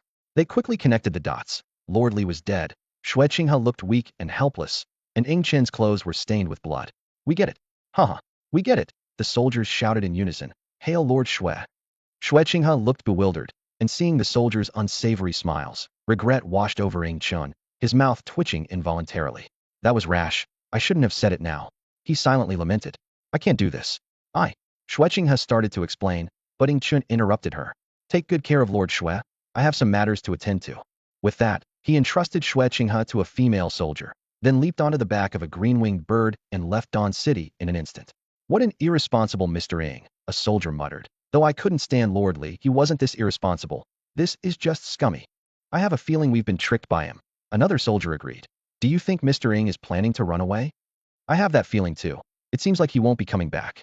The soldiers watched Ing Chen's departing figure, whispering among themselves. Soon, Dawn City welcomed its new ruler Lord Xue.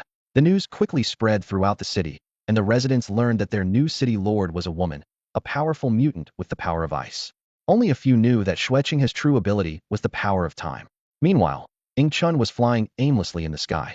Xiao Qinzi, what are you planning to do? The system suddenly asked. Just wandering around to avoid being dragged back to be the city lord, Ing Chun replied casually. Have you forgotten about Tianming and the others? You still need to introduce them to Lord Li. I really did forget, Ing Chun admitted. I'll introduce them to Xue Qinghe in a few days. As night fell, Ing Chun found a random spot to rest. Meanwhile, in Dawn City, the little spirit mouse stood dazed in an empty room, searching for traces of Ing Chun. It tried to track him by scent, but realized he had left on a green-winged bird, making it impossible to follow. Squeak, squeak. Squeak, squeak. The little spirit mouse cried out in frustration. It had worked hard to complete the task for Ing Chun, finding that woman and killing her effortlessly. Though the task wasn't difficult, it still required effort. Shouldn't it receive a few leaves as a reward? Did Ing Chun leave just to avoid giving a reward? Achoo! Far away, Ing Chun suddenly sneezed. Who's thinking about me? My brother or Xue Qinghe? He rubbed his itchy nose, suddenly remembering that the little spirit mouse hadn't come out for dinner today. System, where's the little spirit mouse? You left it in Dawn City. It's probably squeaking in frustration right now, the system replied. Oops, it's okay, it's okay. Ing Chun reassured himself, patting his chest. The little spirit mouse is so dumb. It should still be chasing someone. I should be able to pick it up tomorrow. The next day, Ing Chun returned to Dawn City, and as expected, the little spirit mouse frantically clung to him. He lifted it up, but the little creature bit his finger. However, Ing Chun's metallic fingers remained unmoved, impervious to the mouse's teeth. All right, Ing Chun soothed. I'll take you treasure hunting later, so stop biting. Soon after, a group of soldiers respectfully escorted Ing Chun to the city lord's mansion. Xue Qinghe had changed into professional attire and was seriously handling official business at the desk. City Lord Xue, Mr. Ing has arrived, the leading soldier reported respectfully. You may leave, Xue Qinghe gestured with a wave. The soldier exited, leaving only Ing Chun and Xue Qinghe in the room, creating a subtle atmosphere. Hey, why don't you become the city lord yourself? Xue Qinghe asked curiously. Ing Chun shrugged nonchalantly. I'm not cut out for it. You're doing just fine. The soldiers respect you. Xue Qinghe shook her head, a troubled look on her face. There are significant internal conflicts in Dawn City. The military respects me, but other departments have many complaints. Changing the city lord inevitably affects their interests. What's the most pressing issue now? Food. Ing Chun frowned. Didn't Dawn City just capture a granary? How can there be a shortage? Xue Qinghe gave a wry smile. The food issue is indeed severe. The granary reserves are only enough for 2 years, and with more survivors arriving, it might not even last that long. The higher-ups are fiercely divided, with one side advocating abandoning some survivors, while the other insists on saving as many as possible. Ing Chun pondered for a moment, and then spoke slowly. If I can help you solve this problem, would you be able to secure your position as city lord? Xue Qinghe was overjoyed but also skeptical. You have a solution to the city's food problem? Suddenly, she thought of something. Is it Jiao? That must be the only possibility. She looked at Ing Chun with a complicated expression. Why are you helping me? Because of what happened yesterday. Ing Chun shook his head and calmly explained. I just don't want to see Dawn City fall apart. After all, it concerns hundreds of thousands of lives. You're probably the only one familiar with all the city lord's duties. If someone else takes over, just getting up to speed would take a lot of time, and by then, Dawn City might already be doomed. With that, he turned and left. Xue Qinghe watched Ing Chen's departing figure, her expression complex, filled with both regret and relief. A myriad of emotions surged within her, a bittersweet mix. Maybe it's just karma, she murmured softly in the empty room. Meanwhile, elsewhere in the city, Cat Star frowned, swinging her little feet in the air. Tianming, will that person come to find us again? It's been days without any contact. Cat Star, get your feet off the coffee table. Tianming said impatiently. Humph, I doubt they'll come looking for us again. I heard the city lord has changed, so knowing the previous one is useless. Qi Yi suddenly chimed in. Maybe. Tianming was filled with doubts, worried about Ingchen's safety after the turmoil at the city lord's mansion. Maoxing scoffed. Why don't I remember getting into trouble? Just then, Ingchen's voice suddenly came from outside the door, startling everyone inside. After leaving the city lord's mansion, Ingchen had been searching for Tianming and the others, and he finally found where they were staying. Jia quickly stood up to greet him. Brother Ing, please have a seat. I'll prepare some tea. Ingchen waved his hand. No need. I'm here today to fulfill my promise. Tomorrow, I'll take you to meet the newly appointed city lord. Whether you gain favor depends on your abilities. He shook his head slightly. It's a pity the kid with the affinity ability ran away.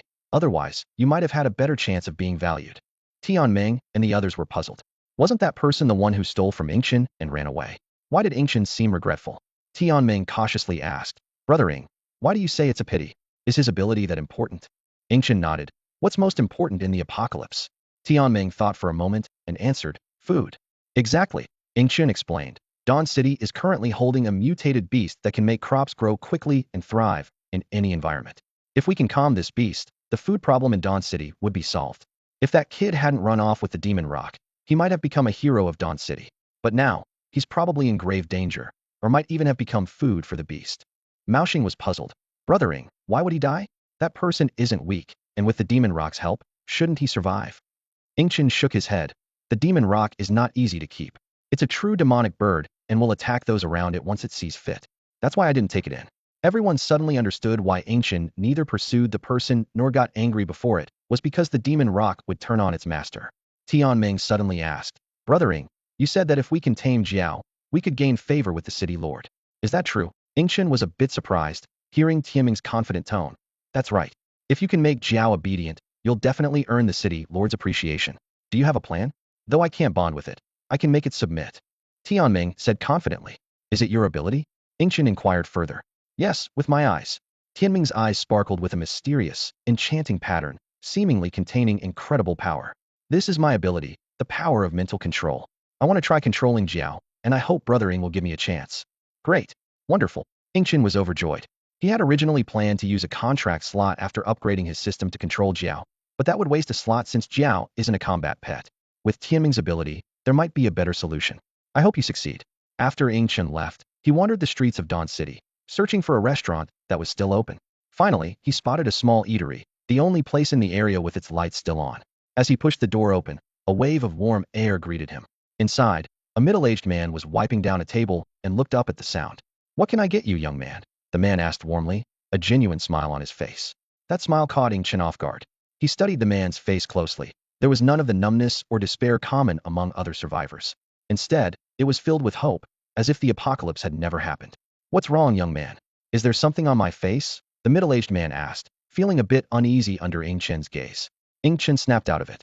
Oh no, it's just, you feel different from others. You seem to still have hope for life. Can you tell me why? The middle-aged man was taken aback for a moment, then smiled. Young man, do you know what a man's dream is? Ingchen thought for a moment. To indulge in beauty and hold power? I suppose most men's dreams are like that, having both beauty and power. That's not quite right. The middle-aged man shook his head. Every man, or rather, every boy, has an initial dream. And that's the martial world. He went on to explain. Boys dream of roaming the martial world. What boy hasn't imagined leaping across rooftops, fighting evil, or even saving the world, and being admired by all? Ingchen frowned. But the apocalypse has brought so much darkness. What I've seen mostly is the darkness of human nature. Do people like you mentioned really exist? The middle-aged man was silent for a moment, a determined light in his eyes. They will. I believe someone, a hero, will break the apocalypse, change everything, and cleanse the world. He spoke passionately. Think of our great Yin Huang. We've existed for thousands of years because of exceptional individuals leading us out of crises. In this era, There will also be extraordinary people. They might be late, but they will definitely appear. Maybe it's you or me. Ing Chun was lost in thought. The man's faith was so strong that if he awakened any abilities in the future, his achievements would surely be remarkable. What do you have to eat here? Ing Chun changed the subject. We have noodles and egg custard, the middle-aged man said proudly. Young man, let me tell you, my egg custard is excellent. I'll have some egg custard.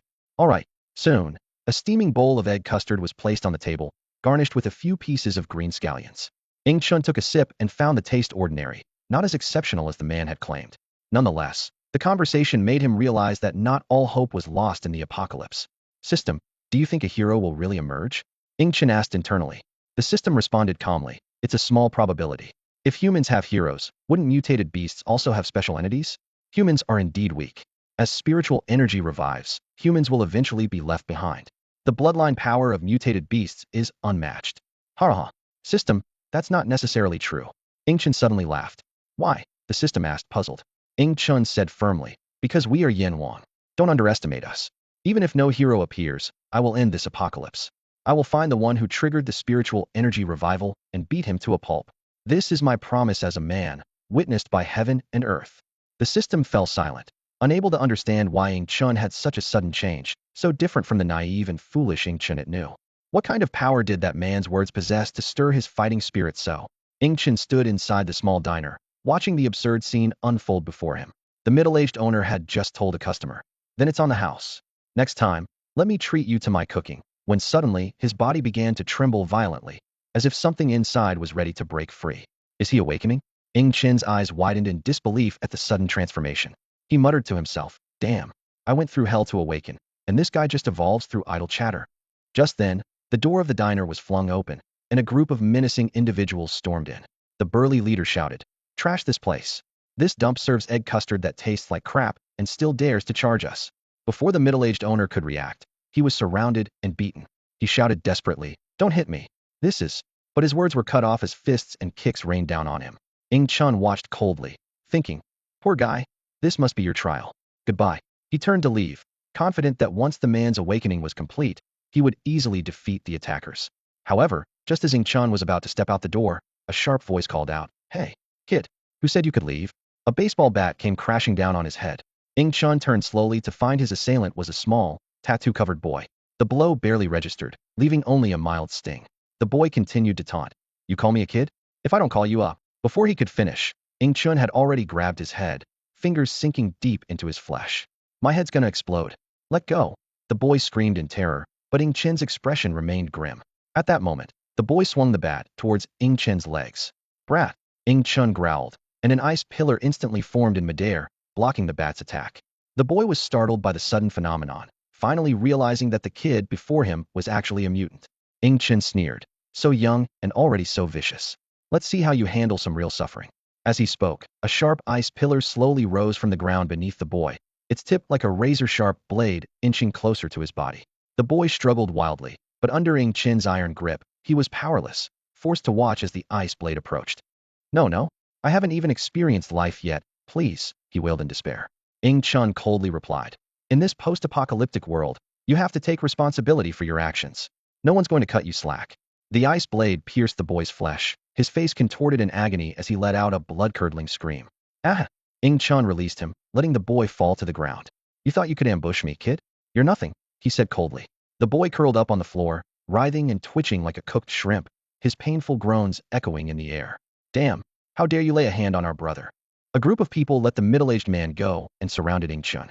The leader glanced at the ice pillar on the ground, his eyes narrowing as he realized Ing Chun was a mutant. Kid, you dared to hit my brother.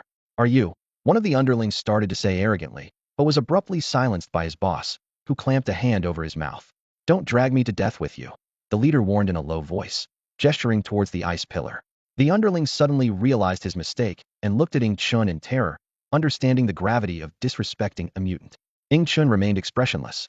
He attacked me first. If I were just an ordinary person, I'd be the one on the ground. The leader swallowed hard and spoke with difficulty. Sir, you've beaten him up like this. Shouldn't there be some compensation? No sooner had he spoken, a biting cold swept through the air. Frost instantly spread across the ground, freezing the thugs and silencing their cries. Sir, we were wrong. You were right. Please spare us. The thugs pleaded in terror. Ing Chen shrugged indifferently and turned to leave, saying, "Good luck to you all." The thugs hadn't comprehended his words when they turned to see the middle-aged man radiating a golden light approaching them. "Hey there, my name is Shangwan Chuanqiu. Remember it?" Shangwan Chuanqiu shouted, then smiled at the group of thugs. "You seem to have a lot of fun beating people up earlier." "No, please no." Their screams echoed behind him. Ing Chen listened, shrugged, and mused. Shangwan Chuanqiu? Such a fancy name, but it doesn't suit him. I'll just call him Shangwan Xiu'er. We'll meet again, I'm sure. The system asked, "Xiao Chun, how can you be so sure?" "Just a hunch. A man's intuition." "Xiao Chun, you're asking for trouble again." The next day, Ing Chun led Tian Meng and the others to the city lord's mansion. It was no longer the modest place it had been under Lord Li's tenure. Xue Qinghe had relocated it to the most luxurious area of Dawn City. Mao Xing looked at the building in awe. "Tian Meng, wasn't this the old high-end reception center?" Tian Meng nodded. "Yes, it was a place for the wealthy to throw banquets and indulge in luxury. I heard a single day's cost could reach hundreds of thousands, even millions. And that's just the venue fee, excluding drinks, only offering basic services. It's said to be incredibly luxurious inside, designed by dozens of architects, with a style that's both noble and elegant. Can a city lord live in such a place? Won't people talk?" Mao Xing asked incredulously. "Xue Qinghe is very different from Lord Li," Tian Meng explained. "Lord Li was conservative, never giving anyone a chance to criticize him, so his residence was ordinary. Xue Qinghe, on the other hand, is much bolder. She believes that in the apocalypse, who can criticize extravagance?" At the entrance, a guard with a notebook asked, "Lord Ing, who are these people?" "I'm taking them to see the city lord. They're all mutants," Ing Chun replied succinctly. "All right, please come in." The guard respectfully admitted them, and Ing Chun led the group straight to Xue Qinghe's office. Knock, knock, knock. Ing Chun knocked on Xue Qinghe's door, but received no response. He pushed the door open and was surprised to find the room empty. Just then, a staff member happened to pass by in the hallway. Ing Chun quickly grabbed him and urgently asked about Xue Qinghe's whereabouts. Initially, the person seemed annoyed, but upon recognizing Ing Chun, his demeanor instantly turned respectful. "Lord Xue is still resting and usually starts working in about half an hour," the staff member explained. "Her bedroom is just ahead." Without hesitation, Ing Chun headed straight for Xue Qinghe's bedroom. Tian Meng and the others attempted to follow, but were stopped by the staff member. "What are you following Lord Ing for? Are you looking for trouble?" the staff member said irritably. "Why can't we go?" Mao Xing retorted defiantly. The staff member lowered his voice and explained, "Lord Xue is a woman and is currently resting." The group fell silent, exchanging puzzled glances. Tian Meng and the others were even more curious about the relationship between Ing Chun and Lord Xue that allowed him such access. The staff member gave a knowing smile and walked away, leaving behind the cryptic words, "Can't say, can't say." Ing Chun opened the bedroom door to find Xue Qinghe still asleep. He unceremoniously roused her and briefly explained the situation. Xue Qinghe quickly grasped his meaning and began to get ready. Moments later, Xue Qinghe appeared before the group. Ing Chun introduced her. "Let me introduce you to the Lord of Dawn City, Lord Xue. She is a powerful mutant with formidable abilities that I'm sure none of you would want to experience firsthand." Tian Meng was struck by Xue Qinghe's presence, her awakened form resembling a Valkyrie. Qi Yi noticed Tian Meng's reaction and pinched him hard, causing Tian Meng to wince in pain. Ing Chun continued, "These are the mutants I mentioned before. This guy here even possesses 3 abilities, a true favorite of fortune." Tian Meng was taken aback. He wondered how Ing Chun knew he had 3 abilities when even Qi Yi and the others only knew of 2. Xue Qinghe noticed Tian Meng's expression change and chuckled. He seemed surprised. "Did you expose his abilities without permission?" Tian Meng couldn't help but ask. "Ing Chun, how did you know I have 3 abilities?" The other companions were equally shocked that Ing Chun knew something they didn't. Ing Chun calmly replied, "I knew from the first time I met you. 3 abilities are no big deal." Mao Xing protested. "Ing Chun, do you know what 3 abilities mean? That's 3. Even you only have 2, right?" Ing Chun chuckled and said, "Watch closely." His left hand instantly turned silver, demonstrating his metallic ability. A flame appeared in his right hand, showcasing his fire attribute. Then, ice crystals began to form under his feet, revealing his ice attribute ability. "Do you still think 3 abilities are strong?" Ing Chun asked. "And you haven't even seen Lord Xue's abilities. Hers are terrifyingly powerful." Tian Meng and the others were utterly amazed. Ing Chun not only displayed 3 attribute abilities, but also his ability to control pets, suggesting he had 4 abilities. What shocked them even more was Ing Chun's praise of Lord Xue's even greater power, leaving them to wonder just how formidable her abilities were.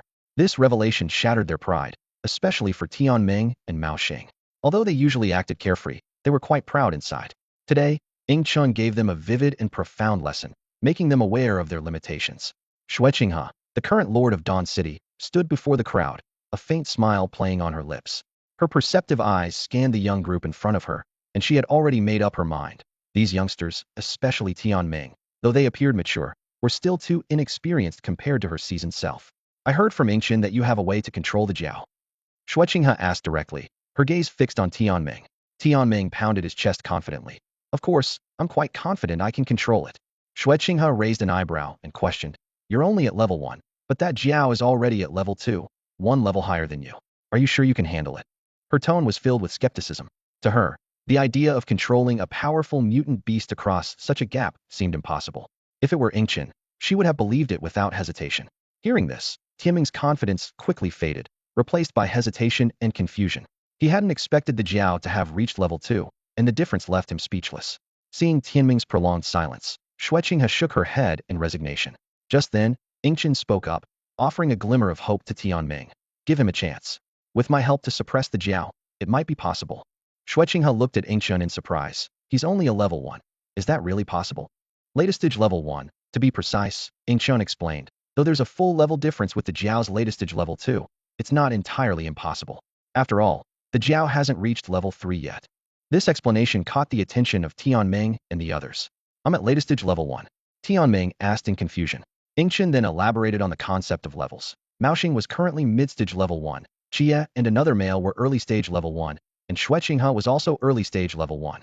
Maoxing suddenly realized, no wonder I couldn't beat brother Tianming. He's already latest stage level 1. She stuck out her tongue, realizing her understanding of these levels was still vague, and she could only rely on Tianming's judgment to estimate the power of individuals and mutant beasts. Driven by curiosity, Maoxing turned to Yingchen.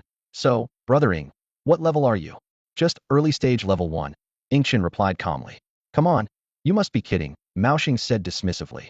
How can you be just early stage level 1? You're so strong. She clearly didn't believe Yingchen, as she couldn't imagine someone who could single-handedly take on a group of mutant beast leaders being only early stage level 1. Yingchen chuckled and explained, I am indeed early stage level 1, but my pet is level 3. He preferred not to hide his strength, believing that doing so would only bring unnecessary trouble. Instead, he preferred to display his power openly, deterring any potential threats. Level 3. Maoxing exclaimed, that's equivalent to our level 3. I'm only mid-stage level 1, and your pet is already level 3. She found it hard to believe the gap was so vast. Without further explanation, Yingchen led the group to where the Jiao was being held. Upon seeing Yingchen again, the Jiao was noticeably less aggressive. It whimpered and retreated, clearly intimidated by Yingchen. Seeing this, Yingchen's face showed an amused smile. You little beast, you still remember me. Come on, let me show you some love. With that, he slowly approached the cell, step by step closing in on the Jiao. Sensing danger, the Jiao suddenly bolted, swiftly bypassing Yingchen and making a dash for the exit. Tianming and the others' expressions changed drastically. If the Jiao escaped, they wouldn't stand a chance. A tense atmosphere enveloped the area as everyone held their breath, waiting to see how the situation would unfold. Why are you running? Yingchen's voice boomed like thunder. In an instant, a crystal-clear ice wall appeared out of nowhere, catching Jiao off guard as he crashed heavily into it. The loud bang echoed deafeningly. Tianming and the others stared in shock at the ice wall, which remained unmoved, while Jiao roared in pain. Is brother Ying really only at level 1? That can't be right, someone exclaimed in a low voice. I have no idea, another person murmured. Everyone watched in stunned silence as Yingchen, like a tiger pouncing on its prey, seized Jiao's head and swiftly applied a chokehold. Jiao struggled desperately, but couldn't break free. Yingchen's iron fists pounded relentlessly into Jiao's body. It wasn't long before Jiao was rendered powerless, collapsing to the ground. Leaning down, Yingchen warned menacingly, behave yourself later, got it? He turned to Tianming. Come in and see if you can control it. Tianming snapped out of his daze, cautiously approaching Jiao.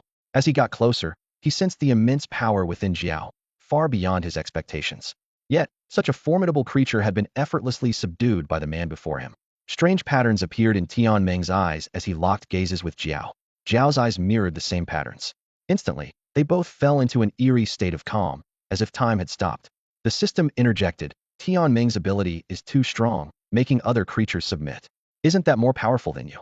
Get out of here, the system scoffed. I can make pets evolve, mutate, and there's a pet space. With future upgrades, a series of functions will be available. Any creature under contract will never betray. His ability is just mental control over mutant beasts, which can't last forever. Once a mutant beast's power exceeds a certain limit, it can backfire on him. Plus, his mental strength will likely be drained after contracting Jiao, rendering his eye ability almost useless until he becomes stronger and his mental strength increases. However, having a second-grade mutant Jiao is already enough. The price is temporarily not being able to use his ability, which is a huge gain, and Tianming has other abilities too. Half an hour passed, and Tianming and Jiao remained in their static state. Qi, worried, asked anxiously. Tianming won't be in danger, right? She clenched her hands, her eyes full of concern. As Tianming's girlfriend, she was naturally the most concerned. Ingchen shook his head, reassuring her. It's fine, don't panic. He might just be facing some difficulty. Since the system says Tianming might succeed, there shouldn't be any major issues. Suddenly, Tianming's body began to tremble violently, as did Jiao.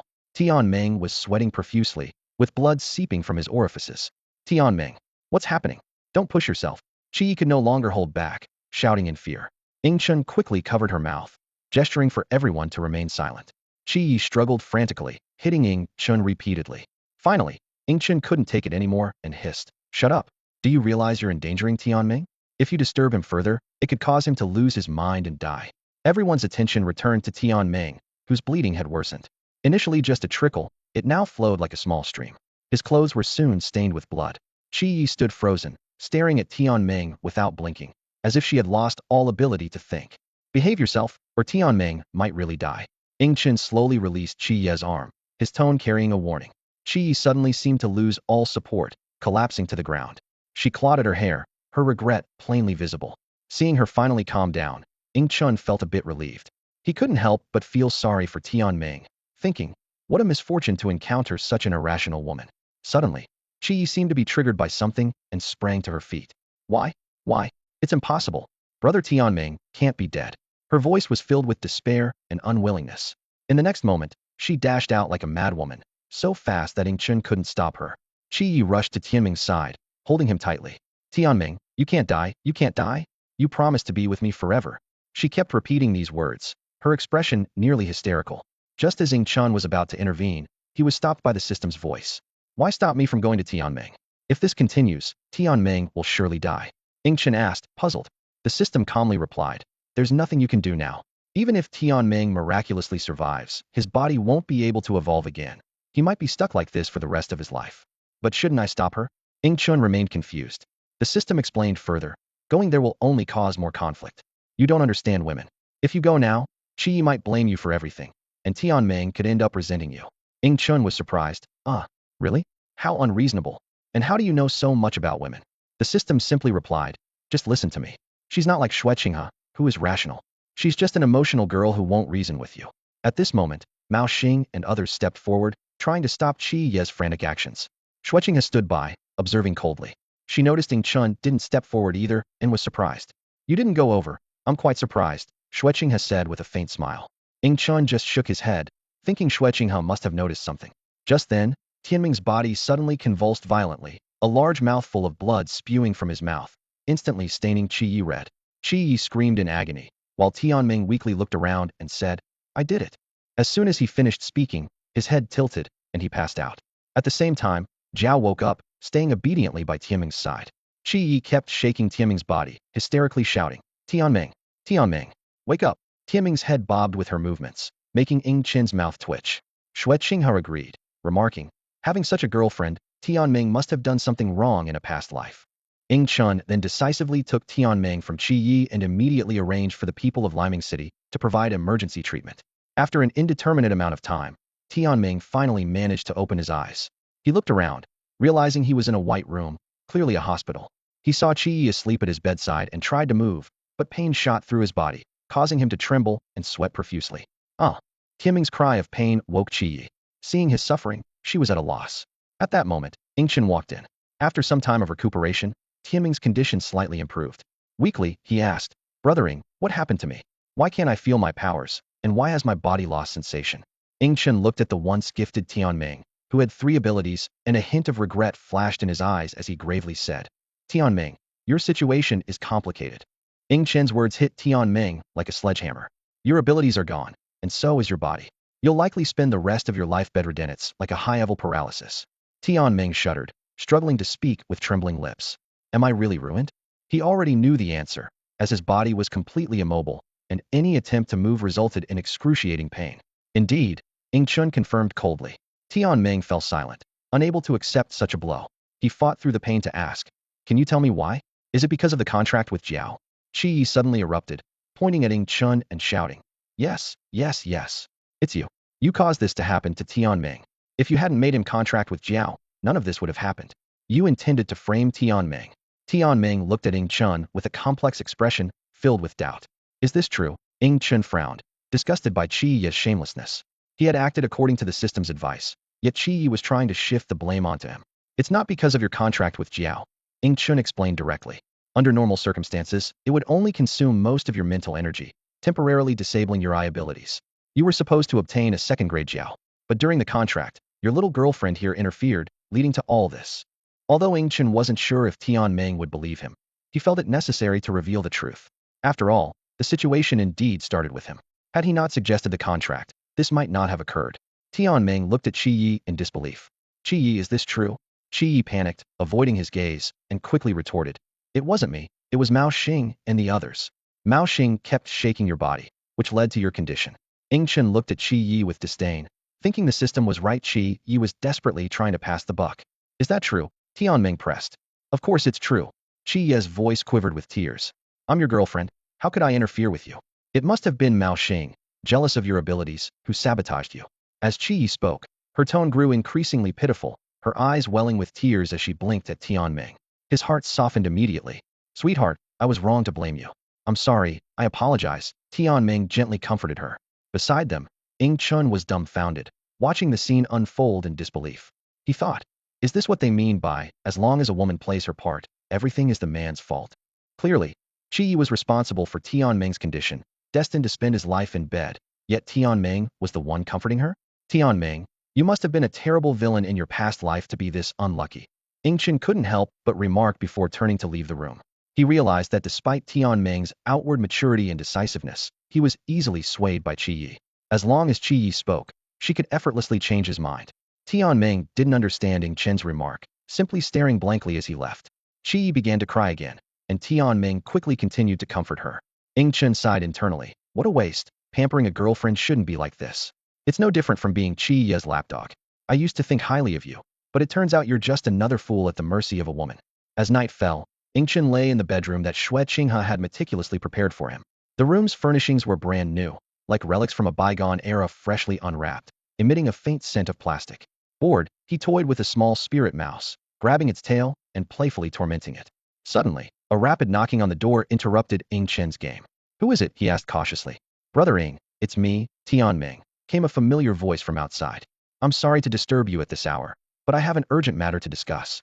May I come in?" Ying Chun frowned. Tian Ming visiting at this late hour was unexpected, especially since he clearly needed assistance to get there. After all, he couldn't get out of bed on his own these days. "Come in," he finally replied.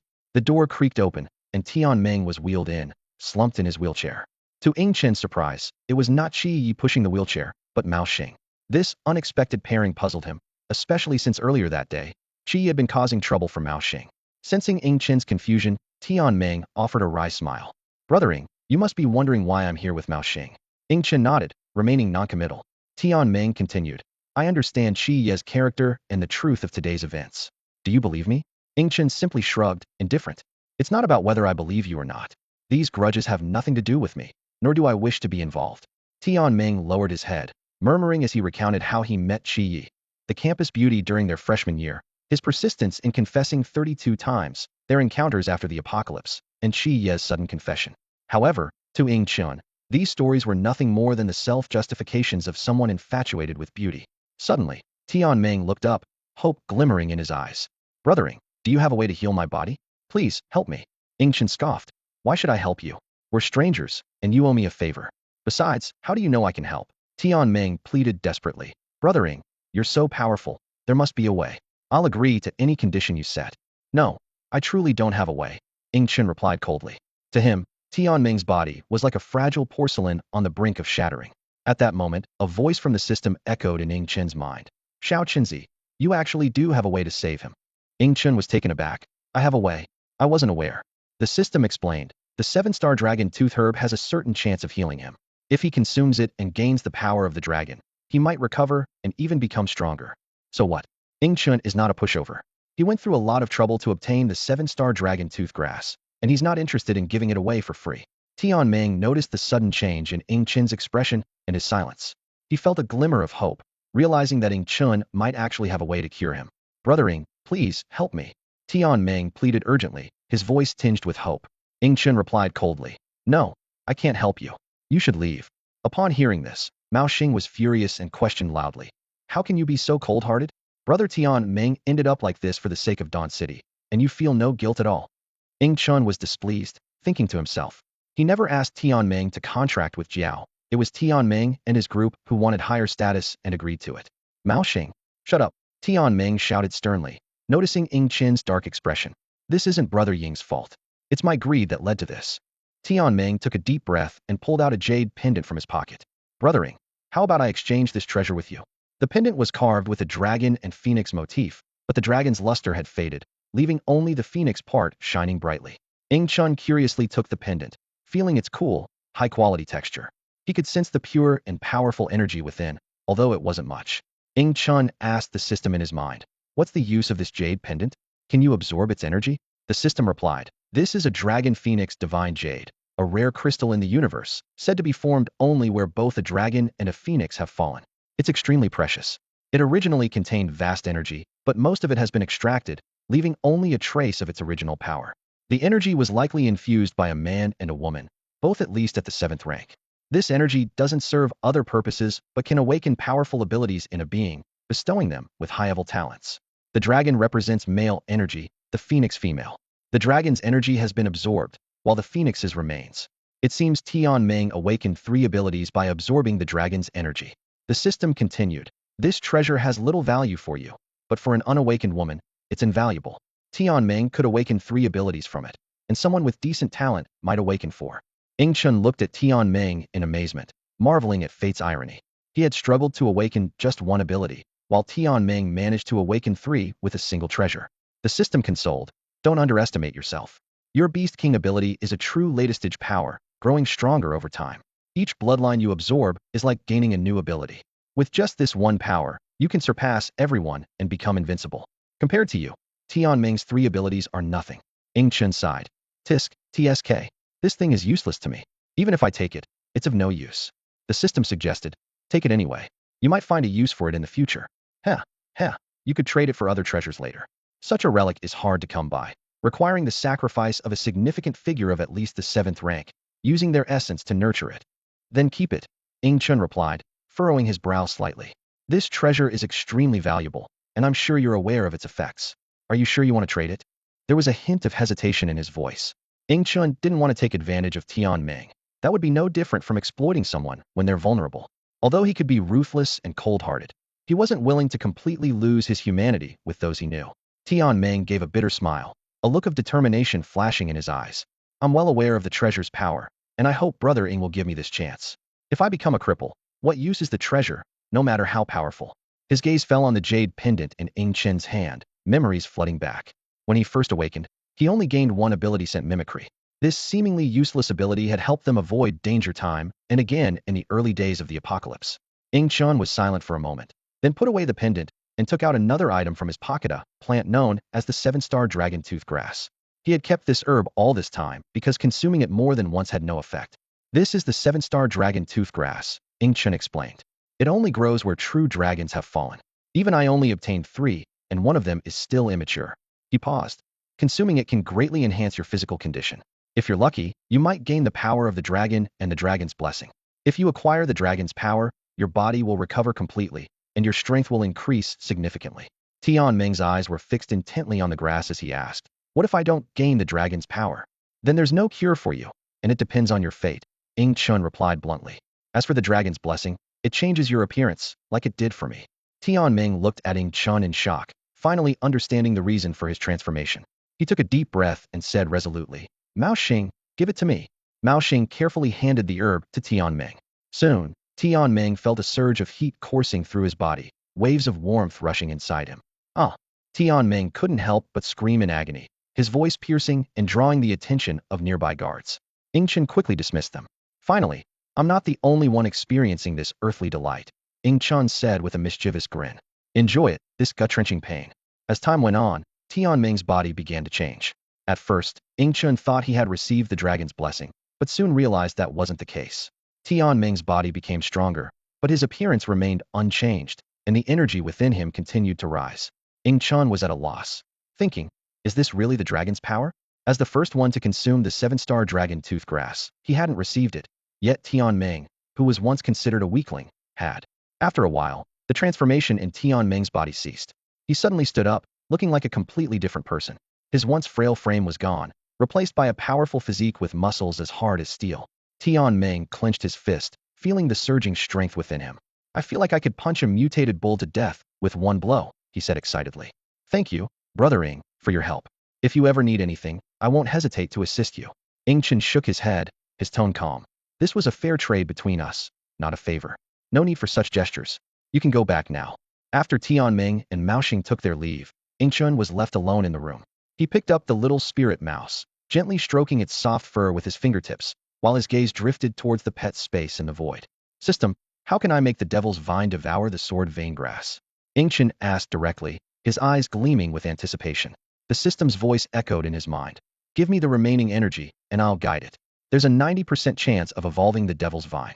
Chun's eyes widened in disbelief. What? Are you a devil? You want all the energy at once. Can't you make it cheaper? And why isn't it a 100% success rate? The system calmly replied. Because you're too poor. If you had another 5,000 energy, I could guarantee a 100% evolution. Do you want to take the gamble? Chun fell into contemplation, absent-mindedly rubbing the little spirit mouse's ear. Success would certainly be delightful, but the cost of failure was too high. Energy depleted, soared vein grass gone. He looked down at the little spirit mouse in his hand and asked earnestly, Little spirit mouse, do you think I should take the gamble? The little spirit mouse let out a series of rapid squeaks, and Chun, interpreting it in his own way, said, I understand what you mean. You're saying that if I fail, you'll find lots of energy stones to make up for it, right? The little spirit mouse seemed to understand Chun's twisted interpretation and began to struggle frantically, squeaking even more urgently to try and change his mind. Chun grinned, ignoring the little spirit mouse's reaction. Since the little spirit mouse is so understanding, let's take the gamble. System, let the devil's vine devour the soared vein grass. The system couldn't help but remark, Xiao Qinzi, you really are shameless. In the pet space, the devil's vine's tendrils began absorbing the remnants of the soared vein grass. Under the system's guidance, the devil's vine shook violently, its tendrils waving continuously. Gradually, its size began to shrink, finally reverting to its original form, a simple small grass with only 2 leaves, each as sharp as a blade. Chun stared in disbelief at the scene. System, did the devil's vine shrink? The once towering entity, over 10 meters tall, had now turned into a mere 20 centimeter grass. The system explained, this is what you wanted. To gain the ability of soared energy, it had to shed its useless body. But it's quite fitting. The devil's vine was too large before, and if you wanted to continue raising it, you'd have to release it and let it root in the ground. Chun checked the attributes of the devil's vine. Twin leaf, soared grass. Bloodline level, elite mid-tier. Attribute, no level. Level, 2nd grade latest stage. Evolution, 040000. Upgrade, 02000. Although the bloodline level hadn't changed, its level had increased from mid-2nd grade to late 2nd grade, which was a decent improvement. Chun extended his hand and made a gentle slash forward. A transparent sword energy instantly shot out, slicing through the wardrobe and leaving a deep mark on the wall. As he examined it closely, he found that the sword energy had almost penetrated the wall, just a hair's breadth away. After some experimentation, Chun understood the range and power of the sword energy. Within a 5-meter radius, the sword energy could easily cut through iron rods as thick as a baby's arm. However, beyond 5 meters, its power drastically diminished, and by 10 meters, it was nearly ineffective. Chun muttered to himself thoughtfully, it seems I still need to enhance the level and bloodline of the twin leaf sword grass. Otherwise, this sword energy is too weak, and the attack range is too limited. His eyes gleamed with anticipation for the future, as if he could already see himself wielding his sword with unparalleled prowess. The early morning sunlight spilled over the earth, bringing a rare warmth to this post-apocalyptic world. Chun sat across from Xue Qinghe, looking out the window into the distance, with a resolute look of parting in his eyes. Lord Xue, I have to leave. Chun's voice broke the silence of the room. He had lingered in Dawn City for too long, and it no longer met his needs. The energy sources around had been exhausted by him, and it was time to seek new resources elsewhere. Xue Qinghe furrowed his brows, a complex emotion flickering in his gaze. So soon? Dawn City has only just begun to stabilize. Can't you stay a little longer? Chun shook his head firmly. No, I believe you can maintain stability, Your strength is not to be underestimated. Time has always been one of the most formidable enemies. With that, he stood up and turned to leave, leaving Xue Qinghe standing by the window, watching his figure grow distant. As Ing Chen walked through the deserted city streets, having just left Dawn City, the small spirit mouse on his shoulder suddenly let out a series of urgent squeaks. It gestured frantically, trying to convey a warning. Ing Chen didn't immediately grasp the mouse's meaning until much later when he realized. Are you saying someone's following me? The mouse nodded repeatedly. Ing Chen looked around, but saw no signs of any life or people. You must be mistaken. Just then, a cold, gleaming knife appeared behind Ing Chen, stabbing into him without hesitation. Die! A stranger's voice sounded from behind. Ing Chen felt the searing pain in his back and instantly erupted in flames. The attacker tried to withdraw, but found the blade was stuck fast, unable to be pulled out. What the? The attacker exclaimed, realizing that Ing Chen had turned his body into metal, trapping the blade immovably. Enjoying yourself? Ing Chen said coldly, without turning around. Suddenly, a massive fireball with a 30-meter diameter surrounded them, the intense flames scorching everything, causing the ground to crack open. Though I don't know who you are, it's impossible for you to survive my flames. Embrace death. Ing Chen roared, and the flames engulfed the attacker. The person had no time to escape and was quickly reduced to a charred corpse. With a thud, the blackened figure fell to the ground. Ing Chen retracted the flames and slowly walked over to the body. The attacker was now unrecognizable, entirely blackened, and their original appearance obscured. Who are you? Ing Chen asked, but there was no response. He tried to check for a pulse, but found that the body had completely carbonized, making it impossible to feel anything. The breath had vanished entirely. Ing Chen scratched his head helplessly. I overdid it, and they died instantly. This person must have had some ability to hide their presence or become invisible, otherwise, they wouldn't have evaded my senses. But their strength was too weak, like a babbling infant to me. Meanwhile, back in Dawn City, Tianming was frustrated to learn of Ing Chen's departure. Brother Ing left without notifying me. I wanted to say goodbye. He then went to find Qi, only to discover her room empty. Qi, where have you gone? Come out. Tianming searched the city but couldn't find any trace of Qi. Eventually, he had to give up. Where could Qi have gone? Could she have gone out on some errand? In the southern province, there is a renowned forest called Songzong. This vast woodland is home to countless wild animals, and it is rumored that deep within the forest, there are wild boars and black bears. Some adventurous travelers have even captured footage of Siberian tigers in the forest, a place that was once a paradise for wildlife. However, since the apocalypse, this forest has become a haven for mutated beasts. What was once a forbidden area for humans has now turned into a deadly trap, with little chance of survival. Deep in the forest, a tall patch of grass suddenly rustles. A small white rabbit by the river, ears twitching, darts into the depths of the jungle. Soon after, a figure slowly emerges from the grass. Wow, finally found a water source. Ing Chen exhaled a long breath and hurried to the stream. He eagerly bent down and drank deeply from the cool water. The little spirit mouse on his shoulder jumped down to rest on a nearby rock. This scene unfolded half a month after Ing Chen left Dawn City. Along the way, he traversed 3 cities, eventually reaching this vast forest. Unfortunately, those cities had not formed stable survivor bases. The local armed forces were weak, unable to provide aid, and survivors had to fend for themselves to barely survive the apocalypse. During this time, Ing Chen witnessed the large-scale emergence of mutants. Most mutants he encountered had only undergone physical evolution and had not gained special abilities. These mutants often became leaders of small groups. Ing Chen saw many dark events, sometimes choosing to intervene, while at other times remaining silent. Despite the forest being fraught with danger for others after the apocalypse, Ing Chen showed no fear. He softly remarked, "The stream water is better than the water I conjure." With that, he took out bathing supplies, shed his clothes, and leaped into the stream. At this moment, Ing Chen's body was fully exposed to the air. His physique was like forged steel, with perfect muscle lines and impeccable looks. This was the now flawless Ing Chen. Refreshing, he couldn't help but exclaim. Suddenly, he sensed a creature approaching underwater, and his brow furrowed. He didn't want to harm the creature, only because it disturbed his bathing time. Little one, chase it away, Ing Chen softly instructed. Instantly, a terrifying pressure enveloped the surroundings. The mutated beast underwater became frantic, scrambling to escape. A massive creature surfaced beside Ing Chen, letting out a deafening roar. Roar. This was the little one Ing Chen referred to, a lord-level bloodline spirit beast that had passed its vulnerable phase. Its strength was at least 2 major levels above that of a wild mutated beast. Currently, the little one stood over 10 meters tall with an impressive body length, a true mutated beast king. As long as the little one appeared, no mutated beast dared to approach. The little one was a true killing machine, sweeping away everything. It possessed dual attributes of ice and metal, enhanced by the bloodline of a dragon and modified by the blood of a Qiangqi. making it extraordinarily powerful.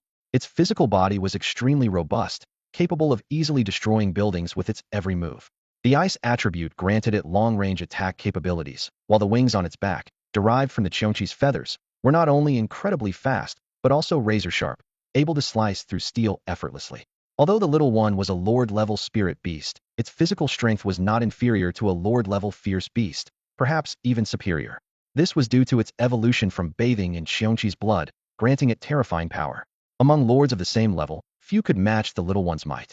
All surrounding creatures felt the bloodline pressure exuded by the little one, with a strong scent of death urging them to flee. Since devouring Cheonchi's blood, the little one's aura carried a potent killing intent, influencing its personality to become extremely bloodthirsty. Chun recalled a recent encounter. He was besieged by a group of mutated beasts and ultimately had to summon the little one. The battlefield instantly turned into a hellscape, littered with the corpses of mutated beasts. The little one brutally slaughtered all the mutated beasts, leaving a gruesome and terrifying scene. Deep in the forest, a well-equipped team was stealthily approaching a stream. Armed with firearms and carrying cold weapons, they moved with remarkable speed through the dense woods, clearly all possessing extraordinary abilities as mutants. "Captain, we've spotted a stream ahead," one team member suddenly called out in a low voice. This member, named Yi Yutong, despite having a rather delicate-sounding name, was undeniably a tough guy. The captain's expression turned serious as he warned coldly, "Be careful, everyone. Dangerous mutant beasts often lurk near the stream. Remember our mission, retrieve Miss Lee and avoid unnecessary trouble." At that moment, the team unexpectedly stumbled upon Ing Chun, who was bathing in the stream, and a creepy little creature on the bank. Gulp, someone involuntarily swallowed. "What on earth is that thing? Is it really a mutant beast? It looks like a monster straight out of the Shanghai Jing. How could such a creature exist in the real world?" The group was so shocked they were rendered speechless, staring dumbfounded at the little creature. Suddenly, the creature turned its dragon-like head, its eyes sharp, and an overwhelming aura of menace filled the air. "Captain, it spotted us," Yi Yutong said, trembling uncontrollably. The captain suppressed his fear and stammered, "Run. I'll count to 3, and we all run." At this critical moment, Yi Yutong suddenly shouted, "There's someone over there." The group then noticed Ing Chun bathing, and Ing Chun frowned. "Damn, I just wanted to bathe in peace, and now I've got all these people watching." Ing Chun thought angrily. The little creature immediately stood up, its fierce dragon head roaring skyward, exuding a formidable presence. "Run," the captain ordered, and everyone took off at a sprint. Yi Yutong was also running for his life, but thinking of the stranger who might soon be devoured by the beast, he couldn't help but feel a pang of sympathy. "Forget it. Let me be reckless for once." Yi Yutong gritted his teeth and turned back. He was prepared to face death, but surprisingly didn't encounter the terrifying creature. Instead, he saw Ing Chun fully dressed. "So handsome," was Yi Yutong's first reaction, and even as a man, he had to admit Ing Chun's charisma. Seeing Yi Yutong frozen in place, Ing Chun wondered if the young man had been scared silly by the creature. He waved a hand in front of Yi Yutong, who snapped back to reality and grabbed Ing Chun's hand to flee. "Hurry, while that monster's not around, I'll get you out of here." Without another word, Yi Yutong pulled Ing Chun's wrist and started running. Ing Chun was puzzled but quickly understood the situation. This man was genuinely kind-hearted, trying to save him. Such a rare good person, Ing Chun thought, allowing Yi Yutong to lead him away. They ran for several miles before stopping. Ing Chun stood calmly, breathing evenly, while Yi Yutong panted heavily beside him. Don't you feel anything? Are you a mutant too?" Yi Yutong asked in surprise, gasping for air. Ing Chun nodded, casually making up an excuse. "Yeah, I'm a mutant too. Maybe I used to be an athlete, that's why I'm not out of breath." Yi Yutong naively believed him, looking enlightened. "Curious," Ing Chun asked. "Why did you come back to pull me away? Didn't you know you could have died too?" Yi Yutong puffed out his chest proudly and replied, "We're all humans, and I'm a rescue team member from Tianming City, so of course, I had to save you." "A rescue team?" Ing Chun's heart skipped a beat. It seemed he had encountered another survivor base. His luck appeared to be quite good. "Are you from a survivor base?" Ing Chun asked, his eyes scanning the group in front of him. Li Yutong looked at Ing Chun in surprise. "Of course. Aren't you from Tianming City?" She eyed the stranger up and down. "We're in the forest here, and it's not far from Tianming City. Who else would come here without a mission from Tianming City?" Seeing Ing Chun shake his head, Li Yutong hesitantly asked again, "Are you really not from Tianming City?" Ing Chun nodded, a slight smile on his lips. "What's your name? Can you tell me about Tianming City?" "My name is Li Yutong," she replied, then began to explain. "Tianming City is an official survivor base in Lu City. There's a missile unit stationed there, which easily suppressed the surrounding mutant beasts." She continued, "The military strength of Tianming City is very strong, with search teams made up of mutants responsible for finding survivors and completing special tasks. Due to the heavy firepower, Tianming City is currently helping other districts. However, Tianming City also has its challenges. Li Yutong's expression became serious. Tianming City is too close to the Cangzong forest, and mutant beasts often attack. If left unchecked, large groups of mutant beasts could invade the city, and the surrounding cities might suffer. After listening, Yingchen gently stroked his chin.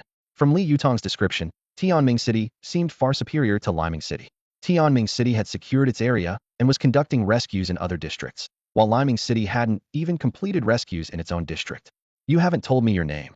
Li Yutong was a bit annoyed, as this person was quite rude, not even offering a thank you for being saved. Ying Chun, Ying as in victory, Chun as in morning star, he replied. Thank you for saving me earlier. Are you on a mission now? Yes, Li Yutong sighed. But it seems like a failure. The team got scattered, so we have to head back. Ying Chen thought to himself, scattered by the little guy? These people are really timid. If Li Yutong knew his thoughts, she might have been furious. After all, any normal person would likely run away upon encountering such a creature. Li Yutong then explained their special mission, to rescue Miss Li, who had been abducted by mutant gorillas. It was said that Miss Li was playing with her fiancé at the forest's edge when she was taken right in front of him. In the apocalypse, and she's still playing in the forest? Ying Chun was speechless, truly fearless. And that fiancé is a fool, going out without any strength. So you're rescuing a fool? Ying Chen asked bluntly. No, it's Miss Li, Li Yutong corrected. What's the difference? Ying Chen's words left Li Yutong speechless. He actually thought Miss Li was foolish too. Who sent you to rescue her? Miss Li's fiancé. Ying Chen pressed. Yes. Li Yutong nodded. Miss Li's fiancé, Mu Tianqing. After she was taken, he evolved in a fit of rage and awakened his abilities. Blessing in disguise. Ying Chen thought. But then he considered the gorilla's intelligence and felt sorry for Mu Tianqing. Gorillas are naturally intelligent, and mutated ones are likely smarter. The fact that they abducted Miss Li instead of killing her was suspicious. Ying Chen suddenly had a bold idea. Do you think there's a chance that gorilla cuckolded Mu Tianqing? Li Yutong was dumbfounded, unable to comprehend Ying Chen's train of thought. Don't be ridiculous, that's impossible. Li Yutong rolled his eyes, looking helplessly at Ying Chen. That mutated gorilla is at least 7 meters tall. If it were as you said, people would certainly be in danger. Ying Chen shrugged. Maybe I'm overthinking it. What should we do now? Are you heading back to the base or continuing with the mission? Let's head back to the base, Li Yutong said with a serious expression. The Cangzong forest is too dangerous. With just the two of us, it's a death sentence. I'll lead the way, make sure to stick close and don't fall behind. With that, Li Yutong turned and sprinted off, with Ying Chen following at a steady pace. Li Yutong was secretly amazed, thinking, this guy is really strong. He can actually keep up with my speed. I'm already at mid-level 1, so he must be at least the same level or even higher. After an hour of running, Tianming City finally came into view. Compared to Liming City, it appeared more grand and imposing. Liming City had a makeshift defense line made from piled-up debris, while Tianming City was constructing real city walls. From a distance, people could be seen busily building walls about 2 meters high. Ying Chen couldn't help but remark, it's so much stronger than Liming City. The response speed and adaptability of Tianming City are truly impressive. As they approached the city gate, the guards quickly noticed them. Seeing Li Yutong's combat uniform, the guards lowered their guard. It's Goddess Li, everyone relax, one guard shouted, and those nearby exchanged knowing smiles. Ying Chen looked at Li Yutong, puzzled. Are you some kind of male icon? Li Yutong's mouth twitched. Of course not. It's just that my name sounds feminine, so they jokingly call me Goddess Li. Ying Chen suddenly became suspicious. Are you really a man? Before the words were fully out, he had already flashed in front of Li Yutong with a speed that was hard to track. Let me confirm. Before Li Yutong could react, he felt a large hand on his chest, giving a couple of firm squeezes. Turns out you are a man. Ying Chen nonchalantly withdrew his hand. Hey, don't just grab people like that. Li Yutong exclaimed in exasperation, wondering what kind of person he had saved. Ying Chen shrugged it off. It's just a guy, no big deal. And if I were a woman, how would you handle that? Li Yutong asked, exasperated. I'd run for it, of course. Ying Chen shrugged again, leaving Li Yutong with a sense of disbelief at his shamelessness. Just then, a burly guard approached them. Goddess Li, you're back. Where's everyone else? Li Yutong explained briefly. We encountered a terrifying mutated beast and got separated. They might return tonight. He didn't want to dwell on the creature, as it was too frightening, and being caught by it meant certain death. He wasn't sure how many of his team would make it back. This is the person I saved. Li Yutong gestured to Ying Chen. He's a mutant, so please help him get a temporary permit. The burly guard nodded and said to Ying Chen, come with me, kid. I'll help you get a temporary permit so you can stay in Tianming City. A guard led Ying Chen to a makeshift, rudimentary building. Inside, 9 people were lined up to obtain their identification cards, and Ying Chen observed the process closely. The temporary ID turned out to be a small card engraved with the words Tianming City, along with the holder's name and a serial number. Finally, it was Ing Chen's turn. A young woman in her early 20s, with a pleasant appearance, was processing his card. She asked routinely, "Name? Are you a mutant?" Ing Chen, and yes, I am a mutant, he replied honestly. Her expression instantly turned to disgust, leaving Ing Chen puzzled. He scratched his head, wondering how he had offended her. "What level?" she asked coldly. "Level 1, early stage." "So, just a level 1, she muttered under her breath, her tone full of disdain. Unable to hold back, Ing Chen asked, "Did I do something to upset you?" She sneered, "It's not you personally, but your status as a mutant that bothers me. Don't think I can't see through you thinking you're superior just because you're a mutant. And since it's your first time in Tianming City, who knows what you've done outside, like imprisoning women or indulging in beastly desires." Ing Chun was taken aback by her wild imagination. "Take it and leave," she said, handing him the card and warning. "Remember not to cause trouble in Tianming City. This isn't the outside world. If something happens, no one can save you." Ing Chen merely shrugged it off, not bothering to argue with a prejudiced woman. As soon as he stepped outside, Li Yutong approached him. "Don't be angry, brother. That woman is just a troubled soul. Don't take it to heart." "Oh." Ing Chun raised an eyebrow. "Does she have a story?" Li Yutong lowered his voice and shared Beifeng Fei's ordeal. It turned out that during the initial rescue operations in Tianming City, many mutants joined in, but most were used to acting with impunity outside and didn't know how to restrain themselves here. One night, Beifeng Fei was abducted by a newly arrived mutant. It wasn't until her sister noticed something was wrong and sent people to search that they found her locked in a cage meant for Tibetan mastiffs. Worse yet, the mutant was defiant when captured, believing the strong were entitled to such privileges. In the end, he was flayed, turned into a human stick, locked in an iron can, and eaten alive by countless ants. Li Yutong recounted with a hint of satisfaction in his voice. "Wow." Ing Chen gasped. "That's brutal. Who is her sister to exact such vicious revenge?" Admiration flashed in Li Yutong's eyes. "Her name is Beifeng Fei, and her sister is Beifeng Huan. Don't be fooled by Beifeng Fei's plain appearance. Her sister is a stunning beauty. She was an internet celebrity before the apocalypse and awakened her powers after it, making her even more dazzling. She's no mere pretty face. Even the big shots in Tianming City vie for her attention. With just a word, countless suitors would do her bidding." Noticing the gleam in Li Yutong's eyes when he talked about Beifeng Huan, Ing Chen teased, "So, do you like her?" "Of course I do," Li Yutong admitted frankly, then added with some dejection, "What man wouldn't? But she would never notice someone like me, just a small rescue team member." Ing Chen couldn't help but laugh. He had encountered many beautiful women on his journey. The goddess-like Yun Chu, the alluring Xue Qinghe, and the incredibly tempting Spider Lady. "What are you laughing at? You'll like her when you meet her," Li Yutong said, blushing with a hopeful gleam in her eyes. Ing Chen shrugged nonchalantly. Maybe. He had no expectations about the person named Beifeng Huan. Li Yutong led Ing Chen through a few narrow streets to a simple temporary dwelling. Inside, though sparsely furnished, it was tidied up enough to resemble a modest home. "See you again." Li Yutong waved goodbye to him and left with a light step. Ing Chen looked around, casually sorted his luggage, and prepared to rest. The wandering of recent times had left him utterly exhausted. He closed his eyes and silently asked the system, "How much energy do I have now?" The system's voice echoed in his mind. "About 10,000, but mostly from ordinary mutant beasts, so it's not much." Ing Chen frowned. "That's a bit low.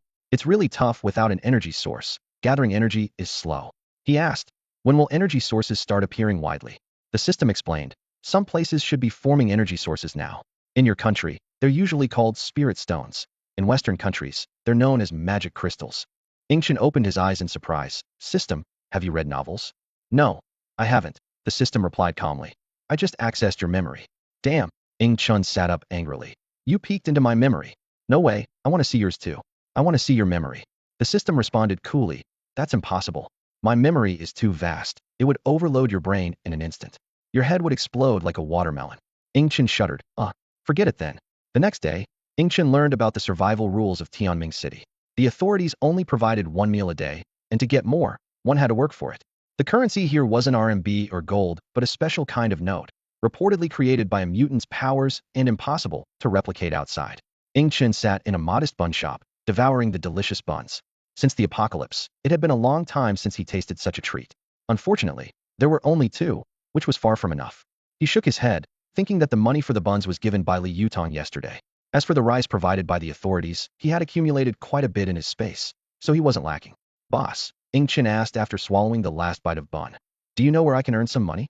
The amiable shop owner sized him up and smiled. "Ah, young man, It's your first time in Tianming City, isn't it? Are you a mutant or an ordinary person? A mutant, Ing Chun replied, just awakened. It is indeed my first time here.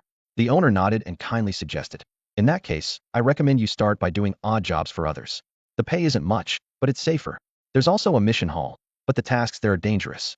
Since you've just awakened, it's best to take it slow before going there. Mission hall. Ing Chun was intrigued. Can you tell me how to get there? The owner sighed. Why don't you listen to advice? Just follow this road straight, and you'll find it. After thanking the owner, Ing Chun got up and left. Watching his departing figure, the owner sighed again. What a handsome young man. Such a shame he doesn't listen. Otherwise, I would have introduced him to my daughter. As Ing Chun took a few steps forward, he heard people behind him talking. His extraordinary senses allowed him to easily catch their words, causing his lips to twitch.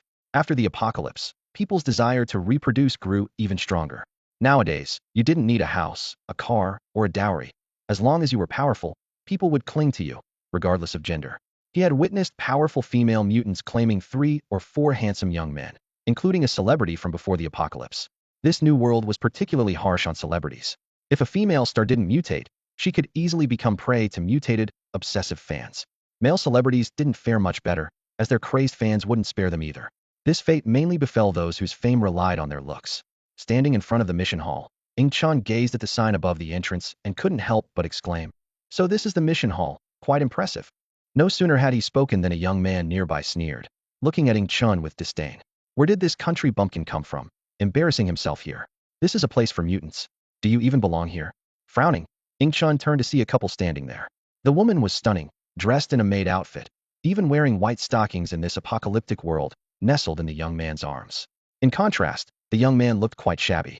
Despite his age, his face was covered in freckles and pimples, one of which was ripe and yellowing. Were you talking about me?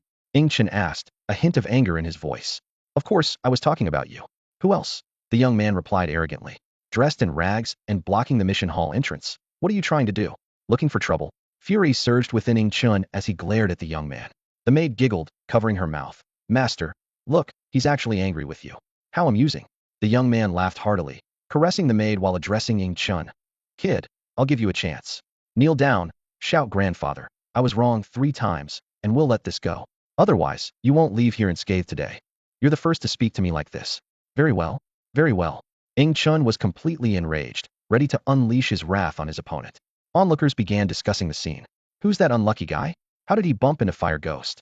There's no way out now. Fire Ghost started it. He's probably new to Tianming City and doesn't know the ropes, which is why he's clashing with Fire Ghost. Still too young. Going up against Fire Ghost is asking for trouble. He'll likely lose an arm or a leg, or worse, end up dead. Nobody believed Ing Chun could win, convinced he'd be defeated.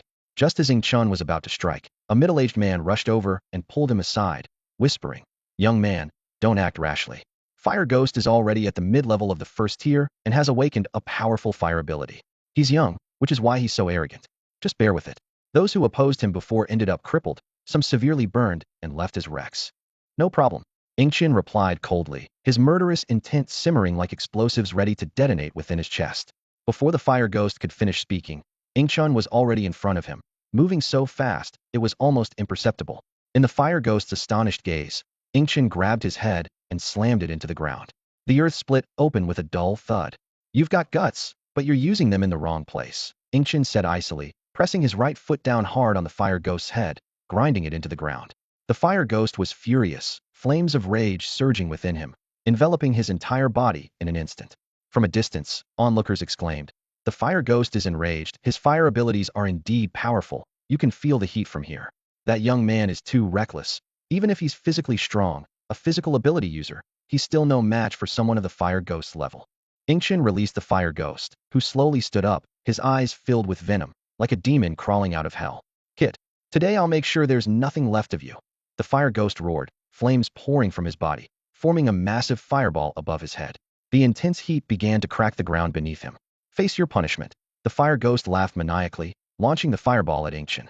And you think your childish flames can harm me? Ing Chun scoffed, standing motionless, as if resigned to his fate. The massive fireball engulfed Ing Chun, and those around couldn't bear to watch, closing their eyes. After a resounding boom, a nearby maid suddenly leapt towards Ing Chun in delight. Honey, you're amazing. Aren't you celebrating a bit too early? Ing Chun's voice emerged from the flames, and soon his figure stepped out, completely unharmed. Impossible. the fire ghost shouted in disbelief. My flames can melt steel. How can you be unscathed? Flames suddenly erupted from Ingshan's hands, so intense that even the fire ghost, a fire ability user, felt the heat. Impossible. How can you be a fire ability user? This must be a trick, the fire ghost ranted, frenzied. Repent in hell, Ingshan said coldly, as his flames began to consume the fire ghost. Even as a fellow fire ability user, the fire ghost couldn't withstand this overwhelming power. Impossible. I'm a fire ability user. How can fire harm me? This is level 3 flames. Impossible. There's no way a level 3 exists now. It's fake. It must be fake. The fire ghost couldn't believe it even in his dying moments, while those around watched Ingshan in awe, deeply shaken. With just one move, the fire ghost fell, dying by the very flames he prided himself on. The crowd began to murmur. Could he really be a level 3 mutant? Impossible. Even a level 2 is unheard of these days. If a mutant beast reaches level 3, it's barely conceivable, but human evolution is too slow. It's impossible. Ingshan looked on impassively as the fire ghost turned to ash, feeling no more guilt than if he had squashed an ant. At that moment, a voice called out, Sir, thank you for earlier. Ingshan turned to the middle-aged man who had kindly warned him earlier, a flicker of gratitude in his eyes. Although he wasn't afraid of the fire ghost, this man had taken a risk by warning him, showing he was a kind-hearted person. It's nothing, the man said with a kind smile. Nowadays, it's your young people's world. Living well is what matters most. What's your name, sir? Ingshan asked. You can just call me Old Wong, the man replied with a chuckle. I'm Ing Chun. Ing as in victory or defeat, and Chun as in stars. See you around, sir. Ing Chun said, preparing to leave. At that moment, a maid approached him with a seductive look, licking her lips as she tempted. Sir, are you interested in adopting a little kitty? She's very obedient. Ing Chun frowned with disgust and replied coldly. Not interested. He thought to himself that the fire ghost's leftovers were trying to seduce him. The maid was momentarily stunned, puzzled by Ing Chen's disdain. Quickly shifting her strategy, she smiled and said, Oh, are you looking for something more innocent? We have those too. Just join us, and we'll deliver one to you tomorrow. Ing Chun raised an eyebrow in surprise. What do you mean? Are you part of some organization? He asked, having assumed these were just people trying to survive. Of course, the maid said proudly, puffing out her chest. We are the Pet Alliance, specializing in providing pets for the strong and the mutated, ensuring each one is very obedient. We have all types of pets. The stronger you are, the higher quality pets you can get. We even have pre-apocalypse celebrities. Ing Chen's lips twitched at this, thinking he'd truly seen it all. The people of Destiny City really knew how to play. Suppressing his discomfort, he asked, If I join your organization, what do I need to give in return? It can't be free. Certainly not, the maid explained with a smile. Our requirements are low. Just help out when the organization is in trouble and protect our assets. Ing Chen shook his head. Interesting, but I'm not interested. With that, he turned and left. He suspected this organization was likely created by the high-ups in Destiny City to recruit mutants. From the fire ghost behavior, it was clear they chose powerful mutants. The maid watched Ing Chen's departing figure with surprise in her eyes. She muttered to herself, Is there really someone who isn't swayed by beauty? Realizing the seriousness of the situation, she thought, No, I must report this to the organization. This person's power is terrifying. He killed the fire ghost in one move. His strength is at least at the 2nd tier. Maybe only the leader of Destiny City can match him. Ing Chun arrived at the mission hall, scanning the task board on the wall. He rubbed his chin, thinking these tasks were quite mundane. Most were guard duties, helping the authorities protect the city walls from mutant beasts and ensuring their construction. Suddenly, a task caught his attention. It was a mission to find a mutant herb, complete with a detailed map. Ing Chun found it intriguing and took down the mission slip. People around him began to gossip upon seeing his choice. That guy actually took the mission to find the mutant orchid. He must be a rookie, unaware of the mission's danger, just attracted by the high reward. Another fool courting death, it's ridiculous. Ing Chun frowned as he listened intently, the discussions around him clearly audible. A staff member strode over, sneering as he questioned, Kid, are you the one who took on the task of finding the mutated orchid? Ing Chun looked puzzled. I just took it down. Does that count as accepting the task? Exactly. The staff member replied sternly. The task list in the hall is not to be tampered with. Once you take it down, it means you've accepted the task. He looked at Ing Chun with disdain, thinking to himself that he's just another reckless youngster, the kind he's seen many times before, with few ever returning alive. Ing Chun shrugged helplessly. All right then, I'll take on this task. Although none of the tasks here posed much challenge for him, the mutated plant did pique his interest. He thought to himself that maybe this plant could bring some energy or be a powerful treasure. Even if it turned out to be useless, at least he could exchange it for a decent meal in Tianming City. He decided to hunt some mutated beasts along the way, as they could also be traded for food. As he left the task hall, a staff member hurriedly handed him a map. Ing Chen glanced at it, and was surprised to find that the destination wasn't in the Tsangzong forest, but within the city. Following the map, he left the base, releasing a small spirit mouse to accompany him along the way. Suddenly, the spirit mouse began to squeak urgently. Ing Chen asked quietly, "You say someone is tailing us?" The spirit mouse nodded in confirmation. Ing Chen smirked. "I know, that's what makes it interesting." Not far behind Ing Chen, three people were cautiously following from behind a wall. One of the lackeys said nervously, "Boss, that guy is the one who took down the fire demon. If he catches us, we're dead for sure." The leader impatiently retorted, "What are you scared of? We're just observing his strength, not confronting him directly. There's no danger to our lives." 3 hours later, Ing Chen arrived at a plaza. The map indicated that this place was once a famous garden, but after the apocalypse, mutated beasts gathered, and the nearby residents gradually moved away. Ing Chen took a deep breath, feeling the rich spiritual energy enveloping him, his cells trembling with excitement. The concentration of spiritual energy here was at least 3 times that of other places. He looked around, seeing towering trees that reached into the sky, the shortest being several dozen meters tall, blocking out the sun.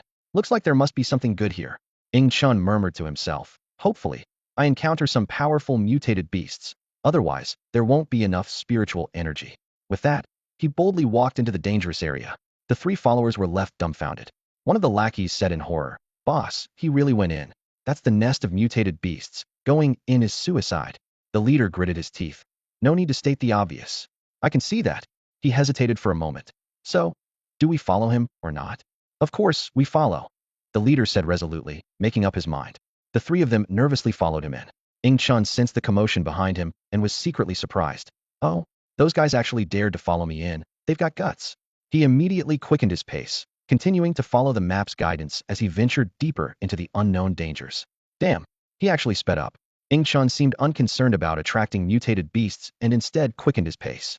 Before long, he reached the center of the mutated garden. Originally an artificial pond, it had now expanded considerably. A few small fish swam leisurely on the clear water's surface. By the pond, a mutated goat about 3 meters in size was drinking. It had a pair of large blue curved horns on its head, its body pure white without a speck of dust. Sensing a human presence, the goat lifted its head, its bright blue eyes staring intently at Ing Chen. Unafraid, Ing Chen walked out of the grass, meeting the mutated goat's gaze. Icehorn goat, mid-second rank, ice bloodline, elite lower tier. Ing Chen quickly analyzed. Spirit beast contract success rate 10%, no contract slot, can't contract. A hint of excitement flashed in his eyes. An elite level mutated beast. There must be treasures here. Today's haul won't be small. Bah! The icehorn goat let out an angry cry. It despised humans deeply, as many of its kind had fallen at their hands. After growing strong, it killed every human it encountered. And now, this human dared to intrude on its territory without a hint of fear. Seeing the icehorn goat's snarling expression, Ing Chen couldn't help but chuckle.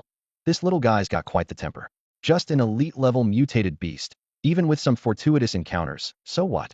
At that moment, 3 figures finally caught up with Ing Chen. As soon as they saw the scene before them, their hearts trembled. "Boss, he's facing the ice goat directly." "This is bad," one of them exclaimed. "That's the demon goat. It has slaughtered hundreds. Its powerful ice abilities can freeze everything. Not even the leader of Destiny City can match it." "Shoo!" The leader raised a finger. "This is also an opportunity to see his true strength, to see if he's really as the woman said. If he is, our pet alliance must lure him in." Meanwhile, the icehorn goat was utterly enraged. Ice crystals formed in the air, turning into hundreds of ice spikes that glistened in the sunlight. Whoosh, whoosh, whoosh. The spikes shot towards Ing Chen like bullets.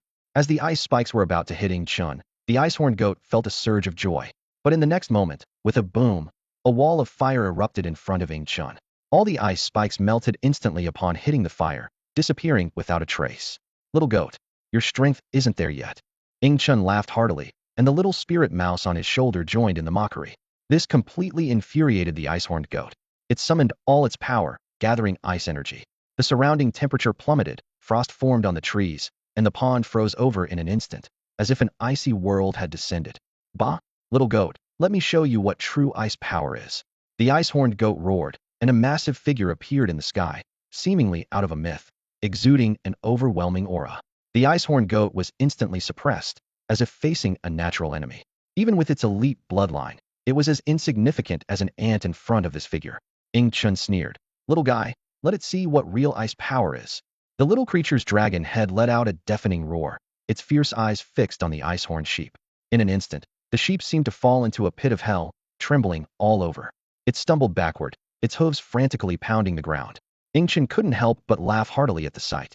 Finish it off quickly, and see if there's anything good around here. The creature nodded in understanding, its massive body charging towards the ice-horned sheep with astonishing speed. Despite its size, it moved with surprising agility. The ice-horned sheep let out a desperate bleat, trying to flee, but was caught in a flash. The dragon's enormous mouth opened, ready to devour the sheep whole. Suddenly, an ice blade appeared out of thin air, slashing towards the creature. It roared furiously, instantly unleashing a powerful icy force. This was a power inherited from the ice jiao, containing a trace of ice dragon strength. In an instant, the ground beneath the ice-horned sheep froze, encasing it in ice. The surrounding area transformed into a world of ice and snow, the temperature plummeting to a terrifying level. From the outside, the mutated garden appeared like a frosty palace. Ingchen looked around at the frozen scene, somewhat exasperated. Little one, you went a bit overboard. I hope the treasures in the mutated garden aren't damaged. The ice-horned sheep had turned into a block of ice, helplessly watching itself being swallowed by the dragon. The creature gulped it down in one go, and Ingchen watched with satisfaction as thousands of energy points were added to the system interface. Having devoured the ice-horned sheep, the creature turned its gaze towards the trio hiding in the bushes. The intense pressure felt like a hurricane, flattening the surrounding flowers and grass. The trio hiding in the bushes panicked instantly. One of them stammered, "Boss, I think it's seen us." The leader gritted his teeth. "I know. Stop talking. What should we do?" Another asked in terror. The leader took a deep breath. "Let's go out and beg for mercy. That creature seems to listen to that man." With that, he stepped out alone. Ingchen watched with amusement as the trembling group emerged.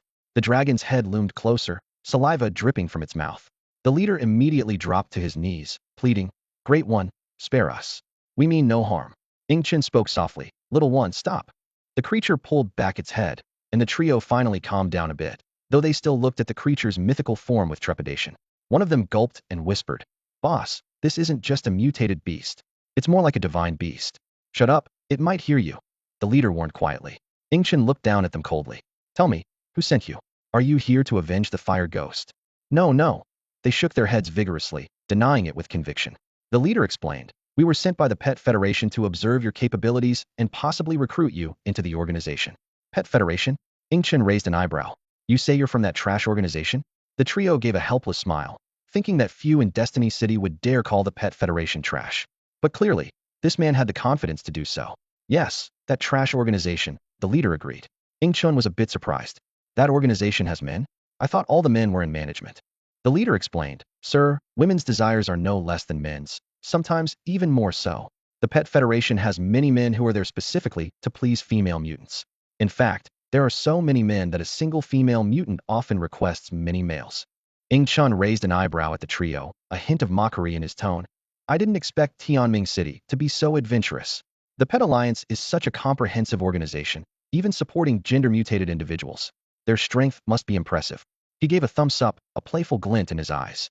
The trio nodded awkwardly, and the leading man explained with a wry smile, "You're joking, sir. This kind of thing wasn't uncommon even before the apocalypse. Many wealthy young people enjoyed this sort of thing. The founder of the Pet Alliance was one of those rich kids." He paused before continuing. "Although the name isn't very elegant, it has indeed provided for a number of people, including the three of us." Ingchen nodded thoughtfully, then shifted his tone, a dangerous glint in his eyes. "Tisk, tisk, even if you didn't mean to, you've seen my secret. So what should I do?" The trio immediately tensed up, sweat soaking their backs. They hurriedly pleaded, "Please, sir, spare us. We promise not to say a word." Time ticked by, the air seemingly frozen. Just as the trio was about to break down, Ingchen suddenly waved his hand casually. "Just kidding, I wouldn't kill you. I'm not bloodthirsty." The trio heaved a sigh of relief. Their hearts barely settled when Ingchen's voice drifted back. "Even if you expose me, so what? If someone targets me, I might just wipe out Tianming City." These cold words made the trio tense again, fearfully watching Ingchen. They had no doubt that this powerful presence had the capability to wreak havoc on Tianming City. Ignoring their reaction, Ingchen ordered, "Look around the area, see if there's anything unusual." The trio immediately sprang into action, carefully examining every corner. At that moment, a voice echoed in Ingchen's mind. "Xiao Chun, you're getting better at bluffing, aren't you?" Ingchen scratched his head, a bit puzzled. "Am I?" The system spoke bluntly. "Would you really destroy Tianming City? That's impossible. Your mindset isn't at the level of destroying a city. Unless you let the little guy do it while you look away." Ingchen rolled his eyes. "I was just trying to threaten them." The system sounded a bit worried. "When you said that, The idea of destroying a city might have taken root in your heart. I'm a little worried about you. Ing Chun was indifferent. He always sought revenge, but never harmed the innocent. His gaze shifted to the group diligently searching, a smile playing on his lips. Hopefully, the treasures here won't disappoint. Found it. The spiritual energy here is unusually dense. One of the trio suddenly shouted, his voice filled with excitement. Upon hearing this, Ing Chun quickly rushed over and saw a frozen pond before him, with visible spiritual energy continuously emerging from its depths. Ing Chun nodded in satisfaction, thinking to himself, if I haven't misjudged, the target should be right here. He turned to the small creature beside him and commanded, melt the ice here. The little creature responded immediately, unleashing its power and striking the surface of the pond with its paw. Boom! The ice shattered instantly, causing the water to churn as if a mini earthquake had occurred. Once the dust settled, Ing Chun carefully searched every corner, yet found nothing unusual. Could it be underground? Ing Chun stared at the soil at the bottom of the pond, frowning slightly. He turned to the trio, come over and help dig. Got it. They sprang into action. Thanks to their mutant physique, they soon dug a sizable pit. Sir, is this what you were talking about? The leader cautiously held a small tortoise shell.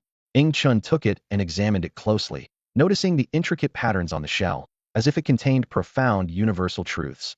More astonishingly, waves of spiritual energy flowed from it, making Ing Chun feel a refreshing comfort throughout his body. System, what is this thing? Ing Chun inquired mentally. The system explained, this appears to be the shell of a Xian turtle. The Xian turtle is a legendary creature, said to be a direct descendant of the Xuanwu, one of the four sacred beasts, with formidable power. However, unlike Xuanwu, the Xian turtle is very small, only about the size of a palm. It doesn't rely on physical strength, but rather on magical abilities, able to control space and water, making it quite powerful. But I don't find it outstanding, as Xuanwu's greatest strength is its unparalleled physical form, surpassing even the azure dragon and white tiger, also among the four sacred beasts. The Xian turtle gives up this advantage, so while it's strong among its peers, it still falls short compared to other direct bloodlines of the four sacred beasts. I see. So what can this shell do? Ing Chun pursued further. The system replied, I can guide a mutant beast along an evolutionary path of the Xian turtle. Additionally, carrying it with you can accelerate your evolution. Ing Chun nodded in satisfaction. Not bad, this is quite a treasure. Speeding up his evolution is certainly beneficial, given his weak cultivation aptitude, which has hindered his progress. Just then, one of the underlings cautiously mentioned, Sir, there's also an eggshell here. Would you like to take a look? Ing Chun looked down and indeed discovered a broken eggshell in the pit, suggesting the creature inside had already emerged. He frowned, thinking, a being of the Xian turtle's caliber shouldn't be born so soon. This is too premature. A direct descendant of the four sacred beasts, even the weakest, should be a divine beast. How could it be born right at the onset of spiritual energy revival? System, what's going on? The Xian turtle shouldn't be emerging this early. Ing Chun asked in confusion. The system explained, under normal circumstances, the Xian turtle wouldn't emerge this early. But take a closer look, this Xian turtle isn't normal, it's a mutant. Its mother likely sacrificed herself, using her flesh and energy to nurture it. But don't worry, in a few months, your Pisha will be born, so there's no need to be concerned. Ing Chun rolled his eyes, thinking, easier said than done. Who knows what the Xian turtle might evolve into in a few months, and can the Pisha really stand a chance against it? Ing Chun looked at the eggshell in his hand, a hint of joy flashing in his eyes. He murmured softly, this eggshell should be enough to push my level to the late stage of level 1. Carefully, he put the eggshell away and glanced around, whispering to himself, there are still people around. It's not suitable to consume it now. I'll wait until I get back to the base. Remembering the purpose of his trip, Ing Chun turned to the three people and asked, have you seen the mutant orchid? The three exchanged glances, and one of them shook his head and replied, sorry, we searched everywhere but didn't find it. Maybe other creatures have already eaten it. Ing Chun touched his chin thoughtfully and sighed. If we can't find it, there's nothing we can do. He then asked, do you have any money on you? The three were taken aback at first, then quickly understood and nodded eagerly. Yes, we have some money here. We hope it can help you. Saying this, they emptied their wallets and handed all the money to Ing Chun. Ing Chun took the money and, after a quick count, was surprised to find it was over 1,200 yuan. He calculated silently that this amount would be enough for him to eat for 2 weeks in Tianming City, and he wasn't planning to stay long anyway. Very good, you have potential, Ing Chun praised with a smile.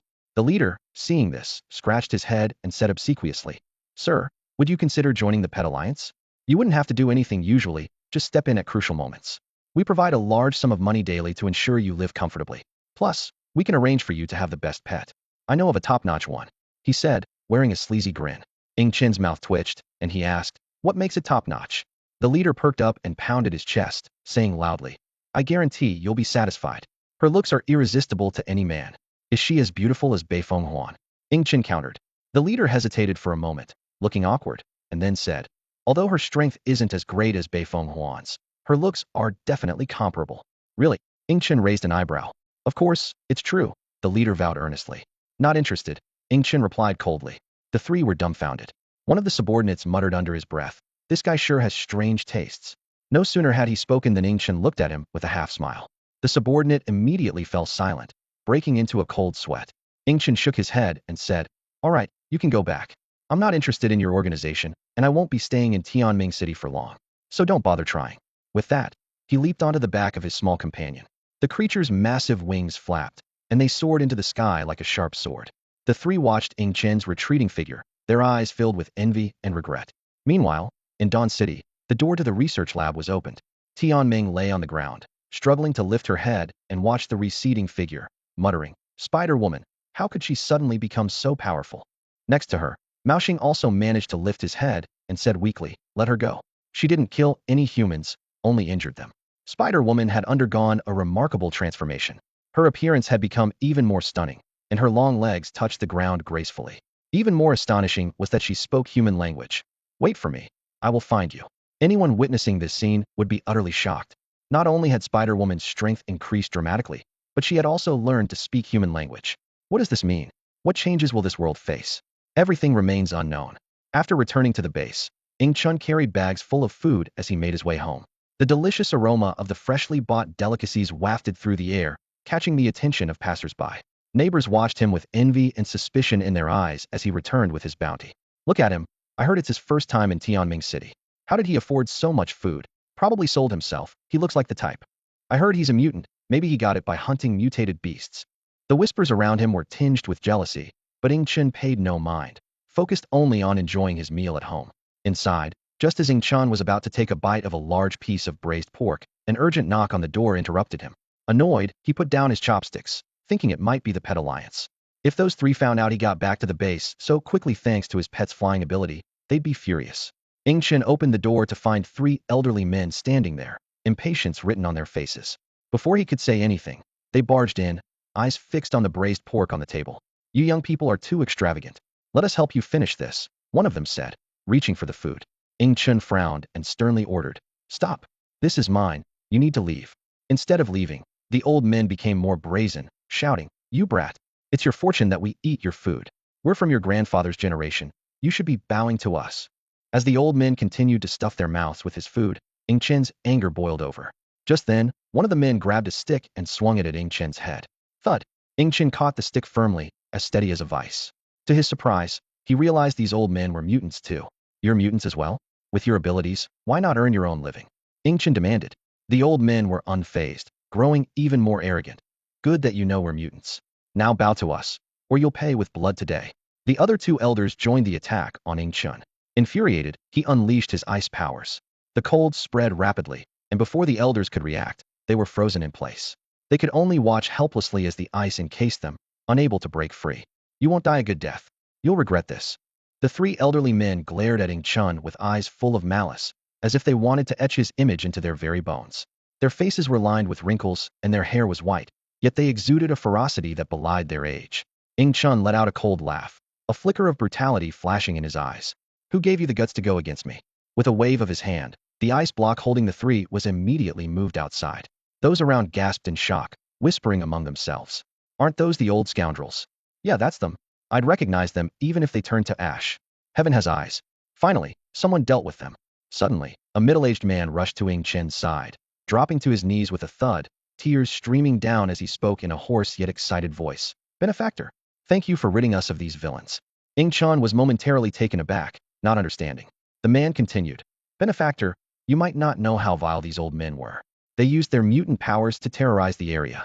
Many wanted to take them down, but no one dared because of their strength. The man's voice choked with emotion. I have two daughters, the elder in her prime and the younger just reached adulthood, both taken by them. Those beasts not only violated but also killed my younger daughter. Upon hearing this, Ing Chen's anger flared. The people around began recounting the three men's crimes, each more appalling than the last. Ing Chen had never encountered such wicked humans. Suddenly, Ing Chen spoke, They're not dead yet. The crowd paused. I can thaw them out and cripple their limbs. After that, it's up to you how to deal with them. Yes, yes, yes. The crowd's eyes glinted with a fierce light. With a wave of his hand, Chun unfroze them. The three were now barely conscious, and he mercilessly broke their limbs before tossing them to the enraged crowd. They're all yours. The three men regained consciousness, glaring madly at Chun. You won't die a good death. A group of ordinary people dare to touch us. You'll all face retribution. Chun gave a cold smile, turning away without further concern. He trusted the people to handle the wretches appropriately. Just then, a voice echoed in Chun's mind. Xiao Qinzi. Those men weren't old, probably only around 30. Chun paused, frowning. Not old? System, are you sure? They had white hair. How could they be only 30? The system explained. That's life force depletion, trading lifespan for power. Chun pondered. Trading lifespan for power? Is it an ability or a research from Tianming City? He shook his head. Never mind, as long as it doesn't interfere with me. Back in his room, Chun continued to indulge in his meals. He spent about a week holed up in the small house, eating a piece of the mystic turtle's eggshell each day, steadily enhancing his strength. Finally, after consuming all the eggshells, his power reached the late stage of level 1. As his level increased, Chun not only gained significant physical strength and stamina, but also underwent an unexpected transformation in appearance. His skin became fairer and more delicate, making him look remarkably youthful, as if he had returned to his teenage years. Chun frowned as he looked at himself in the mirror. Though undeniably handsome, this wasn't the image he had in mind. He longed for a rugged, muscular look rather than the fair-skinned, boyish appearance he currently had. The dragon's blessing is irreversible. You can forget about it for this lifetime. The system responded with a hint of mockery. Is there really no chance at all? Chun asked, unwilling to give up. There is, the system replied leisurely. Once your power surpasses that of the ice dragon, you can forcibly change anything. Chun rolled his eyes, cursing the system internally for being useless, unable to handle even a simple change of appearance. Shaking off these worries, Chun stepped out and made his way to the mission hall. This time, his goal wasn't just money, but those special areas or mutated plants. These were what he truly needed. As Chun entered the mission hall again, the atmosphere had noticeably changed. People no longer underestimated the young man, as his feat of defeating the fire demon had spread throughout the mutated human community. That freakishly strong guy is here again, a burly man whispered. Looks like a pretty boy, but how can he be so powerful? I heard he failed his first mission, so his strength shouldn't be that high, right? Another person questioned. Not high? He took out the fire demon in one move, and that's not high, someone retorted. His last mission was against a second-grade latest-stage demon ice sheep. That's why he failed. The people around gasped. He escaped from the demon ice sheep? That's unbelievable. Chun couldn't help but twitch his lips at these discussions. Demon ice sheep? That little sheep couldn't even withstand one move from him, and it was far less intimidating than the fiery Lion King he had faced before. Looking around, Chun found today's missions rather mundane, mostly guarding or hunting ordinary mutated beasts, none of which piqued his interest. Just then, a hearty voice called out. Hey, brother, looking for a mission? Chun turned to see a robust man in a rugged hoodie approaching him. And you are? Chun asked, raising an eyebrow. I'm Wen Xianjun, captain of the Gale Squad. The man introduced himself. We're a temporary team of mutants, currently 7 of us. With limited individual strength, we band together to take on challenging missions for high rewards. Wen Xianjun sized up Chun and continued. Brother, I see you're quite capable. I'd like to invite you to join us. We have a mission that might interest you. Oh, what mission? Chun's curiosity was piqued. Wen Xianjun handed him a piece of paper, which Chun examined closely. It was a mission to search for herbs, accompanied by a simple map. The destination was the Tsangtsang Forest, with the objective of finding mutated herbs. Mutated herbs? Chun pondered, stroking his chin. They should have some remarkable effects. He thought this might also be a kind of treasure. Are you interested, brothering? Wen Xianjun asked with a smile. If you agree, we can set off this afternoon. We're just one person short. Chun considered for a moment and finally nodded. Wen Xianjun was delighted upon hearing this and heartily patted Chun on the shoulder, saying, Great. We'll meet at the base entrance this afternoon. I'll introduce you to the other team members. We even have a mutant girl on the team. With that, he laughed and walked away. Chun watched Wen Xianjun's departing figure and couldn't help but smile. This guy was indeed straightforward. In the afternoon, at the base entrance, Wen Xianjun's 6-member team had been waiting for some time. 5 men and 2 women, making 7 including Wen Xianjun. One female team member, dressed in shorts and a fitted half-shirt, complained, Captain, where's the person you invited? He's already 10 minutes late. Her fair skin glistened in the sunlight, like a wild, alluring leopard. Wen Xianjun reassured her. Su Xiaoli, let's wait a bit longer. He might have run into something. Su Xiaoli huffed discontentedly. When he gets here, he's going to hear from me. Wen Xianjun sternly warned. That man's strength shouldn't be underestimated. Don't ask for trouble. Just then, Chen arrived, slightly late, with a few sweet buns in hand. He apologized. Sorry, I ran into someone selling sweet buns and couldn't resist buying a few. Would you like some? When Xianjun waved it off, indicating it was no big deal, but Su Xiaoli was furious. What do you mean just arrived? I've been waiting for over 10 minutes. Chun tried to offer her a bun as a peace offering, but Su Xiaoli slapped it away, disdainfully saying, a measly bun? Who do you take me for, a beggar? Chen frowned and suddenly appeared behind Su Xiaoli, gripping her shoulders firmly. He whispered coldly in her ear, watch your mouth. I'm not one of your team members and won't tolerate this. Su Xiaoli tensed up, intimidated by Chen's terrifying speed and aura. She swallowed hard and muttered, got it. When Xianjun quickly intervened to ease the tension, don't be mad. Xiaoli's just got a quick temper. Please be patient with her. He then began introducing the other team members. This is our main combat member in the Swiftwind squad. You can call him Old Wang. Old Wang extended his hand, dressed in a tight black combat suit. As Chen shook it, he immediately felt a tremendous force. Old Wang was secretly testing his strength, but Chen smiled lightly, unleashing his own power. Sensing something was off, when Xianjun hurriedly shouted, Old Wang, stop. He knew Old Wang's ability was strength amplification, and ordinary mutants couldn't withstand it. However, to his surprise, Old Wang's face turned red while Chen remained unfazed. Finally, Old Wang couldn't hold out any longer and conceded loudly. I give up. I give up. Chen's strength far exceeded his expectations, and even using his abilities, he couldn't compete. Chen released his grip, and Lao Wang rubbed his bruised arm with a pained expression on his face. Chen smirked coldly, looking at him with indifference. Don't use such petty tricks next time. It's embarrassing. When Xianjun chuckled warmly. I didn't expect Brother to be so powerful. Our mission success rate just went up. He was about to introduce the other team members when Chen interrupted him coolly. No need for introductions. Let's just get moving.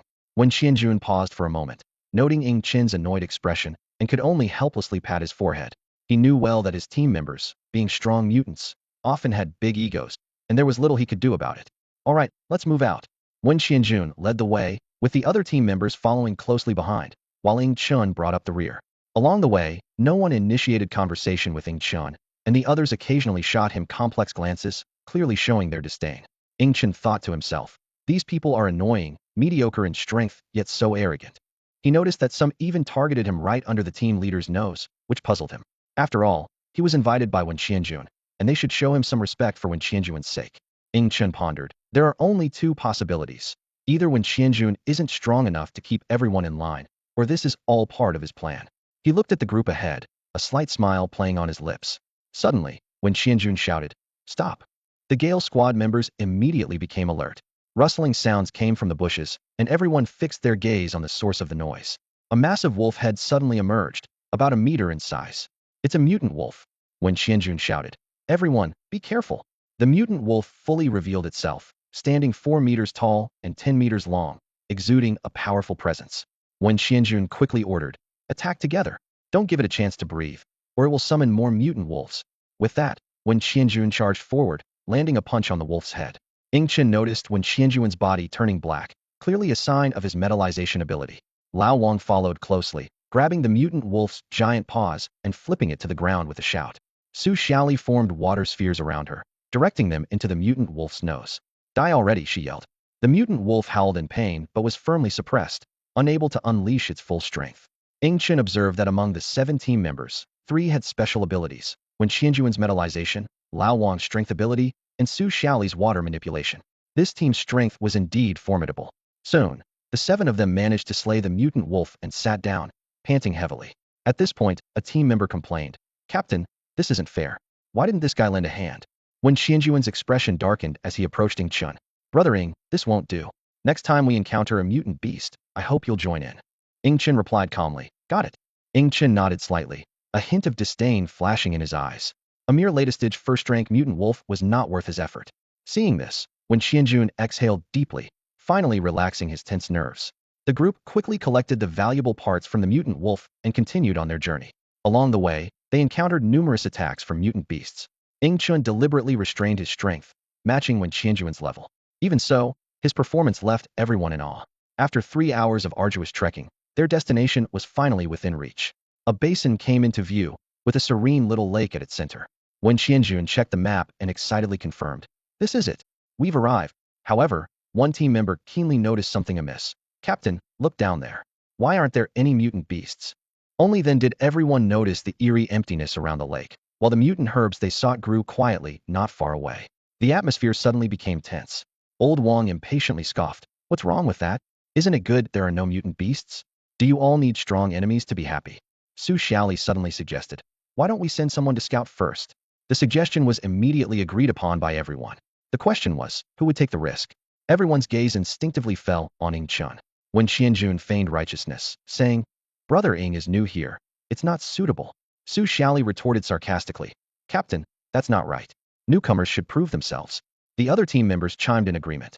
When Xianjun pretended to be troubled, turning to Ing Chun, Brother Ing, would you mind? Ing Chun calmly replied, I can do it. When Xianjun immediately gave him a thumbs up, good.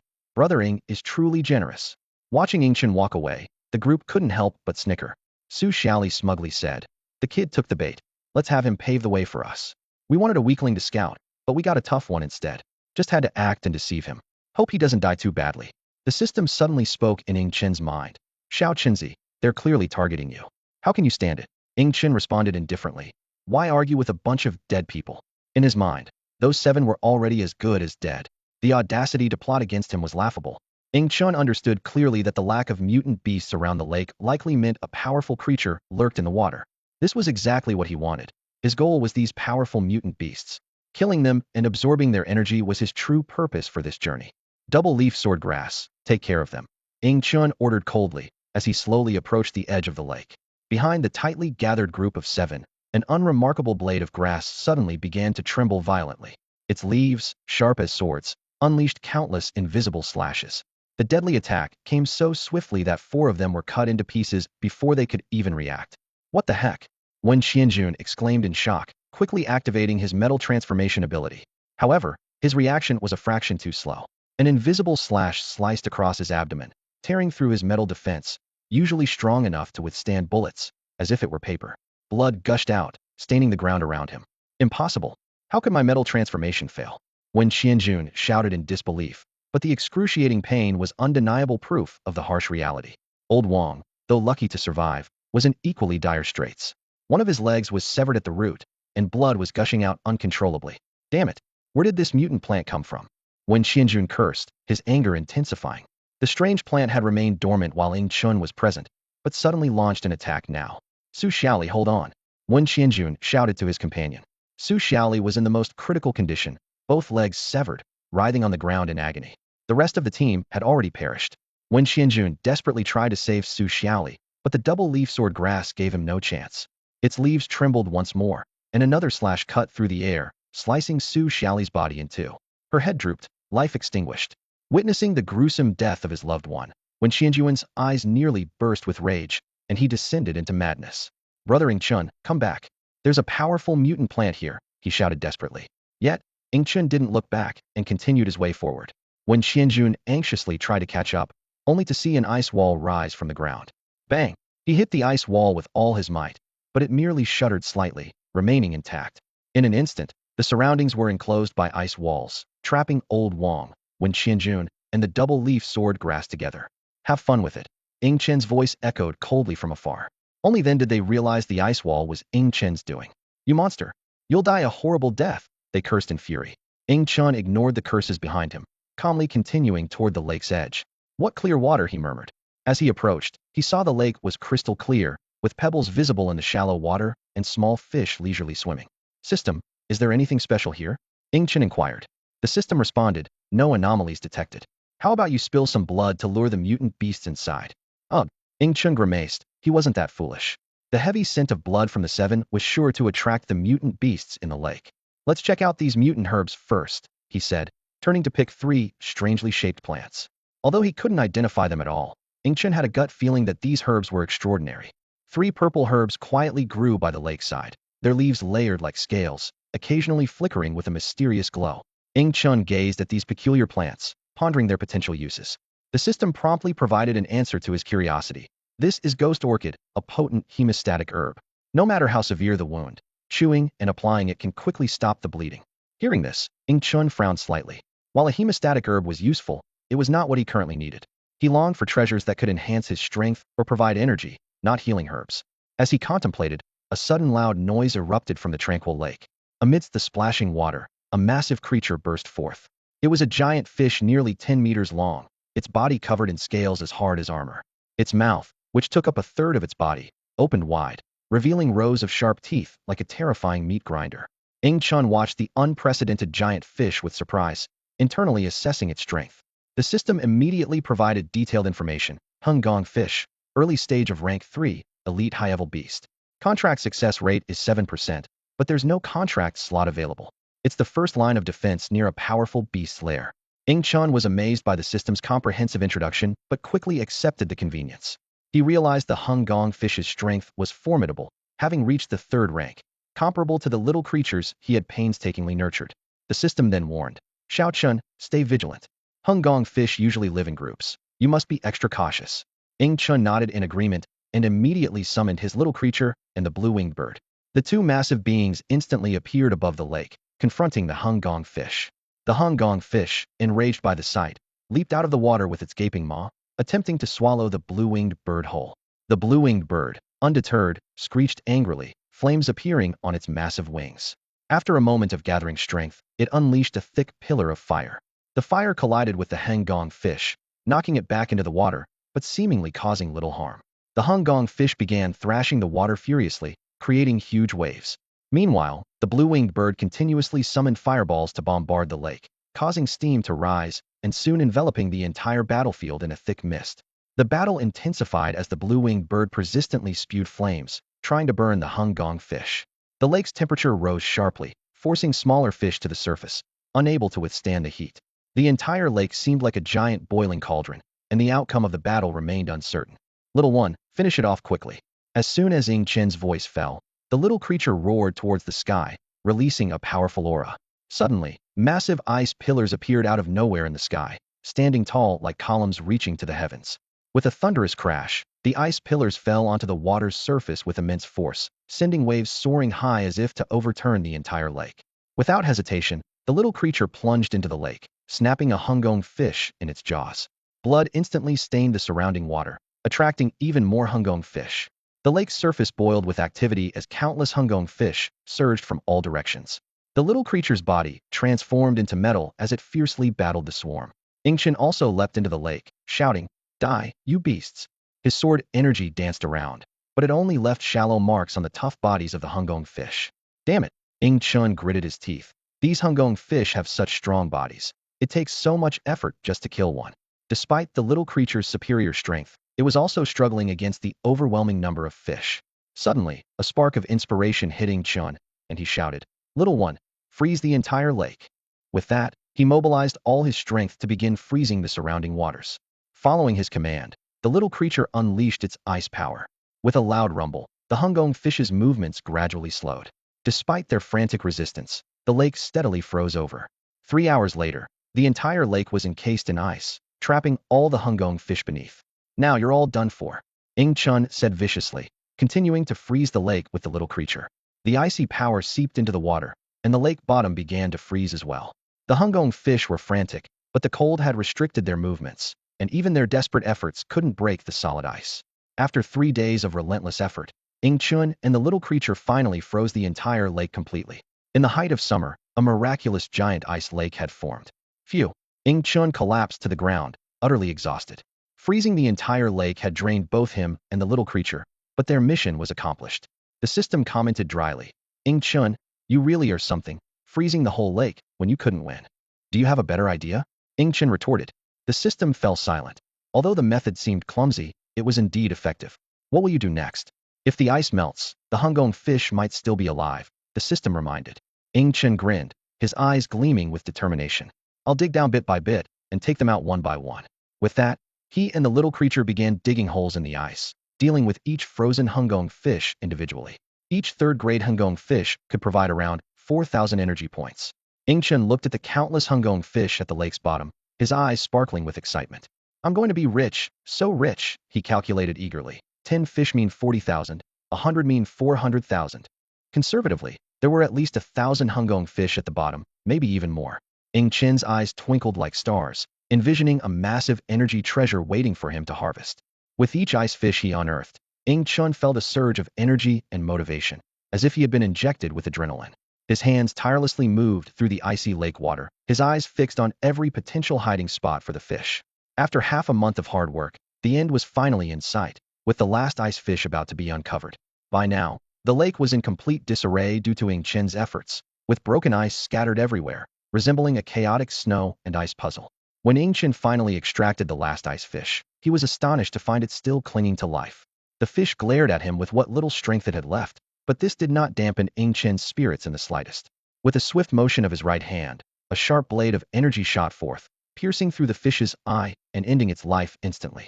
Ing Chen looked like a wild man at this point, his clothes tattered and hair messily plastered to his face, yet his eyes shone with excitement. He eagerly called out to the system, "Open the panel and show me how much energy I've gained." The system promptly displayed the detailed data. Host, Ing Chen. Level, late stage level 1. Divine pets, demon ferocious dragon and extraordinary, Pishio egg divine beast, twin leaf sword grass plant life, blue winged bird spirit beast. Energy, 6,720,000 points. Seeing this number, Ing Chen was so thrilled he nearly jumped with joy. Wow, I've hit the jackpot. Over 6 million energy points. He rubbed his hands together excitedly, like a child with a new favorite toy. The hard work of the past fortnight had paid off, and he had never amassed so much energy before. Ing Chen began to carefully assess the condition of his pets. Having consumed a large number of ice fish, their bodies were brimming with energy, all of them having evolved. The little one, the demon ferocious dragon ant, was especially close to reaching the late 3rd rank, just a step away from advancing. Puzzled, Ing Chen asked, "System, they ate so many ice fish. Why have their levels only increased slightly?" The system explained, "Most of the energy was absorbed and stored by me, leaving only a small portion for evolution." Ing Chen nodded, deciding not to dwell on it further. He began to seriously consider how to best utilize the over 6 million energy points. Now he could not only meet the little one's evolution needs, but also had ample energy for his other pets. After some thought, Ing Chen decided to first enhance the bloodline levels of his other pets before focusing on the little one. System, enhance the bloodline of the blue-winged bird, he commanded. With a clear chirp, the blue-winged bird was enveloped in light. Its size increased slightly, its blue feathers became fuller, and its claws sharper. System, keep enhancing, Ing Chen ordered. The blue-winged bird evolved again, its feathers turning a pure blue, and even its name changed to Bluebird. Its bloodline level rose to lower command rank, with the next evolution requiring 200,000 energy points. Following Ing Chen's instructions, the system proceeded with the next round of evolution.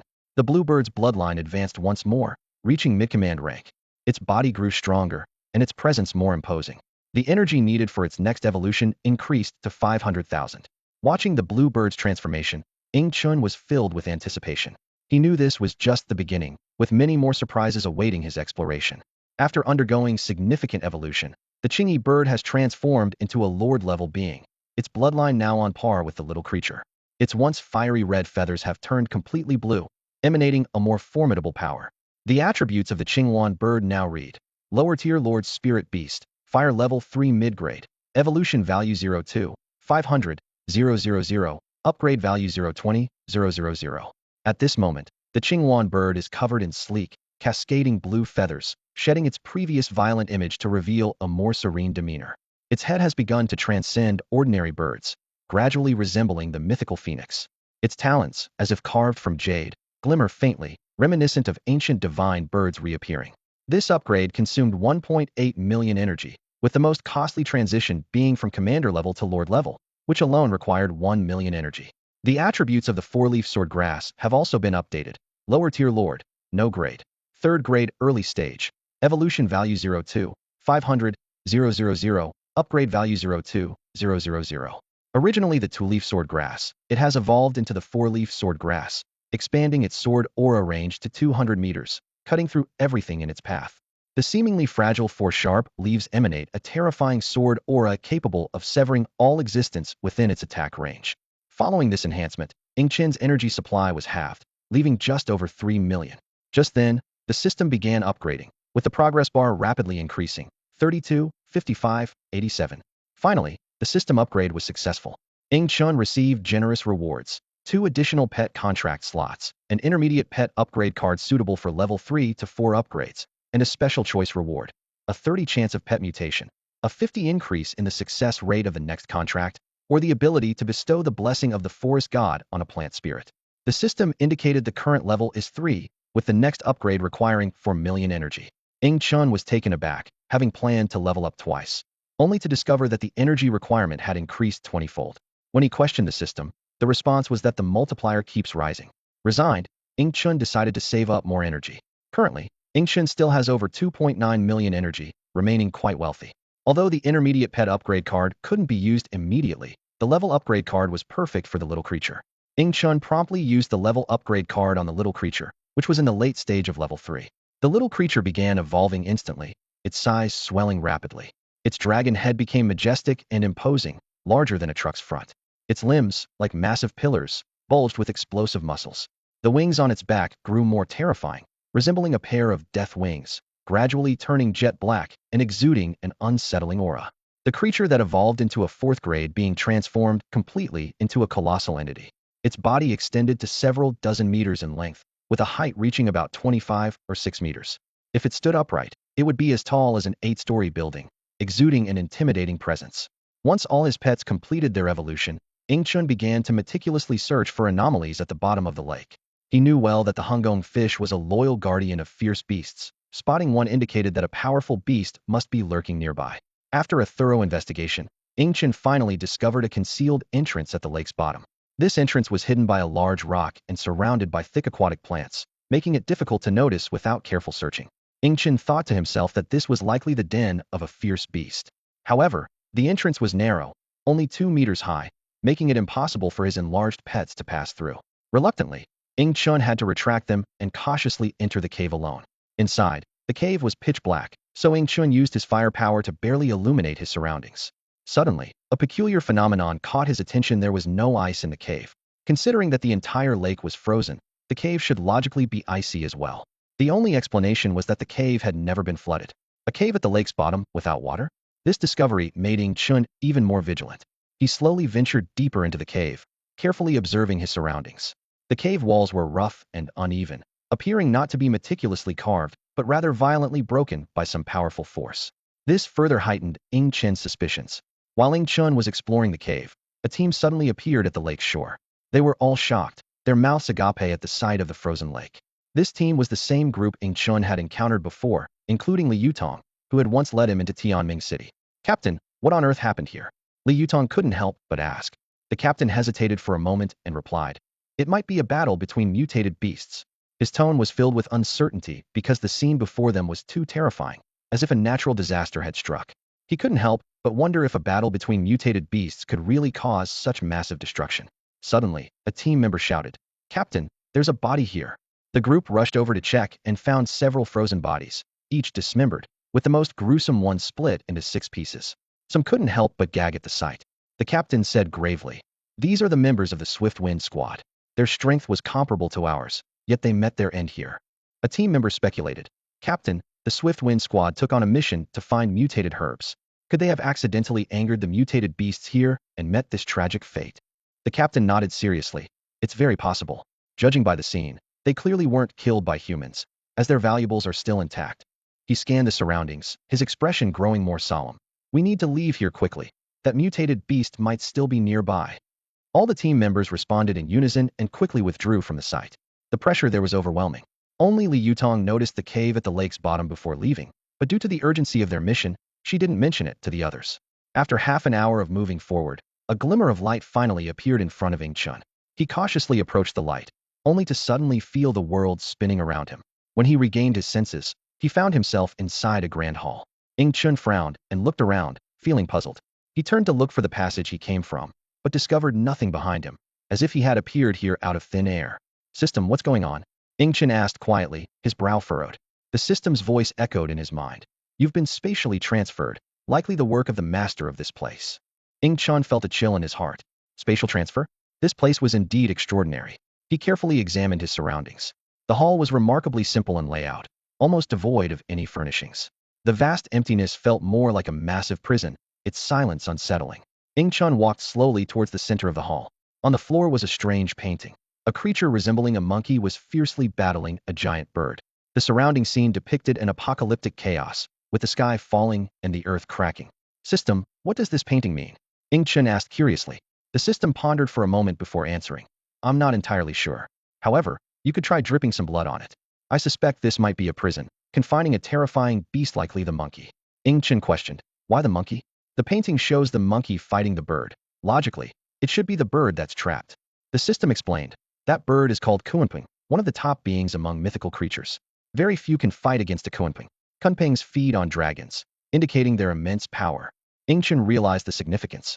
The name Kunping was legendary, and as a descendant of Yan and Huang, he was naturally aware of it. The system continued. Kunpings inherently master the spatial and yin-yang avenues. These powers combine to create countless abilities.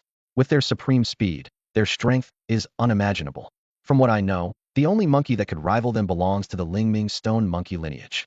The yin-yang avenue encompasses everything, with gold, wood, water, fire, and earth as its derivatives, along with ice, darkness, light, devouring, and more all part of the yin-yang avenue. Therefore, each Kunping is terrifyingly powerful. Typically, only 2 Kunpings appear in an era due to the immense cost of nurturing the next generation. Thus, the Kunping lineage is often one male and one female, dominating the world. Ing Chen was amazed. The Kunpeng's abilities exceeded his expectations, possessing at least 10 capabilities, which was astonishing. Even the mythical creature Pishio had only 5 abilities. The system's introduction of the Kunpeng's powers included etc., suggesting even more abilities. Honestly, the system added, if not for their rarity, the Kunpings might be classified as a super mythical beast lineage. Ing Chen asked, do you recognize the monkey? The system replied, I don't. The monkey lineage is vast, with similar appearances, making it impossible to determine from a single mural. Ing Chen decided to investigate further. He sliced his palm, allowing his blood to drip onto the painting. The blood was instantly absorbed, and the painting's colors deepened, eventually transforming into a black light that engulfed Ing Chen. The space suddenly twisted, and Ing Chen was instantly transported to an unfamiliar place. It was pitch black all around, not a single glimmer of light. Instinctively, he summoned a flame to illuminate the unknown space. Suddenly, a massive figure came into view, causing Ing Chen to gasp in shock. A gigantic eye was staring intently at him, and this single eye was much larger than Ing Chen himself. Just as he was still reeling from the shock, a voice filled with sly amusement slowly spoke. Well, you little one also made it into this space. Ing Chen was terrified and quickly sought help from the system. System, what is this thing? Why is it still alive? How can something of this level still exist? The system responded calmly. Why panic? Stay calm. It's bound and can't exert its full power. You're not in any danger. Are you sure? Ing Chen asked, half doubtful. Of course, the system assured. Reassured by the system's guarantee, Ing Chen relaxed. If there was no threat to his life, what was there to fear? He immediately adopted a cocky tone. Hey, what exactly are you? The massive figure seemed taken aback. This tiny human had been trembling with fear just moments ago. So how had he suddenly become so arrogant? Aren't you afraid of me? It asked in confusion. Afraid of what? Ing Chen retorted bluntly. Your power is restrained. How could you possibly kill me? The massive figure was furious and stood up abruptly. Only then did Ing Chen see clearly it was an enormous ape, with a white head and red feet, its body rippling with muscles as if containing the power of a volcano. Human, how dare you underestimate me? The ape roared. Ing Chen was surprised to discover that the giant ape could speak human language. Wow, you can speak human language. The giant ape sneered. Learning the language of mere humans takes me only 10 days. Ing Chen was unimpressed. That's impressive, but why are you trapped here? This question completely enraged the giant ape. It struggled and roared frantically, yet could not surpass an invisible boundary, remaining trapped in a small space. Ing Chen observed closely and realized that the area seemed to have overlapping spaces, forming an invisible shackle. Unless one was powerful enough to shatter space, escaping was impossible. After a futile struggle, the giant ape finally calmed down. Its enormous eyes fixed on Ing Chen, and it coldly said, Human, I don't know how you got in, but since you're in this space, don't think about getting out. Ing Chen was startled and quickly sought verification from the system. System, can I really not get out? The system remained composed. You can get out, no need to panic. At most, wait until your Pishio is born and then upgrade it like crazy. It will be able to break through this space. Actually, the space here isn't very strong. It seems to have lost a lot of power over the ages. As long as your pet reaches a 7th tier strength, it can break it. 7th tier.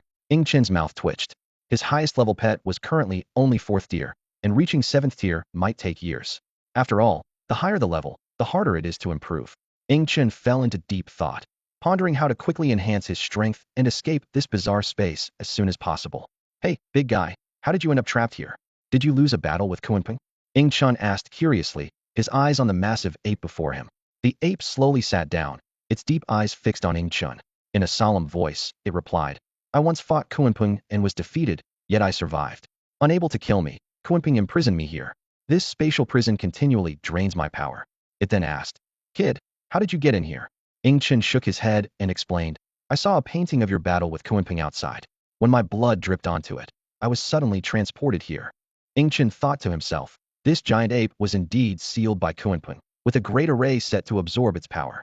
He quietly asked the system for information about this creature. The system responded, this is Zhuyan, one of the ancient divine beasts, and among the strongest bloodlines of the ape tribe. Its physical strength is immense, capable of battling dragons with sheer force. Legend has it that Zhuyan's roar can even shake stars from the sky, and its body can survive a collision with a star. Among divine beasts, Zhuyan is a renowned race, known for its combative nature, which has earned it many enemies. Chun looked at Zhuyan in amazement, not expecting it to possess such formidable power. Big guy, what level are you? He asked curiously. Zhuyan paused for a moment, then proudly replied, I'm a divine beast, a transcendent one. Chun asked the system what transcendent meant. The system explained, transcendent refers to a level beyond the 9th rank, known as the quasi-god stage, which is just a step away from becoming a god. Chun pondered silently. This Zhuyan had not yet become a god, suggesting it was still young when Kunpeng imprisoned it. He scrutinized Zhuyan, wondering how much power it had left. The system estimated, it has about the strength of the 2nd rank remaining, nearly exhausted. The Kunpeng it fought was likely not fully grown either, or it would have killed Zhuyan by now. Seeing Chen's silence, Zhuyan sighed deeply and said, Human, I want to ask a favor. What is it? If it's about freeing you, forget it. I don't have that ability. Chen replied bluntly. Zhuyan glanced at Chun disdainfully, clearly not expecting this weak human to help it escape. It said in a grave tone, Can you kill me? What? Chun was incredulous. Did I hear you right? You want me to kill you? Since when do divine beasts seek death? Zhuyan nodded solemnly. Yes, I want you to end my life. I've lived long enough. Rather than endure endless solitude and watch my power drain away in this dark place, I would rather it all end. In this spatial confinement, I can't even commit suicide. I've tried dozens of methods. All failed. Its voice carried a hint of pleading, clearly weary and unwilling to continue like this. The space fell silent as Chen contemplated. He quietly asked the system if Zhuyan's words were true. The system responded, even if there's deception, what does it matter? Zhuyan is now an empty shell, its once great bloodline nearly depleted, posing no threat. After a long pause, Chen looked up and said, All right, but I need your bloodline. This statement left Zhuyan puzzled. It couldn't understand why a human like Chen would need its bloodline, given its status as a divine beast. The legendary beast Zhuyan, despite its mythical status, now longed for the release of death. It gazed at the human before it and slowly nodded. As long as you can let me die, my bloodline will be yours. Zhuyan's voice was deep and hoarse. But remember not to tarnish the name of the divine beast Zhuyan. Chen didn't hesitate as he stepped into the space where Zhuyan resided. Taking a deep breath, he activated his Beast King ability, beginning to absorb Zhuyan's bloodline power. Suddenly, a searing pain swept through his entire body, as if he had been thrown into boiling lava. Sweat poured down like rain, soaking his clothes. He gritted his teeth, enduring the agony. Damn, Zhuyan's bloodline power is too strong. Chun cursed inwardly. Even among divine beasts, Zhuyan's physical strength was unmatched. System, why is it so painful?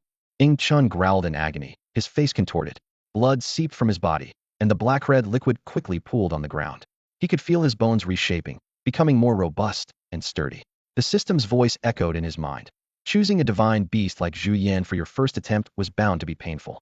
Zhuyan's bloodline far exceeds your current capacity.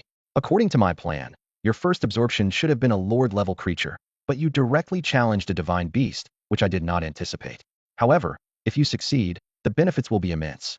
Your physical body will rival that of a pure-blooded Zhuyan, surpassing dragons of the same level, truly becoming a minor divine beast. Damn it. Chun pounded the ground in pain, his muscles convulsing violently. Zhuyan felt its power draining away, growing increasingly weak. It finally understood the essence of Chen's ability. The ability to devour bloodlines? How similar it is to the devourer worm, Zhuyan thought. No, his ability is even more terrifying. The devourer worm merely consumes other creatures' bloodlines as nourishment to evolve itself, but this human can directly assimilate the bloodline power. His physical strength is approaching that of a Zhuyan of the same level.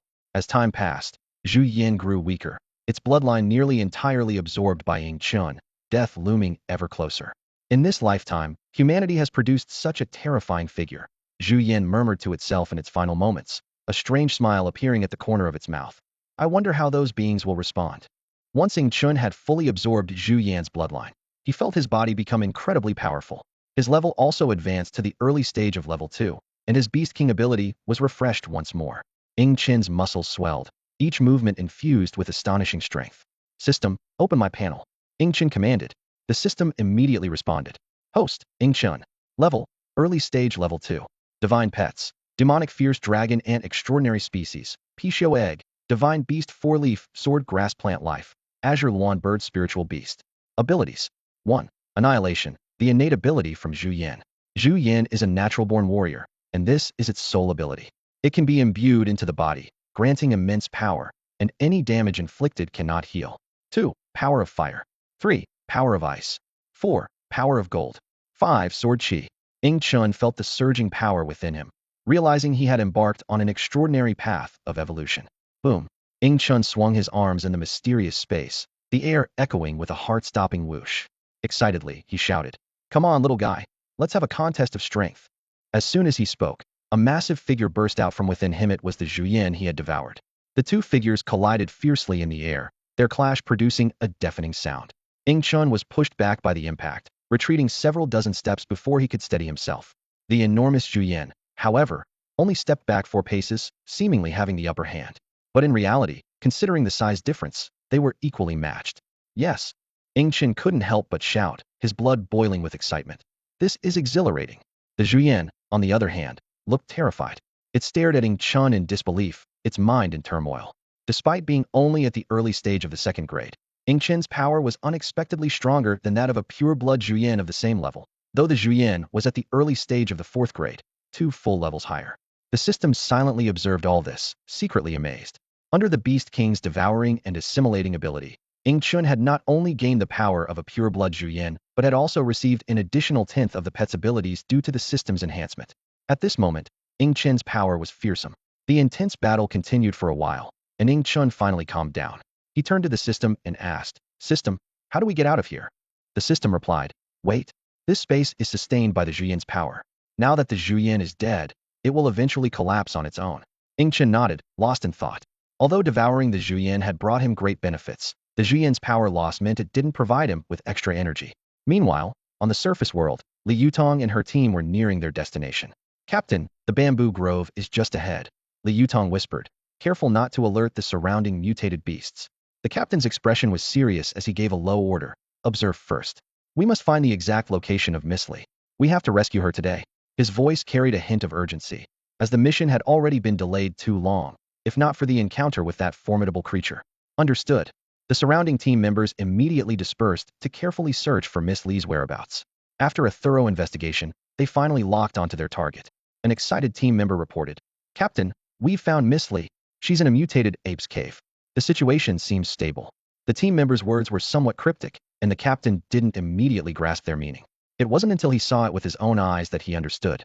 Miss Li was actually giving the mutated ape a foot massage. "Damn," a team member couldn't help but exclaim. "Legatus, am I seeing things?" The high and mighty Legatus, giving a monkey a foot massage. He instinctively tried to pinch his own thigh, but mistakenly pinched Li Yutong instead. Ouch! Li Yutong was about to cry out when a teammate covered her mouth. "Be careful. We're in a mutated beast's lair. Being discovered could be fatal." Li Yutong had to hold back her voice, while the other team members also noticed the mutated ape's peculiar traits. "Captain, there's something off about this mutated ape," a team member quietly reported. "Its head is white, and it's much smaller than the surrounding mutated apes." The captain nodded slightly, also aware of the ape's distinctiveness. Everyone held their breath, continuing to observe the bizarre scene, contemplating their next move. The whitehead ape was evidently the leader of the group, as the surrounding mutated apes showed it great respect. Ing Chun immediately recognized it as the very ape that had abducted Miss Li. Suddenly, another ape crawled to the feet of the whitehead ape, making indistinct sounds, seemingly reporting something. "Captain, why does their language sound a bit like human speech?" one team member asked in confusion. "Maybe they learned it," the captain replied, frowning with unease. Everyone felt a chill. Humanity's advantage over other mutated beasts lay in their intelligence. If even monkeys possessed such abilities, the consequences would be unimaginable. At that moment, Ing Chun, within the dark space, finally faced the collapse of the space. In an instant of darkness, he found himself inside a nest. The ground was covered in dry straw, and the cave walls bore clear signs of artificial excavation, obviously not naturally formed. "Where is this place?" Ing Chen muttered to himself. Random spatial teleportation. Who knows where you ended up, the system replied. Scratching his head, Ing Chen cautiously exited the cave. The scene before him left him stunned. A stunningly beautiful woman was massaging the foot of a mutated ape. Not only was Ing Chen shocked, but the surrounding mutated apes were also taken aback, and the onlookers in the distance were utterly dumbfounded. System, am I seeing this right? A human woman is giving a foot massage to a mutated ape. Ing Chen asked in disbelief. You are not mistaken, the system calmly replied. Ing Chen felt as if he had become disconnected from the world. Had humanity already been subjugated by mutated beasts? Was even such a beautiful woman serving them? He observed the woman closely. She had a slender waist like a willow and a delicate face, resembling a lady of a noble family. Suddenly, the mutated apes let out thunderous roars. A human had intruded into their lair, an unforgivable act. Captain, that's the person I mentioned last time, Li Yutong said from a distance, her mouth twitching. How did he get over there? The captain shouted in anger. If anything happens to Miss Li, the Li family of Tianming City will never forgive our squad. Charge. The primary goal is to rescue Miss Li. All team members rushed forward immediately. Meanwhile, Ing Chen shrugged indifferently as the mutated apes lunged at him. Iron-backed ape, grade. First rank late stage, attribute. None, bloodline level. High-tier fierce beast, contract success rate. 90%, the system quickly analyzed. Just a mere first-rank beast, too weak. Ing Chen said disdainfully. Freeze. As soon as he spoke, the ground froze instantly. All the iron-backed apes lunging at him were turned into ice blocks, creating a spectacular scene. The other mutated apes watched Ing Chen with apprehension, not daring to advance. The charging squad was also stunned. Instantly annihilating over a dozen mutated apes was terrifying. Oh man. Why? Are you here? The leading whitehead ape astonishingly spoke human words. Ing Chen's eyes widened in shock. Wow. Besides Zhu Yan, there's another mutated beast that can talk. The mutated apes have high intelligence. Learning language isn't difficult for them. The system explained in his mind. Miss Li, come with me quickly. Li Yutong hurried over and grabbed Miss Li, shielding her. She urgently explained, it means us no harm. However, Miss Li just gently shook her head, her eyes reflecting a mix of emotions. She slowly recounted her experience of being abducted by the mutated ape, expecting certain death, only to be saved by this whitehead ape. Over the past fortnight, the ape not only learned human language, but also developed a deep bond with her. Bai Shiwek treats me very well, please don't target him, Miss Li said, her eyes showing clear admiration, causing the team members to exchange bewildered glances. Captain, is Miss Li? Could she be in love with a monkey? One team member whispered incredulously. The captain's mouth twitched, clearly not anticipating such a situation.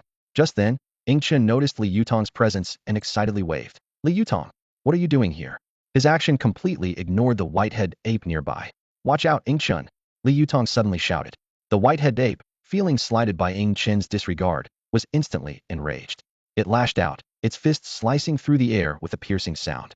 Ing Chen, however, remained calm, slowly extending a hand to meet the fierce blow. The ape, delighted, assumed this audacious human would surely have his bones broken by its punch. Bang! The fist landed heavily on Ing Chen's palm, but to everyone's shock, his hand didn't budge an inch. The crowd involuntarily swallowed hard, and Li Yutong was especially stunned, having known the punch's lethal power if it had struck an ordinary person. Ing Chen chuckled internally, having already seen through the ape's nature. The system showed, whitehead Zhu ape, second rank late stage, no bloodline grade, elite upper-level beast, contract success rate 50%. The notes mentioned it had a thin Zhu Yan bloodline, giving it a strong physique, but it was merely a distant descendant of Zhu Yan. Ing Chen, having absorbed the pure Zhu Yan bloodline, was far superior to this ape. Impossible, the whitehead ape roared in disbelief. How can a mere human be stronger than me? It sensed up close that Ing Chen's body seemed to be forged from divine metal, indestructible. Ing Chen coldly remarked, Little monkey, remember, don't interrupt when I'm talking. As he spoke, he seized the ape's arm and twisted it sharply. A snapping sound followed, leaving the ape's arm limp like a noodle. Roar! The whitehead ape howled in agony, blood pouring out. Its beastly nature was fully aroused, yet it dared not attack Ing Chen. The oppressive aura Ing Chen exuded felt like an ancient mountain pressing down, rendering it immobile. Ing Chen strode towards Li Yutong, completely ignoring the white-haired ape nearby. Li Yutong was momentarily stunned, then suddenly realized that the situation was not as she had expected. Just then, an unexpected scene unfolded. Miss Li rushed towards the white-haired ape, her face full of concern. Ing Chen couldn't help but mock. People from Tianming City have such peculiar tastes. The onlookers appeared awkward, with their mouths twitching involuntarily. Miss Li suddenly ran up to Ing Chen, pleading tearfully, Please, don't kill Baiyu. Chen shook his head impassively. He attacked me, so he deserves to die. That's the rule. As Miss Li was about to kneel and beg, Li Yutong quickly stepped in to stop her. She turned to Chen, speaking sincerely. Brother Chen, why not spare him? I doubt that ape would dare trouble you again.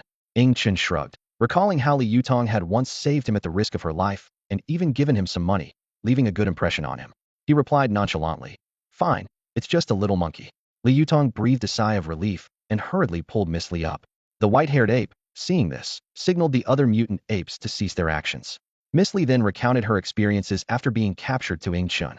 After listening, Chen couldn't help but feel sorry for Miss Li's fiancé. However, the system suddenly alerted him.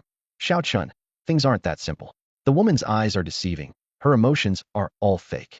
Chen skeptically observed Miss Li but noticed nothing amiss. The system continued. I've existed for countless years. I can at least discern this. Chen pondered, observing closely.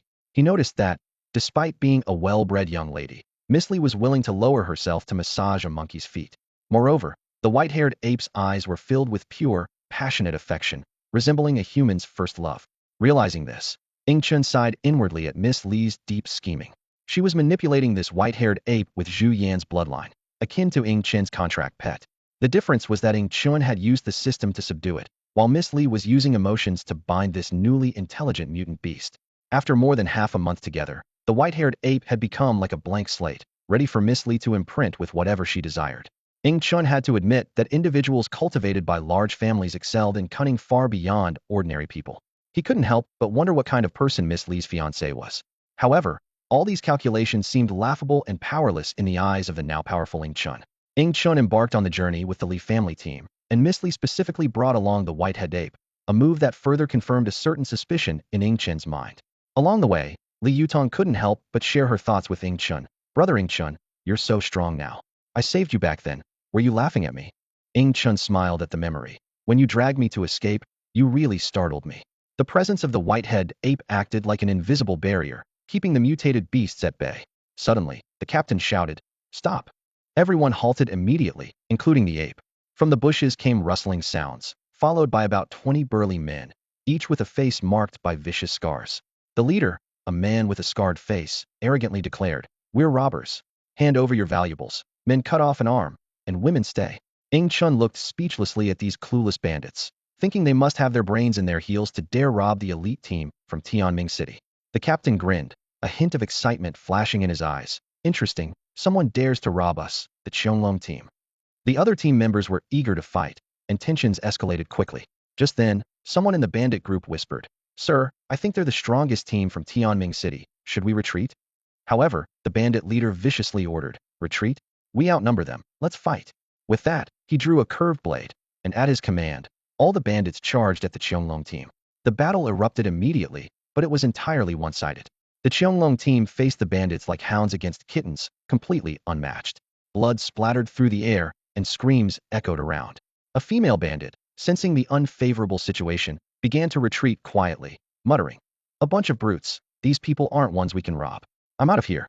Just as she was about to flee, a hand suddenly landed on her shoulder. Chen, with interest, asked, "Aren't you going to charge?" She blurted out, "Charge for what?" "To die." Realizing her blunder, she turned to look at Chen in shock. Chen couldn't help but pinch her chubby cheek, observing the short, yet unexpectedly cute girl, teasing, "Your group isn't very selective, huh? Even someone like you can join." The female bandit was immediately flustered, reaching to attack Chen, but was suddenly bound by frost-covered vines. The thorns threatened her skin, ready to pierce at the slightest movement. She had no choice but to stay put, watching helplessly as Chen continued to pinch her cheek, her eyes burning with anger as she glared at him. On the battlefield, a scarred man suddenly spotted Miss Li and assumed she was the Qianglong team's weak link. He broke free from his opponent and charged at her with a maniacal grin. But just as he was about to reach her, a furry hand clamped down on his wrist with immense force, crushing his bones instantly, causing his blade to drop. The scarred man looked up with difficulty, only to see the enraged face of a white ape. He was terrified to realize that he had encountered the legendary white-head ape. "Damn it! You're the white monkey king of the Congzong forest." This exclamation shattered the silence of the forest. The explorer's face was etched with shock and fear as he recognized the majestic white-head ape before him. As one of the rulers of the Congzong forest, the white monkey king's strength was legendary among the mutated beasts, and tales of its might had long circulated among adventurers. A cunning glint flashed in the white-head ape's eyes, seemingly displeased at being recognized. Without a moment's hesitation, it let out a deafening roar, and with a swift motion of its powerful arm, snapped the explorer's neck. In the chilling aftermath, Miss Lee, standing behind the ape, elegantly curled her lips into a smirk and said disdainfully, "Your companion was so weak. It seems you've lost." Ingchen observed the confident young woman with interest, a teasing smile playing on his lips. "What do you want?" he asked, his tone playful. Miss Lee replied nonchalantly, "I don't want anything really, just thought you were a bit amusing. Your companions are charging forward, while you're retreating." She paused, a cold glint in her eyes. "As for the end of the battle, it means ending your life. Don't worry, I'll make it quick and painless." Ingchen found her words somewhat amusing.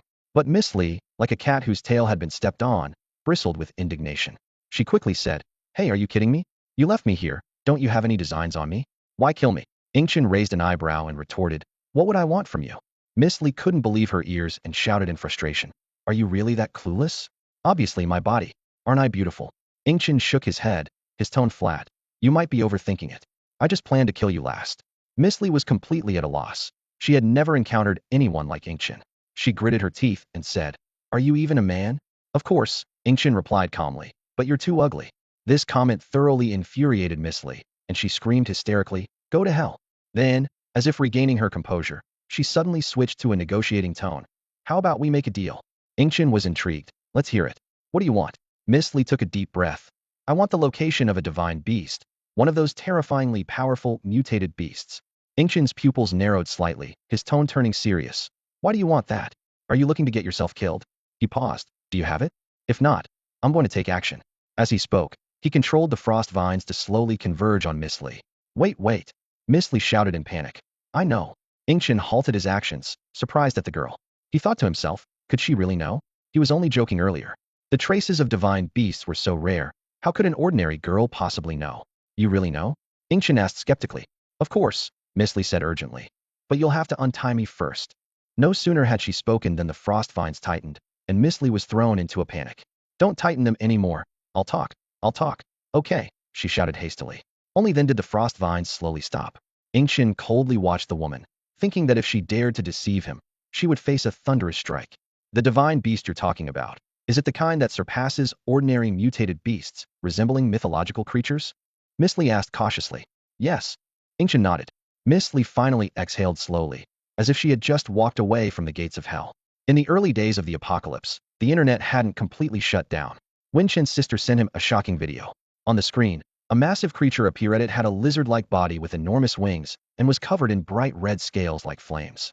This colossal being resembled a dragon from Western legends, undoubtedly a mythical beast. Wen Chen gasped in surprise. "Wow, there really are mythical creatures. But this isn't one from our China, it's a Western one." He turned to the woman beside him, who was bound by icy vines, and urgently asked, "Do you know where it appeared?" Just as the woman was about to speak, the icy vines tightened, startling her. She exclaimed, Stop! I know where your sister sent the message from. You could try your luck there. You might encounter it. Creatures of that level have a strong territorial instinct and probably haven't gone far. It might even still be there. And if you go, you're sure to find some clues." After hearing this, Wen Chen signaled the icy vines to release her.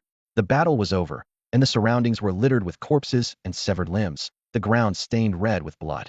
This brutal scene was a testament to the apocalypse survival of the fittest, with no mercy shown. Li Yutong approached Wen Chun, curiously eyeing the captured woman. "Brother Wen Chun, what's going on?" "My captive," Wen Chun replied nonchalantly. Li Yutong gave a knowing smile, sizing up the woman and giving a thumbs up. The other team members, seeing her face, also showed expressions of understanding. Wen Chun quickly explained, Hey, that's not what I meant. We just have a little deal." I get it, a wicked transaction of the flesh," Li Yutong teased. Wen Chun rolled his eyes helplessly. "Your imagination is almost as wild as Chief Li's. The last person to talk to me like that has already met their end. Are you planning to silence me?" Li Yutong pounded his chest in assurance. "I won't say a word, Brother Wen Chun, don't worry." The team captain behind them stroked his chin thoughtfully, considering how to use this to persuade Wen Chun to join his squad. After sorting out the battlefield and gathering useful supplies, the group prepared to set off. Wen Chun turned to the woman. "All right, introduce yourself. You haven't told me your name yet." Asking a girl her name first, "You're such a straight guy," the woman teased. A small flame appeared in Wen Chen's hand, and the woman immediately complied. "Let's talk this out. My name is Shun Yao." "Shun Yao? Is there really a Shun surname?" "You're not mistaken. My surname is Shun, like God, and Yao as in demon or sorceress. That surname is quite rare. Win Chun nodded. I'm Win Chun, Win as in victory, Chun as in stars. After some questioning, Win Chun finally learned the initial location where the dragon appeared. It was a whole province away from their current location, which would have taken nearly 9 hours to drive to before the apocalypse. As they approached Destiny City, Xin Yao became increasingly anxious. Hey, let me go already. I've told you everything I know, she pleaded urgently, not understanding why Wen Qin hadn't released her yet. Ying Chun untied the shackles of the spirit demon and said coldly, I'll spare your life, and we'll call it even. Now run before they catch up. The spirit demon glanced at the approaching group, a mocking smile playing on her lips. At least you have some conscience. Let me give you a piece of information. She leaned closer to Ying Chun and whispered, the sister who sent me the video is a real gem, way prettier than me. I'm considered a campus beauty, but compared to her, it's like night and day. She's a stunning beauty with a figure that surpasses a cup, and her face is exquisite. A complex emotion flickered in the spirit demon's eyes as she continued. If I were a man, I couldn't resist pursuing her, holding her at night. But her current situation might be dire. She may already be in danger. She's introverted and very honest. She gave Ying Chen a meaningful look. You're after that dragon, right? If you encounter her, be kind to her. As her sister, I fear I can't look out for her anymore. The spirit demon smiled mysteriously. I'll tell you a little secret only I know. If you grab her twin ponytails and spank her hard, she'll do whatever you say. Before Ying Chun could respond, the spirit demon turned and left, leaving him bewildered. He couldn't help but wonder. Do I have a good relationship with her? She clearly hates me, yet it's like she's entrusting something to me. Suddenly, Ying Chun recalled a crucial detail. Right. Her name is Shun Yao. Xiao Chunzi's voice echoed in his mind. It sounds like she's setting you up with someone. Ying Chun scoffed. Get lost. If what she said is true, her sister might already be in trouble or locked in some basement. In the apocalypse, being beautiful is dangerous. You have to watch out for mutant beasts and humans. Without enough strength, survival is impossible. Soon, the group returned to the base, where guards were checking the returning teams one by one. A guard looked up and asked, Where are your teammates? Ying Chun was taken aback. Did the guard recognize him? The guard pressed on. I'm asking you. Weren't you out with the Gale squad? Where are the others? Ying Chun lied without changing his expression. They all perished. We encountered a terrifying mutant beast. I was lucky to escape because I'm fast. They weren't so fortunate. The guard scrutinized him with skepticism. Nearby, Li Yutong and others twitched at the corners of their mouths. Encountered a mutant beast? The strongest mutant beast near the Tsangsang forest was right in front of them, and Ying Chun subdued it with a single move. The captain of the Qianglong squad stepped forward to testify. I can confirm that the Gale squad indeed encountered a terrifying mutant beast. We went to that lake, and the entire surface was frozen. The guard nodded in realization. I see. Clearly, they held a lot of trust in this semi-official squad. It's rumored that someone influential from Tianming City supports the Qianglong squad. Ying Chun breathed a sigh of relief, grateful to have bluffed his way through. He thought to himself, I finally caught up on the 2 chapters 1 yesterday. As for how effective they are, I'll let the readers decide. The guards were about to let them pass, but Li Yutong and the others were still dealing with the white-head monkeys, and it seemed like it would take a while. Ying Chun waved goodbye and stepped into the base. Suddenly, his attention was caught by an elderly man ahead. Xiao Qinzi, you must have felt it too, right? That person has the aura of a spirit stone. The system suddenly reminded him. Ying Chun nodded slightly. He had indeed sensed it, and the concentration of spiritual energy seemed quite high, much stronger than Yun Chu's jade pendant. Ying Chun quickly caught up with the old man and said warmly, Sir, could I make a trade with you? The old man paused, looking Ying Chun up and down. At that moment, Ying Chun was in tattered clothes, with disheveled hair, looking every bit like a refugee. Young man, what do you have to trade with me? The old man asked in return. Ying Chun realized his shabby appearance and explained, I just came back from the wilderness. I don't usually look like this. The old man understood and was a bit surprised, as surviving in the wilderness in this era meant one was quite formidable. What do you want to trade for? I have to tell you up front, my things aren't cheap, the old man said cautiously. Do you have a piece of jade? Ying Chun got straight to the point. The old man was surprised and asked, How do you know that? I want to trade for that jade of yours, Ying Chun admitted. The old man took out a piece of jade the size of a pigeon egg from his pocket. It was crystal clear and exquisite. Young man, is this the one you're talking about? Ying Chun nodded, feeling secretly delighted. It was indeed a spirit stone, with a concentration of spiritual energy about 10 times that of Yun Chu's piece. What do you have to offer in exchange? The old man asked. What do you want? Ying Chun replied. I'd like a fresh mutated beast carcass, one that's edible. Can you get that? The old man proposed. Ying Chun readily agreed. The old man, somewhat skeptical, led him to a small alley in Tianming City. The old man's home was located there, and the courtyard was quite spacious. 2 small children ran up to the old man as soon as they saw him return. These are my 2 sons, the old man introduced. If you really have a mutated beast carcass, bring it to this courtyard. Ing Chun then noticed the old man's head full of white hair and his wrinkled face, and he was stunned. These were his sons? He was quite taken aback, considering the age gap between the old man and the children was at least 40 or 50 years, if not more. As Ing Chun was pondering this, a graceful and beautiful woman stepped out. Honey, you're back. Is this your friend? The woman asked gently. Ing Chun was completely taken aback, his mouth agape in disbelief as he looked at the old man. You're impressive, he couldn't help but praise. Thinking about how so many young people couldn't find partners, yet this old man had managed to have such a charming wife. The old man explained, this young man wants to trade for the jade, so I brought him here. The old man embraced the beautiful woman, a happy smile spreading across his face. Ing Chun watched the couple with resignation, inwardly lamenting the display of affection. With a wave of his hand, a massive mutated rabbit carcass appeared out of thin air in the courtyard, its size comparable to a large dog. This rabbit would be enough to feed a family of 3 for 3 to 4 days. Mutated beast meat is rich in nutrients, and ordinary people only need a small amount to feel full. Its delicious taste and benefits for mutants have made it a delicacy among the base's elite. However, hunting mutated beasts is costly, making it inaccessible for most people. The old man stared at the giant rabbit in astonishment and blurted out, this is a mutated beast. Ing Chun nodded in confirmation. That's right. Now, can you give me that jade stone? He explained that he had some more of these mutated beasts stored in his space, and that he often ate them himself. This particular mutated rabbit was of mid-level quality, with excellent meat, and should be enough for the exchange. The old man nodded excitedly, and immediately handed the jade stone to Ing Chun, then carefully inspected the giant rabbit. Meanwhile, the beautiful woman's gaze toward Ing Chun turned alluring, as if it could melt. While the old man examined the rabbit, she gracefully approached Ing Chun, revealing her fair thigh, and lightly traced her slender fingers across his chest. Hey handsome, want to come by tonight? She softly invited. Ing Chun frowned and asked, aren't you afraid of your husband? Afraid of what? The beautiful woman replied dismissively. He hasn't been capable for a long time. Isn't it normal for me to find another man to replace him? Ing Chun shook his head and declined. No, I'm not interested in you. To be precise, he wasn't interested in damaged goods. He couldn't comprehend why this woman married an old man. If it was for love, he wouldn't believe it. The beautiful woman looked at Ing Chun in surprise, wondering if her charm wasn't enough. Weren't young men supposed to be drawn to mature women with allure? And she had such a great figure. Ing Chun turned to the old man, patting his shoulder, and asked, can you tell me where you found this jade stone? Suppressing his excitement, the old man replied, I found it at the Xinghe shopping center in Y City. It was a famous place before the apocalypse. I was trapped there and got rescued by a search team.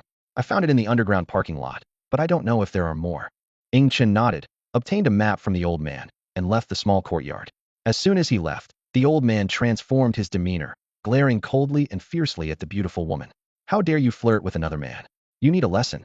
The old man pulled out a bamboo stick from behind him, stripped the woman of her clothes, and began to beat her harshly. The 2 children stood by indifferently, as if the woman being humiliated wasn't their mother. The beautiful woman pleaded for mercy, but it was in vain. After Ing Chun left, a system voice spoke calmly. Xiao Qinzi, that old man is also a mutant and should be able to sense the spiritual energy in the jade stone. This is a bit strange. It doesn't matter if there are strange things as long as you're strong enough. All schemes and tricks are useless, Ing Chun said confidently, his eyes shining with determination. The system silently observed him, secretly amazed. Is this really the same timid boy from before? In just a short time, his demeanor has changed so dramatically, and his charisma has significantly improved. The harsh reality of the apocalypse has completely transformed Ing Chun. He is no longer the naive, ordinary boy. He has gradually adapted to this perilous new world. His character has become more resilient, and there's a calmness in his gaze. The system quietly absorbed the spirit stone, instantly reducing it to a pile of fine powder. Ing Chun's energy levels on the panel suddenly increased by 50,000 points. He nodded with satisfaction, feeling the surge of power coursing through his body. As night fell, in a dimly lit room, a beautiful woman was silently weeping. Her naked body was covered with bruises, and the damp sheet spoke of the violence that had just occurred. Her hollow eyes were filled with despair, as if her soul had been destroyed. Meanwhile, a mysterious old man arrived at the carcass of a mutated giant rabbit. His palms suddenly split open, revealing a grotesque mouth. This eerie mouth began greedily devouring the rabbit's flesh and blood. As he consumed, the old man's body visibly became younger, his wrinkles faded, and his white hair turned black. The next morning, Ing Chun arrived at the mission hall. The usually quiet hall was bustling with noise today. Driven by curiosity, Ing Chun grabbed someone passing by and asked, what's going on? Why is it so noisy today? The person looked at Ing Chun in disbelief. Do you really not know? Or are you just pretending? Tianming City officials have just released the ancient martial arts cultivation method. It's said to significantly boost the speed of spiritual energy absorption and accelerate the evolution of mutants. Even ordinary people might awaken mutation abilities after practicing it. What? Ancient martial arts have such effects? Ing Chun was so shocked his jaw almost dropped. He recalled his previous encounter with the Yun family and had dismissed ancient martial arts as too weak. He hadn't anticipated that the true value of ancient martial arts was to accelerate cultivation speed. He regretted. I was too hasty. I should have gotten the Yun family's ancient martial arts. The system couldn't help but chuckle softly. Ing Chun asked in confusion. System, did I say something wrong? The system replied calmly. Once you truly begin cultivation, you'll understand. Ing Chun followed the crowd to the center of the mission hall. A new platform had been erected there, and a powerful mutant from Tianming City was standing on it, introducing the mysteries of ancient martial arts to the crowd. The speaker began. You all probably know a bit about ancient martial arts. Before the apocalypse, its effects were not significant, barely more than a means to strengthen the body. After all, no matter how advanced the martial arts, it couldn't match the power of modern weapons. But the apocalypse changed everything. He continued explaining. According to the research of the mysterious first mutant, we now understand that the fundamental cause of biological evolution is the resurgence of spiritual energy. There is a mysterious substance called spiritual energy in the air we breathe now. After the apocalypse, mutants began to appear, showcasing incredible power. However, compared to mutant beasts, our evolution speed was still too slow. While mutant beasts have reached the late second grade, or even stronger, our mutants have just reached the late first grade, with second-grade mutants being extremely rare. At this critical juncture, the Murong family, an ancient martial arts family in Tianming City, discovered the astonishing secret of ancient martial arts. Those ancient martial arts techniques, which could only strengthen the body before the apocalypse, now significantly increase the speed of absorbing spiritual energy. This discovery offers hope for solving the problem of slow mutant power growth, and lays a foundation for humans to catch up with mutant beasts in strength. Although ancient martial arts themselves have limited destructive power, their true value lies in accelerating cultivation. The higher the level of the martial arts technique, the faster it accelerates cultivation. While the government has already made the basic ancient martial arts cultivation methods public. However, there is a price to pay. As long as you provide enough money or exchange something of equal value, you can obtain it. The more advanced the ancient martial arts, the more expensive they are. I'm sure everyone can understand that. Ing Chun stood among the crowd, listening to these words with some surprise. He hadn't expected his name to be mentioned again after so long. Due to the dragon's blessing, his appearance had changed significantly. Unless someone was extremely familiar with him, they would likely not recognize him. At that moment, the man suddenly released his aura. Everyone present felt an overwhelming pressure, far surpassing anyone else there. The crowd was shocked to realize that this was at least a latest-stage level 1 power. Oh my god, he's already evolved to a latest-stage level 1, someone exclaimed in the crowd. The strongest in Tianming City was only at a latest-stage level 1 recently, and now he has that kind of strength too. Is this the power of ancient martial arts? It's incredible. The crowd instantly erupted, and everyone rushed to the exchange window, forming a long line. At the window, a staff member was carefully assessing the value of each item people brought.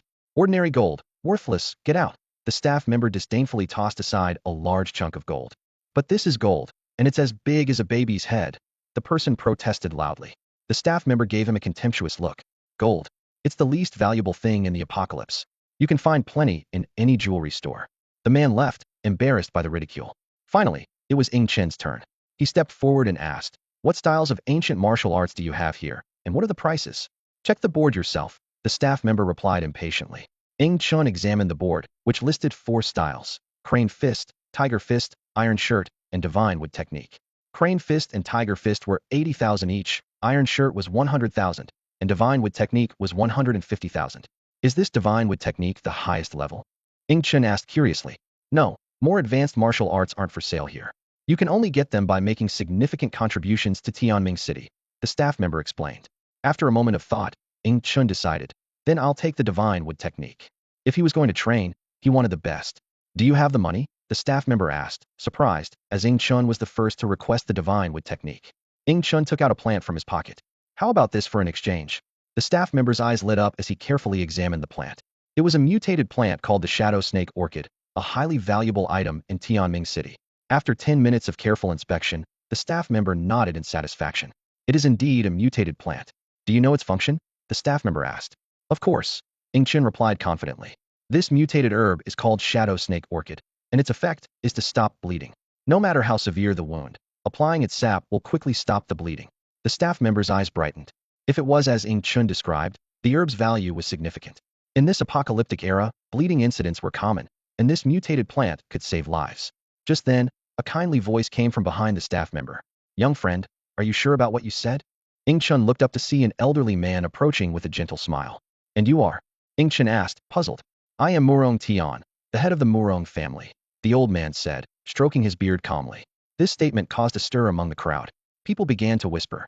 That's the head of the Murong family, the person with the highest evolution level in Tianming City? His hair is even starting to turn black. Could evolution actually extend life? Huh. Even though his evolution level is high, his unlucky grandson is still a disappointment. Why? Don't you know? Miss Li, his fiancée, heard that their engagement was going to be called off. She came to humiliate him, and it was quite tragic. Ing Chun walked ahead, overhearing whispers. He quickly realized the unfortunate person being talked about was the grandson of the elderly man in front of him. Murong Tai was furious, veins bulging on his forehead, and he shouted, Get out! All of you get out! If anyone dares to speak ill of the Murong family again, don't even think about learning ancient martial arts. With his angry outburst, dozens of armed people appeared like phantoms, swiftly dragging out the gossipers and roughly pushing them out of the mission hall. Taking a deep breath to suppress his anger, Murong Tai turned to Ing Chun and said, My condolences. There's no need to say more, young man. This incident indeed happened to my Murong family. I will reclaim this honor sooner or later. Ing Chun nodded slightly and calmly said, Let me demonstrate something for you. Before he could finish, Murong Tai suddenly attacked, his sharp nails slicing a staff member's arm. Blood gushed out, and the wound looked horrifying. The person couldn't help but scream in agony. Please, young man, give it a try, Murong Tai said expressionlessly, as if he hadn't just injured someone. Unfazed, Ing Chun took a leaf of the rare Yushi Lan from his pocket. He gently squeezed it, letting the green juice drip onto the staff member's gruesome wound. Miraculously, the bleeding stopped instantly, and small flesh buds began to grow, healing the wound at a visible speed. Excellent! Excellent! Excellent! Murong Tai was overjoyed at the miraculous effect of the Yushi Lan. He immediately ordered, Bring the Shunmu Gong to the young man. Then he turned to Ing Chun and eagerly asked, Do you have any more of this mutated Yushi Lan? Ing Chun shook his head. No, I only have this one. Oh, I see. Murong Tai looked slightly disappointed but soon smiled again. In 3 days, it's my grandson's birthday banquet. Would you honor us with your presence? Oh, why invite me? I'm just an ordinary person, Ing Chun replied modestly. Murong Tai looked at him meaningfully. You've reached the 2nd grade in such a short time without relying on ancient martial arts. How could you be considered ordinary?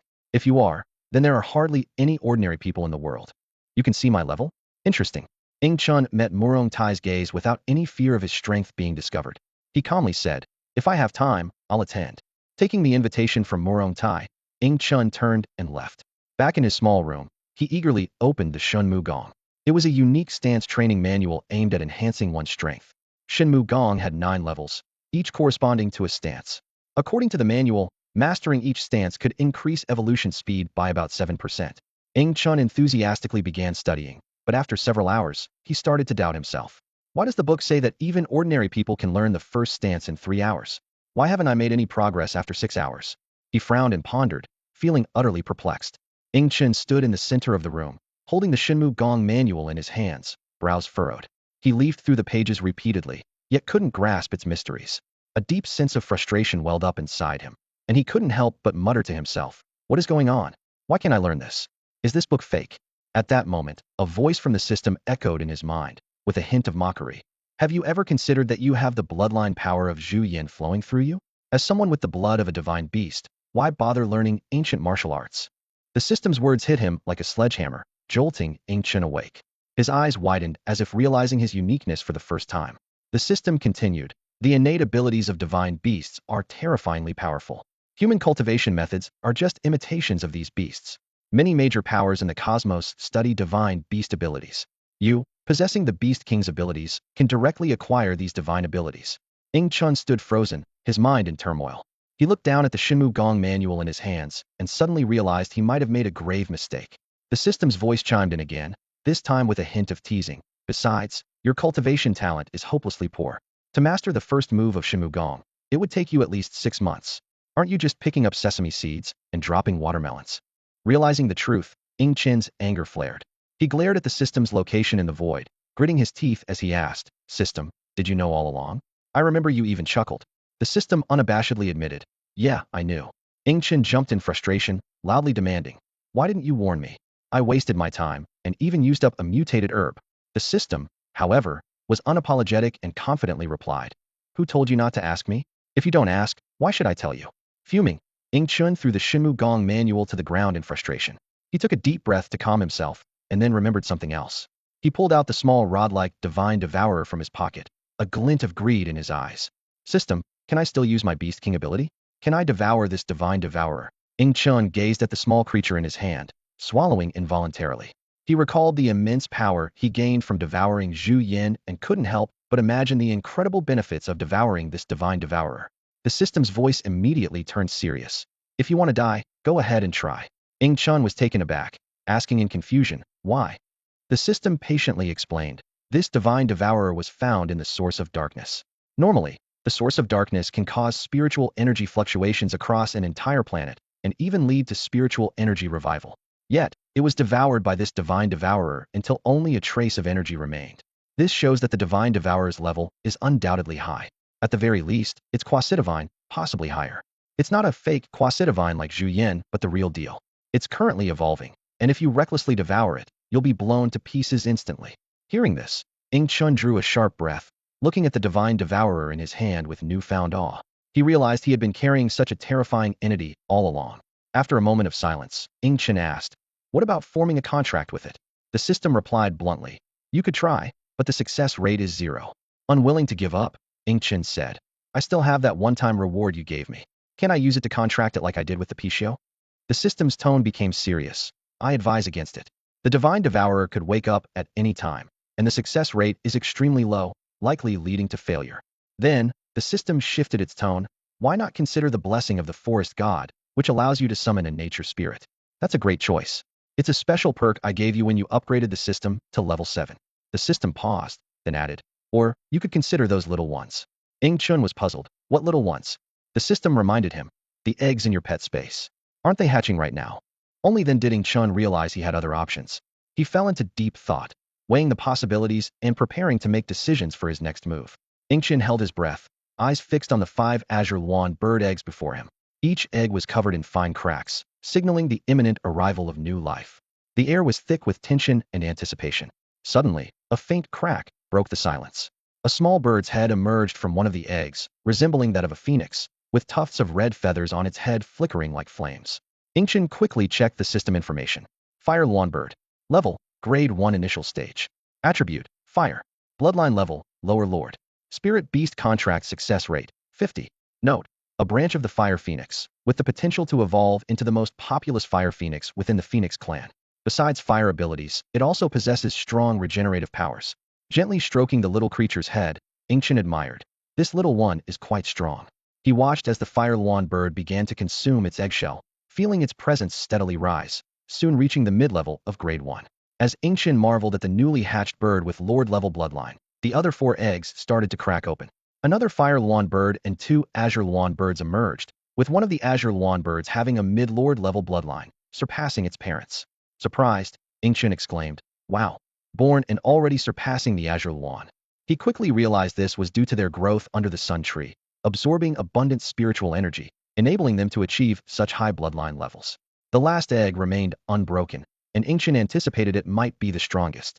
However, when it finally hatched, a small bird resembling a sparrow appeared. This peculiar bird had a pitch-black head, sharp eyes, and a body primarily black with hints of red. Chen checked the system information again. Sky swallow sparrow. Level, grade 1 initial stage. Attributes, devour, darkness. Bloodline level, mid-monarch. Spirit beast contract success rate, 50. Note, the sky swallow sparrow carries the bloodlines of the immortal demon sparrow and 9 phoenix, both incredibly powerful divine beasts. At the same level, the sky swallow sparrow is unbelievably strong. It can devour anything, including energy and an enemy's kinetic force. Its dark abilities enhance its power, often manifesting as a massive black cloud that devours all obstacles. Astonished, Chen asked, "System, what does monarch level mean?" The system explained, "Monarch is a level above lord. A mutant beast with such a bloodline level can be called a king, commanding even lord-level beings to submit. Typically, a monarch-level existence can lead hundreds of lord-level mutant beasts." Chen's eyes burned with excitement as he stared at the seemingly ordinary, yet infinitely potential sky swallow sparrow. He realized he still had 2 slots available for contract pets, and this was a gift too good to pass up. System, contracted. Ancient decisively ordered, ready to claim the immensely potential sky swallow sparrow as his own. The joy of a successful contract filled Ing Chen's heart instantly. A tiny mental imprint quietly appeared in his mind, signifying that the swallowing heaven sparrow had become his contracted partner. In comparison, this imprint seemed exceptionally small, barely a tenth the size of those from his other little companions. The Qinghuan bird, sensing the arrival of a new member, joyfully circled in the sky, as if celebrating the arrival of a blood-related kin. However, Ing Chen's brow furrowed slightly as his gaze fell on the remaining 4 little birds, placing him in a dilemma. How should I settle these little ones? Ing Chen murmured to himself. There was no more space for contracts, but if he set them free, they would likely face certain death. After pondering for a moment, he decided to place them in the pet space temporarily. With a light wave of his arm, the swallowing heaven sparrow smoothly entered the pet space. However, to his surprise, the other 4 little birds remained in place, unmoved. The system's voice chimed in timely. Xiao Chenzi, you've forgotten something. The pet space can only accommodate pets without resistance. These little birds obviously have developed self-awareness, so how could they easily enter your pet space? Ing Chen found himself in a predicament. Then what should I do? The system suggested, send them out of the city early tomorrow morning. Feed them some mutated figs to enhance their strength, and then release them. Can I keep them like the little spirit mouse? Ing Chen asked unwillingly. The system explained, that's impossible. The little spirit mouse is entirely different. Mice are naturally timid, and the little spirit mouse isn't a combat-type mutated beast, so it obeys your commands. These birds are proud and arrogant. Without a contract to bind them, how could they follow your orders? Reluctantly, Ing Chen had to accept the situation. The next morning, with heavy dark circles under his eyes and yawning, Ing Chen walked out of the city gate. The mischievous birds had kept him up all night, and he couldn't summon the Qinghuan bird to discipline them, leaving him sleepless until dawn. He ventured deep into the Colossal forest, searching for areas with few mutated beasts. Finally, in a relatively safe clearing in the forest, Ing Chen stopped. He summoned the Qinghuan bird, and immediately the little birds excitedly gathered around. The Qinghuan bird gently caressed them with its wings, as if bidding farewell. Ing Chen softly said to the Qinghuan bird, I believe you understand. We must let them go. With that, he took out 5 mutated figs. The little birds, seeing the fruits, became excited and opened their beaks wide in anticipation. System, to what extent can these figs enhance the birds? Ing Chen asked while feeding them. The system replied, it depends on their potential. The figs are meant to unlock potential, and if their potential is strong, they might directly leap to the 3rd-grade realm. As the fruits were consumed, the birds began an astonishing evolution. The 2 little flame lawn birds rapidly expanded in size, their feathers becoming increasingly vibrant and radiant, and the power of flame within them grew stronger. In the blink of an eye, they transformed from small birds into flame god birds the size of eagles, enveloped in deep red flames, exuding the majesty of ancient divine beasts. Though not yet fully grown and not particularly large, their aura was already extraordinary. By the end of the evolution, both flame lawn birds had reached the early 2nd grade, significantly boosting their strength. With their lord-level bloodline, they now had the capability to thrive independently in the Colossal forest. As the evolution of the 4 fire lawn birds was completed, Ing Chen observed each one closely, noting their changes. The 2 young lawn birds with early lord-level bloodlines evolved as expected to the early 2nd grade, their feathers glimmering with a faint blue light. The one at the mid-lord level advanced further to the mid-2nd grade, with its wing patterns becoming more distinct and vibrant. However, the most striking was the swallowing heaven sparrow. It had grown from the size of a fingernail to that of a pigeon. Though its size change was not dramatic, its fierce eyes were intimidating. Ing Chen stared at this unique fledgling, furrowing his brow unconsciously. System, what's going on? Ing Chen asked internally. The swallowing heaven sparrow's bloodline clearly surpasses its siblings, so why is it only at the late 2nd grade? The system's response echoed in his mind. The swallowing heaven sparrow's bloodline has surpassed the efficacy of the fig, so it has only reached the late 2nd grade. If your fig level were high enough, it could now be at the late 3rd grade. I see. Ing Chen realized, then advised the 4 birds. Go on now. Remember to help each other. And unless absolutely necessary, do not harm humans.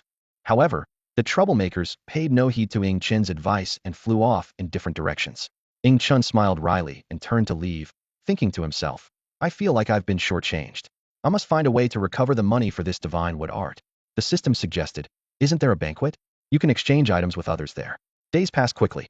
During this time, Ing Chen discreetly summoned the little spirit mouse and the swallowing heaven sparrow. Their small sizes kept them unnoticed. However, Destiny City grew increasingly lively, with rumors of a demonic apocalypse spreading wildly, and many began to believe them. As Ing Chun bought food on the street, various rumors filled his ears. Surprisingly, the city's officials did not suppress these talks. Over time, the topic grew more heated, with even many mutants believing it, not to mention ordinary people. Did you hear? Another human corpse was found in the west of the city, and it wasn't eaten by mutant beasts. The wounds look human-made, one passerby whispered. Really? Is someone eating people? Isn't Destiny City's food supply ample? Why resort to cannibalism? Another person asked in shock. Haven't you heard? A demon has descended to Earth, corrupting hearts, which is why people are eating humans. The first person replied mysteriously. The small bun in Ing Chen's hand suddenly lost its appeal. This conversation made him feel nauseous. He thought disdainfully, people eating people, and the authorities still haven't solved it? What a bunch of incompetence. As Ing Chun shook his head in dismay, a figure dashed out of the crowd, looking panicked as if fleeing from something terrifying. Bang! The figure collided directly into Ing Chen's chest. He stood firm while the person fell to the ground, clutching their head and crying out in pain. Ouch! Ing Chen looked closely and was surprised to see it was the wife of the old man. He had traded spirit stones with a beautiful woman. It's you? Why are you in such a panic? Ing Chen asked, puzzled. Recognizing Ing Chun, the woman quickly pleaded, please, take me away, and I'll explain later. Before Ing Chun could inquire further, 3 burly men pushed through the crowd. Upon seeing the woman, their eyes lit up. Come with us, your husband is waiting. One of the men said coldly, reaching out to grab her. The beautiful woman knelt on the ground, pleading with a trembling voice, help me. However, Ing Chen stood there emotionless, showing no intention of offering assistance. Seeing his cold demeanor, the woman felt a wave of despair wash over her as the light of hope in her eyes gradually dimmed. Just then, a burly man stepped forward, his eyes glinting with menace. He shouted fiercely at Ing Chun, get out of my way, kid. Don't interfere with my business. Ing Chen's gaze turned glacial, like an Arctic chill sweeping over. He spoke slowly, his voice low and dangerous. Are you talking to me? Before the words had fully left his mouth, Ing Chen struck. A massive ice spike materialized out of thin air, piercing the burly man's leg in an instant. Blood gushed out like a fountain, soaking the entire ice pillar. The man howled in agony. Aya, another man, witnessing this, was about to defend his comrade but was preempted by Ing Chun. A sharp ice spike precisely pierced between his legs. Blood trickled down the spike, and his pupils contracted as he trembled violently, unable to scream as his mouth was instantly filled with ice. The third man, seeing this, panicked. Cold sweat poured down as he realized that this person in front of them was far more powerful than they had imagined. After all, the 3 of them were mutants, yet 2 were taken down in a blink, and Ing Chun didn't even seem to exert himself. I was wrong. The third man started, but was cut off by an ice spike piercing his thigh, causing him to scream in pain. Ing Chun spoke coldly. Since you're with them, you must share the consequences. His voice was as piercing as ice, sending shivers down their spines. Let's see how you fare against the power of darkness. Ing Chun decided to eliminate the 3 men completely to prevent future troubles. He shot out 3 beams of black light, each entering one of the men's bodies. They tried to evade but found themselves immobilized, helplessly watching the black light infiltrate their bodies. What have you done to us? One of them asked in a trembling voice. Ing Chun replied indifferently. Nothing much, just a little trick. This shares the ability of the sky-swallowing sparrow, using darkness to devour the life force of creatures. Eventually, this black light absorbs so much energy that it causes a massive explosion. The range and power of this explosion are significant, making it an essential skill for destruction. With that, Ing Chun turned to leave, the woman hurriedly following him. The 3 men, seeing Ing Chun walk away, finally breathed a sigh of relief. That monster is finally gone. What a terrifying guy, even scarier than the boss, one of them murmured. How could he compare to the boss? Another retorted. But the woman left with him. What should we do? Going back after failing the mission, the boss will definitely be furious. Ing Chen returned home, with the woman closely behind. What do you want? I won't take you in, leave now. Ing Chen said coldly. The woman paused, then urgently said, I have something very important to tell you, something that concerns countless lives. Ing Chen ignored her, clearly uninterested in her secret.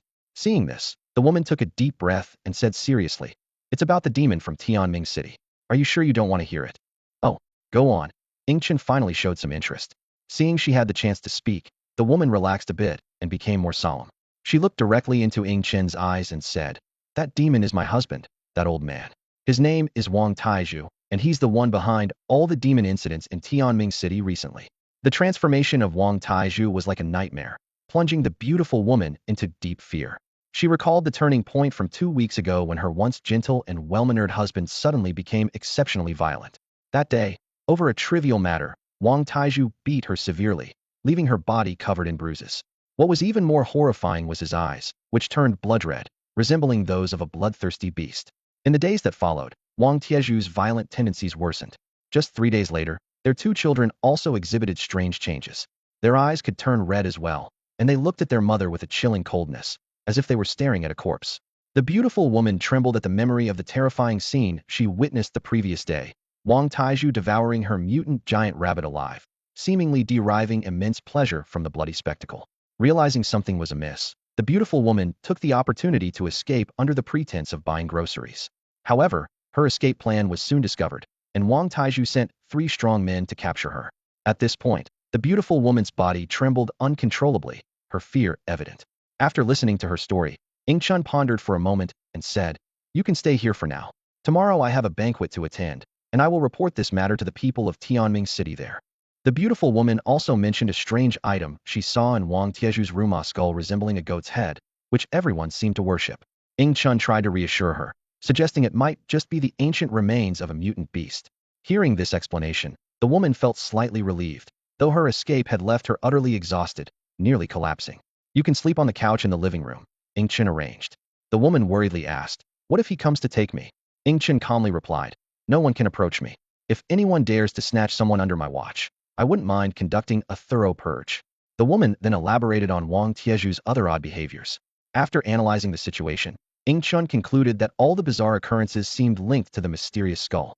He wondered what kind of object could influence so many people, even causing mutations. Since the apocalypse, the world had seen many inexplicable phenomena. Chun was not particularly surprised, as even spiritual energy had revived. The appearance of immortals wouldn't be shocking. He recalled obtaining a priceless Pichot egg from a mysterious ruin. Driven by curiosity, Chun asked the system about the ancient history of this planet. The system responded, "How would I know? I spent most of my time asleep. When I first came to this planet, it was ruled by dinosaurs. The spiritual energy was even denser then, but I didn't want to acknowledge a master, so I put myself into slumber." The secrets of the dinosaur era stirred waves in Chun's heart. The system's voice echoed in his mind, narrating the extraordinary scenes of that distant time. The era of dinosaurs indeed had spiritual energy, but the bloodlines of dinosaurs seemed shackled, unable to develop intelligence. "I briefly awakened and witnessed a breathtaking scene. The galaxy flowing backward, a massive waterfall cascading from the sky. In the air stood people who claimed to be cultivators, exuding immense power." The system continued its description. Someone recited, "A waterfall plunging 3,000 feet, as if the Milky Way is falling from the heavens." Some even attempted to forge me into a magical artifact. But I am an immortal and indestructible existence, beyond the reach of mere mortals. Eventually, tired of their clamor, I returned to slumber until I met you. Chun listened intently, then asked, "Were there really cultivators in ancient times? Was the poet Li Tai? System, have you gathered any cultivation methods?" The system scoffed, "Why are you so fixated on cultivation? Your innate abilities combined with my power are enough to make you the strongest. Besides, with your talent, you're no better than a pig." Seeing Chun's persistent curiosity, the system reluctantly explained, "The first step in cultivation is gathering energy, but you have an excess of energy within you. The power of the azure lawn bird and the sky-swallowing sparrow is partly within you. Forcing energy gathering would be counterproductive. Instead, focus on collecting pets and devouring bloodlines to dominate with absolute strength." Chun pondered this. He wasn't obsessed with cultivation, merely influenced by movies and novels that portrayed cultivation as powerful. After weighing his options, he chose the path of devouring and collecting.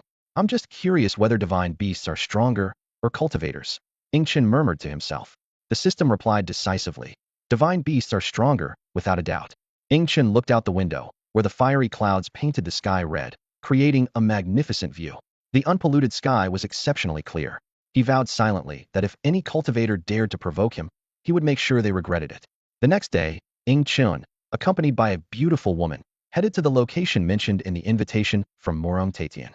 They arrived at a massive clock tower-like building, once a city landmark, now open only from the 1st to the 6th floor due to safety concerns. A young man in a suit greeted them politely, bowing slightly. "Sir, may I see your invitation?" Chun handed over Morong Tatian's invitation, and after checking it, the young man allowed them to pass. "Please, sir, the banquet is on the 3rd floor. It will begin in 15 minutes, and you may go up now. Many guests have already arrived." The young man guided them respectfully. Chun entered the hall, scanning the surroundings, but Morong Tatian was nowhere in sight. He casually found a seat and decided to wait and see. Before long, A charming woman caught the attention of the men present. Her mature allure and graceful figure stirred the interest of several eager young men, who eagerly approached her. To Ing Chen's surprise, the woman handled the situation with ease and was soon dancing gracefully with one of the young men. Watching this scene, Ing Chen couldn't help but recall the time the woman had tried to seduce him, a smile unconsciously forming on his lips. Why the smile, brother Ing Chen? Is there something amusing you'd care to share? Morong Taitian had appeared beside Ing Chen, curious about his amusement. Ing Chen softly replied, "What do you think those young men would do if they knew that woman had 2 children with an old man?" Morong Taitian was taken aback, clearly not expecting such a twist. He had assumed the woman was somehow connected to Ing Chen. At that moment, a cold voice came from behind Morong Taitian. "Women, hee, all deserve to die." A young man stepped forward, expressionless. Morong Taitian quickly explained, "This is my son, Morong Wangu. He's been dealing with some issues lately and has developed a bit of resentment towards women." He scratched his head awkwardly. Ing Chen understood immediately, guessing that Morong Wangu was likely the unfortunate one whose engagement with the Li family's daughter had been called off. With a serious expression, Morong Taitian whispered, "I'm here to discuss something with you. There's something strange about that woman's husband. The recent demon incidents might be connected to him. It said she discovered something by accident, and that's why she escaped." Ing Chen frowned. "Are you sure about this? I've only heard rumors and can't confirm it. However, there were indeed 3 mutants chasing her at the time. And as far as I know, her husband is a useless man who needs to trade with me for food. It's impossible for him to know, let alone command, mutants." Morong Taitian's face darkened. The demon incidents have been unusual. Many in the upper echelons are now against eradicating the demon forces, suggesting instead that we ignore the matter. Such a decision is unlike anything the leaders of Tianming City would make. You know, if a cult grows too large, it becomes a cancer. Just as he finished speaking, a loud explosion shook the ground. As the dust settled, a heavily armed group had surrounded the entire venue. They wielded advanced weapons, and nearly half of them were mutants. All eyes were on Ing Chen. "Target acquired," the leader stated coldly. Morong Taitian was furious. "Who are you people? How dare you crash a Morong family banquet? Who gave you the nerve?" The intruders ignored Morong Taitian's outrage, unleashing a hail of bullets as if to create a massive fireworks display in the air. "Get out!" Ing Chen roared, a dark aura enveloping him. The force consumed all the bullets aimed at him. Before the attackers could react, numerous ice blades rained down from the sky, aiming directly at their vital points. The ice blades sliced through the air like lightning, piercing the hard concrete and tearing through steel with unmatched sharpness. Most of the people in the arena had lost their ability to fight, lying in pools of blood, wailing in agony.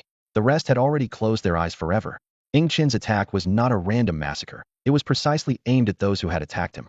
Blood flowed like a stream, staining the floor a glaring red. At that moment, Ing Chen's gaze turned sharp as he sensed something rapidly approaching. A rocket whistled through the air, about to hit its target.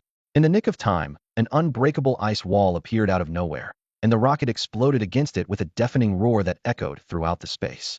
Ing Chen calmly looked out the window to see several helicopters surrounding the building. It was clear that the rocket had been fired from one of them. "Ing Chen, come out quietly." A voice full of vigor, despite its age, boomed from a helicopter. "You have angered the devil, causing calamities in Tianming City. Today you must die." Ing Chen focused his vision and recognized the speaker as the old man he had previously exchanged spirit stones with, the husband of that beautiful woman. Ing Chen pondered, "We have no personal vendetta, so why persecute me? And why is this military force obeying his commands?" He recalled the old man's excitement over the mutated giant rabbit's corpse, suggesting he rarely had the chance to enjoy mutant beast meat. Clearly, the old man couldn't possibly hold such a high status. If he did, he'd already be living a life of luxury. "It's all the will of the gods," the old man declared with conviction. "God's my foot," Ing Chen sneered. Suddenly, a massive figure appeared in the sky, an ancient majestic beast with a dragon's head, looking down upon Ing Chen. "Attack," Ing Chen ordered. "Kill everyone on the helicopters who dared to attack me." With an earth-shattering roar, a terrifying aura began to spread. Enormous ice pillars descended from the sky, instantly piercing one helicopter after another, creating brilliant sparks as they crashed to the ground. "Qingwan bird, come forth." Ing Chen summoned the Qingwan bird. The majestic divine bird soared through the sky, while the small creature on the ground relentlessly charged at enemies.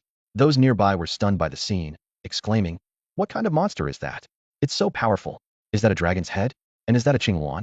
What on earth is happening? And why have 2 mutant beasts suddenly appeared in Tianming City?"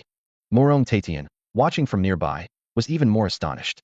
He thought to himself, Ing Chen even has spatial abilities. He's unbelievably powerful, truly deserving of defeating the White Ape King. At that moment, Ing Chen stood on Wang Tieju's chest. He sensed that Wang Tieju's strength was around the late stage of the second tier, while Ing Chen's power was now on par with the fourth-tier creature. Compared to Ing Chen, Wang Taiju was like a child facing a grown man, the disparity in strength utterly despairing. Not bad strength. You can keep trying, Ing Chen said coldly. Wang Taiju was on the brink of madness, desperately summoning all his strength, but still unable to move. Ing Chen's power was beyond comprehension. Impossible, Wang Taiju shouted unwillingly. I've been blessed by the gods as a new human. How can you be stronger than me? Blessed by the gods. Ing Chen scoffed, a hint of mockery on his face. What nonsense. Did you really think you had won? Wang Taiju laughed darkly, his eyes glinting with an eerie light. Just then, a group of people dressed in formal attire suddenly appeared at the scene, their expressions stern and their steps synchronized. An elderly man with white hair slowly approached Ing Chen, his voice deep and authoritative. Ing Chen, you have violated the laws of Tianming City, which is punishable by death. However, if you are willing to leave behind both your arms, I can show leniency and allow you to leave Tianming City. But you must never set foot here again. Ing Chen frowned and asked, Who are you? The old man straightened his back and replied proudly, I am the Deputy City Lord of Tianming City. You are standing on the domain of our city's esteemed guests. I advise you to release Mr. Wang immediately, or you won't leave Tianming City today. Ing Chen was taken aback, looking incredulously at Wang Taiju beneath his feet. At that moment, a voice from the system echoed in his mind. Xiao Chun, don't be surprised. It seems Wang Taiju has the ability to manipulate minds, and these people clearly aren't in their right senses. Ing Chen's confusion deepened. Could this seemingly useless Wang Taiju really possess such powerful abilities? The Deputy City Lord reached out to seize Ing Chen, but as he made contact, a flame appeared out of nowhere, instantly engulfing his arm. Within a few breaths, he was reduced to ashes in the blazing fire. Ing Chen looked at Wang Taiju in bewilderment and asked, Why do you want to kill me? We should have no grievances against each other. Wang Tieju's eyes suddenly turned blood red, glaring menacingly at Ing Chen as he sneered. Although we bear no grudges, you are too powerful. I can sense your strength. If you stay here, you'll definitely disrupt the plans of the Divine Lord. Suddenly, a terrifying roar erupted from the crowd. A man retrieved a black ram skull from his backpack, which was surrounded by wisps of dark energy, as if it were the source of the world's darkness. He placed the skull on his head, and his body began to transform violently. Muscles swelled, blood gushed out, quickly turning black. In an instant, the man transformed into a 5-meter turtle giant, his head completely becoming that of a ram, seamlessly merging with his body. This ram-head giant exuded an evil aura, and its upright posture and bulging muscles made a strong visual impact. Ing Chen was shocked and asked the system, What is this thing? The system explained, This is the skull left behind by a variant of Tao Tai, whose remaining divinity can infect nearby creatures, altering their minds and ultimately turning them into complete slaves. By now, the monster's transformation was complete, its aura matching Ing Chen's. Its yellow glowing eyes fixed on Ing Chen, a voice filled with ferocity. Boy, I am the Lord of Hell, the demon Satan. Kneel before me now, and I will grant you eternal life. Satan, have you been reading too many myths? This is the great Huan nation, not your Western world.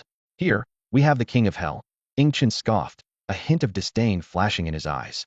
Before his words faded, he suddenly exerted force with his foot, pressing heavily onto Wang Tieju's chest like a 1,000-pound weight.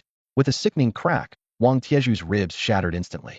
The once smug expression on his face twisted in agony as life quickly ebbed away. You dare kill my messenger. Satan's voice boomed like thunder, shaking the air around them. Not even God can save you today. Satan had just awakened and painstakingly cultivated a suitable slave, only for Ing Chen to crush him. Rage engulfed Satan completely. Ing Chen's mind stirred, and he silently asked the system, Is he really the Lord of Hell, Satan? The system's voice echoed in his mind. How would I know? But essentially, he's just a mutated Tao Dai. He probably comes from a place without other divine beasts and named himself. This happens often. Some divine beasts are born on strange planets. Without parental guidance, they grow up wild and name themselves. But Lord of Hell does sound cool. The system paused, then continued. Tao Ye's essence is the attribute of devouring. This mutated Tao Dai seems to have gained a dark attribute, but lacks the devouring one. I see. Ing Chen realized, his expression growing serious. He was well aware of the terrifying power of divine beasts. At this moment, his own body coursed with the bloodline of a third-grade divine beast. No, he suddenly recognized that it couldn't be pure blood, probably a hybrid. Yet, he had reached the late third-grade stage, stronger even than the little creature. Satan roared, dark energy surging from him, spreading around. The previously dead began to rise, their hollow eyes gleaming eerily. Necromancy. As Satan's voice fell, a horde of corpses launched an attack on Ing Chen. Roar! The little creature roared, releasing a dragon's might. attempting to intimidate the undead. Pathetic dragon's might. What can it do to me? Satan sneered, releasing a nearly tangible pressure, like a dark canopy, turning the entire sky pitch black. At that moment, a flame descended from the sky, engulfing the undead. Although not a pure blood, the Qingluan's fire had begun to wield power. The flames consumed the undead, who struggled to escape, but the Qingluan's fire only grew stronger, eventually incinerating them all. The little creature seized the moment to charge at Satan. Satan's muscles bulged as he laughed maniacally. Ha! You dare challenge me? Foolish. The two massive figures collided, and surprisingly, the little creature was knocked back, while Satan remained unscathed. Refreshing. Satan laughed heartily, looking at the wound on his arm, left by the little creature. Though its strength was inferior, its body had been covered in metal, which had cut into Satan's flesh. Roar! The little creature watched Satan warily. Despite its metallic defense, it wasn't heavily injured, but Satan's power was overwhelming. The brief collision left it trembling internally. If such clashes continued, it wouldn't hold out much longer. What a formidable opponent. Ing Chun swiftly summoned the four-leaf sword grass, securing it firmly above his head. Its roots intertwined like a spider web, merging with his hair. With a determined gaze, he thought to himself, let's see who gets the last laugh. The power within Ing Chun erupted like a volcano, bursting forth in an instant. He charged towards Satan like an arrow released from a bow, his body gradually coated with a metallic sheen, glinting with a cold brilliance. Satan sneered, his eyes filled with disdain. A mere level 2 human dares to punch me? How presumptuous. He casually extended a hand, ready to effortlessly block the audacious attack. The clash of fist and palm resounded with a deafening boom. Satan's expression darkened instantly, surprise mingling with a hint of pain. Get away! He roared, sweeping his hand to force Ing Chun to retreat quickly. Satan glanced down at his palm, where a fierce wound was bleeding profusely, red liquid dripping through his fingers. He attempted to control his muscles to heal the wound, but to his horror, it remained untouched, the blood continuing to flow. What kind of power is this? Why won't my wound heal? A flicker of apprehension crossed Satan's eyes as he fixed them on Ing Chun. Ing Chun responded calmly. The power that can kill you. He explained that he had coated his fist with the destructive ability of Zhu Yan, which not only enhanced his physical destructive power, but also prevented his enemy's wounds from healing. Unless there was a healing ability surpassing Zhu Yan's destruction, the enemy could only wait for death. Damn it! Satan cursed, enveloped in darkness. He continued to battle Ing Chun, but the destructive power was like a corrosive agent, continuously eroding his dark force. For a moment, Ing Chun had the upper hand. However, Ing Chun's energy consumption was enormous, while Satan's stamina seemed endless. Their fight gradually reached a stalemate, neither able to overcome the other. You are indeed strong, kid, Satan snarled, his body covered in wounds, black blood spurting out. But if this fight drags on, you won't be my match. Ing Chun smirked, and the four-leaf sword grass above his head suddenly released several invisible sword energies. Satan had to dodge awkwardly, with Ing Chun appearing like a dangerous porcupine. In close combat, his destructive power was a relentless nuisance. At a distance, the strange little grass unleashed deadly sword energy. Sorry, but I have some help, Ing Chun remarked nonchalantly. As he spoke, his companions, the little creature and the azure bird, joined the fray. The battle quickly turned into 4 against 1, putting Satan at a disadvantage. Don't push me. Satan barely blocked another heavy punch from Ing Chun, another gruesome wound appearing. Ing Chun coldly retorted, push you? Wasn't it you who started this fight? As he spoke, the azure bird erupted in flames, transforming the surrounding area into a sea of fire. Die! Ing Chun seized the opportunity, landing a powerful punch on Satan's goat head. His fist smashed through the skull like a cannonball, sending white brain matter splattering. I won't die. Satan glared venomously at Ing Chun as his body dissolved into a pool of black water, leaving only a ghastly goat skull. Ing Chun picked up Satan's head, mocking. Is this all you've got? Satan's voice echoed ominously in Ing Chun's ear. You underestimate me. I am Satan, the Lord of Hell. I won't be defeated so easily. What else can you do? Ing Chun asked disdainfully. You'll find out, Satan replied menacingly. At that moment, a crowd of ordinary people suddenly surged onto the battlefield, their voices raised in fervent cries. The situation became increasingly complex, suggesting the battle was far from over. Down with the demon. Demons, get out of Tianming City. The furious chants echoed throughout the city, deafening in their intensity. At first, Ing Chun thought these slogans were directed at Wang Taizhu or Satan, but when he saw the crowd holding up photos with his own face on them, he was taken aback. I'm not a demon, Ing Chun frowned, raising the bloodied head in his hand. This is the real demon, and I just killed him. However, the crowd seemed under some spell, ignoring Ing Chun's explanation. Their eyes were vacant as they mechanically repeated, You are the demon. You are the demon. Ing Chun looked down at the Satan's skull in his hand and coldly asked, "Is this your doing?" Satan's voice echoed in his mind, full of smugness. "Surprised? I've bewitched everyone here. To them, you are the undeniable demon. No matter how you explain, they won't believe you. This is the power of the Lord of Hell to manipulate souls. Impressive, isn't it? So you think you've defeated me?" Ing Chun scoffed. "I'm not at my peak yet," Satan retorted. "At full strength, I could extinguish you with a breath." Ing Chun gazed coldly at the agitated crowd below, saying calmly, "Give me some time, and I could easily extinguish you." Despite the crowd's protests, no one dared to come close to him. "Ridiculous," Satan mocked. "Do you think these mortals can threaten you? I'm just telling you, you can't stay in Tianming City any longer." Ing Chun remained unfazed. "You've got it wrong. I never belonged to Tianming City and was planning to leave soon. Your actions today were incredibly foolish." Satan was momentarily speechless. Ing Chun continued, "Besides, you're no match for me. I have your main body." "My main body?" Satan sneered. "You think that's all of me? My true form is divided into 6 parts. You've only got my head. My limbs and torso are still out there, and they'll avenge me eventually. We'll see." Ing Chun replied indifferently. "I hope your other parts aren't too weak." At that moment, Murong Taitian approached slowly, respectfully saying, "Brother Ing, you can leave this to me. I'll handle everything here." "Oh, you have a way." Ing Chun raised an eyebrow. Murong Taitian was full of confidence. "You're joking, Brother Ing. The Murong family can manage such a small issue." His eyes gleamed with a sharp, murderous intent. "Then it's up to you." Ing Chun turned to leave, but the crowd suddenly became restless. "Stop him. Don't let him escape," someone shouted. "We can't let him harm anyone else." 3 burly men blocked Ing Chun's path, one reaching to grab his arm, shouting, "Demon, halt." Before he could finish, the man's arm had already flown into the air, tracing a bloody arc before crashing to the ground. The man clutched his severed arm, howling in pain as blood gushed out, quickly forming a vivid red pool on the ground. "He's truly a demon, so ruthless," another man roared, drawing a short dagger and lunging at Ing Chun. "Demon, prepare to die." With a sharp clang, the dagger shattered. Immediately, with a crack, this man's arm also flew off. In the blink of an eye, all 3 men had lost an arm, their cries of agony resonating. Ing Chun coldly surveyed the wailing trio. Even if they were under Satan's spell, he showed no mercy. Known for his ruthless nature, he never hesitated for any reason. Seeing how ruthless Ing Chun was, those around him stepped back, not daring to block his path. With determined strides, Ing Chun walked forward. As he passed by a man, the man swallowed nervously, fearing Ing Chun might suddenly attack.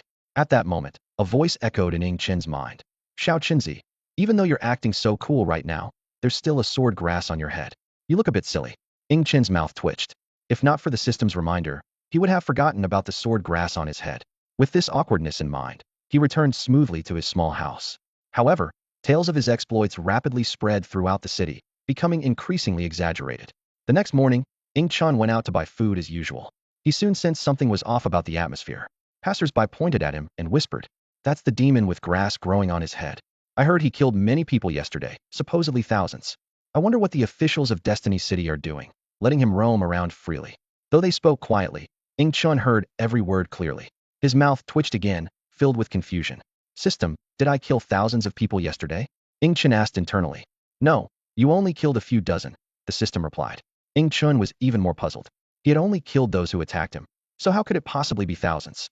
With this in mind, he grabbed a passing bystander who was gossiping. "Hey, where did you hear that I killed thousands of people?" Ing Chun demanded. The person he grabbed was instantly nervous, cold sweat trickling down. Don't kill me, I just heard it," the person stammered.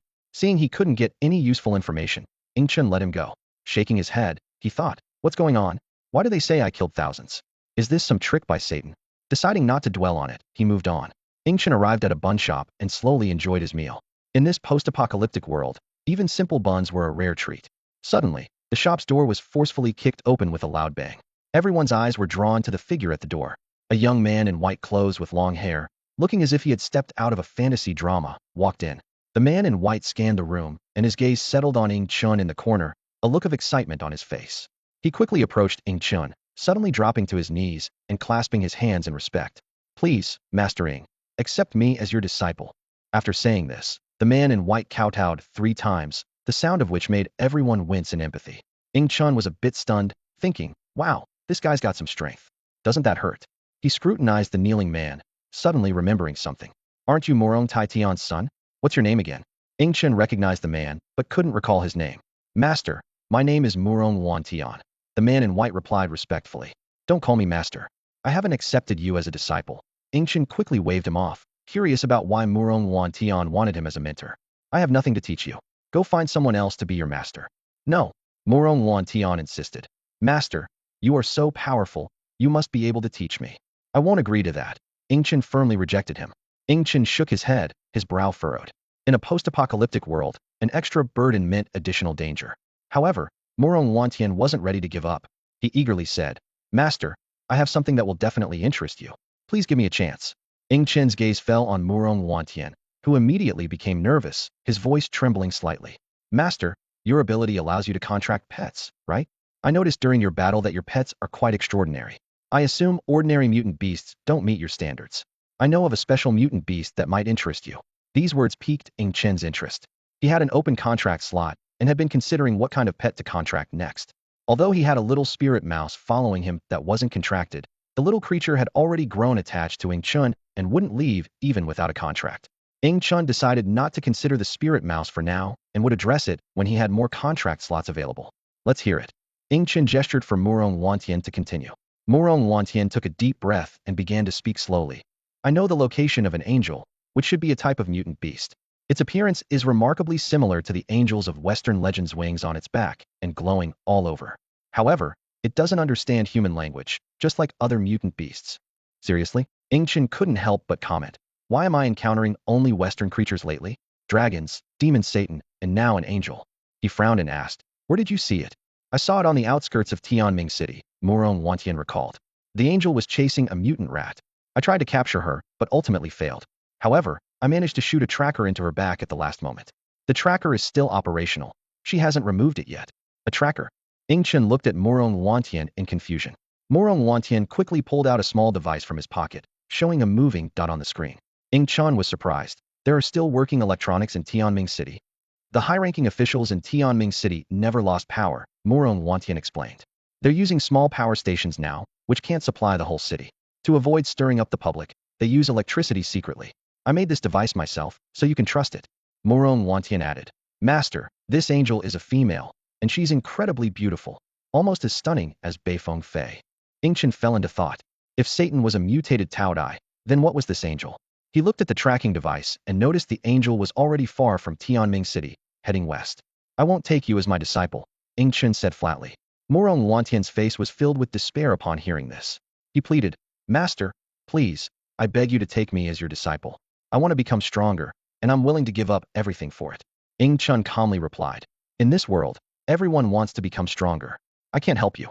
Murong Wantian left dejectedly, but he left the tracking device with Chen. Before leaving, he suddenly turned back and said, Master, the rumor about you killing thousands was spread by the Li family. It wasn't you who did it, it was my father. Yesterday, he killed all those troublemakers, leaving none alive. For some reason, the Li family spread the word that it was you. The Li family? Chen frowned. You mean the family of my former fiancé? Yes, that Li family, Murong Wantian confirmed, then turned and left, leaving Chen deep in thought. The sudden move by the Li family made Chen suspicious, leading him to wonder if Satan was behind it again. With this doubt in mind, he returned to his room and forcefully knocked on Satan's skull. Surprisingly, Satan's response was, Kid, this isn't my doing. All my people were killed by you yesterday. This reply left Chen even more puzzled.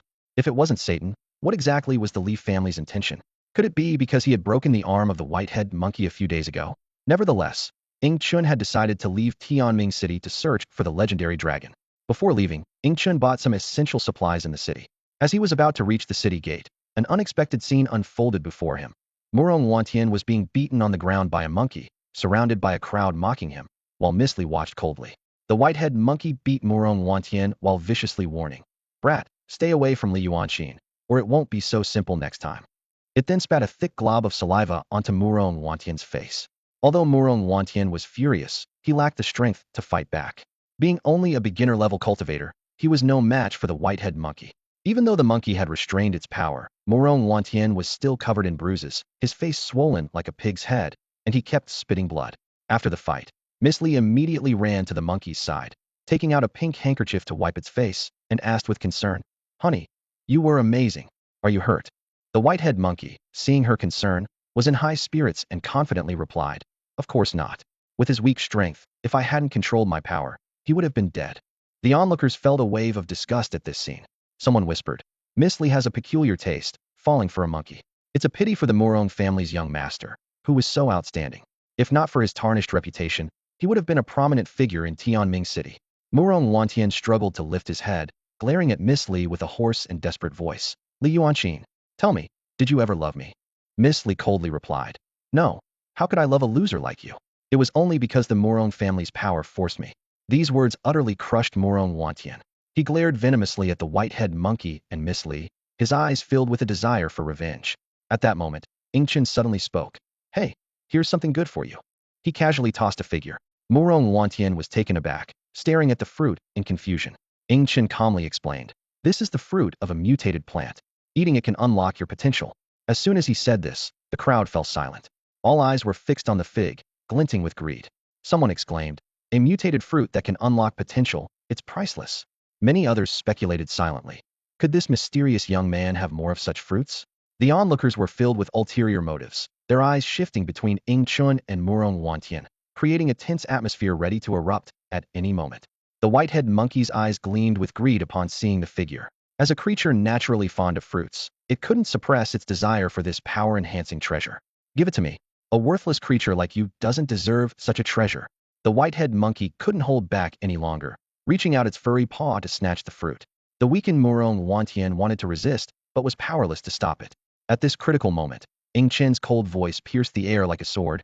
Who told you to move? The white-head monkey snapped back to its senses, breaking out in a cold sweat. Before it could explain, an invisible sword aura sliced through the air, precisely severing one of its arms. Thud! The sound of the severed arm hitting the ground was accompanied by intense pain, instantly overwhelming the monkey's nerves. Yeah! It let out a piercing scream, pain and anger intertwining, prompting it to turn and throw a fierce punch at Ing Chun. At such close range, even Ing Chun couldn't dodge in time. Thump! The fist landed heavily on Ing Chen's cheek. Fortunately, Ing Chun had turned his face to metal just in time, so the blow did not cause any real harm. You want to die? Ing Chun was furious.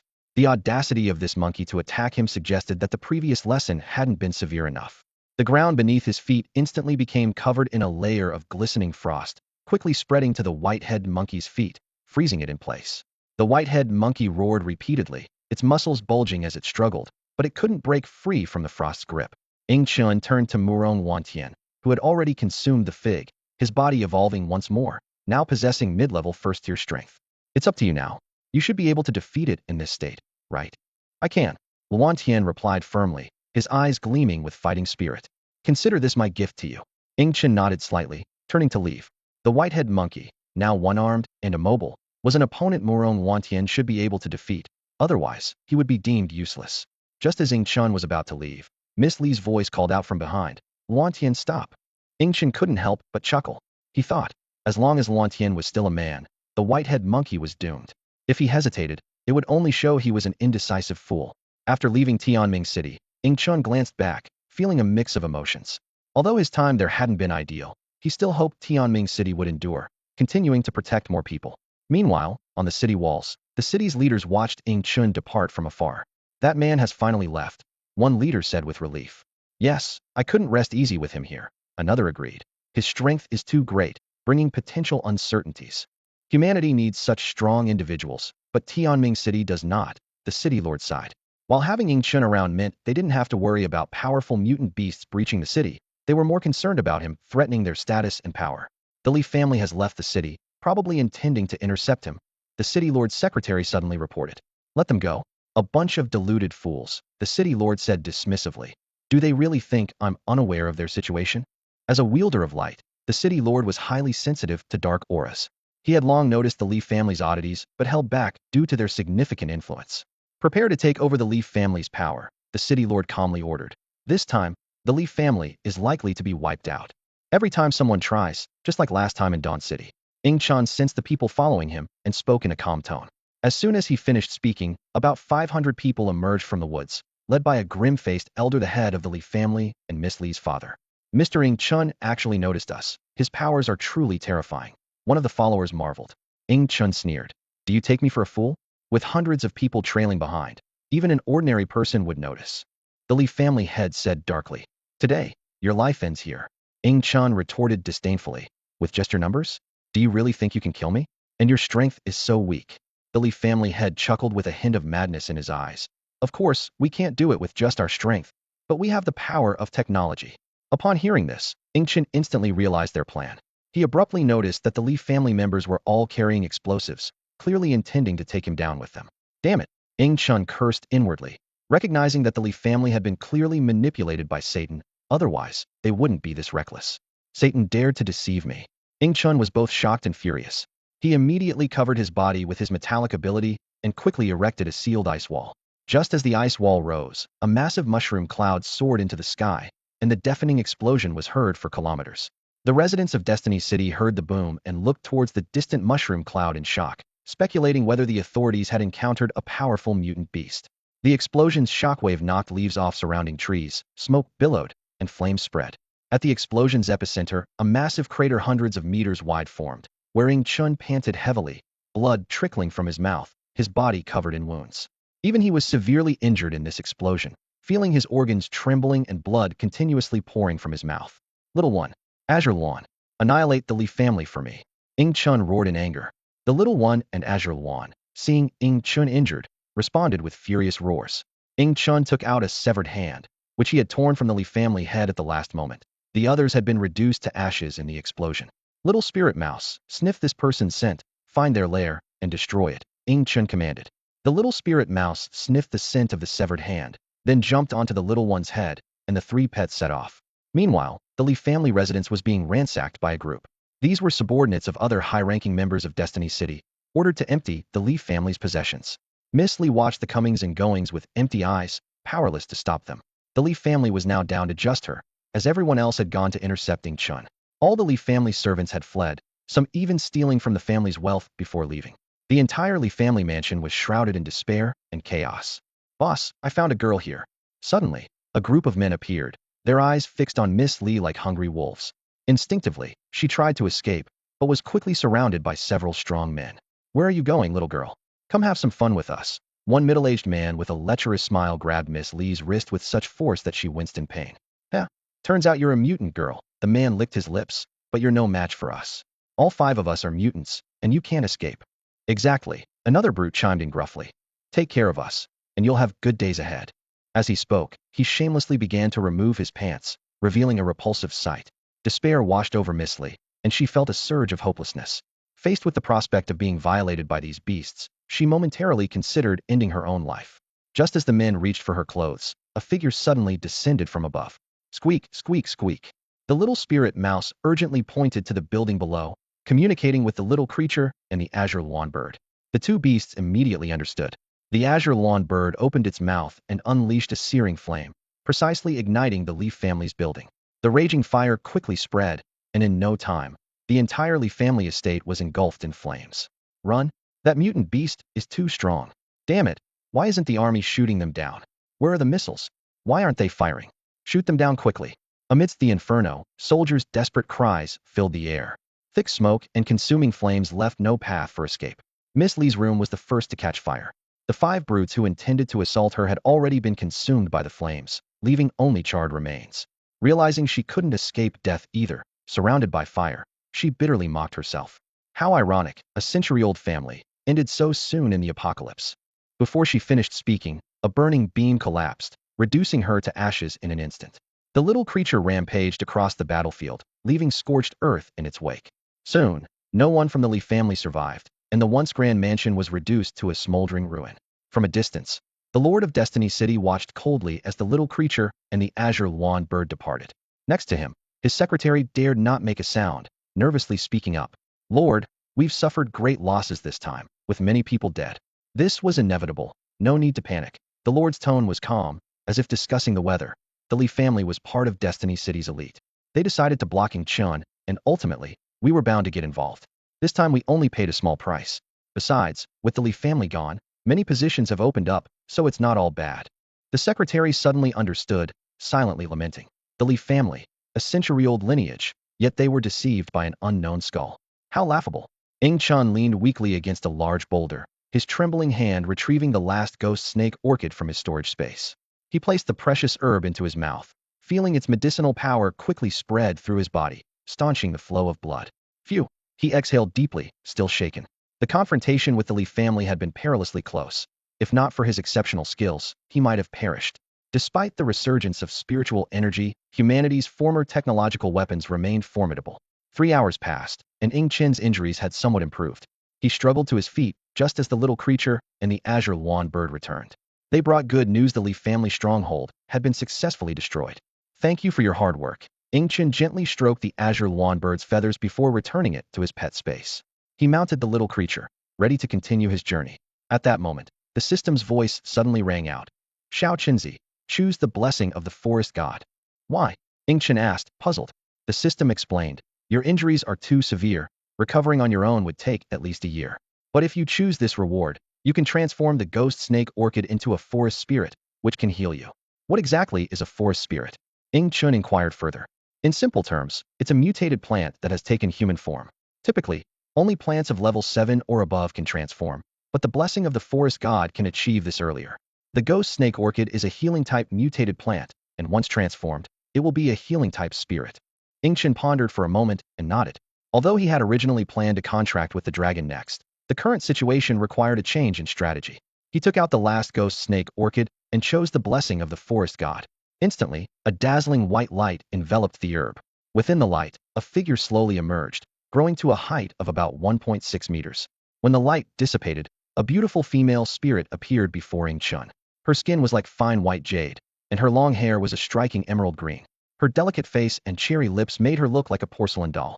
Despite her petite stature, her figure was gracefully curvaceous. Master. The spirit looked at Ing Chen timidly, her voice soft. Ing Chen immediately checked her information. Ghost snake orchid spirit. Level, grade 1 initial stage. Attribute, healing. Bloodline level, elite mid-tier. Plant life evolution, 040000. Upgrade, 02000.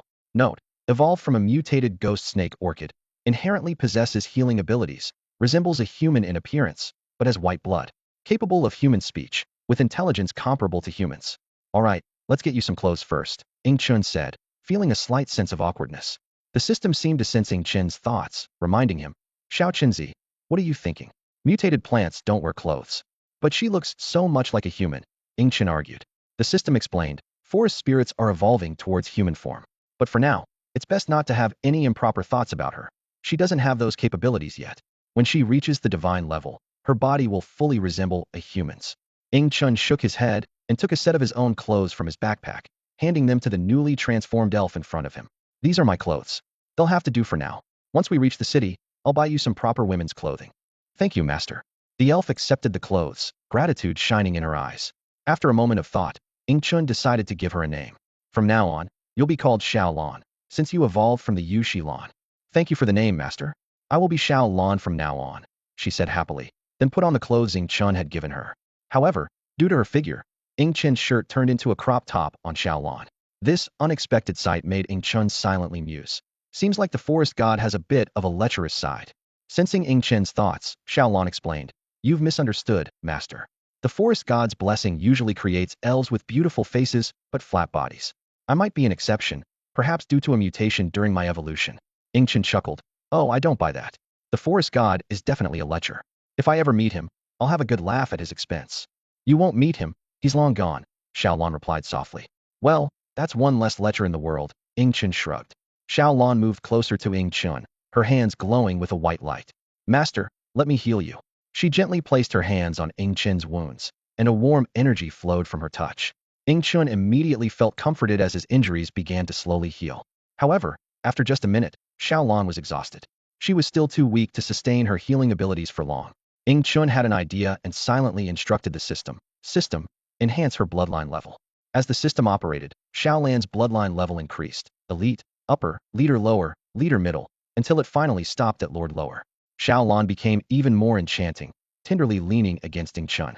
He even had the vague impression that her chest had grown somewhat. Other mutated beasts grow in size when they evolve, but forest elves grow in other ways? That forest god is really something, Ing Chen thought to himself. He cleared his throat and took a fig from his storage space, offering it to Xiao Lan. Eat this. It will enhance your level. Xiao Lan nodded respectfully, taking the fig and eating it in small bites. Soon, her strength began to rise, her aura climbing until it stabilized at the early second tier. Over the next few days, Ing Chen gradually recovered under Xiao Lan's care. During this time, several mutated beasts attacked, but they were easily defeated and devoured by the swallowing sky sparrow. With this period of growth, the swallowing sky sparrow had reached the early third tier. Although its body was only about a meter long, smaller than an ordinary hawk, its combat power was formidable. Its sharp claws could pierce defenses, and its powerful dark energy possessed a terrifying corrosive effect, eroding any creature it attacked. Once fully healed, Chun began contemplating how to deal with Satan. System, do you have any way to eliminate Satan? The system replied, I don't have a solution. Your current power is still too low. That skull is, after all, left by a divine beast, and with your current abilities, you can't destroy it.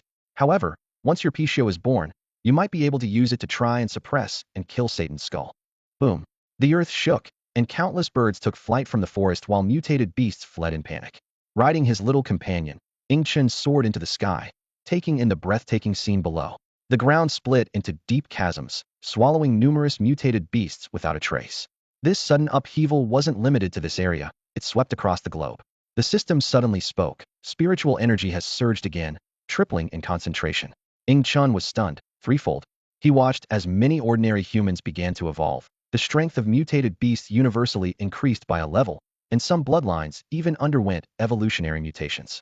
Xiao Qinzi, summon all your pets quickly and seize this opportunity to boost their power, the system urged. Chun immediately summoned all his pets, who eagerly absorbed the surging spiritual energy. Yet, Chun himself felt nothing. System, why don't I feel anything? Don't you know how poor your aptitude is? The system replied mercilessly. Chun momentarily questioned his life choices, but watching his pets frantically absorbing spiritual energy, he had to accept this harsh reality. The surge in spiritual energy lasted for a full 3 hours.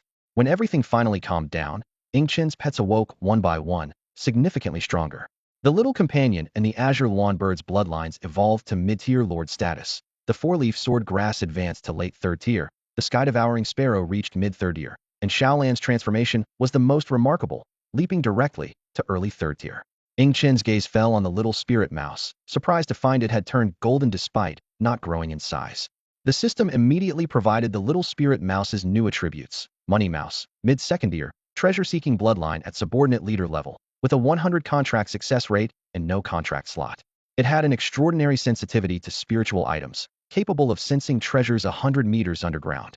Little spirit mouse, you've gained a leader-level bloodline. Chun grabbed the little spirit mouse's tail to examine it closely, only to find it still frail, far from the strength of a leader-level mutated beast. The little spirit mouse squeaked in protest, wriggling free from Chun's hand and quickly climbing onto his shoulder. Let's go. Chun put away the other pets, taking only the little spirit mouse and Xiaolan as they navigated the forest. The little spirit mouse was tasked with finding treasures, while Xiaolan followed Chun to learn the art of cooking. Half a month later, they finally emerged from the dense forest. The distant city skyline gradually became clear, and Chun couldn't help but feel a surge of emotion. Xiaolan, go into the pet space first, Chun instructed. Xiaolan nodded in agreement and vanished. Although she could barely fit into Chun's pants, her top was a bit tight. Even though Xiaolan wasn't Chun's woman, as his pet, he didn't want others to see her in such a revealing state. After retrieving Xiaolan, Chun entered the desolate city with the little spirit mouse. The streets were deserted, and the buildings were in ruins, as if forgotten by time. He frowned, puzzled. Was there no base established here? As he ventured further, faint signs of human activity began to appear. Chun arrived at a supermarket with its sign barely hanging on, trying to recognize its former state. He wasn't looking for food, but rather some seasoning. Upon entering the supermarket, fresh footprints on the ground caught his attention. Clearly, there were survivors here. After some searching, he found the seasonings he wanted in a corner, and even a packet of hot pot base. Delighted, he quickly brushed off the dust and stored it away. Suddenly, a commotion erupted at the supermarket entrance. Hurry up, guys, move it. If the mutated beasts come, we won't be able to escape. Chun looked over to see a group of young people busy hauling large bags, marked with the dog head logo dog food. Before Chun could speak, one of the young men noticed him and shouted, "Who are you?" Then he yelled, "Boss, someone sneaked in here trying to steal our food." Chun explained, "I'm just passing through and not here to take your food." He gestured to his empty hands. The leader scrutinized him, confirming he had no backpack and his clothes weren't bulging, which eased his suspicion slightly. However, his eyes soon turned predatory. "Grab him," the leader suddenly ordered. "This guy's got such fair skin, cover his head, and he's no different from a woman. We'll have some fun tonight." Chun felt a chill run down his spine, cursing internally. Damn it. A bunch of perverts. A few young men lunged at him, eyes filled with greed. "Get lost," Chun roared. and a fireball appeared before him, slamming into the attackers, who were instantly reduced to ashes. Instead of being upset, the leader seemed even more excited. A mutant, huh? Perfect. I was worried you'd be a normal human and accidentally die on us. Since you're a mutant, you can entertain us all. Ing Chun was completely enraged, unleashing his power of fire. In an instant, the entire supermarket turned into a sea of flames. Screams rang out. No, no, I don't want to die. But this time, Ing Chun showed no mercy, and the intense heat consumed them all. In this inferno, the lives of the perverts flickered out like candle flames. Despite the team's strong capabilities, couldn't they find a single woman? Why did they have to choose me, a grown man? Ing Chun glanced at the burning supermarket behind him, his mouth twitching slightly. In a post-apocalyptic world, gathering a group of men like this was quite a rare sight. Shaking his head, Ing Chun began searching the city for a women's clothing store, hoping to find some suitable clothes for Xiaolan. However, hours of searching left him empty-handed. The stores were either cleared out or completely destroyed. Life after the apocalypse was fraught with challenges, and even finding a piece of clothing had become a daunting task. As night fell, Ing Chun, left with no other option, sought shelter in an abandoned house. He released his four-leaf sword grass to keep watch, and just as he was about to sleep, he heard footsteps and voices outside. Honey, let's stay here for the night. It's too dangerous out there. All right, we'll settle here. Moments later, a middle-aged couple entered. The man appeared honest and harmless. Young man, is this your place? Could you let us stay for the night? Ing Chun nodded in agreement, watching as they settled in a corner of the room. A warning from his system echoed in his mind. Xiao Chun, there's something off about these two. Ing Chun understood. In such times, who would easily trust strangers? He was curious to see what the couple was up to. In the dead of night, the couple quietly got up and stealthily approached Ing Chun. Honey, hurry and tie him up, the woman whispered urgently. Relax, I've already sprayed a special sedative in the air. Even if he's a mutant, he won't be able to resist, the man reassured softly. Ing Chun feigned sleep, observing them secretly. The so-called sedative was ineffective against his strong constitution. The man tied him up with a long rope and then carried him out of the house. Half an hour later, they set Ing Chun down. This guy's heavy, the woman complained. Being heavy is good, means more meat to last a few days, the man replied indifferently. Ing Chun abruptly opened his eyes, startling the couple. Honey, he's awake. What do we do? Don't panic. He shouldn't have any strength yet. Let's strike first, the man said, raising a knife and charging at Ing Chun. Furious, Ing Chun unleashed dozens of ice daggers, piercing the man's body instantly. The woman, terrified, turned to flee. Where do you think you're going? Ing Chun said coldly, his eyes glinting with a dangerous light. 6 icy blades shot out like lightning, piercing the old woman's body in an instant. She let out a dull thud as she fell heavily to the ground, her life quickly slipping away. Only then did Ing Chun have the chance to take a closer look around, and the sight before him sent a chill down his spine. The entire room was stained with blood, some of it already blackened, clearly having been there for a long time. Ing Chun couldn't help but wonder how many innocent people this couple had murdered. With a heavy heart, he began searching the other rooms. In one of the rooms, Ing Chun discovered a refrigerator. As he opened the door, a blast of cold air hit him, revealing a human leg inside. The sight made his stomach churn, but he forced himself to push through the discomfort and continue his search. The house was devoid of any other living beings, only scattered bones remained. Just as Ing Chun was about to leave, his attention was drawn to a hidden door under the couple's bed. There's actually a basement here, he muttered to himself, carefully making his way down the secret passage. The underground space was unexpectedly spacious, about 40 square meters. Ing Chun's gaze was immediately drawn to 2 massive iron cages. In one of them was a ferocious mutant dog that began barking furiously at him, saliva dripping from its fangs. Ing Chun noticed a skull at the mutant dog's feet, unmistakably human remains. Beast, he muttered through gritted teeth, realizing that the couple had been feeding humans to this creature. Such heinous acts filled Ing Chun with rage, believing that even death was too lenient a punishment for them. Seething with anger, Ing Chun slowly reached his hand into the iron cage. The mutant dog lunged excitedly, its jaws wide open for a bite. However, Ing Chun's arm transformed into metal, becoming indestructible.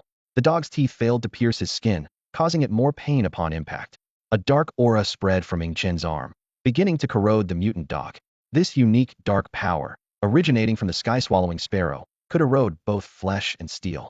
The dark energy seeped into the dog's mouth, inducing intense pain. The mutant dog struggled violently, its body convulsing uncontrollably.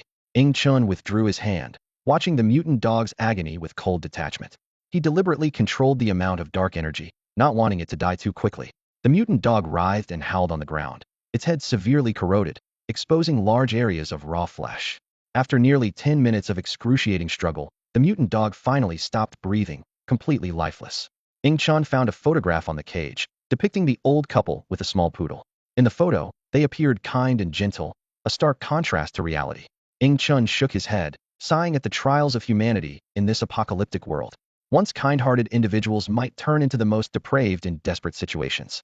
He stared at the photograph, his heart filled with pity for this cruel world. I hope in your next life you don't come back as humans, Ing Chun said softly. You don't deserve to be human. Ing Chun turned his head to look at another iron cage, and the sight made his pupils constrict. Inside the cage wasn't a mutated beast, but a human man tied to a chair. The man was tall and well-built, with defined muscles and a ruggedly handsome face. Tape covered his mouth, and he shook his body excitedly, making muffled sounds upon seeing Ing Chun. Ing Chun quickly stepped forward and deftly freed the man from his restraints. At a closer look, he noticed the man was about 1.9 meters tall, with strikingly handsome features. Thank you for saving me, brother. I'm Yi Fan, and I'm truly grateful. The rescued man expressed his gratitude with a sincere voice. Ing Chun frowned and asked, were you captured by that couple? Why didn't they eat you? Yi Fan's mouth twitched slightly at the question, and he explained with a bitter smile. That old woman took a liking to me and kept delaying my execution. Just the other day, she even tried to assault me, but luckily, the old man caught her and gave her a harsh lesson. That's how I've managed to survive until now. If it weren't for your timely intervention, I might not have made it. Ing Chun couldn't help but give Yi Fan a thumbs up. You're a role model for us all, managing to escape danger with your looks. After leaving the basement, Ing Chun took out a processed mutant beast leg. Yi Fan eagerly devoured it, exclaiming, wow, this is delicious. You have no idea, during those days when I was tied up, I survived on water alone. I haven't eaten for 10 days. If I didn't have some skills, I would have starved to death. Listening to Yi Fan's ordeal, Ing Chun couldn't help but feel sorry for him. Yi Fan had been an orphan since childhood, raised by an old man who taught him martial arts. Just as he began his journey, the world changed with the resurgence of spiritual energy, and he was overwhelmed by the mutated beasts. Initially, he could rely on his martial arts to deal with them, but as the monsters grew stronger, he struggled to keep up. One day, Yi Fan encountered an especially powerful mutated tiger. After a tough battle, he barely escaped, only to inadvertently knock on the door of the old couple's house. Eventually, he was knocked out with incense and ended up in this predicament. You're really something, Ing Chun remarked, thinking about how Yi Fan's luck seemed to be at its worst. Yi Fan, aware of his misfortune, could only lower his head and continue devouring the beast leg. Suddenly, he looked up and asked, have you mutated? I heard those who mutate become very strong. Ing Chun nodded, acknowledging, I have indeed evolved. Evolved, huh? That's enviable, Yi Fan said self-deprecatingly. I trained hard for 10 years to gain this power, but it pales in comparison to evolving in a few seconds. It's ironic. Ing Chun shook his head and reassured him. Martial arts are still useful. They can accelerate the evolution process. He thought to himself that Yi Fan had a lot of potential. Otherwise, he wouldn't have been so strong even before the apocalypse. He just hadn't been lucky enough to evolve yet. If he could, he would likely become very powerful in a short time. Really, Yi Fan's excitement was evident. It seems fate hasn't completely abandoned me. Hearing this, Ing Chun couldn't help but twitch his mouth, thinking, fate favors him? If that were true, he would have evolved by now. The morning sunlight spilled onto the deserted city streets as Yi Fan opened his eyes wide and eagerly asked, brother, where are you going? To the nearby survivor base? Can you take me along? Ing Chun remained silent for a moment, a hint of caution flickering in his eyes. He pondered whether Yi Fan was genuinely naive or just pretending. In the apocalypse, not only were mutant beasts dangerous, but people's intentions were also hard to read. Yi Fan had previously been captured by an elderly couple, so why was he still so naive? No, Ing Chun replied coldly. Why not? Yi Fan asked, his face full of confusion. Ing Chun looked directly into Yi Fan's eyes, his tone firm. I don't trust you. Yi Fan hurriedly explained, with a hint of flattery in his voice. Brother, I'm just an ordinary person. Your strength is so great. You don't have to worry about me turning on you, right? Your physical abilities are at least dozens of times stronger than mine, and your internal energy is incredibly powerful. In front of you, I'm just like a little ant. Ing Chun narrowed his eyes slightly, his wariness increasing. How did Yi Fan discern his strength? Sensing Ing Chun's suspicion, Yi Fan quickly waved his hands in explanation. Brother, don't be angry. I once learned some face-reading skills from an old man, so I can tell a person's depth from their face. That's why I know about your situation. I'm just curious, no ill intentions. Ing Chun was half convinced by Yi Fan's words, but considering that Yi Fan's abilities posed no threat to him, he ultimately decided to take him along. The next morning, Ing Chun got up and set out, wandering aimlessly through the city. Spotting a mall, he went straight inside, looking for a women's clothing store. Yi Fan followed closely behind, curiously asking, brother, what are you looking for? Clothes. Women's clothes, Ing Chun answered briefly. Yi Fan looked at Ing Chun in shock, a mischievous smile appearing on his face. Brother, I didn't know you had this kind of hobby. Ing Chun flicked Yi Fan on the head, saying coldly, I don't have such a hobby. I'm looking for someone else. For someone else? Yi Fan chuckled disbelievingly. I, Yi Fan, am not so easily fooled. You're obviously alone. Who else could there be? Ignoring Yi Fan's teasing, Ing Chun continued his search. Seeing this, Yi Fan put away his smile and said seriously, Brother, it's hard to find anything like this. Most of the women's clothes in this city have been taken. Taken? By whom? Ing Chun asked, puzzled as to why only women's clothes were gone. Yi Fan explained, a powerful group of women did it. The leader is a young woman with twin ponytails, incredibly beautiful. She led a group of women and took all the female survivors from the city. They seem hostile towards men, not taking any with them. They also cleared out all the women's clothes from the city. It's unlikely you'll find any in the stores. Yi Fan paused, a sly look in his eyes, but I do know a place that definitely has clothes, and they're sure to suit your taste. Where? Take me there, Ing Chun said immediately. Yi Fan grinned and led the way. They crossed 3 streets and arrived at the place Yi Fan had mentioned. Brother, here it is, Yi Fan said proudly, pointing at the shop in front of them. Ing Chun saw the store sign and was instantly furious. I feel like hitting you. It was an adult store with enticing posters at the entrance. Unfazed, Yi Fan continued. Brother, there are definitely clothes here. Bunny girl outfits, maid outfits, there should be plenty. With that, Yi Fan dragged Ing Chun inside. As he said, there were indeed some clothes left. However, most of the male items were gone, and there were fewer female items as well. Yi Fan excitedly grabbed a handful of items and handed them to Ing Chun. Brother, these are rare treasures now. Keep them, you'll need them someday. Ing Chun took the items and found a small whip among them. He was silent for a moment before quietly storing them away. Hey, where did the stuff I just gave you go? Yi Fan asked, puzzled, seeing Ing Chun's empty hands. Ing Chun, unfazed, replied, I just threw them away. I'm not a perverted guy like you. Yi Fan looked at Ing Chun, half believing, while Ing Chun maintained a righteous demeanor as if nothing had happened. Hey, big brother, what do you think of this outfit? Yi Fan asked, holding a maid costume in his hands and looking at Ing Chun with expectant eyes. He added, it even comes with white stockings. Ing Chun frowned at the outfit Yi Fan was holding and asked helplessly, is there no normal clothing? Yi Fan chuckled and pulled out another outfit from behind him. I also have a bunny girl costume. Which one do you want, big brother? He held up the bunny outfit with a mischievous glint in his eyes. This one is even more revealing than the maid costume. If Xiaolon wears it, everything that can be exposed will be. Ing Chun was silent for a moment before he reached out and took the maid costume. I'll take the maid outfit, he said, then quickly walked towards an empty room. Before closing the door, Ing Chun sternly warned Yi Fan, do not come in. Then he summoned Xiaolon. Xiaolon looked at Ing Chun with innocent eyes, full of confusion. Ing Chun handed her the maid outfit and said softly, put this on. Okay, Xiaolon replied, clumsily putting on the maid outfit and the white stockings. When she was dressed, Ing Chun couldn't help but hold his breath. A maid seemingly from a fantasy stood before Ing Chun. He looked at Xiaolan's figure, feeling a bit of a headache. Finding clothes for her was indeed a challenge. Even this loose maid outfit was struggling to contain her figure, clinging tightly to her body as if it might burst at any moment. Ing Chun was secretly relieved he hadn't chosen the bunny outfit, as it probably wouldn't have fit her at all. He sighed softly and said to Xiaolon, all right, let's go out. As Ing Chun opened the door, Yi Fan was admiring the bunny costume. Just as he was about to get up, his eyes were drawn to Xiaolon. Wow, big brother, where did you find this girl? Yi Fan asked, eyes wide. The allure of Xiaolon in the maid outfit was beyond his imagination. Having not seen a woman for years, Yi Fan could hardly control his gaze. Frightened by Yi Fan's intense stare, Xiaolon shyly hid behind Ing Chun, burying her head against him and murmuring softly, Master, I'm scared. Hearing her call Ing Chun master, Yi Fan's expression turned peculiar. He looked at Ing Chun with a look of disbelief, making Ing Chun feel uneasy. Wow, big brother, she actually calls you master? Is that your thing? Ing Chun explained helplessly, she's not human. She's a mutant beast I tamed, so of course she calls me master. A mutant beast? Yi Fan's eyes lit up. Big brother, your ability is to tame pets? Where did you find such a mutant beast? I should go look for one someday, he said with a sly smile, shamelessly leaning in to ask about Xiaolan's origins. Ing Chun smirked. Do you think she's really afraid of you? Xiaolan's strength is far superior to yours. If converted to human levels, Xiaolan possesses the power of a level 3.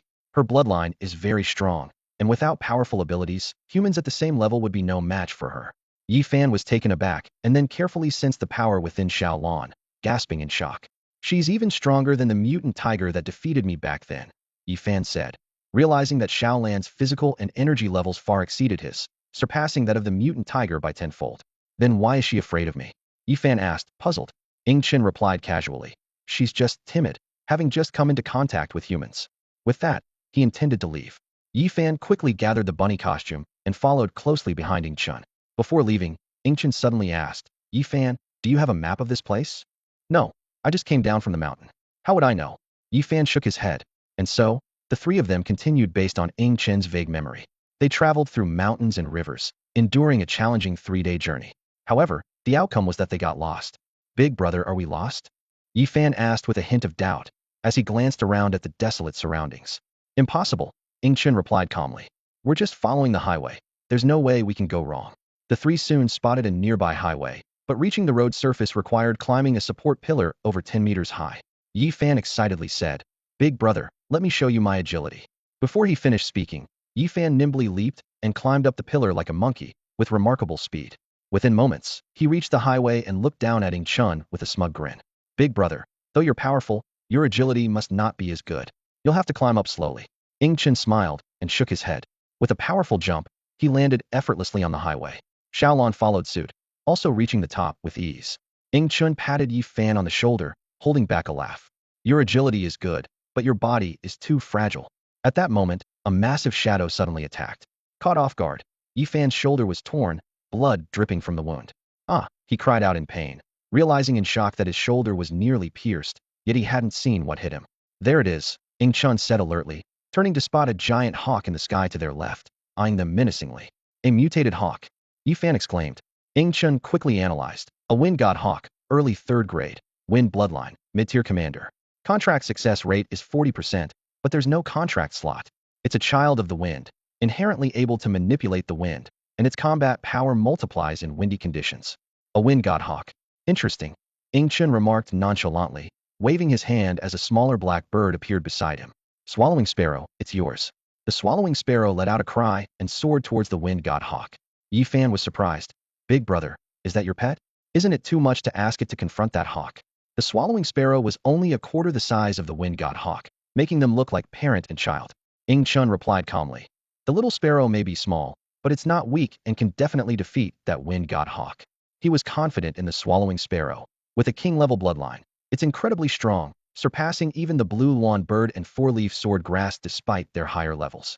Seeing the little guy coming at it, the wind god hawk's eyes showed disdain. It flapped its wings, sending several sharp wind blades toward the swallowing sparrow. However, just as the wind blades were about to hit, a dark void appeared in front of the swallowing sparrow, swallowing all the blades without a trace. The wind god hawk was stunned, but the swallowing sparrow gave it no time to recover. The black bird struck with a corrosive claw, landing hard on the wind god hawk. The wind god hawk cried out in pain. The corrosive power was too strong. Although the wound wasn't fatal, the intense pain rendered it powerless to resist. The swallowing sparrow pressed its advantage, turning to face the wind god hawk. It opened its small beak, and darkness enveloped the wind god hawk. Under the shocked gazes of Yi Fan and Xiaolon, the swallowing sparrow slowly consumed the massive wind god hawk. After the sky swallowing sparrow devoured the wind god eagle, it let out a satisfied burp and slowly flew in front of Ing Chen. Yi Fan curiously observed this magical bird, unable to resist reaching out to touch it. However, the sky swallowing sparrow was not accommodating, glaring fiercely at Yi Fan and emitting a warning chirp. Its ferocious nature seemed somewhat restrained in the presence of Ing Chen. Yi Fan withdrew his hand reluctantly, pouting, thinking, if I can't touch it, then I can't. No need to be so fierce. Ing Chen spoke softly. All right, let's head back. As soon as he finished speaking, the sky swallowing sparrow disappeared, retracted into the pet space. Witnessing this, Yi Fan's eyes sparkled with amazement. Big brother, your ability is so cool. How did you put it away? Yi Fan eagerly inquired. Ing Chen did not answer directly, merely saying, don't ask, we should get going. The two continued along the highway, which was littered with abandoned vehicles, some still containing human remains. The scene of desolation was evident, with not a single living soul in sight. Unable to hold back, Yi Fan asked, Big brother, who do you think started the apocalypse? Ing Chen looked up at the distant glow of the sunset, murmuring pensively, I don't know, maybe it was the gods. At that moment, Xiaolon suddenly spoke up. Master, do you want me to carry you? Both Ing Chen and Yi Fan were taken aback. Ing Chen instinctively waved his hand, while Yi Fan's eyes lit up as he eagerly approached Xiaolon. If that's an option, please carry me. Before he could finish, Xiaolon punched him, sending him flying. Ing Chen couldn't help but laugh heartily. Once a solitary traveler, he now had the company of Xiaolon and Yi Fan, making the apocalypse feel less lonely. 6 days later, the trio finally left the highway. They noticed signs of human habitation ahead, suggesting the possibility of a settlement.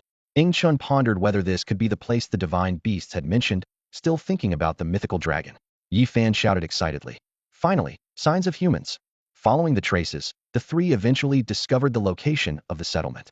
However, the base they saw was extremely rudimentary, with walls made of simple stacked stones, even less impressive than Daunt City.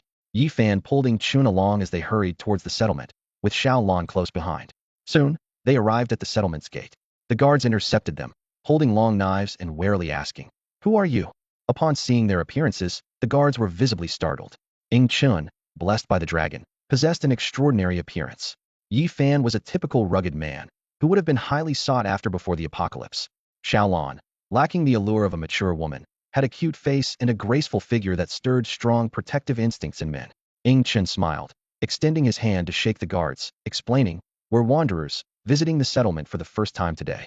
The guards, noting their clean attire, speculated, "Judging by your appearance, you must be mutants, right?" Chun pointed to Yi Fan, responding, "The two of us are mutants, but he's not." The guard was surprised, having assumed Xiao Lan wasn't a mutant, only to find that the robust-looking man wasn't one. Chun and Xiaolan had just stepped into Lake New City when they were stopped by a guard. The guard enthusiastically invited them to join the defense team, offering generous benefits, even resorting to a honey trap tactic. Chun politely declined with a slight twitch of his lips. Seeing this, Xiaolan also shook her head in refusal. Just then, Yefan, who was standing nearby, suddenly expressed his eagerness to join. The guard looked Yefan up and down dismissively and said, You're just an ordinary person. What makes you think you can join us? Even though our defense team isn't that strong, we still require at least evolved individuals." Unfazed, Yefan retorted, "I'm not weaker than any evolved person." With that, he abruptly swung a punch at the guard. The guard sneered, extending his palm to counter. "I'm a mid-level rank 1. Even if you hit a vital spot, you won't hurt me. If you can make me step back, you can join us today." With a loud bang, as fist met palm, the guard's expression changed drastically. An overwhelming force sent him flying backward. The surrounding guards were stunned, drawing their swords to encircle Yefan. "Stop!"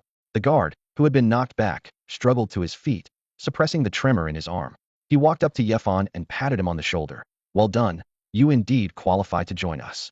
The onlookers whispered to each other, amazed at Yefan's strength despite not having undergone evolution, speculating on how powerful he could become if he did. Chun shook his head privately, knowing that Yefan was already at a late stage of rank 1, making this mid-level guard no match for him. Yefan then followed the guard away, waving goodbye to Chun from afar. "See you tomorrow, brother." As they ventured further into Lake New City, Chun and Xiaolan were surprised by how remarkably clean it was. The streets were spotless, and waste was neatly sorted. Although the residents appeared somewhat sallow, their spirits were noticeably better than those in Tianming City. Even more surprising, there were no signs of fighting or brawling. People still maintained pre-apocalypse manners. As he walked and observed, Chun couldn't help but wonder, what's going on here? How can they maintain such order in the midst of the apocalypse? That's all for today. Thank you so much for watching. I hope you guys enjoyed. If you wish to have another part of this recap, please give us at least 1,000 likes. Please don't forget to comment and subscribe to our channel for more content like this. Until next time.